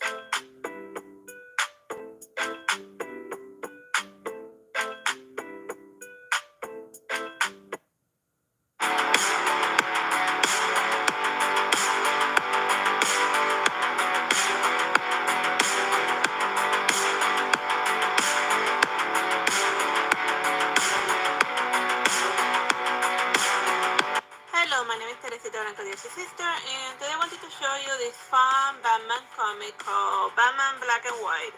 And this is like volume 4, but it doesn't really matter because it's like an anthology series of like Batman or little Batman stories drawn by various artists. So as you can see, it has like varying styles. So And just like the title says, it's black and white because like all of the comics are in black and white. I don't know if like they were originally made for like this book in specific, or if they turn black and white stories that appear elsewhere. But whatever, let's just fight into it. Like the first one that I found very amusing is like it's like it starts with like Batman looking like a freaking zombie, and then like he's just falling apart, and like people keep coming out to him to like tell them about to ask him to like fix all of his problems, and then as he's he just can't. Zombie Batman just can't handle it, and like it has a nice. Will make like a great TV put about. So yeah. So just using the so yeah. So just using the twisted psychology to like get out of that situation. Alright, so this is Joker doing Joker stuff. Let's see. But you see that they're like very lots of varying styles. Let's see. Another one that I found funny. Well, not funny. It's nicely drawn and stuff. And as you expect, it's like a lot of action. Over here, he's like destroying traffic, like in the movies. Like in the last Batman Boy, like in order to like just stop the penguin, who knows how many people died in like the traffic accident because of driving recklessly. I guess like like it's an ancient Roman saying, "Custodia es custodies," like saying who's gonna protect us from like those who protect us. Well, I guess in the Batman universe, the answer to that would be the Suicide Squad, the Suicide Squad. Which is yeah. So that's the answer to that question. Well, moving along. And then there's like some Nightwing doing Nightwing. Oh yeah, here's another city story. And I guess in a way portrays like the frustration of like being it's about a maiden who's like a comic book writer, and then like she murdered her husband for interrupting her while she was like working on her deadline. So I guess you can see that it's like the frustration of like artists when they're like busy, drawing and whatever, and then like their families keep interrupting them with sandwiches a la Shiny style. You remember like the movie The Shining with like Jack Nicholson. So yeah, that's her issue over there. So then in the manga that she's drawing while in Arkham Asylum, she stabs the Batman with a pointy end, and then when we zoom out, we see that she's actually drawing like the manga page on like her bed because a security guard was like stupid enough to give her a pen to draw, and then she's like painting using his blood. So yeah, that's brutal in like a groovy metal fashion. And yeah, here found a little, not that one. That's Barbara Gordon. After the Killing Joke. Oh yeah, here's like Bruce Wayne having like a brought over to his house while his mind is elsewhere, and then she says that while she's living with him that his mind is elsewhere. So then while he's thinking about his Batman stuff, so apparently in order for Batman to get inspired, he has to be thinking about punching guys in the face. So yeah, that's hilarious. So yeah, that was like there are other stories, but I wanted to highlight to show you like the ones that I found most humoring. So yeah, give the Batman black and white a read. I mean it's Batman. You can. Oh yeah. One last thing. Like always in the front over here we have Batman sobbing over like the pearls while he's thinking about his dead parents. So I guess you could say that Batman's kryptonite is like you put a pearl right in front of the Batman, and then he'll instantly go into a flashback. And then also like over here you see like the corpses of his parents like in a distorting like scary dream version, but then I think these guys were, I know this guy was a doctor, so you will think that their corpses will have all of their teeth. Or I guess they were shot in the face, that's why they're missing like the front part of their teeth, because like the bullet went right through them. So yeah, that's the last thing I want to mention. Bye bye and God bless.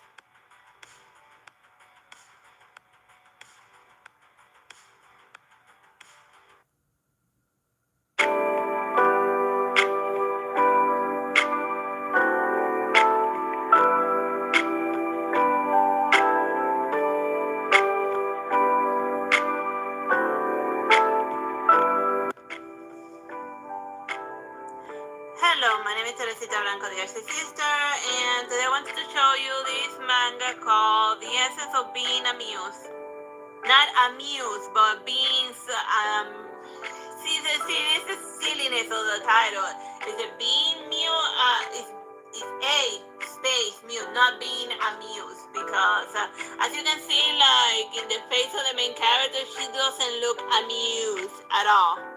So yeah, you can, and also like since it's not like a big spacing in the title, it kind of does look like you can also read it as the essence of being amused. I don't know, the title amused me a lot, especially now since I was like reviewing it. I didn't mean to roast it a little, but it just sort of happened. But whatever. And I don't want to like just book by its cover, which by objectively speaking is a nice cover, even though I wouldn't be running around with a giant canvas board. But then again, I like to like paint on tiny stuff. So yeah, so it's a book about it's a book about a frustrated painter person. And then over here, at the start of the manga, she lives with her mother. But then after an argument, she ends up trying to like go live by herself and like follow her own ninja way. Cause like she doesn't want to like spend the rest of her life getting married and like running away in an office job. She still gets the office job, but then again, this is like volume 1. Yeah, like I like the writing stuff in and of itself and the transition between scenes. It actually works well. It has like good narrative structure, and it succeeds in like making you care about the fate of your main character. I still haven't found like any character flaws yet. She still comes off as a little bit of a naive Mary Sue type of thing, which is like singing like which is something that like American folks like complain a lot about, but then I feel like a lot of people are just vanilla and that's fine. Not everyone's like up to stuff. But and then this guy's also ends up being her main romantic interest because since he sees her as like too vanilla, and he also feels himself inadequate and has an inferiority complex, he starts developing a fancy for her because she's not bad to look at, and she's also as big of a failure as he is. But he perceives her as a failure, but just based on the fact that she bought a stupid ring from like a homeless guy that it was obviously a knockoff, but whatever, she liked the ring. And you're allowed to spend your money however you want, even if like a ring is a knockoff or just something swiped from somewhere, but who cares? And then over here she's like assembling the ridiculous canvas that you see in like the front cover. So it's nice that it shows you more or less over the top how you build up a little canvas. You like cut the the canvas. You like staple it and then you print it just the way you like it. But then because she got like she's drawing a blank. And because she got like bad grades at her painter exam in order to like enter the university, then she's been suffering from like writer's block, and she's like very subconscious about her art in general. And yeah, and here she having like her stupid argument with her mother, and she's saying that her crazy thing. Man, like, do some people really talk like this? And like, listen here, you grew from my cells, you came from me, you are my child, and I raised you from a single cell in my womb that you are now. You are my other life. I showered you with love and went through so much hell to raise you by myself, so please stop talking nonsense.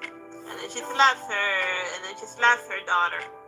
And then I'd be like, dude, that's like people are gonna do whatever the hell you did. Like kids are gonna do whatever the hell they want, regardless of what you say. So there's no need to sour up the relationship just because you know better and whatever. Maybe she was just trying to help her to stop her from failure. I mean, I saw something similar, but like less of a mean way in the new Infinity, but I am getting sidetracked. So yeah, that's the basic conflict of the manga in a nutshell. Like she's struggling to be a painter, but she's got no money, she's got no style. And Ben smiles and Bambi when she smiles. I like that song. Whatever. Yeah, fun comic. The essence of being amused. But you're gonna be very amused with this amusing comic. Bye bye and God bless. Oh, but like one last thing is that like at least so far that they haven't shown me any in this comic they never show like a finished sketch of her or even like a painting. I don't know if it's like all the volumes it shows her work. I guess they wanna leave it like subjective how she might paint like so that you can imagine so that if you're like a struggling artist you will see yourself in like the main character. So and she even like does a little bit of art as a pencil sketch of someone that she saw in the street. So I guess they don't show like the art so you can imagine whether it goes well or not. I guess not necessary, but it's just an observation. And this bag looks like it looks like a Samsonite. So yeah, that's about it. Bye bye, God bless.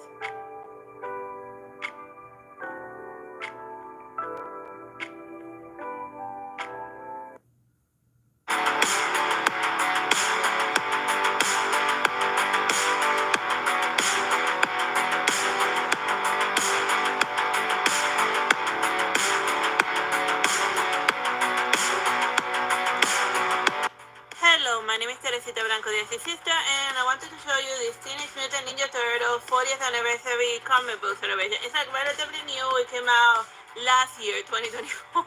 Well, late last year. Well, not everything came out last year if you think about it, because we're in 2025. So yeah, it's like little stories drawn by different artists. And then like the first one is like mostly poem by Edgar Allan Poe, but with Ninja Turtles, just like very artsy looking, little skit of just I forgot what's his name being existentially depressed, and then the only turtle I know is the red. I know the red one is Raphael, which is the only one I care about. So yeah, so the first one is like an imitator of like the Ninja Turtles, like scaring children, and then the kid sees the Ninja Turtles in the flesh and he's still scared of them. I guess that would be like a legit normal person reaction. I mean, like like if you saw like a giant turtle coming at you in like the normal world, I don't know how anyone will react. I don't know. I think I'll be just pretty chill about it because I'm pretty chill about most things and I already seen it, aliens, and even like ghost people. So I'm like, meh. So yeah, so then I say Peronio thinking about like her past and whatever. Let's see one that I found amusing. This was in black and white and it has like some fun action set pieces of like fighting shredders, which is fun. Oh, and let me see if I find not that. No. It was like a city something that happened to Splinter in specific. And the turtles are like busy doing something, and then oh yeah, here's like a cool looking cram primordials. It's like more like a fun little goopy monsters. Like it made for like that one made for like a fun action set piece. Oh yeah, so here we are. Here's the thing. While the turtles are fighting, the Splinter was messing around with one of those mousers, and then it activated. Like it became, and then it started like breaking everything apart, and then him trying to get rid of the little mouser, he ended up breaking the other apartment, and then like since the kids were coming back, and he likes to pretend like he's Because after the Yoko Splinter that he wants to project himself as in control and wise and whatever, because if like the if like his kids find out that he doesn't have everything together, and they're like gonna panic or something, cause because that's usually what parents do. They pretend that everything's so right, even when their entire world is like falling apart. Because that's just adulting 101 in a nutshell. Pretending that you're right so your kids don't freak out. So yeah. So let's see. Oh yeah. Like my one thing that I have like an issue with is like with this comic book is that, and let me make it all the way to the end.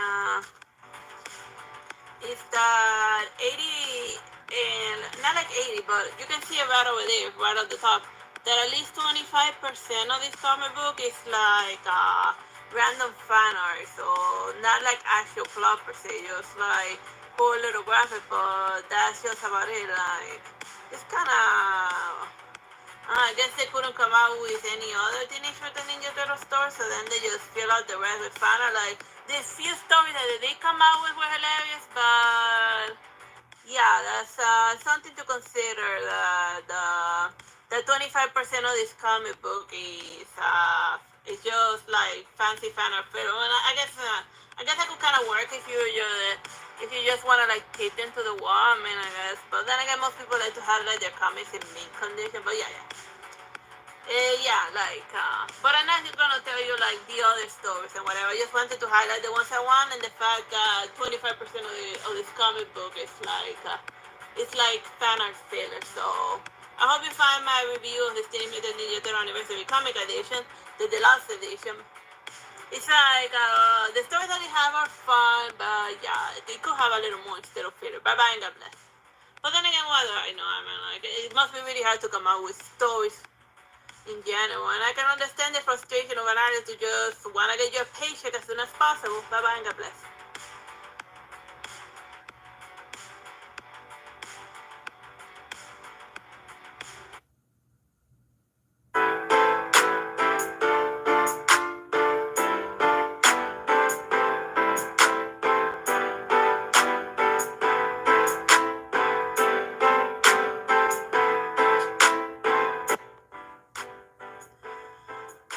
Hello, my name is Teresita Blanco Plays, Artsy Sister, and today I wanted to show you this book that is a compilation of some Peanuts comics books, comic strips from 1993 to 1994. Just like randomly ran into it, and I'm mostly familiar with Peanuts from the Christmas and like the Halloween and like the little movies here and there that they used to show back in school. So I was curious to see the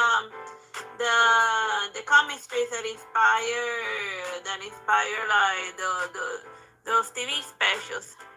So here we are. Like this compilation. It starts with like a little introduction. It assumes that you know nothing about Peanuts, so it explains to you what the characters and what he's interested in, and then like right afterwards is the start of the little comic strips. So since it's like an entire year worth of Peanuts, then like it starts in the snow. It starts in the snow in like New Year, and it ends with a Christmas special. So like there's no spoiler alert to be given about the ending of this, because like Peanuts is like a long running series. It's a long running series, and like none of the little stories here and there are interconnected with each other. Just like each of them is like their own self-contained little humoristic story.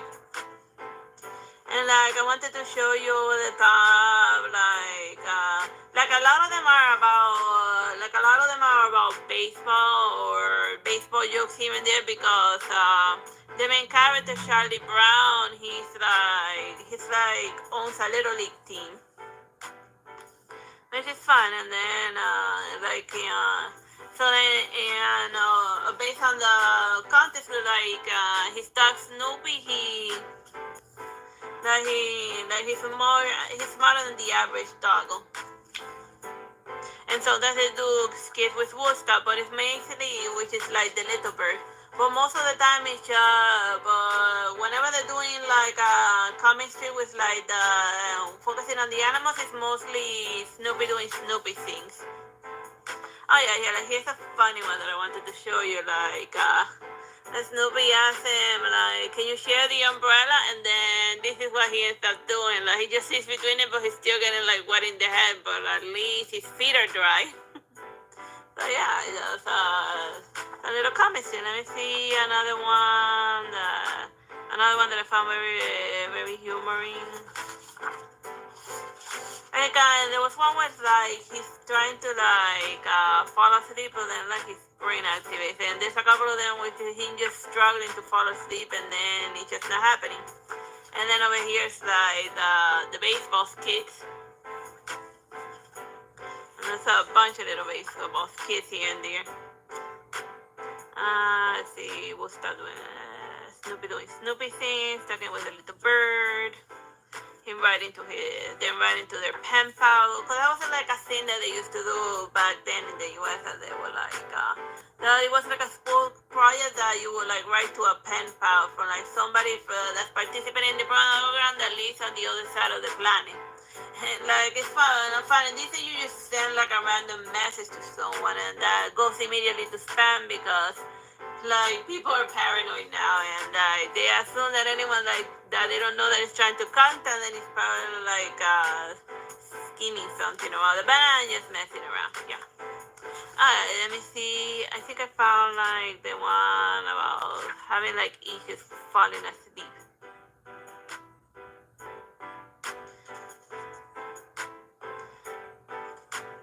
Well, that's enough reading tonight, and I'll never sleep again. And I'll never sleep again for the rest of my life. And shall we read some more of the Hound of Baskerville tonight? And they'll be like, I'm ready. And the Hound of Baskerville is a Sherlock Holmes story, like where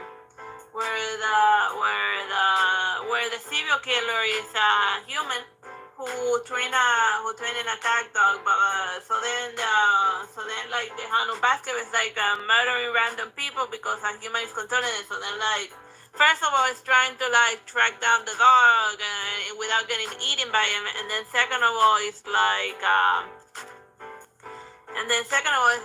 trying to like find the dog owner. So it's like the horror movie version of like Charlie Brown and like Snoopy if he was big enough to play the role of attack dog. Let me see. Yeah, it's another funny one that I liked.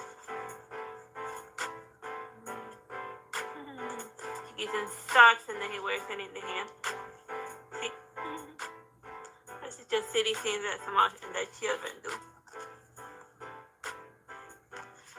And yes, if you're wondering, like, these comics are from like the 1993 year. You're not gonna see like any cell phones. And then another one was then like struggling to like fall asleep. But like apparently like the guy who wrote like the Peanuts comic like tended to suffer from bouts of insomnia, and then he will provide the inspiration for like the next little comic strip. One thing that's enough me showing you random little comic strips from like this Peanuts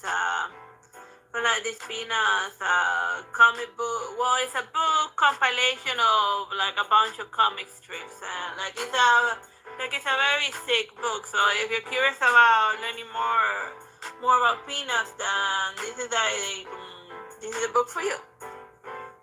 Bye bye and God bless.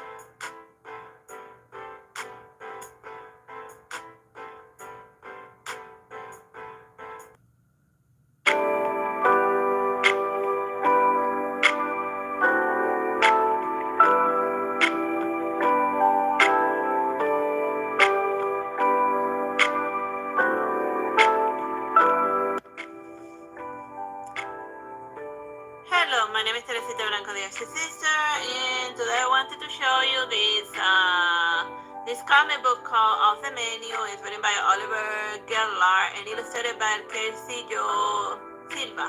So it's basically like a story about a chef but who lives in like a fantasy world, but you're more than like for the most part like the weird magical element, and it's still a story about a chef. But it works kinda. It's like a meal thing. You know that I like anything having to do with like food, and boy does this one go ham on the ham. So basically, like the main character is called Soup because the people who like found her inside like a bowl of soup, and then they just abandoned it. So then they just named her Soup because it was too much of a bother to give her like a person's name. At least that's what I figured. So then like she spends all of her time in like the restaurant, but she sometimes fancies what it would be like to go off on another adventure. So then over here, like they drew like a little Ganda from like the Lord of the Rings, having like a little cameo there. So that's hilarious and silly. But then like he just eats his food and then he goes on to go do Lord of the Rings stuff or Two Towers, or maybe to like die and resurrect as a different one. So yeah, and then here her friends, and then over here it says where she was from, and like the main conflict of the story is that one day her boss manager, this off guy, he decides to pick one day his behavior completely changes, and then he's always living there to run the entire restaurant because he's spending all of his time in the tavern. So more than a story about so it's basically like you could say about how how alcoholism ruins a person completely and everyone else around you. So like it's kind of like it mostly focuses on Soup trying to deal with like this drunken lunatic. But if you see from this perspective, you gotta wonder why this pastor ended up like picking up like alcoholism. Like one doesn't become like a jerk overnight; it just sort of like spirals down into it and it becomes a habit. And it shows like later in his flashback to kind of hints as to why that he's doing to his underlings what was done to him back when he was just like somebody that like mopped floors and whatever. And then eventually to try to put him back in his place or to humble him, and they do a cook-off. But some other stuff happens before like the challenge is done. But I don't want to like spoil it, and I also don't want to spoil how the results of the cooking challenge. But I do want to show you like the nice little cooking feeding panels. But yeah, but they're still for the most like don't try to like mimic another recipe, but because they're like cooking with like fictional ingredients and animals and like mythological mandrakes. So yeah, that's a good way to do a cooking story without having to like show actual recipes or actual like feeding stuff. So yeah, that's an option if you wanna like if you wanna do cooking stuff but you don't wanna like actually like do cook whatever. That's my one overall pet peeve. But then again, they live in a fantasy. Of course, they would eat like different stuff even though they dress like normal human. But whatever. And yeah, that's so this is basically off menu in a nutshell. Bye bye and God bless.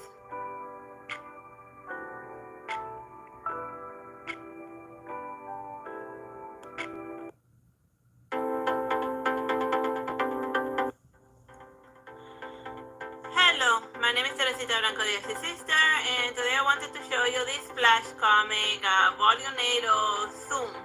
Like, Zoom is like Flash's arch nemesis, and then like a lot of people just assume that he's like just reverse Flash because they have like identical powers and stuff. But then again, like Zoom went back in time in order to be Flash before Flash was a Flash. So then because of time travel, shenanigans, as far as Zoom is concerned, Flash is a copycat and not the other way around. But basically, like Zoom just has like a petty grudge against Flash, and then everything about his assistant is like making certain that Flash, not just killing him would be too easy for Zoom. He just wants him to suffer. And among the things that, yeah. Like it has like a lot of cool, I guess like the back of it, the yellow king, okay, that's weird, whatever. But yeah, like it has a lot of cool, like in the beginning it fills you in on the Flash situation, first him fighting like random people, and then I wonder like, dude, you're like the freaking Flash, what do you mean that this guy punched you? Well, I guess like you can like suck up on Flash if he's not like paying attention, cause you know, you get a critical hit on anything if you catch somebody by surprise. And then that's if he can be going like supersonic like every freaking moment of his life because the poor bastard's gotta sleep at one point or another, you know? Like, you think about it, that would be when Flash is most vulnerable, when he's like asleep or when he's going to the bathroom to poop or something, because like he has to stand still for that nonsense. Or maybe he can just face all of his juggy like interior whatever in order to like skip the pooping phase. I'm talking nonsense at this point. Oh yeah, and then we found out that his father's in jail, and then he stops like a petty criminal, and then Professor Zoom eventually shows up in this time in order to take over as like here it is. In order to take over as like a school panel, like over here you see in the foreground that he's gonna like capture some random chunks from across time and space in order to use them in order to fight the Flash. And yes, it feels like arrogantly that he could definitely take him on, but but you know how like supervillains sound. Like first you gotta like you gotta like go fight the goons before you fight the final boss. So then like he'd be like, I gotta get me some goons, otherwise this comic is gonna be over like immediately. So yeah, it would be nice if Zoom, but then again, Zoom is not like, doesn't have like insight like Deadpool, who's aware that he's in a movie or that he's being played by Ryan Reynolds or that he's in like a comic book situation, which is like hilarious for them. So yeah, so then here's like Professor Zoom like getting various random, and I like this guy that has like a weird, he does teleportation and like he makes his body of string light, which is hilarious. And then eventually, like, the boss battle, like, they fight a couple of times here and there. Oh, he looks big in this. He just, like, has a lot of nice red, like, they definitely spend, like, the big bucks in order to color in the Flash, because, you know, like, for those that don't know, like, red is, like, an uber expensive pigment. But then I guess that would explain why we spent some time like watching like the professor like get randos from like across time and space, because like they can save on the color red, because if they focus too much on the Flash, then you know whatever. And then let me show you like a fun action scene like here there these guys are not like the bad guys that like showed up in the Flash TV show. These are like different, but with Flash, like Flash has a lot of like time travel shenanigans. Let me see from Channel. Like a lot of time travel shenanigans. So like you gotta wonder this like before he went back in time, after he went back in time, after he went back in time again, or before like. So basically with like the Flash, just like the Terminator, you can like do literally anything because of time travel. So if you like the Flash and like cool action and like cool flashy scenes here and there, then time travel subplot, because that's just how it usually goes down with the sun. Like he runs so fast that he can travel to the future and to the past, etc. And across multi-dimensions. One I don't remember if Flash do like travel across dimensions or something, but he can definitely like change time like Superman. Well, anyhow, that's enough for this review of the Flash. Like the anatomy. Oh yeah. Yeah, like the anatomy of the Flash, like they drew him like super beefy, so especially the bun. So like if you're running all the time, then I guess you gotta get like good legs and stuff, because you never skip leg day, because all of your life is leg day. So yeah. just a fun comic. Bye bye and God bless.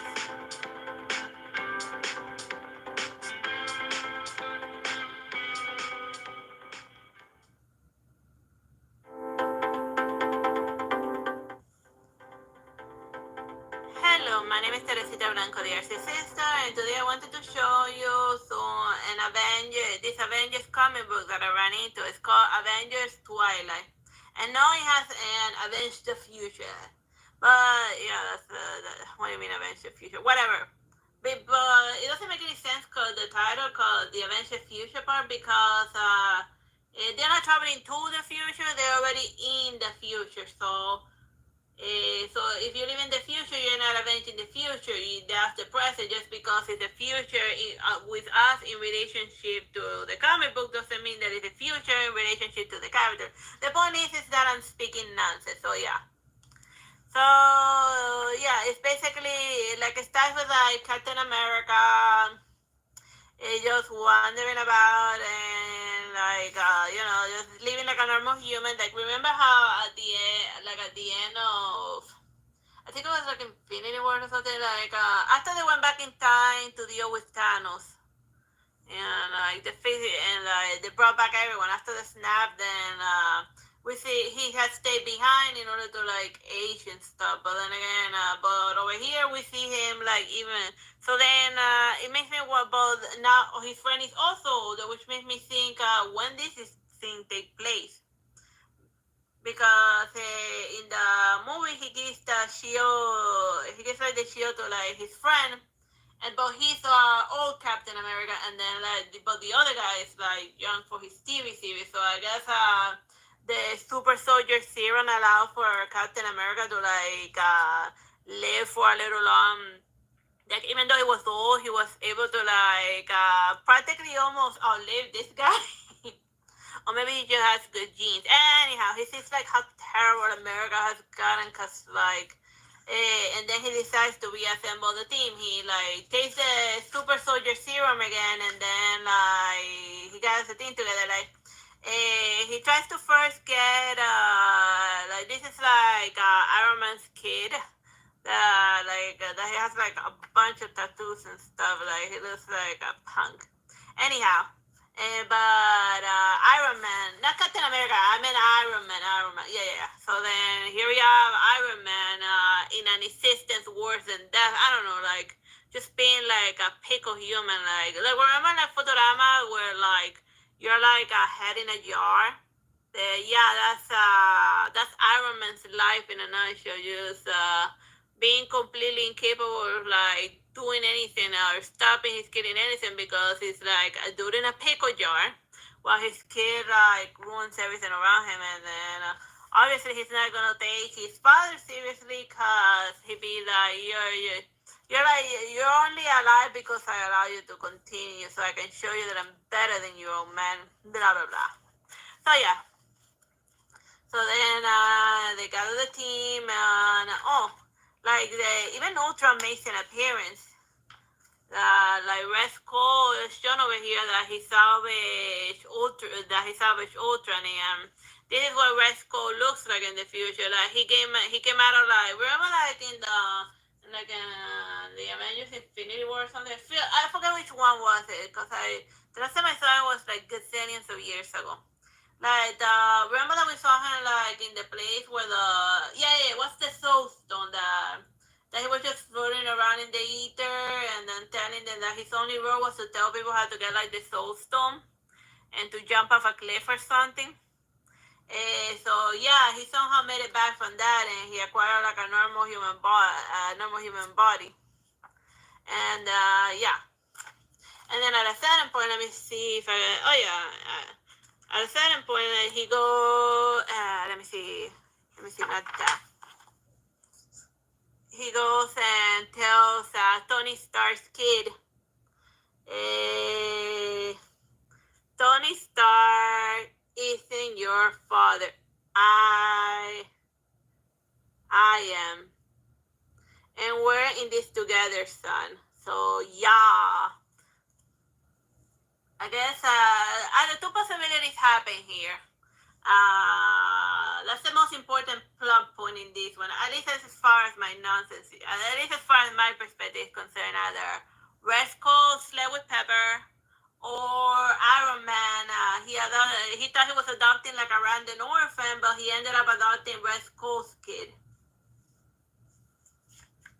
So either by accident because they didn't know. So yeah, and then the ones that are so then there's the team being led by the Iron Man's kid, and there's with the help of Red Skull, who gets an Iron Man suit, like a very nice looking suit. And Captain America's team's trying to deal with Red Skull, who came back again. So then it's like a lot of, so then like the plot is of the since it ends up with like two Avenger type of things fighting. It's a little bit like Civil War-ish, and I'm not gonna like spoil the ending or one, but like at the end it's like not the ending, but I'm gonna like in the and even like the Hulk shows up to like add more to the chaos, and like the final battle takes place in like right in front of like the White House, and even Odin's son shows up, or Thor shows up in order to like make the fight even, quote unquote. So yeah, so it's just like a crazy free for all battle here and there. So yeah. And I'm not gonna tell you how everything transpires in the end, cause like I know like people don't like it when like people spoil endings. So yeah. Just a fun Avengers Twilight comic book. No, there's no vampires. I'm sorry to disappoint you, even though it says Twilight. Bye bye and God bless.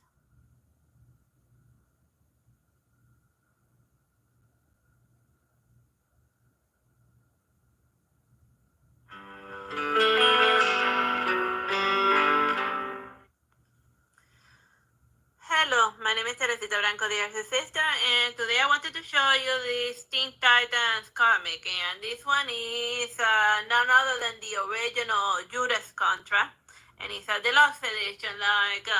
Like in modern times, the Judas Contract is one of the most infamous and famous like Teen Titan movies, and the Judas Contra, like I think practically gets a new movie, and I think it's even it gets a new movie or it gets done in a TV show format every couple of years, because it's one of the story plots that they like a lot. But like in this one, like believe it or not, this is not Catwoman. That's supposed to be Raven. But I guess like Raven was not like it wasn't very popular back in like the 50s or whatever. So then, the most of the time she was just shoved in as a background character. Whenever she needed to like exposit like the character's emotions that they didn't want to talk about or something, just some psychic nonsense. But Tara does acknowledge Raven as being like dangerous. Oh, and there's also like in the introduction they talk about how Nightwing came to be. Like this one only has one Robin, in the other Judas Contracts they tend to shuffle around the characters, and they even remove Cyborg, and then he got replaced by Blue Beetle, and Slade's kid was also part of the Judas Contract. Slade, for example, or Deathstroke, which is how he's called in the modern time. But over here, he's known as the Terminator. Now, yeah, let me find out the page where they very specifically call him the Terminator. Yeah. Here we are. Free me now, Terminator, and now there we are. Yeah. They used to call Slade the Terminator, but I guess as the Terminator came out and he was like freaking awesome, then he lost his Terminator name, but he's the original Terminator, not the Schwarzenegger Terminator. So it's just a fun factoid to remember. But yeah, the Judas Contra is the blood abroad, and he's called wanted the Teen Titans for some reason or another, and then they hire Slade in order to go catch them. And then there's Tara, who's like between them, and whatever. But oh yeah, like it starts with like traditional like Boy Wonder Robin, and then he decides like, dude, like I'm gonna like change my outfit and stuff. He goes and scream in order to like find himself or whatever. And we know right off the bat that Terra is like working with the Terminator. Terra Markov. And and as usual, you gotta notice because of like because of the Russian scare, like since it was like done during like the back when the Soviet Union was a thing, then if in American comics if they were gonna have a chick spy, a hard chick spy, then they might as well make her Russian and just put in like even though she's not specifically stated as Russian, whenever you put an of or Romanelda or something, whenever they put of in the middle, is to implicitly imply that yeah she's Russian. It's just funny she like smoking and acting very trampy. Like she's gotta do that in the next Judas contract thing title the next time they bring back the movie. They forgot that she smokes with cigarettes because that's what bad girls do. You know, they smoke. And then she's like getting out of the bed and she's like dressing in like a bathrobe or whatever.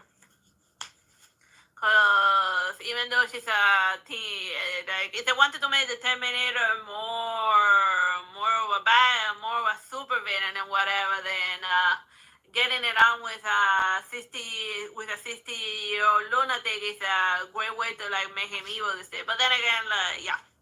So then here they are doing the training, like what they imply is sin worthy, whatever. So then they have like a cool training montage and stuff. So yeah, it's like a fun. Oh yeah, and of course here's Raven in a nice blue outfit, and like most of the time, like Raven barely shows up in like the Judas contract. Like most of the time it's just here's like Nightwing dishing, Robin dishing his Robin outfit. But he only becomes Nightwing later on. Like the reason why they had this Robin in specific because according to like the beginning stuff, they said that this Robin was very popular among women. So then since they wanted more woman readers, then they had like the hot Robin there. And they even do it, and they even have it like stripped down, cause it's usually hilarious when they like they usually do like they did they do eye candy for like the guys, you know, like she's in skimpy outfit, but this time they're doing it to like a guy in order to cater to like the female readers of like the Teen Titans comic. Like they also talk about them saying that like the Teen Titans was like a copy of the X-Men, but the Teen Titans predates the X-Men by a lot. Like over here it says that the Titans, the first version of the Teen Titans, here the first incarnation of the Teen Titans, over here it says 1969. Very sexy year. That's a bad joke, but yeah. Like the Teen Titans be older than the X-Men because by a year or two. So they came first. So it's the X-Men copying the Teen Titans and not the other way around. So yeah. If you're a Teen Titan fan, you can like use that for something or whatever. So yeah, and then oh yeah, remember like in the Judas contract that they yada yada over an epic fight between Raven and Terra when basically over here it actually shows how Terra captured Raven because she said that Raven was too dangerous for any idiot to tackle, so then she went to capture herself, so then Raven was in the middle of meditating, and then Terra just, not a sucker punch because she just shot like a spike from on the ground and then just dropped various heavy objects on her, so then it was like a sneak attack. It wasn't like a most epic capture, but still very effective, but it wasn't as crazy as the one that they alluded to. So yeah, this guy, he just sat on a chair and then he got electrocuted. And Starfire, she gets a letter from like, oh yeah, here's that letter To my darling Corey, with all love, Dick. And I said, oh, I got something for my favorite, for my favorite, for my favorite Robin.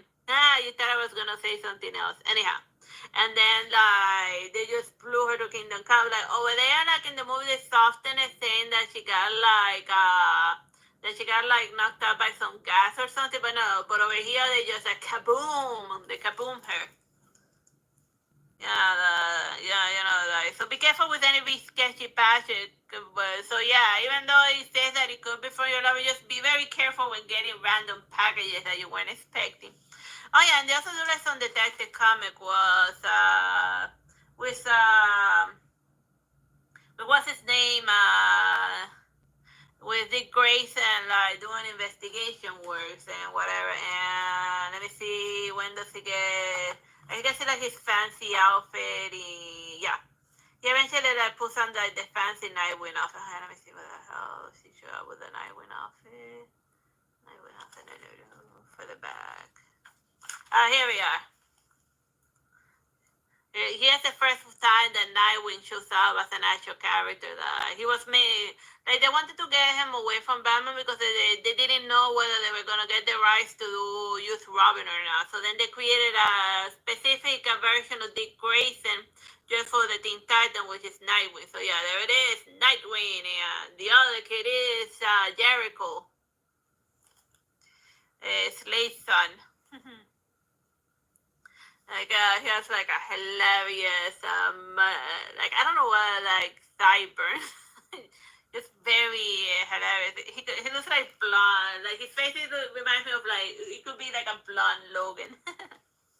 So yeah, so and then they go on and do like the ending as side priest. So like I don't want to spoil the ending, but most folks that seen like one version of the Judas contract or one other, they know how it goes down. But like in the end, the comic, we find out Tara's true age. So yeah, she was 16 when she was getting it on with the Terminator. So yeah, so that's messed up. Whatever. The new Teen Titans Judas contract. If you're a Raven fan, you're gonna be disappointed. She barely shows up in it, but she does admit that she's not Hindu. She's an alien from the planet Azeroth, and she's constantly meditating because in order to resist the temptation of just murdering all of the idiots around her. Oh yeah, so bye bye and God bless.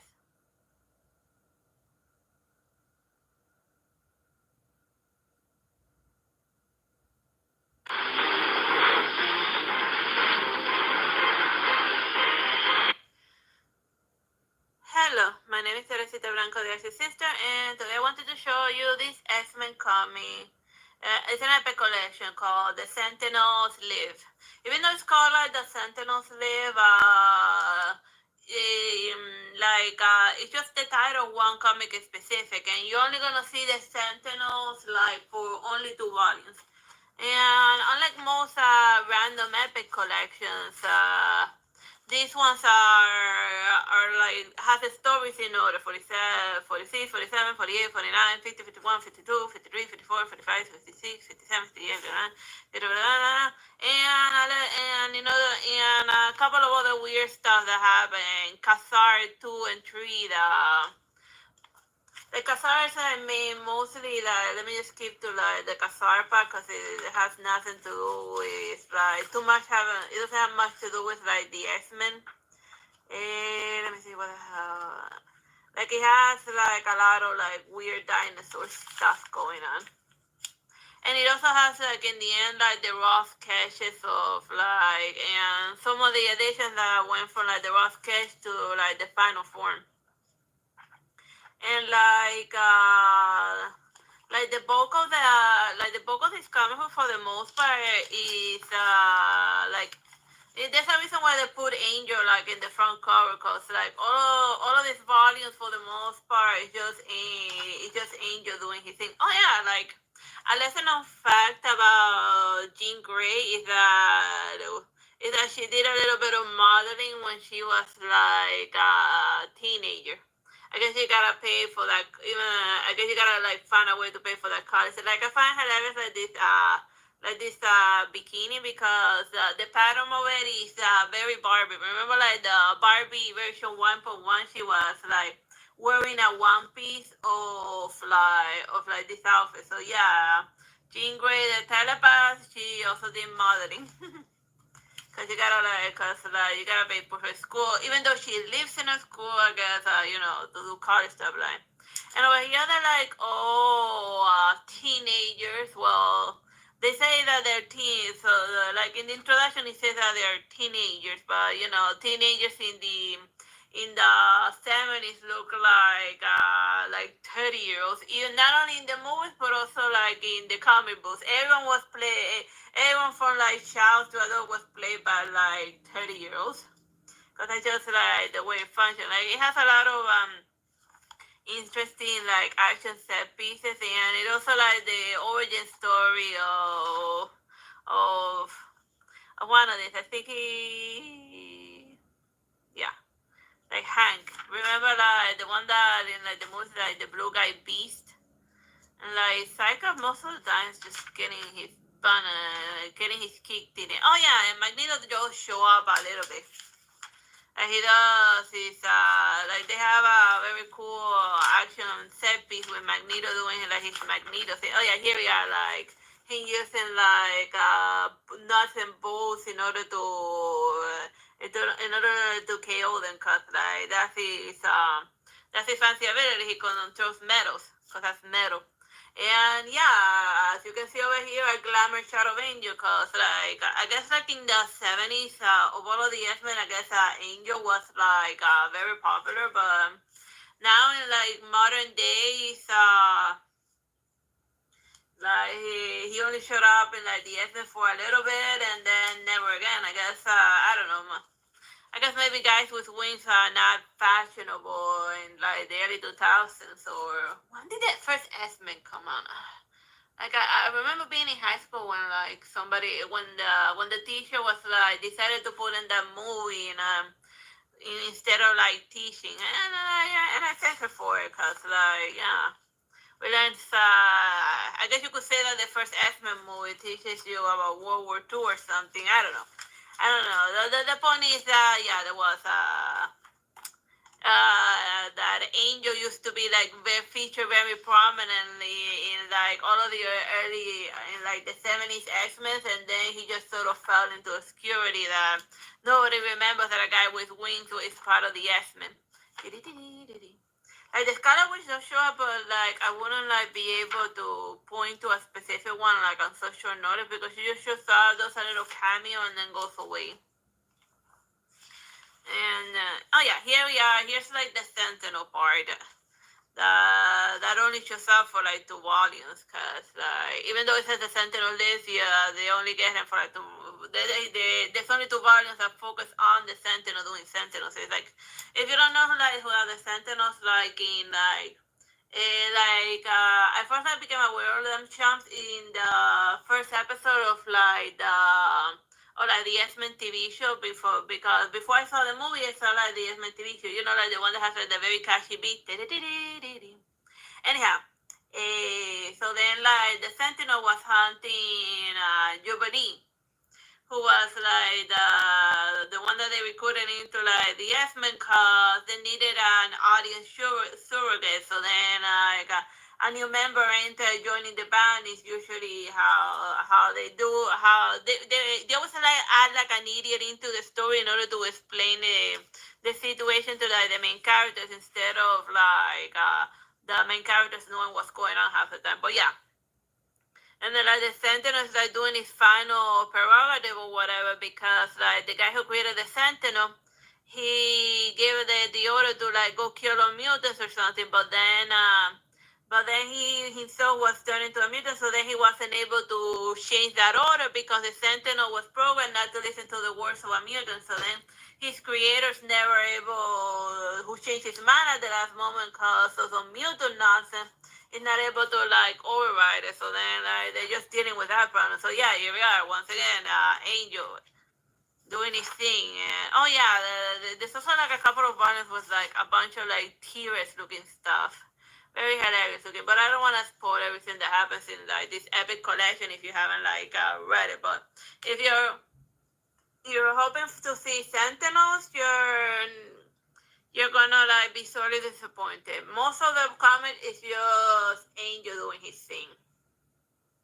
Like it kind of looks like the Sentinel here in like these front covers, like trying to look up Jean Grey's skirt, cause like she's like right in the middle, and then like he could almost be like cross-eyed looking up. Whatever. Oh, and also this guy doesn't show up, even though he's not like, in the front cover. He shows up like he doesn't show up that much, but yeah, mostly it's Angel and whatchamacallit. Well, they call her Marble Girl in some comics that I read, but I know her as Jean Grey because in the introduction they just call her Jean Grey. And also in the movies, while everyone else has a fancy nickname. But then again, like the only people who have like fancy nicknames are like the boys, Wolverine, well, I guess Storm as well, But the people who are not mature, they use like fancy names. While Jean Grey be like, well, I'm tired of being Marvel Girl. I grew up, so call me Jean Grey. Whatever. I'm just rambling now, so have fun. Bye bye. God bless.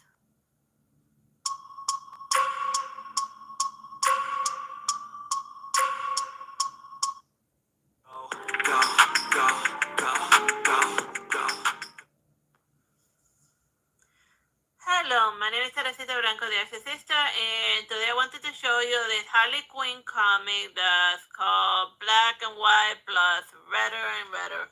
Well, I don't know, I don't even know how to read this title, I guess. Here we go, Black, White, and Red. I don't know how to read this title. Moving along. It's a Harley Quinn comic, and ignore the obvious Batman shadow in the background. He barely shows up there. Like the only time that you see Batman is like at the beginning, and like first in robot form, and then like in a weird little cameo.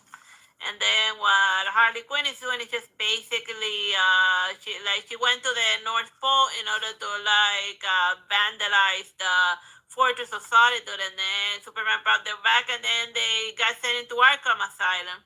And then they be like, what laws did we break? I mean, it's not as if there's a government body over Alaska, and then but since they were brought in by superheroes, they got sent to prison anyway, which seems a little bit unfair. I mean, like they lost the law, and whatever. And so, like the stories that they have here are sometimes of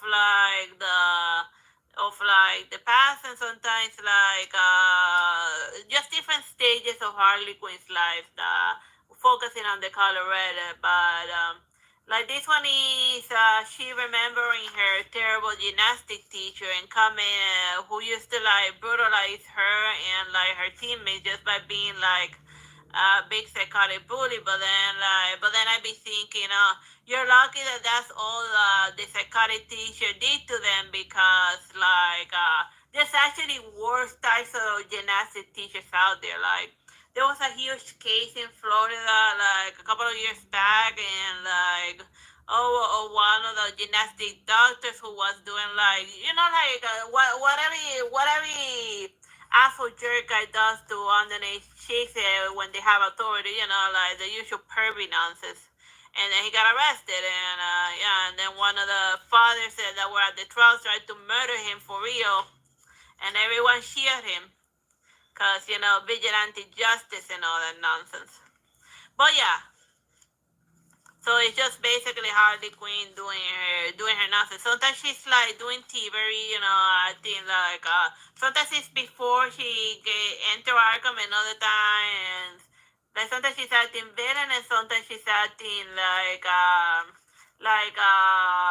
not a superhero type of person, but more a vigilante a la Deadpool style.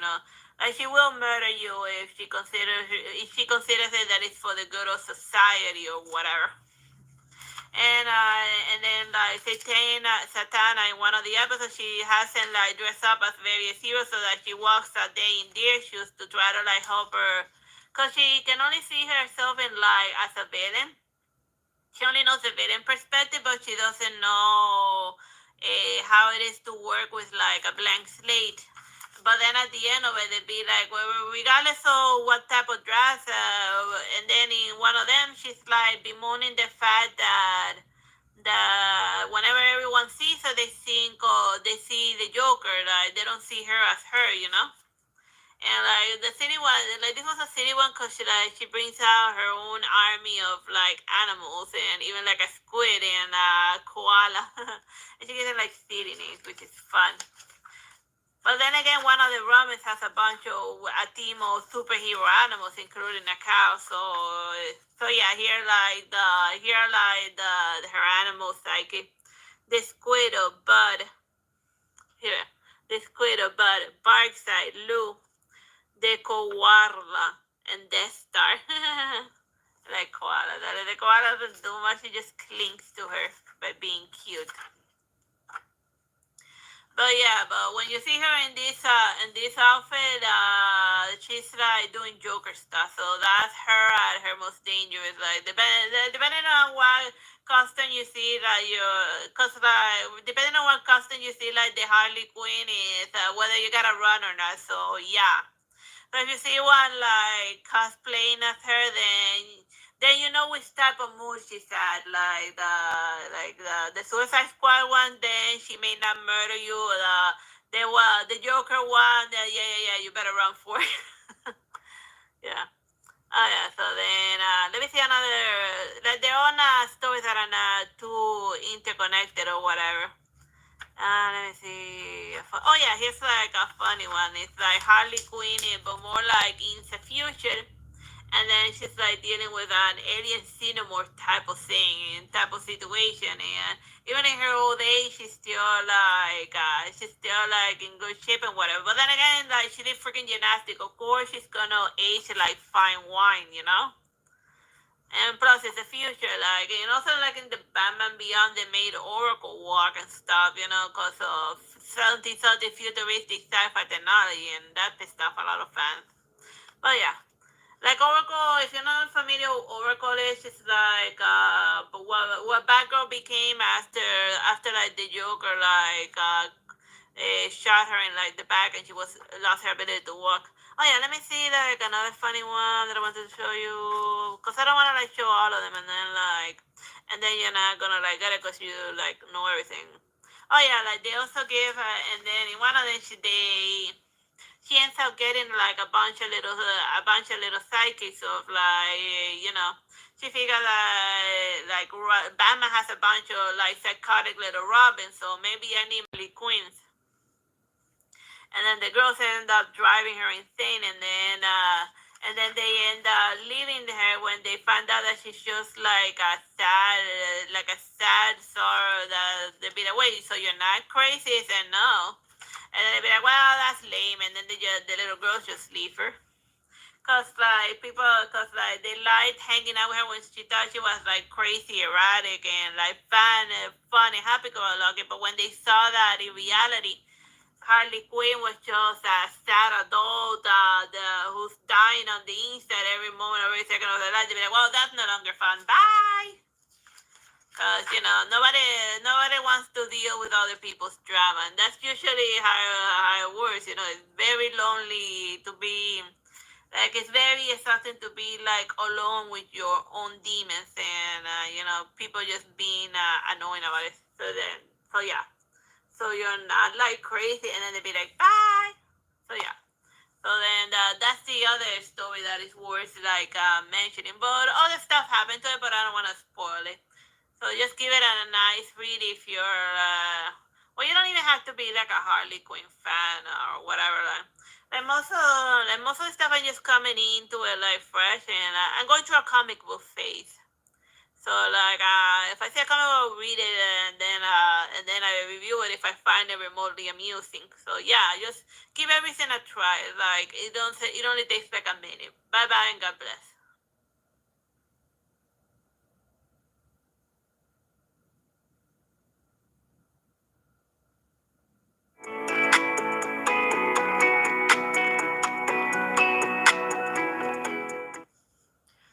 Hello, my name is Teresita Blanco, the Artsy Sister, and today I wanted to show you this comic book of Raven from Teen Titans. It's like relatively new, and like I don't know, like the writer before she started doing writing stuff, she was like she was like a high school teacher, so obviously she's gonna write what she knows best. So she sent Raven to high school. Hooray! And like right off the bat, the beginning of the comic starts with a PSA on not arguing with your parents while it's in the middle of a storm and it's like freaking raining. So then, since Raven was like complaining about some nonsense or another, she caused an accident which killed her latest adopted mother. So don't talk to your parents while you're in the middle of a freaking lightning storm. Yeah, like see over here you see. Well, technically you could almost say that it's an assassination because it shows that the light for the other car was red, but it still pushed forward. So yeah, like they rammed into it on purpose. It was probably like one of the Trigon cultists just like causing Raven suffering in order to like turn her more into the dark side or something. But hilariously enough, they also gave her plug since she suffered from a concussion or whatever. They gave her like plug convenient amnesia. Like I've been in like legit car accident where we got totally T-boned. And I didn't, and the car hit me from my side. So yeah, but I didn't get like plot convenient amnesia. I remember everything, and like if a little concussion was only to give somebody plot convenient amnesia, then like all of the football players wouldn't have any idea what's going on half the time or who they are because like bashing their brains around is like how they make their bread and butter considering the nature of football. But that's just a pet peeve. Like, why does everyone get amnesia? Like, the last video game I played got amnesia. Infinity Nikki has amnesia. And she also had amnesia in Shiny Nikki. Like, seriously, who decided that an amnesia was, like, a good narrative point? If amnesia was as common as, like, popular media Mason, then literally there would be a hell of a lot more people with amnesia. So, if you have amnesia, you're probably the main character of like an anime or a video game. And then over here they send her to high school and she starts doing telepathy stuff. So then like the reason why she has headset is so that she doesn't like mind read people all the time, cause it annoys her to death. So yeah, it's in this comic, Raven goes through like the whole high school experience, all the way out to prom night, which is when Trigon decides to do his stuff. But I'm not gonna like bother you with like the final details or the final confrontation with Trigon, cause if you're not familiar with Raven, she's always has to deal with Trigon. And I don't know if it's like very noticeable, but like in this comic, only like the main character Raven has like most of the time any color, and then again she wears black and has like purple hair, so that's practically very little color. But I guess that could be like to cut down on cost. But I guess the thing that the reason why this comic costs $20 is because of the two panels where Trigon shows up, and then he has to be like and then like they gotta spend like money on the red, cause like every time that there's red in like a comic book, the price goes up like times a million, that. You see that Trigon history, that just this one page alone rose the price of the comic by a whole buck. I wish I was joking about that, but as somebody who has like published graphic novels before, trust me, like red is Messi's blood, which is another way of saying that it's like uber expensive. But yeah. But aside from like talking with, she forms her own clique of friends. She deals with bullying. She has she's not directly bullied, but she like causes somebody that slightly annoys her to like choke on her own food, using her telepathy powers, and yet whatever. But I don't know. It's just like high school like once you read a high school comic, you literally read all of them. Like heck, even the Mean Girl sequel comic or whatever had had more originality than the subplot of Raven like hanging around in high school. It's like seriously, like enough with the high school nonsense. Like so annoying. I already went through high school and it's nothing like how they painted in the comic. It is a million times worse, and I actually went to a good high school for a change. But whatever. I'm not gonna bore you with high school, so yeah. This Raven is Raven from messing around in high school while going insane because of her telepathy. So yeah, if you're into high school melodrama, then this is a comic for you. Because and there's no Teen Titans. Cause this is like a soft reboot or whatever, where like she gets like I swear to you, if like Beast Boy also gets in the soft reboot, if he also gets like amnesia, I am totally gonna lose it. Seriously, enough with the amnesia. She does recover her memories in the end, but I'm like meh. And also, she doesn't say Medran or Synthos, and like over the years, like Raven started as like Raven over the years, she's kind of like whitewash, and this is just making her even more wilder than usual. Like like I remember that they told me that she started as like a Muslim character or a Hindu one. And then like the thing that she has in her forehead where she stores her dragon, that's like those dots that like the meditation people from Hinduism have.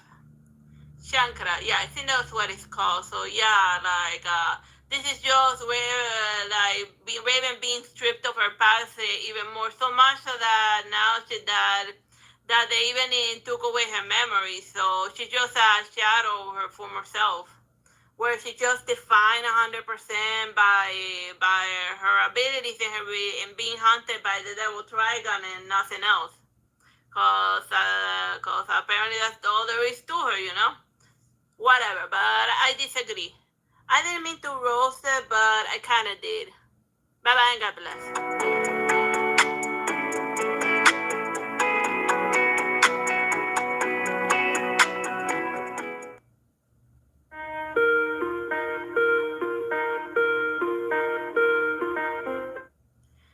Hello, my name is Teresita Blanco de Artsy Sister, and today I wanted to show you this comic book of like in the I don't remember if it was in the early 2000s or late 90s.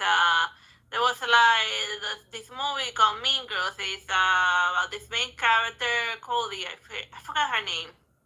It's like such a bad name on it. Yeah, like her scientist parents, she was like homeschooled, but then like they moved, so then she finally goes to like a public school, and then she experiences with a French perspective, so she never passed through it, all like just how awful high school is.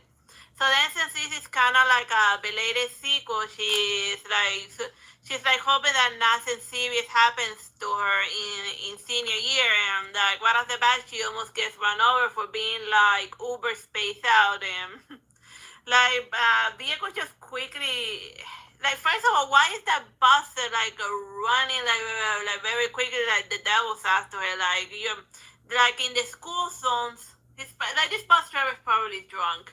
Like in the school zones, it's mandatory in the U.S. for you to like drive at 50 miles per hour. So if the bus is going fast enough to like take the main character by surprise, then like how quickly could it be running? Like seriously, but yeah, like right off the bat. But yeah, it's a high school comedy.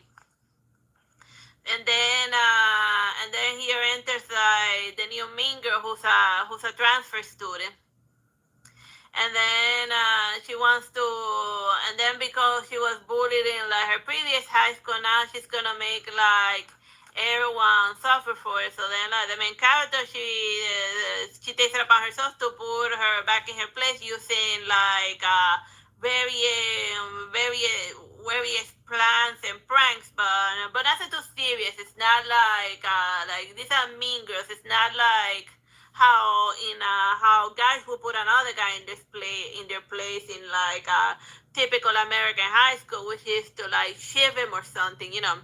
And if you don't know what a shiv is, and you're like in an American public school, then yeah, and you're like a guy, then yeah, you better learn good. You better learn what a shiv is and like make your own or something. Well, whatever. I'm just speaking nonsense. Don't like make weapons. Call an adult who actually cares or something. I don't know. I don't know how like the bullying or just move. I don't know how like the bullying situation has gotten in like the U.S. Over the years because I haven't been in like high school over 20 years. Maybe it has gotten better or maybe it's gotten worse. I hope it has gotten better and hopefully your parents care about your fate in order to take you out of your terrible school if things are going awful. And if not, just keep a low profile and sit in the corner middle.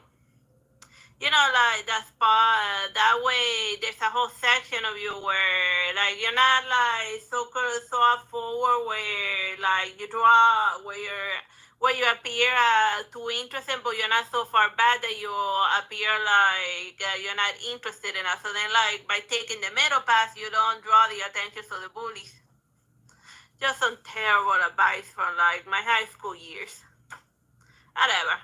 Maybe everything changed, whatever. I'm not gonna go with it. So yeah. So then like they decided to take her down and like at the end, like over here they also do like one terrible advice that says the best way to deal with an attention seeking bully is to just ignore her. But yeah, that's a terrible that's a usual thing that like parents do whenever like their children are being bullied, that they say, oh, just ignore them, you know. The problem will go away if you no. It just gets worse and worse. Because that's just how society deals with most problems in a nutshell, that it just ignores them. But yeah, it has that just ignore them type of advice. And like eventually everything gets resolved in prom night, but I'm not going to tell you what the resolution is, just in case you want to read this Mean Girl comic book senior year with like a fresh perspective. And if I sound a little more dry than usual, it's because, oh my God, I hate everything having to do with high school. And I didn't even go to like a bad school. It gives me bad flashbacks. Boring bad flashbacks. Whatever. Moving along. Bye, and just making it magical doesn't make it better. School is school, regardless of whether everyone be like a magic wizard or not. Bye, and God bless.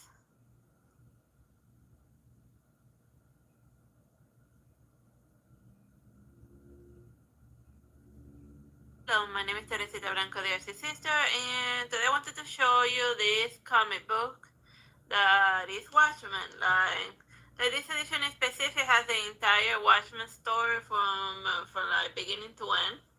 Like most folks are like probably only familiar with like they probably saw like the Love movie, and like even though the movie was like 2 hours long and stuff, it still was condensing into like a movie format, a graphic novel that's like 5 volumes long. So like I think it would Watchmen would work better in like a TV show format than like a movie format. So basically, like it follows this guy that's investigated.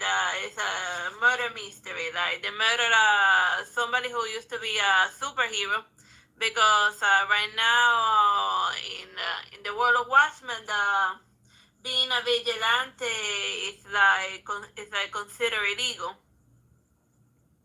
So then throughout the scene, they're passing about the little happy face, the smiley face with a blood droplet of like the dude that got ate. I think it was called like the comedian. Like a lot of other stuff happened, but at a certain point, it just becomes a weird melodrama focusing on like where superheroes fit in modern society. Like the only one that they tolerate a lot is like the blue guy. Like you may remember the blue guy. This blue guy. Manhattan. I think it was called Dr. Manhattan or something. Yeah. And cause like he's like radioactive, he can be like in a bunch of places and stuff. So then, and he can also see into the future. So as far as metahumans are concerned, he's like uber far out there. And the more time that passes, the more detached he becomes from like the people that surround him until the plot decides that he's suddenly gonna care. And every so often they keep going like back in time to like the flashback of like this guy getting it, and like it has like stories in between that give you a really like it's more like it has a lot of this graphic novel has a lot of novels on beneath, like sandwiched between them is like pieces of like it has enough writing to qualify as like a novel and not too much of a as a graphic novel, not too much of a comic per se. So if you're looking for like a happy-go-lucky like super action comic book, this is not it. It's like Watchmen is a heavy read and sometimes it gets very philosophical, but mostly it gets philosophical when this guy is on screen. Like at a certain point, roughly in the middle, it like begins to the comic book begins to hyper focus on him like fooling around in Mars, because like in Futurama he gets into a whole I don't want to live in this planet anymore, so he flies up. Like, I'm not flipping through many pages because you remember like in the movie that we saw like his blue junk floating around all the time. Yeah, it was being true to like the comic. At a certain point, most of the time, it's just this guy being melodramatic while he refuses to wear pants. But then again, he's living in Mars, so there's nobody there to look at his shapy butt, except maybe like the audience of the reader. Whatever. But it's just what what the mangaka artist show. Well, not mangaka, well, like the graphic novel artist shows. This is his story. If you want to highlight the Blue Man show, like running around with his bunny everywhere every three couple of pages, then that's his business. Let's see. Oh yeah, and for that time we learned more about like the dude that got AIDS, and we found out that he was just like an awful individual, even though he was like a superhero type of person. Oh yeah. And then like Dr. Manhattan doing his stuff in Mars. So yeah, that's oh yeah, in the end we do find out who like murdered the guy, and the problem gets resolved more or less, even though he had, but in a way that, but well, it gets resolved in it so much that like the guy who did it, gets was coming to him, but he still gets away with whatever the hell he was plotting. So yeah, just give it a read and be patient with it because it's a lot of writing, and sprinkle between them is a couple of action set pieces. But most of it is the blue guy being philosophical mumbo jumbo. Bye bye and God bless.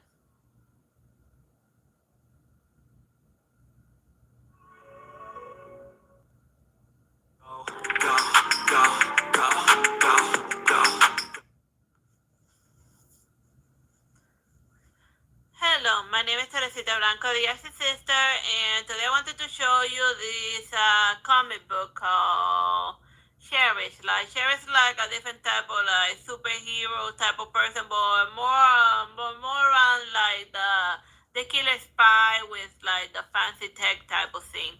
And like her basic backstory is they kill her father, and then and for reasons that she doesn't quite understand, and then like she gets trained by like a random weirdo, and then and then she eventually starts doing spy work and investigating like why the hell did they murder her father, who was supposedly like a type of peacekeeper and a toy maker, but this chick remembers Sherry's father completely different. So then whenever she's using like her fancy tech, Sherry's hair goes from blonde, and then it turns to green. And she has like this is not like a fancy look. This is more like a type of chick armor that you got. That like the nanotech protects her from like damage and stuff, and it does various things as the plot demands it, but it still makes it look hot because like hot chicks are very distracting in battle. And apparently that gives them an advantage or whatever. And I don't care either way, whatever. they want to have like hot chicks punching each other, go for it, you know. Like as long as the battle looks cool, then I could carry the either way. So yeah, see, it's like a fancy chic armor, right? And it almost looks like you could almost say that like the Green Lanterns provided that, because usually when I see the green stuff doing green stuff, I think of the Green Lantern, like, and maybe they have like a gem from like the Green Lantern world over there. You see that that's the main core of like the nano stuff that she has. Why some is nano? It's like something something whooshy, super futuristic. But see, it's a nano thing, you know. I guess it's like a glider. It's whatever. Like as with most high tech armors, it's whatever like the plot needs it to do, and it has a lot of fun, miscellaneous action set pieces. And like at the beginning, she's like getting married, and then like the Uber murder her husband or whatever. And they introduce like that her antagonist. She stabs her husband with like the pointy end, with like the pointy end, and then like and then for some time they do like quotations about like revenge and stuff, because now she has something new to be revengey about. Like they met her father and now they met her husband, and for reasons that she doesn't quite understand, because like it happened like when she was a child, etc., etc. But like, and then that's part of like the mystery of Cherish. She trying to find out why they ruin her life and stuff. But yeah, like he has like a fun, cool angle type of fight, and she like even without her armor, she can like still kick people in the face. So that's good. She's not complete. Like she doesn't completely have to depend on her armor, on like her fancy tech, in order to like rip people a new one. So that's a lot of fun. Because there's some folks that just 100% depend on the armor, or like magic ring or something in order to like win battles. So yeah, it's a nice like eventually she finds out the why of the murder, but mostly it's just to why her father was killed is mostly like the main MacGuffin reason, in order to move the plot along, just to move her from action set piece to action set piece. So yeah, if you like a comic book with like a hot protagonist and fun like martial artsy type of battles, and yeah, this is a good comic book to read. Bye bye and God bless.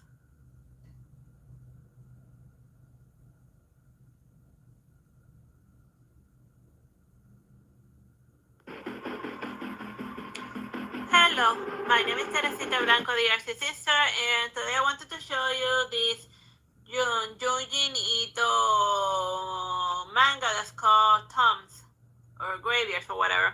Like, if you don't know who this person is, whenever you see this name, just know that you're gonna be seeing some horror. Like, I know it's like a little too early for horror, but then again, it's like a Valentine's Day tradition to like take your date on a horrible horror movie. So I figured that the manga version of that would be to show you a horror comic cause it's Valentine's Day and it's horror, whatever. So yeah, it's like a collection of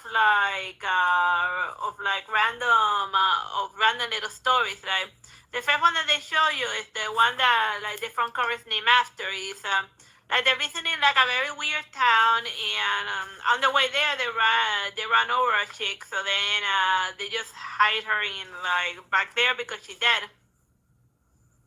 And then as soon as they arrive at the town, then they try to head back, and then they hit like a random graveyard. So like the joke of this town is that whenever a person dies, the person right where they drop dead, they turn into like a graveyard monument. And then but only if they found peace. So then, like, just like remember, like in The Sims, whenever like a person drops dead, that a graveyard immediately sprouts. Well, this would be like I guess this is happening in like the Sims version, like the horror movie version. And then they're trying to investigate the town while visiting their friend. While at the same time, they have a dead body in like their car, rotting in. Like eventually, some other spooky stuff happens, but like I don't want to like spoil it, cause it's fun. Spanish. All right, let me see another crazy story that I want to show you. Oh yeah, here's the like in this one she. Okay, let me see. That's like a weird club. Let me see. Oh yeah, here we are. Like in this one, she's like visiting, like one of her friends is homesick, and then she's constantly talking weird. So then she's wondering like, what the hell is wrong with her? So then, when her sick friend finally opens her mouth and she sees what's going on with her, is that her tongue is turning to a slug. So then that's why she can't speak, because she has like a slug inside her mouth, going out of her mouth, and then that makes obviously like talking very hard and sometimes even eating. So like eventually like her situation gets worse in like a very creepy, spooky fashion. But I don't know, it gets like a little gory, so I'm not like certain whether I can like show it to you because of YouTube. Okay, so then in this story, this one came out. This one's called "The Thing That Was Ashore," and like it was published in 1995. And I feel that this is the inspiration for like the Orphan of Cos, because inside like this creature from the deep, inside of it, it has like people that are inside his stomach, but and then when they open the creature open, the people are still alive. So the humans that the sea monster ate, they have been surviving by being parasitic of the creature. So then instead of being like a one cost parasite, this custom creature has a bunch of humans that were eating it from the inside. So that's why and then it eventually, the humans ate it so much that it was sent ashore, so dead. So that's why I think that these creatures like it's like the inspiration for like the cause parasite. And then this story is somebody that disappears in a haunted tunnel, but then like when they go further in there, there's just random scientists doing random things. So then he's trying to figure out why that tunnel is calling to the girl. Let's see, and then hilarity happens. Well, it depends on what you consider hilarity. And this story is like a House of Wax type of situation, but instead of wax, it's like a serial killer that turns people into statues. But then it gets kind of weird when the statues come to life. So yeah. Weird, crazy stuff. All right, let me see. Which one was the other one that was fun? Oh yeah. In this one, this kid he finds like a weird little hairball, and then the hairball it tells him that he loves him. So yeah, check mark for Valentine's. A weird Valentine's Day story. But then, whenever he touches the Suzy, he keeps saying, "I love you, Kyoko, I love you." So then he's like wondering, like, what the hell?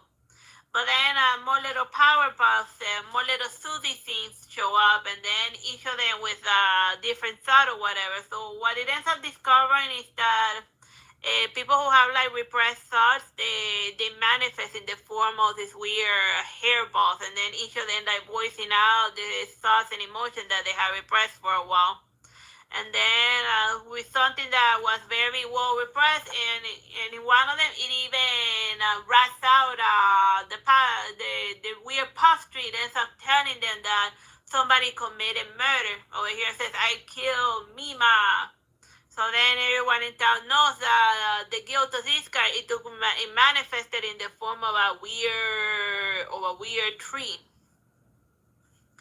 And then there's like another story, but it wasn't like too far crazy. So I just wanted to show you mainly like the stories that caught mostly my attention. There are some other ones, and I tried very hard while I was doing this review not to spoil the ending of it. So yeah, if you're like a horror movie type of fan, then yeah, you definitely wanna like read a Junji Ito manga.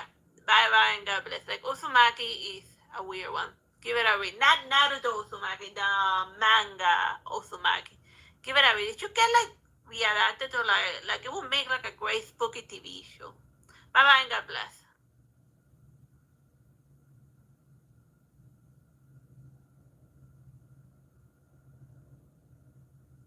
Go, go, go. Hello, my name is Teresita Blanco Plays, Artsy Sister, and today I wanted to show you this Buffy comic book. And it's called, even though it says like Buffy 97, and let me see when the thing was published. Here we are. It's November 2022. But I guess like after 2020, like they started with like the whole nostalgia thing, and this is just a product of its time. But it's refreshing that it's funny that now people are not only nostalgic for the 80s but also for the 90s. Like I guess as soon as the 2000s started, like everything started going to hell. Like it's like. Well, it's kind of like how like in the turn of the century, when we went from from like the 1800s to like how we went from like the 19th century to the 20th century. Then everyone decided that it was like time to go murder each other. So, and the same thing is kind of happening this time in modern times. That like at the start of the century, everyone decided to like go uber violent, but I guess that must be like 100-year cycle that the world does. That every 100 years, like everything's gotta die. But whatever. I'm getting very green. Over here, we're watching Buffy going about like her 90s life, and just like the title says, she like deals with supernatural stuff. And like the first bad guy that she deals with is like this weird entity that lives inside a fashion magazine, and then she draws people and vampires into her book, and then the problem becomes like getting out of that other realm and finding the way out. And then like the other bad guy, well, not bad guy, then they had like do a little bit of magic, and this guy gets prophecies from like this witch. Let's middle, and then the other mystery is this girl doing like some magic because she's like angry or annoyed, and then she ends up unleashing some spells that she cannot control. But yeah, just because you can like do magic doesn't mean that like you should at least without like major witch supervision, because a lot of magic users that kick the bucket like summoning like by messing around the Necronomicon.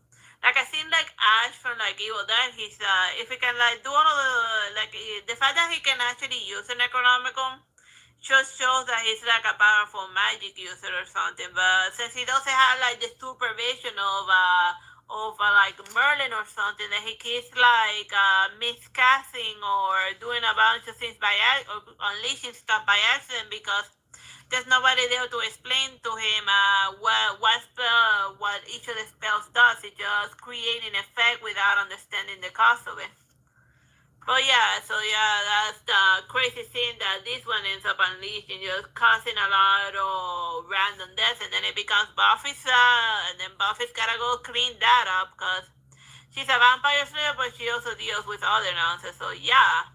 It's Buffy the Vampire Slayer, but she also slays witches and like weird beings from like different dimensions and stuff. And it's fun to see like a world comic book type of world of a time before social media, and also even and the cell phones were also awful in the 90s. Like they were like really during the time of beepers, and only a few people have them. So yeah.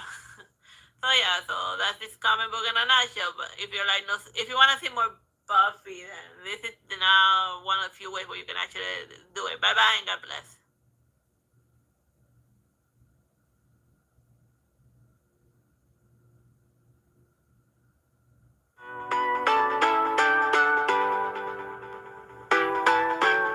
Hello, my name is Teresita Blanco Plays, Sister, and today I wanted to show you this manga called My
Bye.